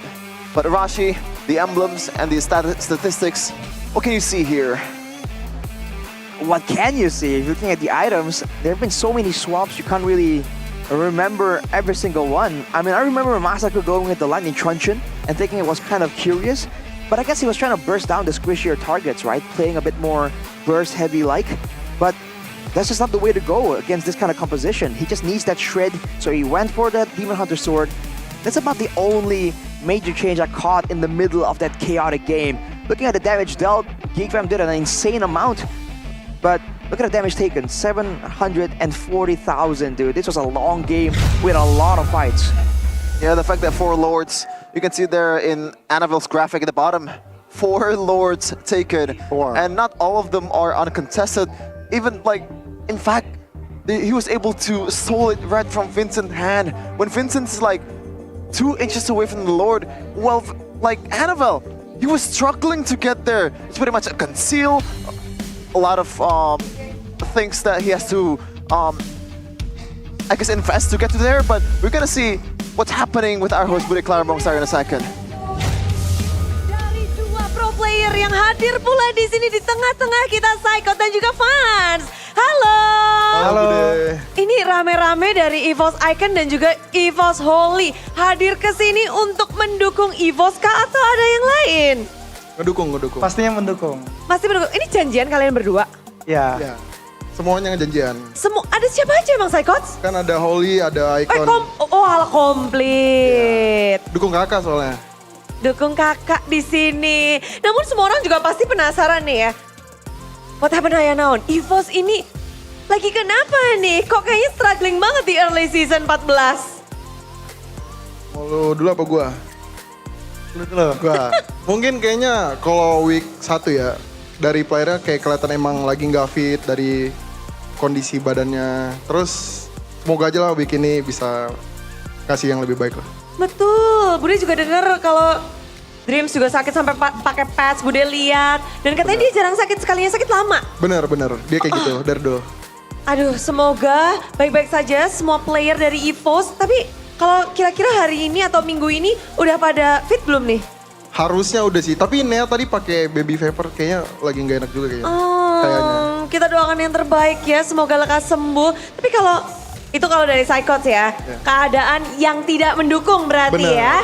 Kalau dari fans, early season kayaknya udah jauh season lalu nih fans. Iya sih Bude, nostalgia dikit ya. Iya. Tapi sama sih kayak Psychot, si Dreams lagi sakit soalnya, week 1. Oke. Jadi memang buat latihan pun nggak bisa gitu kali ya. Dan harus banyak istirahat. Tapi ngomong-ngomong ini kan kita menarik ya, banyak banget tim yang melakukan perombakan. Benar. Tapi EVOS tidak melakukan hal itu. Apakah itu bisa jadi salah satu hal yang membuat tim lawan bisa membaca EVOS Glory sekarang?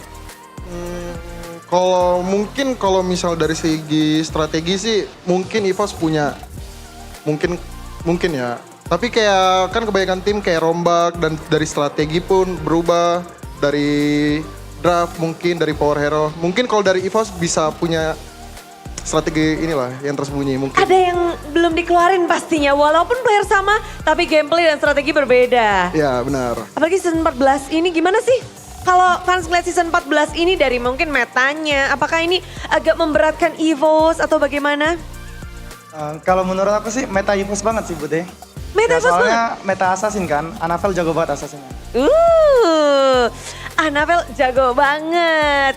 Dan yes, Annabelle dengan bye-bye fevernya semoga bisa mengeluarkan semua kemampuannya. Karena ini momen dimana salah satu tim akan memecahkan blue streak mereka. Kemenangan pertama untuk kedua tim. Kalau kalian lihat, apakah tren positif ada di EVOS atau di mantan EVOS? Ada aura-aura, gimana kalian ada? Kan kita ngelihat sebelum-sebelum ini, EVOS tuh selalu melawan mantan dan gak bisa menang. Apakah sekarang dengan adanya mantan EVOS di player Geek Fam, ini akan menyulitkan EVOS? Menurut aku Amin menang sih Bude. Amin menang. Amin gak bisa. Mantan gak jadi masalah, Van? Gak jadi Bude, optimis menang, 2-1. Optimis menang. Coba dong, mungkin ada yang, apa yang bisa mereka lakukan atau semangatin mereka nih? Tetap semangat aja sih, jangan putus asa, percaya diri lah penting. Kalau Veldora? Buat Veldora apa ya? Semangat terus Vel, walaupun mantan. Walau mantan? Tetap semangat terus. Tetap semangat. Untuk EVOS? Kalau buat EVOS, semoga menang lah 2-1. Soalnya pengen banget gue ngeliat teman-teman gue menang buat hari ini. Dan kita juga sebenarnya menantikan, terima kasih sekali. Selamat menyaksikan karena kita akan melanjutkan game yang ketiga. Ready? Ready. Ready dong. Ready, so let's go. Kita ke game ketiga, game penentuan EVOS dan juga Geek Fam.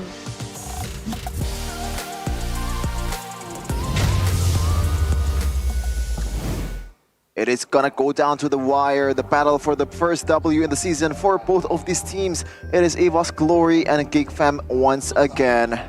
This time around, the stake, oh man. I'm still not over it, man. That game number 2. Hey, the players are over it. It's a best of one. They have reset their mind states and they are ready to go in, may the best team win. And I'm also not over how good Oraimo is. You can experience the power of Hero Sound and LED digital display visualization in collaboration with MLBB in Airbuds 4, man. Oraimo, get it on the official Oraimo store and get yours now because it is... the sound's gonna blow your mind. The clarity, the bass, oh my god. Just check it out, ladies and gentlemen. It's so good that Chefin can move on. Yeah. You might wanna check out some gunny noises ASMR after you get that Oraimo, man. That a lot of kind of weird noises that you might see in the stage here in MPL Indonesia. It's what happens when you're casting every day. It's bound to happen. That's just the way Gani is. But you know, Gani uses something else that's keeping his sanity intact. His sanity? In his home. Because usually when you're using like a normal internet provider, it sucks, right? Normal internet provider. Gotcha, it sucks. okay. But you have IndyHome, right, Gani? Yeah, I mean, I chose an extraordinary line, right? IndyHome, right, bro? Just because of that. Experience gaming with fast and stable connections from IndyHome. Paket G2 1 or Paket G2 1 for only 370,000, 75,000 rupiah. Get internet with speeds of up to 100 Mbps. Subscribe now on my Telkomsel or tcell.id/national. Oh wow. Paket G2 1. Is there a Paket Phoenix, Gani? IndyHome Paket Phoenix? Definitely. I think that's that's old news though at this point. Because this G2 deal, one. man, 375,000 for 100 Mbps. A friend of mine told me recently he pays 700,000 for 60. Yeah. So 100 Mbps. That's crazy. That's crazy. Okay, I've seen this before. How did I not notice how crazy that is? That's a good question, You're Shevin. so... Oh my God. You're preoccupied with Geek Fam's fate. Yeah, maybe I'm sidetracked with how bad, how unsatisfying the game ended just now. I gotta fix my words just then, man. I gotta cool down with Campina, cool down with Head and Shoulders also. But yeah, we're gonna go straight into game number 3 after this. The draft is gonna be interesting as well. Is Natanis gonna be like a commodity that's fought over in game number 3, do you think? Because I don't think so. Very situational. It because takes there too were long. 3 fighters, 3 tanks practically, right? On the side of Evo's Glory, a fighter with Alpha.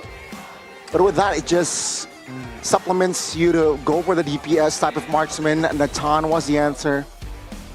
I'm wondering if one of these teams are going to go for something like a Faramis. You know, because at this point, why not?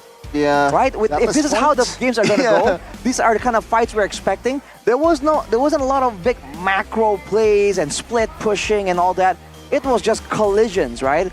Why not pick a collision draft? You know, there was a whole meta built around that collision style, right? With long range mages, with AoE combos from the EXP lane, from the roaming position as well. Why not go for something like that, right? You might as well. Why not? Why not, Sheffin? It is an option for sure. I think like Faramis at this point is a very underrated mid lane in this meta. I don't really get why, no one really picked it unless you're... how many times Faramis has been picked? I don't think it's more than 3, right? So far in Season 14. So you can see how much of a prio Zask is, how much of a prio Valentina is in this kind of pro scene with his flexibility in approach and also the safety of that Zask. But if we're talking about safety, Faramis is also there, man. So why not? Faramis can be an option. I mean, for Geek Fam, it really seems a lot more thought out. It just seems like there's some moments there where they were caught off guard and they just kept trying to go with it somehow. They have the physical damage coming in from the jungle, from the assassin. They have the magic damage coming in from the Natan and the bot side. So they have a pretty complete composition with good pickoff potential, with good teamfight AoE as well. They just weren't able to execute the way they really wanted to, basically. And the thing that strikes me in this match so far between Evos and Geek Fam is there's a very minimal adjustments. In other games, you've been seeing a crazy change. Like, okay, let's say who engages the fight, it changes every single fight. Where they approach the fight, either it's up front or from the sides, from a flank, from a backwards flank. There's so many changes that teams are trying out to really get something that really works. This match, I really seen just head-on collisions again and again. I didn't really see a lot of different changes or different approaches to try and get a different result. Yep, the first different thing that they want to do is in the drafting phase, they're looking to draft a better components, a better compositions for their team. And right away, you can see Faramis is actually banned on Q, Rashi, by Coach Strateg. And still also with that Fanny and Helkert for Baloski. Coach Blovsy, though, knowing that threat from that very known Dream Secret. With the Tyrael ban out. Now I'm wondering, okay, no Faramis, cool. The whole talk for the longest time was that Beloyski was looking so much better, so much more insane because the meta really supported his style with the utility. Should they go for something, you know, healing based at this point? No. Because if you saw some of these fights, a bit of sustain really could have tipped the balance in either GeekFam or EVO's favor. I feel like that could be an option that can be explored, provided, again, that nothing crazy gets changed in the draft anyhow. I gotta be honest with you, I think Florin can be one.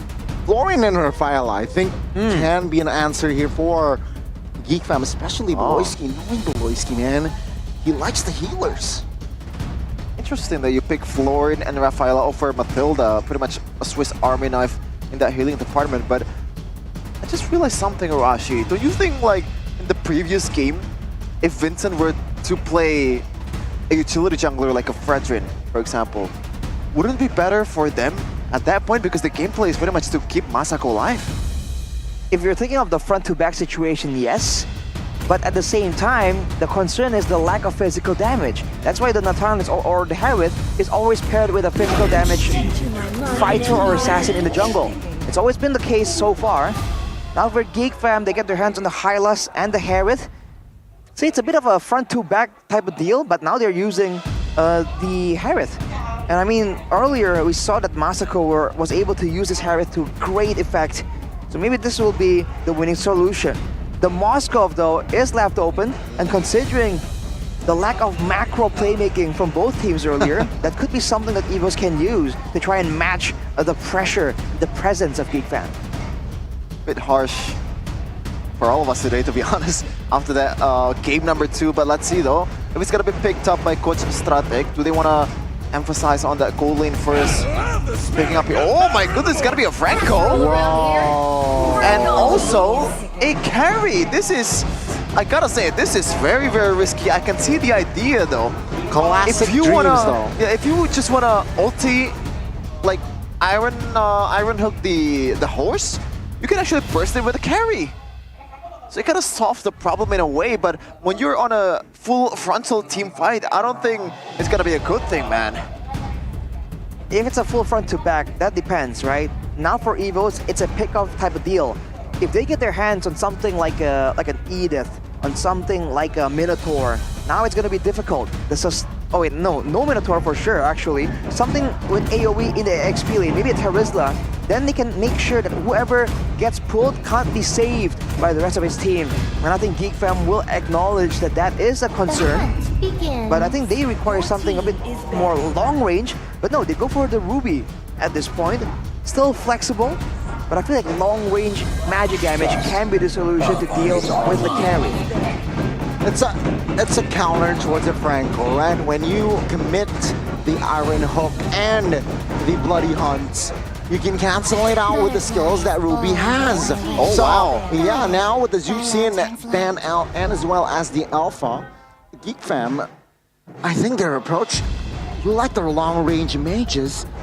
I mean, they already have the Harith, so yeah, I don't mind a savior pick here, honestly. A bit risky there, I gotta say, but I'm more surprised by the fact that Zushin is left open in the first phase of the draft. Interesting decision here for both of these teams. And Hayabusa gonna be banned. Anavel's option is getting quite low right here, but he's definitely, he has a lot of things in his bag that hasn't been brought on so far in Season 14, though. The last ban for Coach Strategy, he bans out 2 mid laners before this, so do they want to still commit on towards the mid lane? The question is yes. The answer is yes. It's Aurora that can further enhance the controllability of Bluff's composition. Oh, even a Roger right here. So there you go with the synergy, right? Physical damage and magical damage all secured. It's all very short range though. Then everyone from the side of GeekFam are also vulnerable to getting hit with the Iron Hook. So it's not really the most ideal situations. EVOs for sure are trying to mitigate the kind of big AoE mid laner like the Aurora, like the Tsushin. But now they have to kind of, you know, risk it. Go for their picks because they have no idea what will be the final pick here for a boy. He might go back to one of his older Vixana picks. again. I think it's gonna be Vixana again, especially when you have this much control on the other side. EVOS, you have to somehow find a way to save the cat and the wolf when they're in a dire situation. And I feel like the only control mage that's available is that Vixana, although Valentina is still open. I think the Lilia wouldn't be a bad idea either. Lilia. It's still gonna be Vixana. Looks like a boy will not change his picks here compared to the second game. But yeah. I mean, it's clear that Geek Fam, they don't care about backlines. They want to fight head on, all right? With the Roger, with the Ruby to cancel out, the Francos, the Alt as well, the Hyla, so they want to close the gap as much as possible. Does EVOS Glory have enough firepower to hold that out, though, just with the Terizla? With the Terizla, we have to wait and see.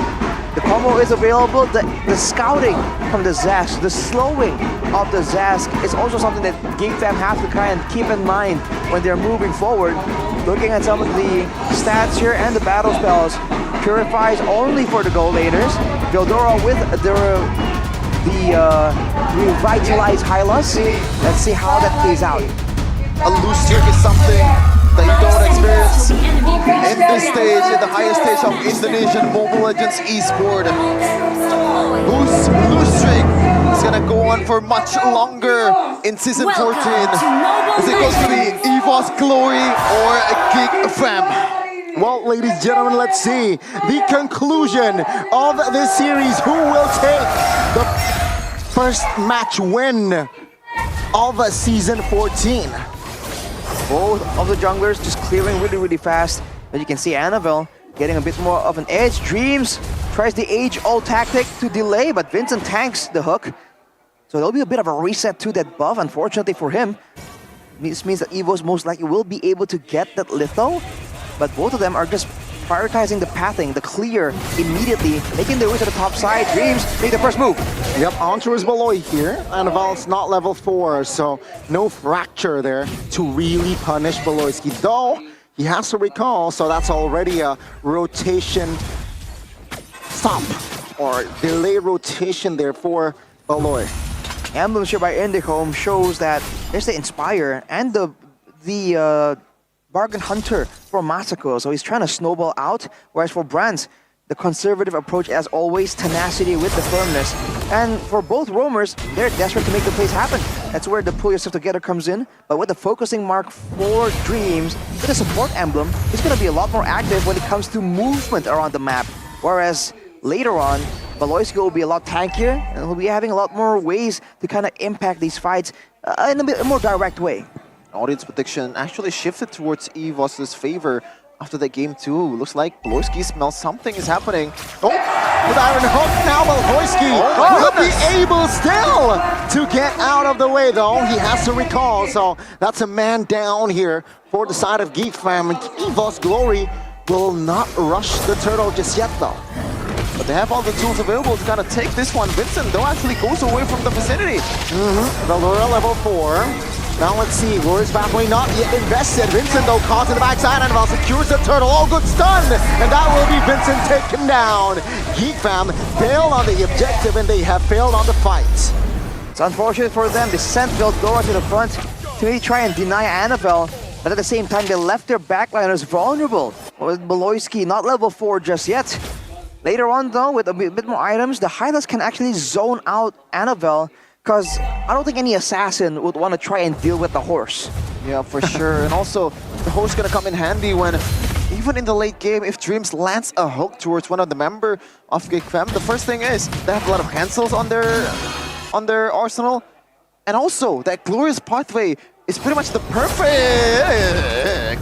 perfect counter-engage mechanic for Geek Fam. So if they want to catch up, it's as easy as pie. Can definitely go on the pathway immediately, but they don't have a reason, any kind of solution here for the aggressiveness of Dreams on this Franco. Not anyone can actually take that hook. We saw Beloyski try to just earlier on, and he can get bursted down very, very low. So no flicker means that he won't be able to withstand all that aggression. But they spot out Dreams, technically seeing the movement of the crab. So Vincent still keeping up in farm, but Annabelle is pulling ahead ever so slightly. And right now, still very quiet so far. Only 1 kill in 4 minutes. EVOS leading about 700 gold lead, but it is easily catchable.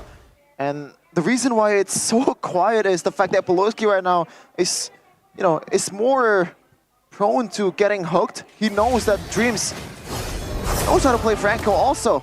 2 Franco players battling it out in the Land of Dawn. It's gonna be an interesting match.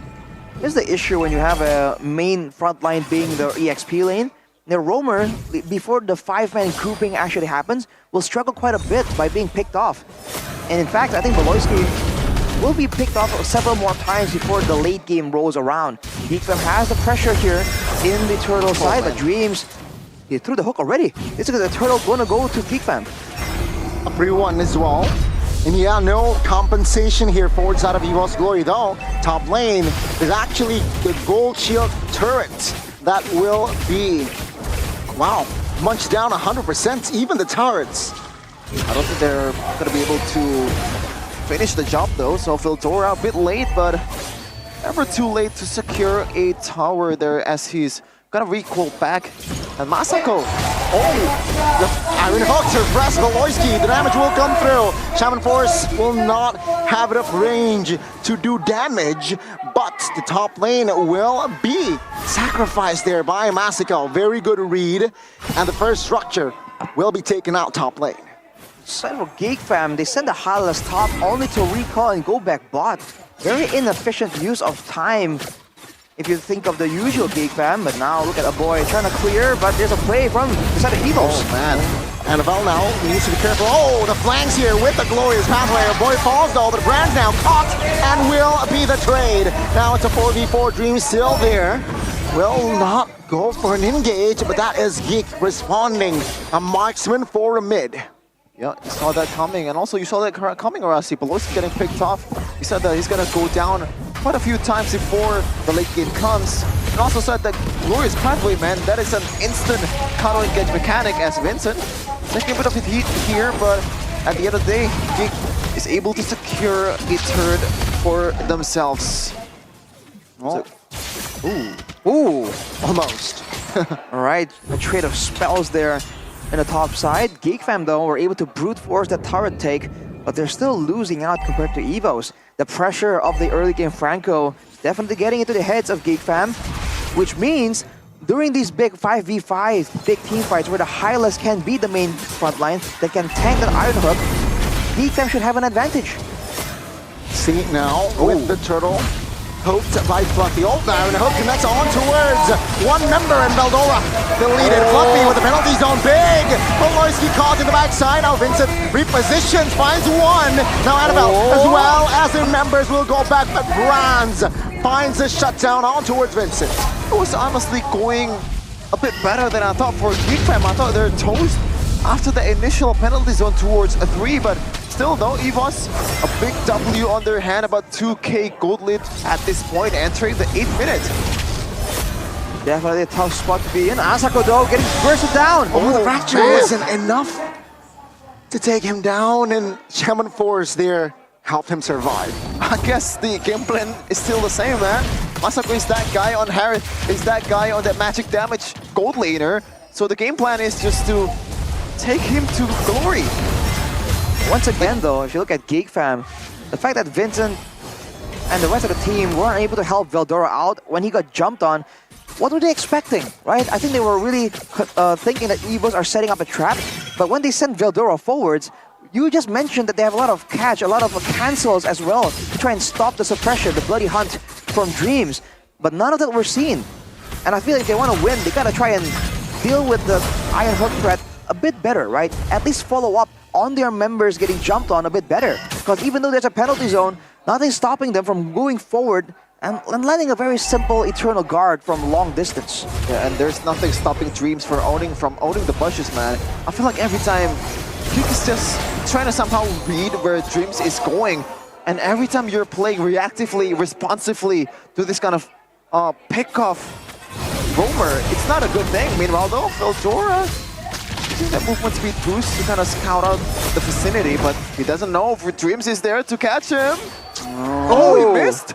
He missed. He missed the horsey. It's a big horsey, but the hook does not land.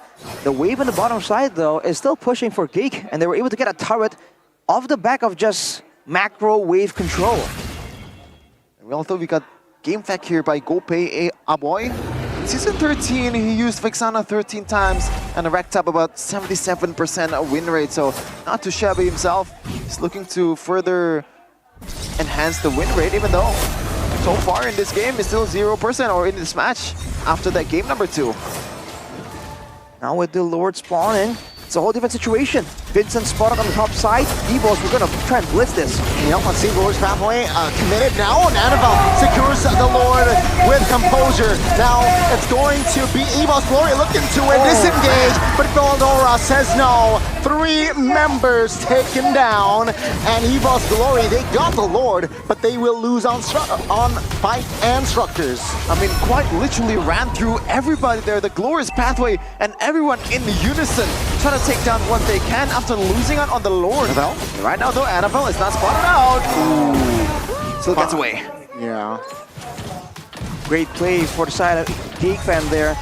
Going and sacrificing the first Lord technically in order to win a great team fight. Overall, I feel like it's still going to be a win for Geek, because Evos are going to be unable to use any of these waves. Geek can clear the top side here, rotate to the bottom, and end up not losing anything unless Evos can make a play happen. Maloyski spots out the steal attempt, but Annabelle will be able to take away that purple, and he's building towards a BOD, so he's trying to go for a lot of damage. It was once 2k gold lead for Evos, almost 3k.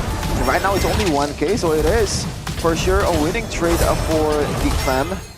Even though at that time I feel like Vincent could have done much more if he were a bit more fast on the approach and knows that the consequences of showing up in the map, man. They just pulled the trigger, Evos. Look at Masako. He went to the bottom side, was playing very tentatively, maybe fearing a play coming in from side of Evos. But look at this, Veldora once again. Yep, now with the conceal as well, Valoisky, oh good, Glorious Pathway, Dominus Descent already committed. Oh, that's a big Eternal's gone on to it too. A member falls, now they're looking for Fluffy, the damage will be enough to take him down. Annabelle finds Valoy, that's a trade on towards a roamer, but it's a 2-for-1 still in favor of Geek Fam. Man, that was 1 inch away to punish Brands. If that Synchro Fusion and that Chrono Dash caught Brands, there's pretty much a chain of barrage of magic damage towards Brands. And right now, once again, a winning trade for Geek Fam. And I feel like they finally found the formula, Rashi. Just pretty much try to get Clock on and see what happens. It's about being the first to make the move and just denying Dreams any kind of Iron Hook, because if earlier there with the Glorious Pathway procced up, if Dreams went for the Iron Hook, it doesn't matter. Everyone's gonna jump straight towards him anyways. And here, that's where Annabelle comes in. He's trying to be sneaky, coming from the back, coming from behind to try and stop this front to back. But look at this play by Veloski. I'm offended, will be enough to take him down. Annabelle though, cheeky flank finds a trade. Now, Veldora with the Glorious Pathway trying to find Brand in the backside with Vincent.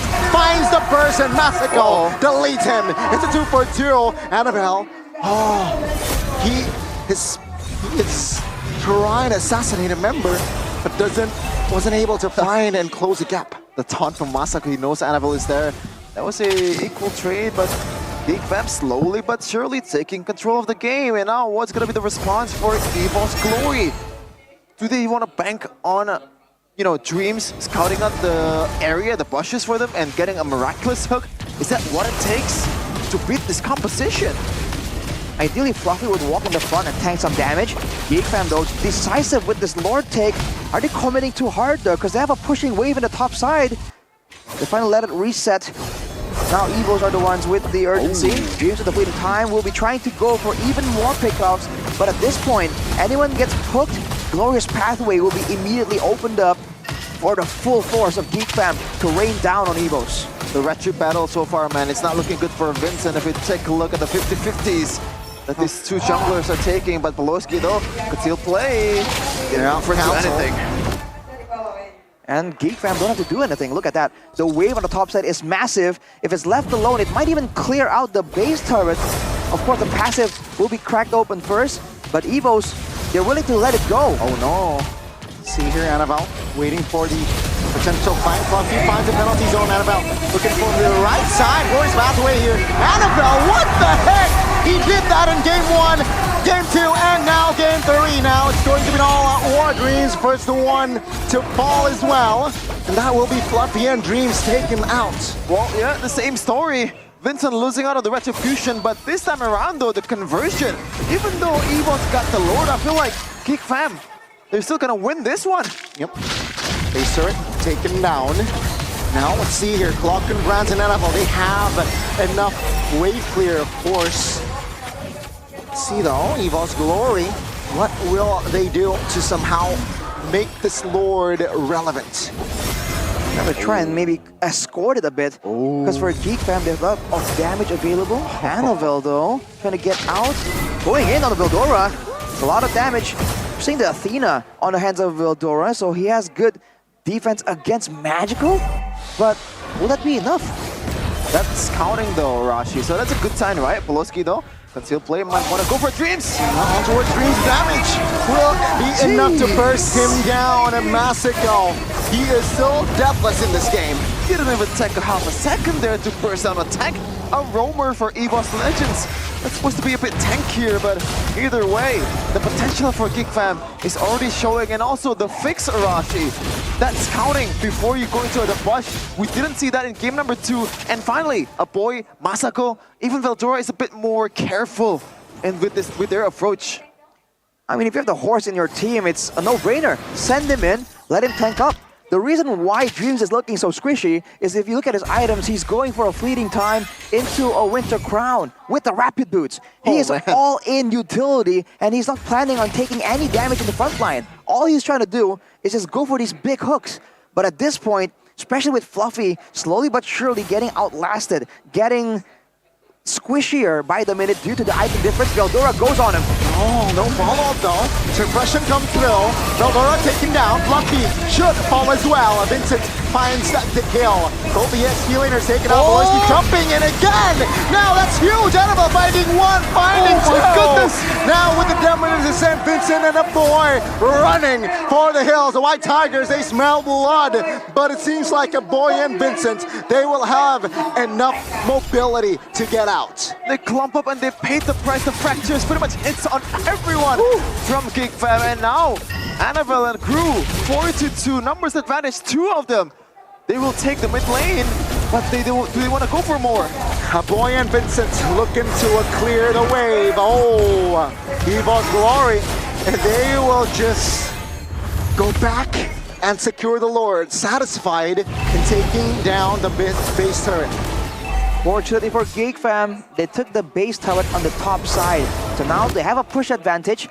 Are they going to use it though? Because again and again, we've seen that even when they do have a wave moving up in their favor, they just go in. They just go at it. Maybe it's a mind game. Maybe they're really trying to catch Evos off guard because Evos are expecting that. And now in the waiting game, in the situation, this is where Dreams can make his magic work. He does have the flicker for an even further Iron Hook play. As everyone's on the Lord, you can see Annabelle sneaking around, trying to find a different angle, trying to surprise Masako and a boy, potentially get something done before the Lord is down to a 50-50. Yeah, Geek Fam can play the long game here. Look at that. The whiff is still pushing and pushing, and Brands is gonna be the one who's gonna take care of it. The question is, Geek Fam, what are you gonna do with this kind of advantage? See, Geek Fam now with the seal. Roy's pathway, Winner's Crunch and Fluffy looking for the flank here. Veldora now looking to tank as well. Fluffy pops the penalty zone, but the Purify was there. Now Veldora will not be able to escape. Lockern saves the day. The White Tigers have the Lord once again. Vincent even used the retreat. That is why he's running away from the vicinity. I was very confused. Why is Vincent not there? He didn't even go for a Zask in front of him that doesn't have a Dominator's Descent. And right now, with Veldora down, what's gonna be the answer here? Evos take back the control. 6K cold leader, Rashi. Yikes. There's 10 seconds for Veldora to be spawning. I think Annabelle got knocked up by the Lord, by the way, when he dashes in for the retreat. That's why Clockland gets it. With the Lord though, with Veldora 2 seconds away, they're trying to buy some time. Oh, Fluffy with the flicker penalty zone. No, let's see though, will it be enough? Fluffy gets taken down by Masako. Masako repositioning. Now the Lord will be taken out. Geek Fam stands with 5. Evo's Glory backs away. Are you feeling that kind of deja vu? Because I do. In game number 2, once again, Geek Fam. Game number 2, they were able to take control of the game, and now EVOS is on the front lines, on the pedal. Well, the question is it gonna be, once again, EVOS winning out the game? Geek Fam, they have the formula. Again though, Rashi. The game plan before was to keep Masako safe, and they weren't able to do so. This time though, the game plan is just to run down the whole team of EVOS Glory. As long as Geek Fam don't get comboed, I feel like they win. As long as they can zone Brands out from just literally melting everyone down, I feel like they have a good chance to win this. Conceal horseplay though, Beloyski gets exposed. And Geek Fam will have to stop right there, but look at Annabelle. Whoa! Aaron Hope finds one! And now with the Glorious Pathway, they go all in. Fluffy gets taken out alongside Beloyski. Geek Fam repositioning. Oh, Vincent trying to find the Hail Mary play in the backside. Will it be enough? Masako goes back and recalls Vincent. Will the damage be enough to take Greens down? The answer is yes. Leonardo da Vincent will be taken down by Annabelle, who finds the legendary. Oh man, that Roger solo plays have been popping off this day, man. Sutsujin, Skylar, and now Vincent might be redeeming for his sins so far that he committed in this game or in this match overall. But looking at the items, Arashi, already this late of the game, what changes? Well, the gold advantage for Annabelle in particular, he's going for an all-out burst damage build. And if you look at Clockun, he can go for a bit more of a burst approach using the Lightning Truncheon, but he just wants damage, all-out damage to match up with the damage output of the Geek Fam. And for Fluffy, with the Athena shield, now at least he can kind of tank up a lot more Curse Blasts from a boy. But that's only if the fight goes on long enough. Now will EVOS use the base tower advantage? Because again, for both these teams, they've just been going at it, man. Yep, EVOS has the advantage right now in economy.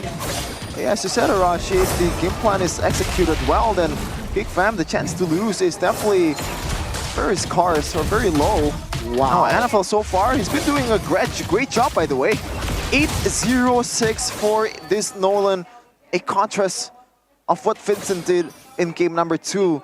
He was able to find those flanks also. And meanwhile though, EVOS gonna pull the trigger with uncharacteristic because they have a Franco. Now, what will be the response for Geek Fam this time around? Because look at the waves, Arashi, this time around, it's favoring the White Tigers. Exactly. EVOS can just keep doing this indefinitely. Brands is taking some damage, but overall, they can just keep waiting around. They can let Clockun kind of scout out and harass, and they can just wait for Dreams to land an Iron Hook and not engage unless that happens. For Geek, the best way is to just go in for an all-out engage, but with the waves so far back, they're forced to let a boy. Oh man. But he's coming. See? Will this be the play? I mean, both teams hesitating. Oh, Iron defended flicker towards the backside. Now Fluffy, will he be able to defend and sustain? The answer is no. Geek Fam fights with 5 in the mid lane though. It's going to be Annabelle looking for the end. Is this a distraction? Is this what EVO's Glory needs? Take a look at the Lord. Take a look at the Lord. Now Vincent moves on towards Annabelle, who will lose his immortality. And Annabelle will get taken down as Veldora will try to distract the Lord's area. Clockun and Brands trying to defend, but Veldora is so sustainable. He will lose his immortality as the Lord will be taken by Masako. In the backside, Brands, will he have enough speed to get away? Vincent, the wall finds the mark in the backside. Brands taken down. Another member falls as well. Clockun against the world, but it is too much for EVO's Glory to find the space. As does it, man. Win by an inch, win by a mile, doesn't matter. A win to kickstart the season for Geek Fam in Season 14. Finally, breaking the egg.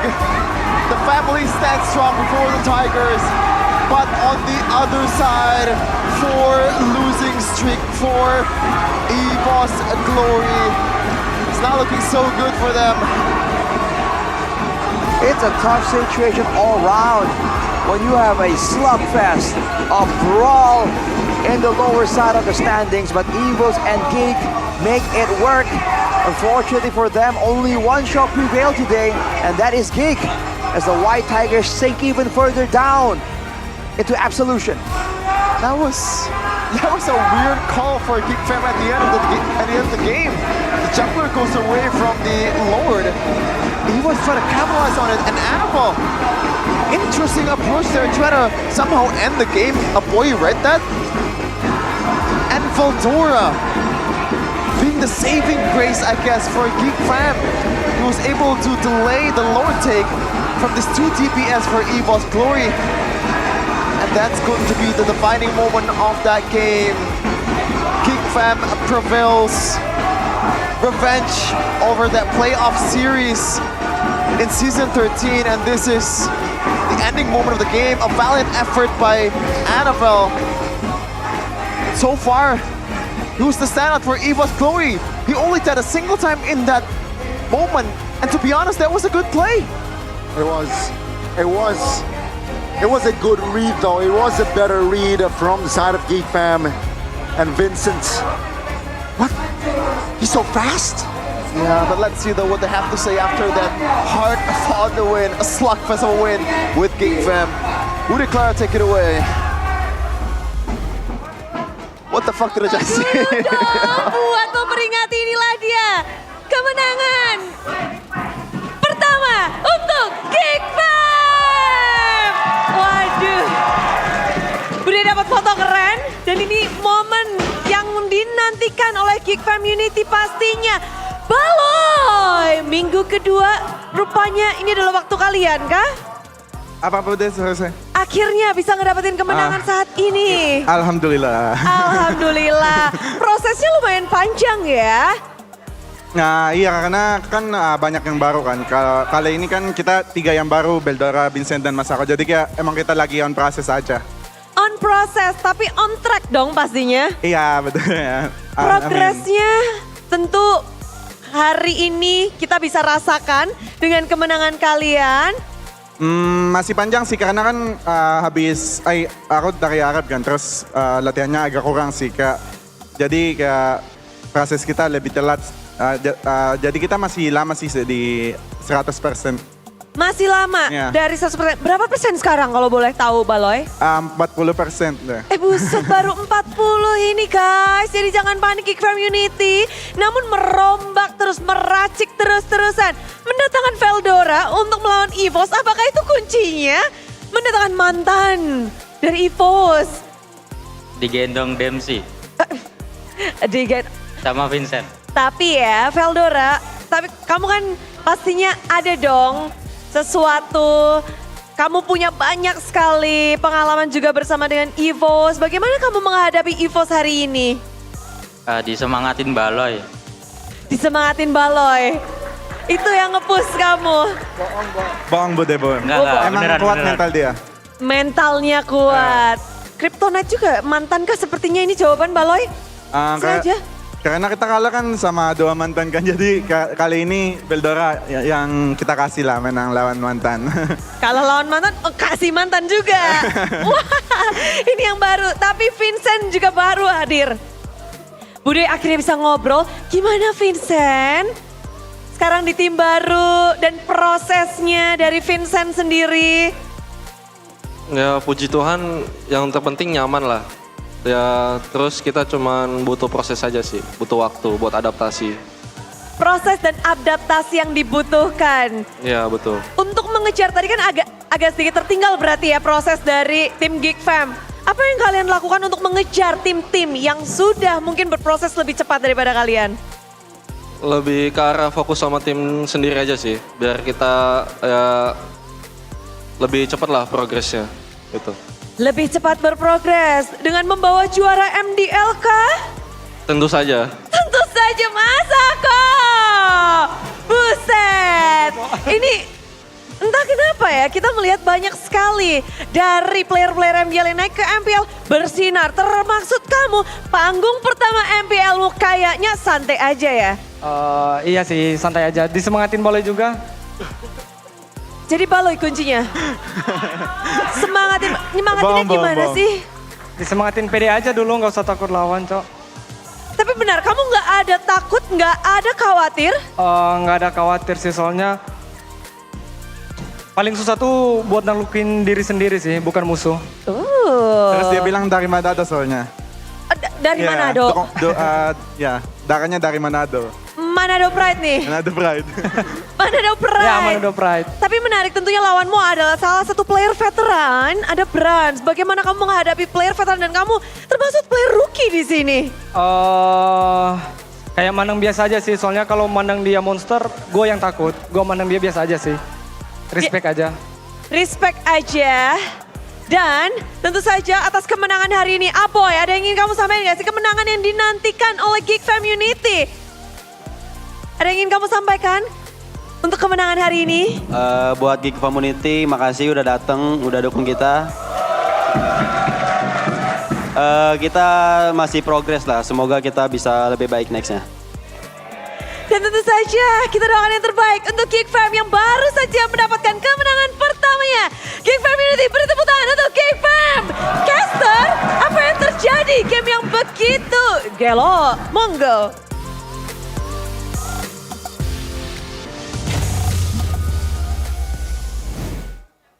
Man, gotta be honest with you, I want to be happy. Like, I am still happy, but the game...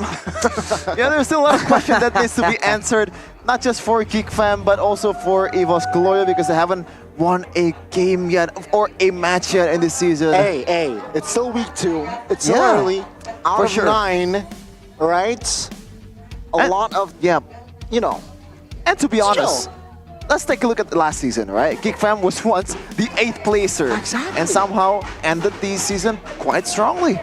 Even EVOS Glory, they were able to represent Indonesia in MSC, and this is the highlight, or maybe a low light here for Arashi for you to uncover. Well, this was that game where Masako was dashing around trying to make things happen, but he gets immediately obliterated by Annabelle. So you're saying that it's a bit of a rock, paper, scissors type of deal. But when it comes down to it, I think the difference in EXP laners is highlighted once more. Because Veldora can, Fluffy can go in just YOLO, and that's about it. He's almost ignored even, whereas Veldora was just rushing through, running straight at everyone. And even here, by the way, honorable mention to Veldora, because he was the one that completely ruined the idea coming in from EVOS. They wanted to sneak that Lord out from under the noses of Geek Fam, but Veldora says no, the horse has arrived. Hunts. And the MVP presented to you by Samsung Galaxy Z Fold 6 and Z Flip 6. It is going to be Masako, a solid showing, a really good showing, to be exactly honest with you, for a rookie as well. Man, over the course of 2 games or 3 games, I believe he only died like 3 times or so on 2 different heroes. This time around, back at again with Harith that he gained MVP with in the first game. Here's the player of the match highlights for our official gold partner, UBS Gold. Early on, it was just EVOS finding the early pressure coming in from the Franco. And honestly, it's great credit to Geek Fam for withstanding that initial aggression. Afterwards, even though they were able to, they lost a lot of these early lords. And once the fight doesn't begin with a pickoff, you can see that Geek Fam just stampede over the members of EVOS. And look at the macro, man. The tower on the top side, the lord in the bottom. When it comes to the objective though, the retribution definitely is in the hands of Annabelle. Afterwards, it's the full-on engage, the full-on charge coming in. And that's the story of the game. If the charge can happen, then Geek can have a chance. If it doesn't, it's a whole different story. This was one of the make or break moments in the game where everything just went to chaos and Annabelle is trying his best to buy some time, kite back in another damage, but he gets knocked up. That's how Clockun was able to secure it, and this was it. Final moment where Annabelle tried to buy some time, tried to go for something, anything, to save the game, to swing it in their favor, but Veldora immediately tramples over those dreams, tramples over Brands and Clockun, and that will be the end of it. The punishing ring of Hylas says no. I mean, look at that, the HP of the Lord, it was like 4K, man.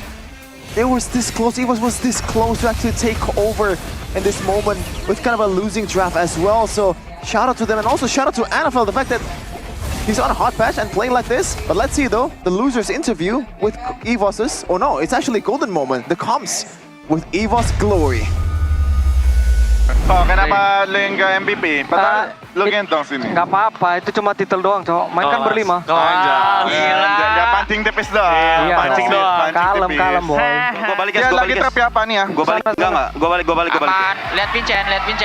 Gua balik, gua lagi balik. Roger, lihat Roger. Mati. Nice one. Ocean. Wait. Kalian mid. Wait. Mati cok, bisa. Taruh dulu. Nggak bisa. Ini bisa alien nggak? Bisa kalau dapat bang. Nih. Gua stun lagi.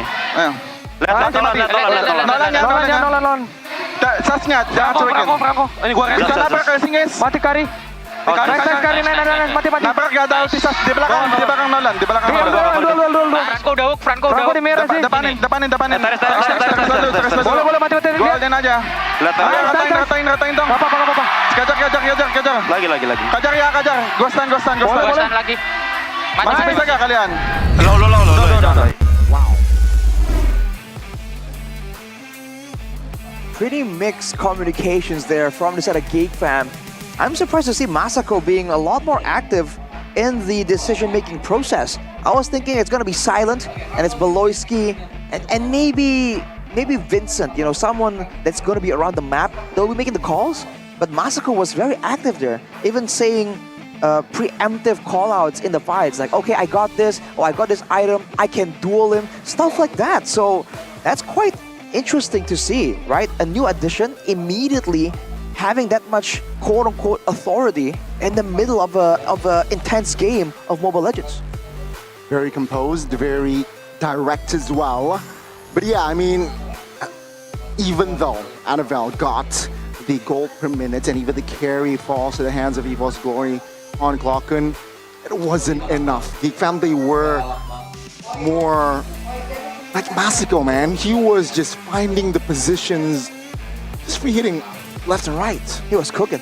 Yeah, for sure, man. Was cooking. And again, as a rookie, the second rookie, I believe, to actually win the player of the match, aside from Irok, on his debut. So it is a really good showing out there. The future of Mobile Legends Indonesia might be, Oh, okay. Well, maybe too much of a statement right there, but what's not too much? Something that's simple, something that's, stylish. Erigo. Yep, Erigo, wherever you go, it's the best merch in the business.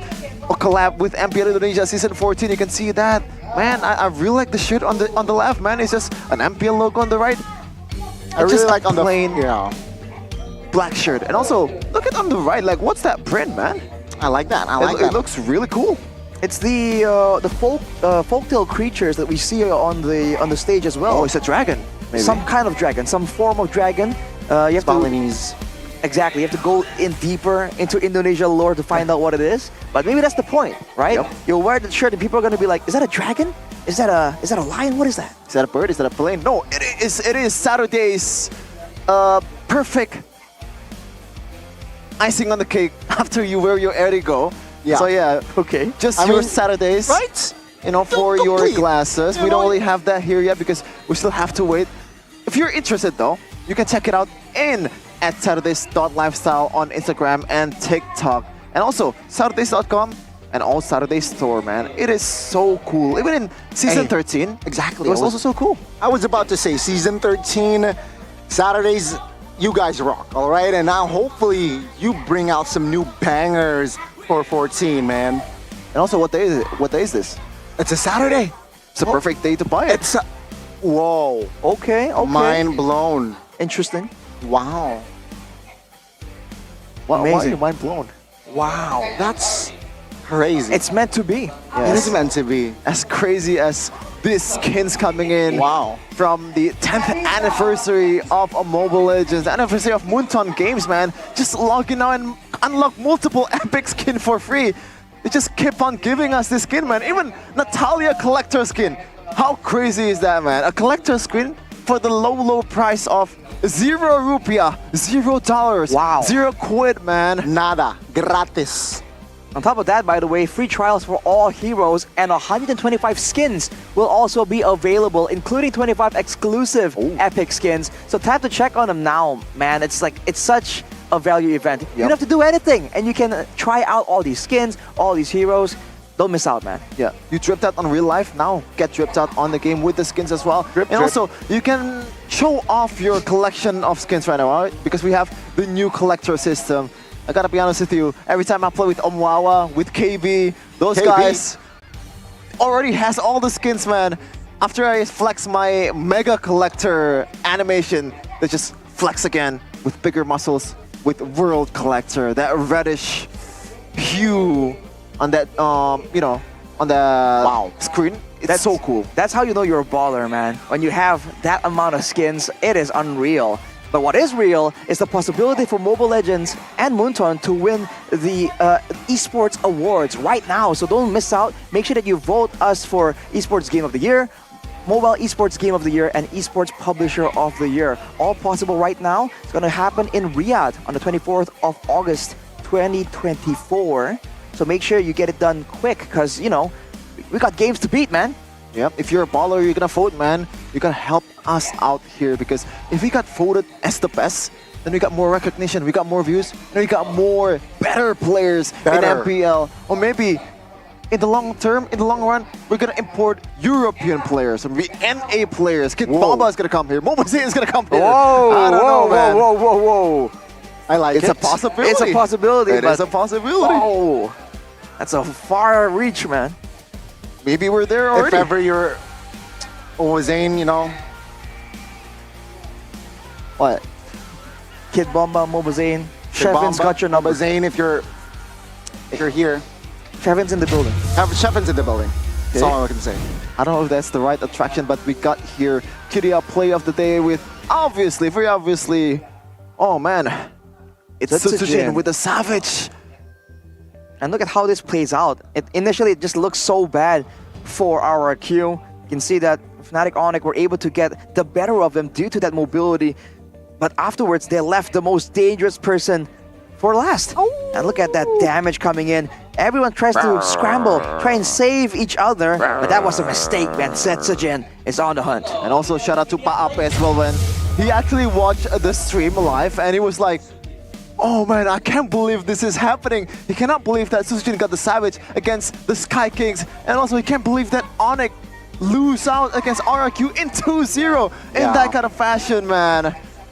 What's that feeling, was man? surprising, Owning a team that you know that you made the right decision. Bringing Cascade, bringing NMM, bringing Sutsujin, bringing Edok and Rince. Also Tyrant coming back again in the lineup. Quick shout out though, Mirko immediately started spamming me. Bro, I told you! Because he said there's a chance that our queue are actually doing better than Fnatic Onyx. It depends on how fast they can progress. And today, it was kind of proven. And Mirko immediately just started spamming. Bro, I told you! I told you! I think it's because of Cascade and NMM. A lot of bias there from Mirko, and also a lot of happiness from Mirko. Also 3-0 so far. Pikachu and Alpha is still standing strong on top of the food chain. Meanwhile, though, the theme is back again. I'm happy, man. The blue team's doing really bad right now. They're for all of you esports enthusiasts, if you don't make a team, don't make a blue team, bro. It's a curse. But we got new matches here tomorrow and Sunday. Yeah, Ziewa versus BTR. The Gods takes on the Robots. Alter Ego versus Fnatic Onyx. This is gonna be interesting. Also, the match of the day for day number 6. And also TLID and RBL, two teams that is also struggling this season, trying to make something happen. And TLID, gotta be honest with you, with Aaron Shaky coming in. Fabian also, the man of the hour, the star of MPL Indonesia that's coming in. No, MPL Indonesia. He actually won Player of the Week after he got to MPL. How crazy is that? I mean, I think we've seen it before, but it's still a crazy showing, man. Yeah. And especially his prowess on the mic. Whew, bro. Oh, man. You can see it live, though. Yep. All the action. How? Buy the tickets. Yeah, in MPL Indonesia website, available from 9th of August through 6th of October. You can get also 10% discount with GoPay coins. No, it's with GoPay app. And also 10K cashback from GoPay coins, man. It's all in one in GoPay app. A lot of benefits, especially if you come here to MPL Indonesia, watching the match of the day tomorrow, Dewa versus BTR, Dewa. and CLID versus RB. Oh man, because Aaron Chiki actually talked some trash for Odysseus as well before the game begin, man. Yesterday, he said that, hey, keep your, prepare your words, because we know that you're not gonna follow through, or you're not gonna be able to make it happen. You're just all talk. Yeah. Exactly. But yeah, that is it for today's, ladies and gentlemen. 3 incredible matches today in Saturdays, but we're gonna see you tomorrow for more incredible matches in MPL Indonesia Season 14. We own this. Mereka menang dengan memberikan telur kepada lawannya. Bigetron Alpha berhasil ngedapetin kemenangan, begitu pula dengan RRQ Hoshi. Kemenangan demi kemenangan kita rasakan dengan 3 match yang berlangsung untuk hari ini. Hari Sabtu malam yang panjang. Tentu saja Bude berterima kasih kepada semua super fans yang telah mendukung dan benar-benar memberikan suara dukungan kepada tim kesayangan mereka dan juga kepada para sponsor tentunya, karena MPL Indonesia Season 14 powered by Munton, presented by official turnamen smartphone Samsung Galaxy, official e-wallet GoPay, official destination for gaming and esports Kidia, official gold partner UBS Gold, dan kita juga punya partner in esports, ada Campina, Head and Shoulder, Ora Imo, Telkomsel, Dunia Games, dan juga IndiHome. Bersama dengan supplier ada Erigo dan juga Saturday. Acara ini supported by PBSI. Hari yang begitu indah tentunya, dengan adanya pelajaran yang didapatkan oleh tim-tim yang tidak berhasil mendapatkan kemenangan, dan juga tentunya yang mendapatkan kemenangan, mereka mengamankan poin dan terus meranjak di klasemen sementara. Semangat 17-an pun bisa kita rasakan di MPL Arena. Tentu saja semuanya sudah memberikan banyak sekali wish-nya dari semua super fans yang hadir. Dari Bude pun bisa membaca semuanya. Kalau Bude, ini ada satu yang Bude bacain.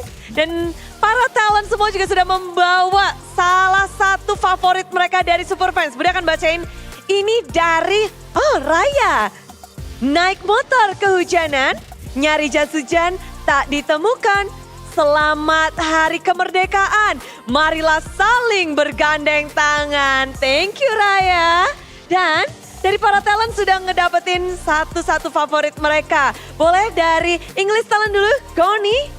Dari Rifko Bude, mendapat hasil yang memuaskan dan dapat lebih mengangkat nama Indonesia di panggung dunia. Cakep Thank you banget. Rifko. Itu dari Rifko. Kalau dari Goni sendiri ada nggak? Kalau dari aku sendiri ada dong. Bude ingat gak sih M1 itu ada di mana yang menang Indonesia? Malaysia. Malaysia. M6 ada di mana Bude? Malaysia. Nah aku pengen untuk M6 itu Indonesia juga yang angkat piala. Amin. Itu dari Goni.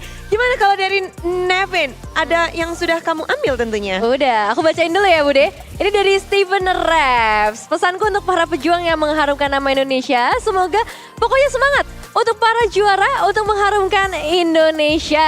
Terima kasih Steven Reps. Wah, itu dari Steven, amin. Tapi kalau dari Nevin sendiri, apa wish kamu untuk 17 ini? Wah, kalau dari aku ya, pastinya jangan sampai ada kata menyerah di kamus kalian.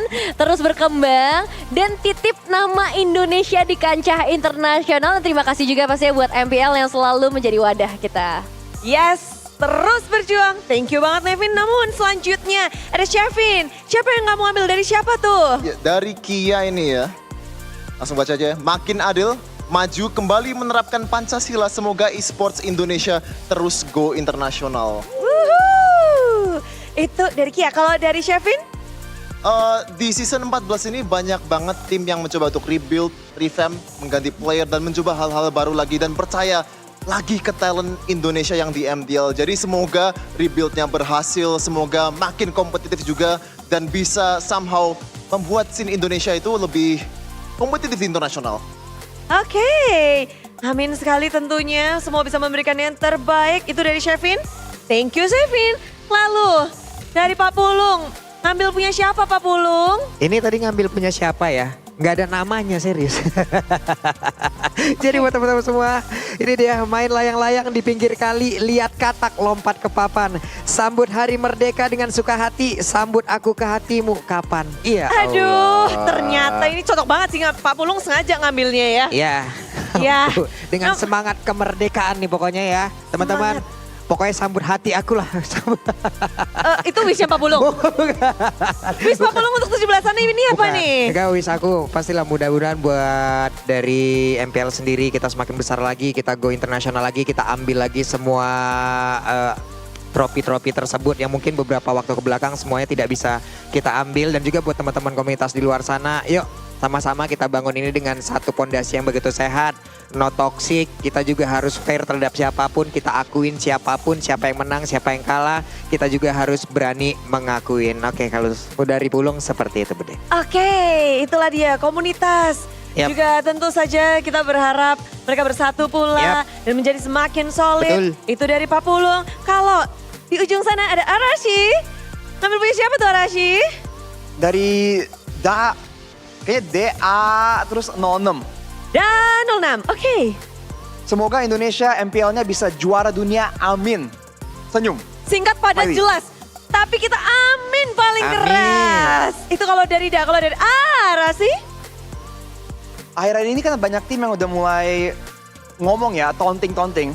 Semoga aja sih Indonesia tuh bisa makin solid, makin makin Indo pride. Jadi kita bisa saling beda-beda fans. Gue ini kan fans Onyx, gue fans RRQ. Bisa saling bercanda-bercanda, sindir-sindiran. Tapi ujung-ujungnya di bawah fun, di bawah seru. Karena ujung-ujungnya kita semua fans Indonesia.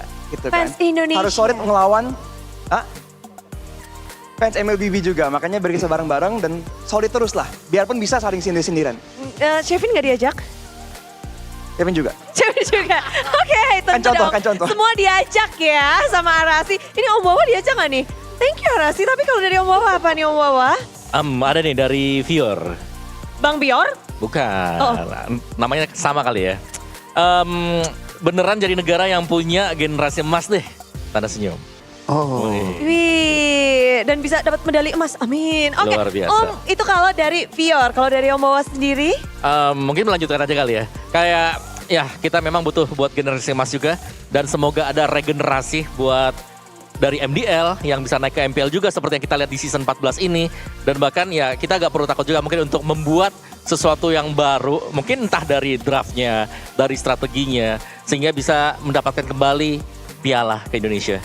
Amin, semua doa yang terbaik tentunya untuk para atlet Indonesia, para pro player kita, biar bisa bangkit kembali, mendapatkan piala, mengibarkan bendera merah putih di kancah internasional. Kalau dari Bude sendiri, Bude berharap kita berbeda-beda, tetapi satu jua, komunitas begitu luas. Mari kita bersatu untuk berjuang bersama, bangkit kembali, dan menjadi komunitas yang solid. Dan tentu saja dengan nama Indonesia. 17 Agustus begitu meriah apalagi di MPL Arena dan juga tentu di minggu ini semuanya bersemangat untuk merayakan kemerdekaan Indonesia. Semuanya masih berproses dan hari ini kita harus usai karena esok hari akan menjadi match yang cukup panjang juga. Tentu kita akan nanti teriak merdeka bersama ya. Setelah MPL Indonesia We On This, terus merdeka gitu, oke? Jadi kita pamit undur diri, terima kasih dan sampai jumpa esok hari di MPL Indonesia Season 14. We On This, merdeka!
kan berdiri dan terus berlari, terus ke arah puncak tertinggi. Ku takkan berhenti, hanya sampai di sini. Kemenangan abadi menanti. You know we won't miss if we unite our focus. And if you haven't noticed, we all live. Nyalakan apimu, hadapi semua tantangan, hadang semua serangan, jatuh bukan halangan. Bakar semangatmu, janganlah engkau menyerah. Kita akan buat sejarah. We all this, we won't miss. We all this, we won't miss. Saatnya beraksi, jalan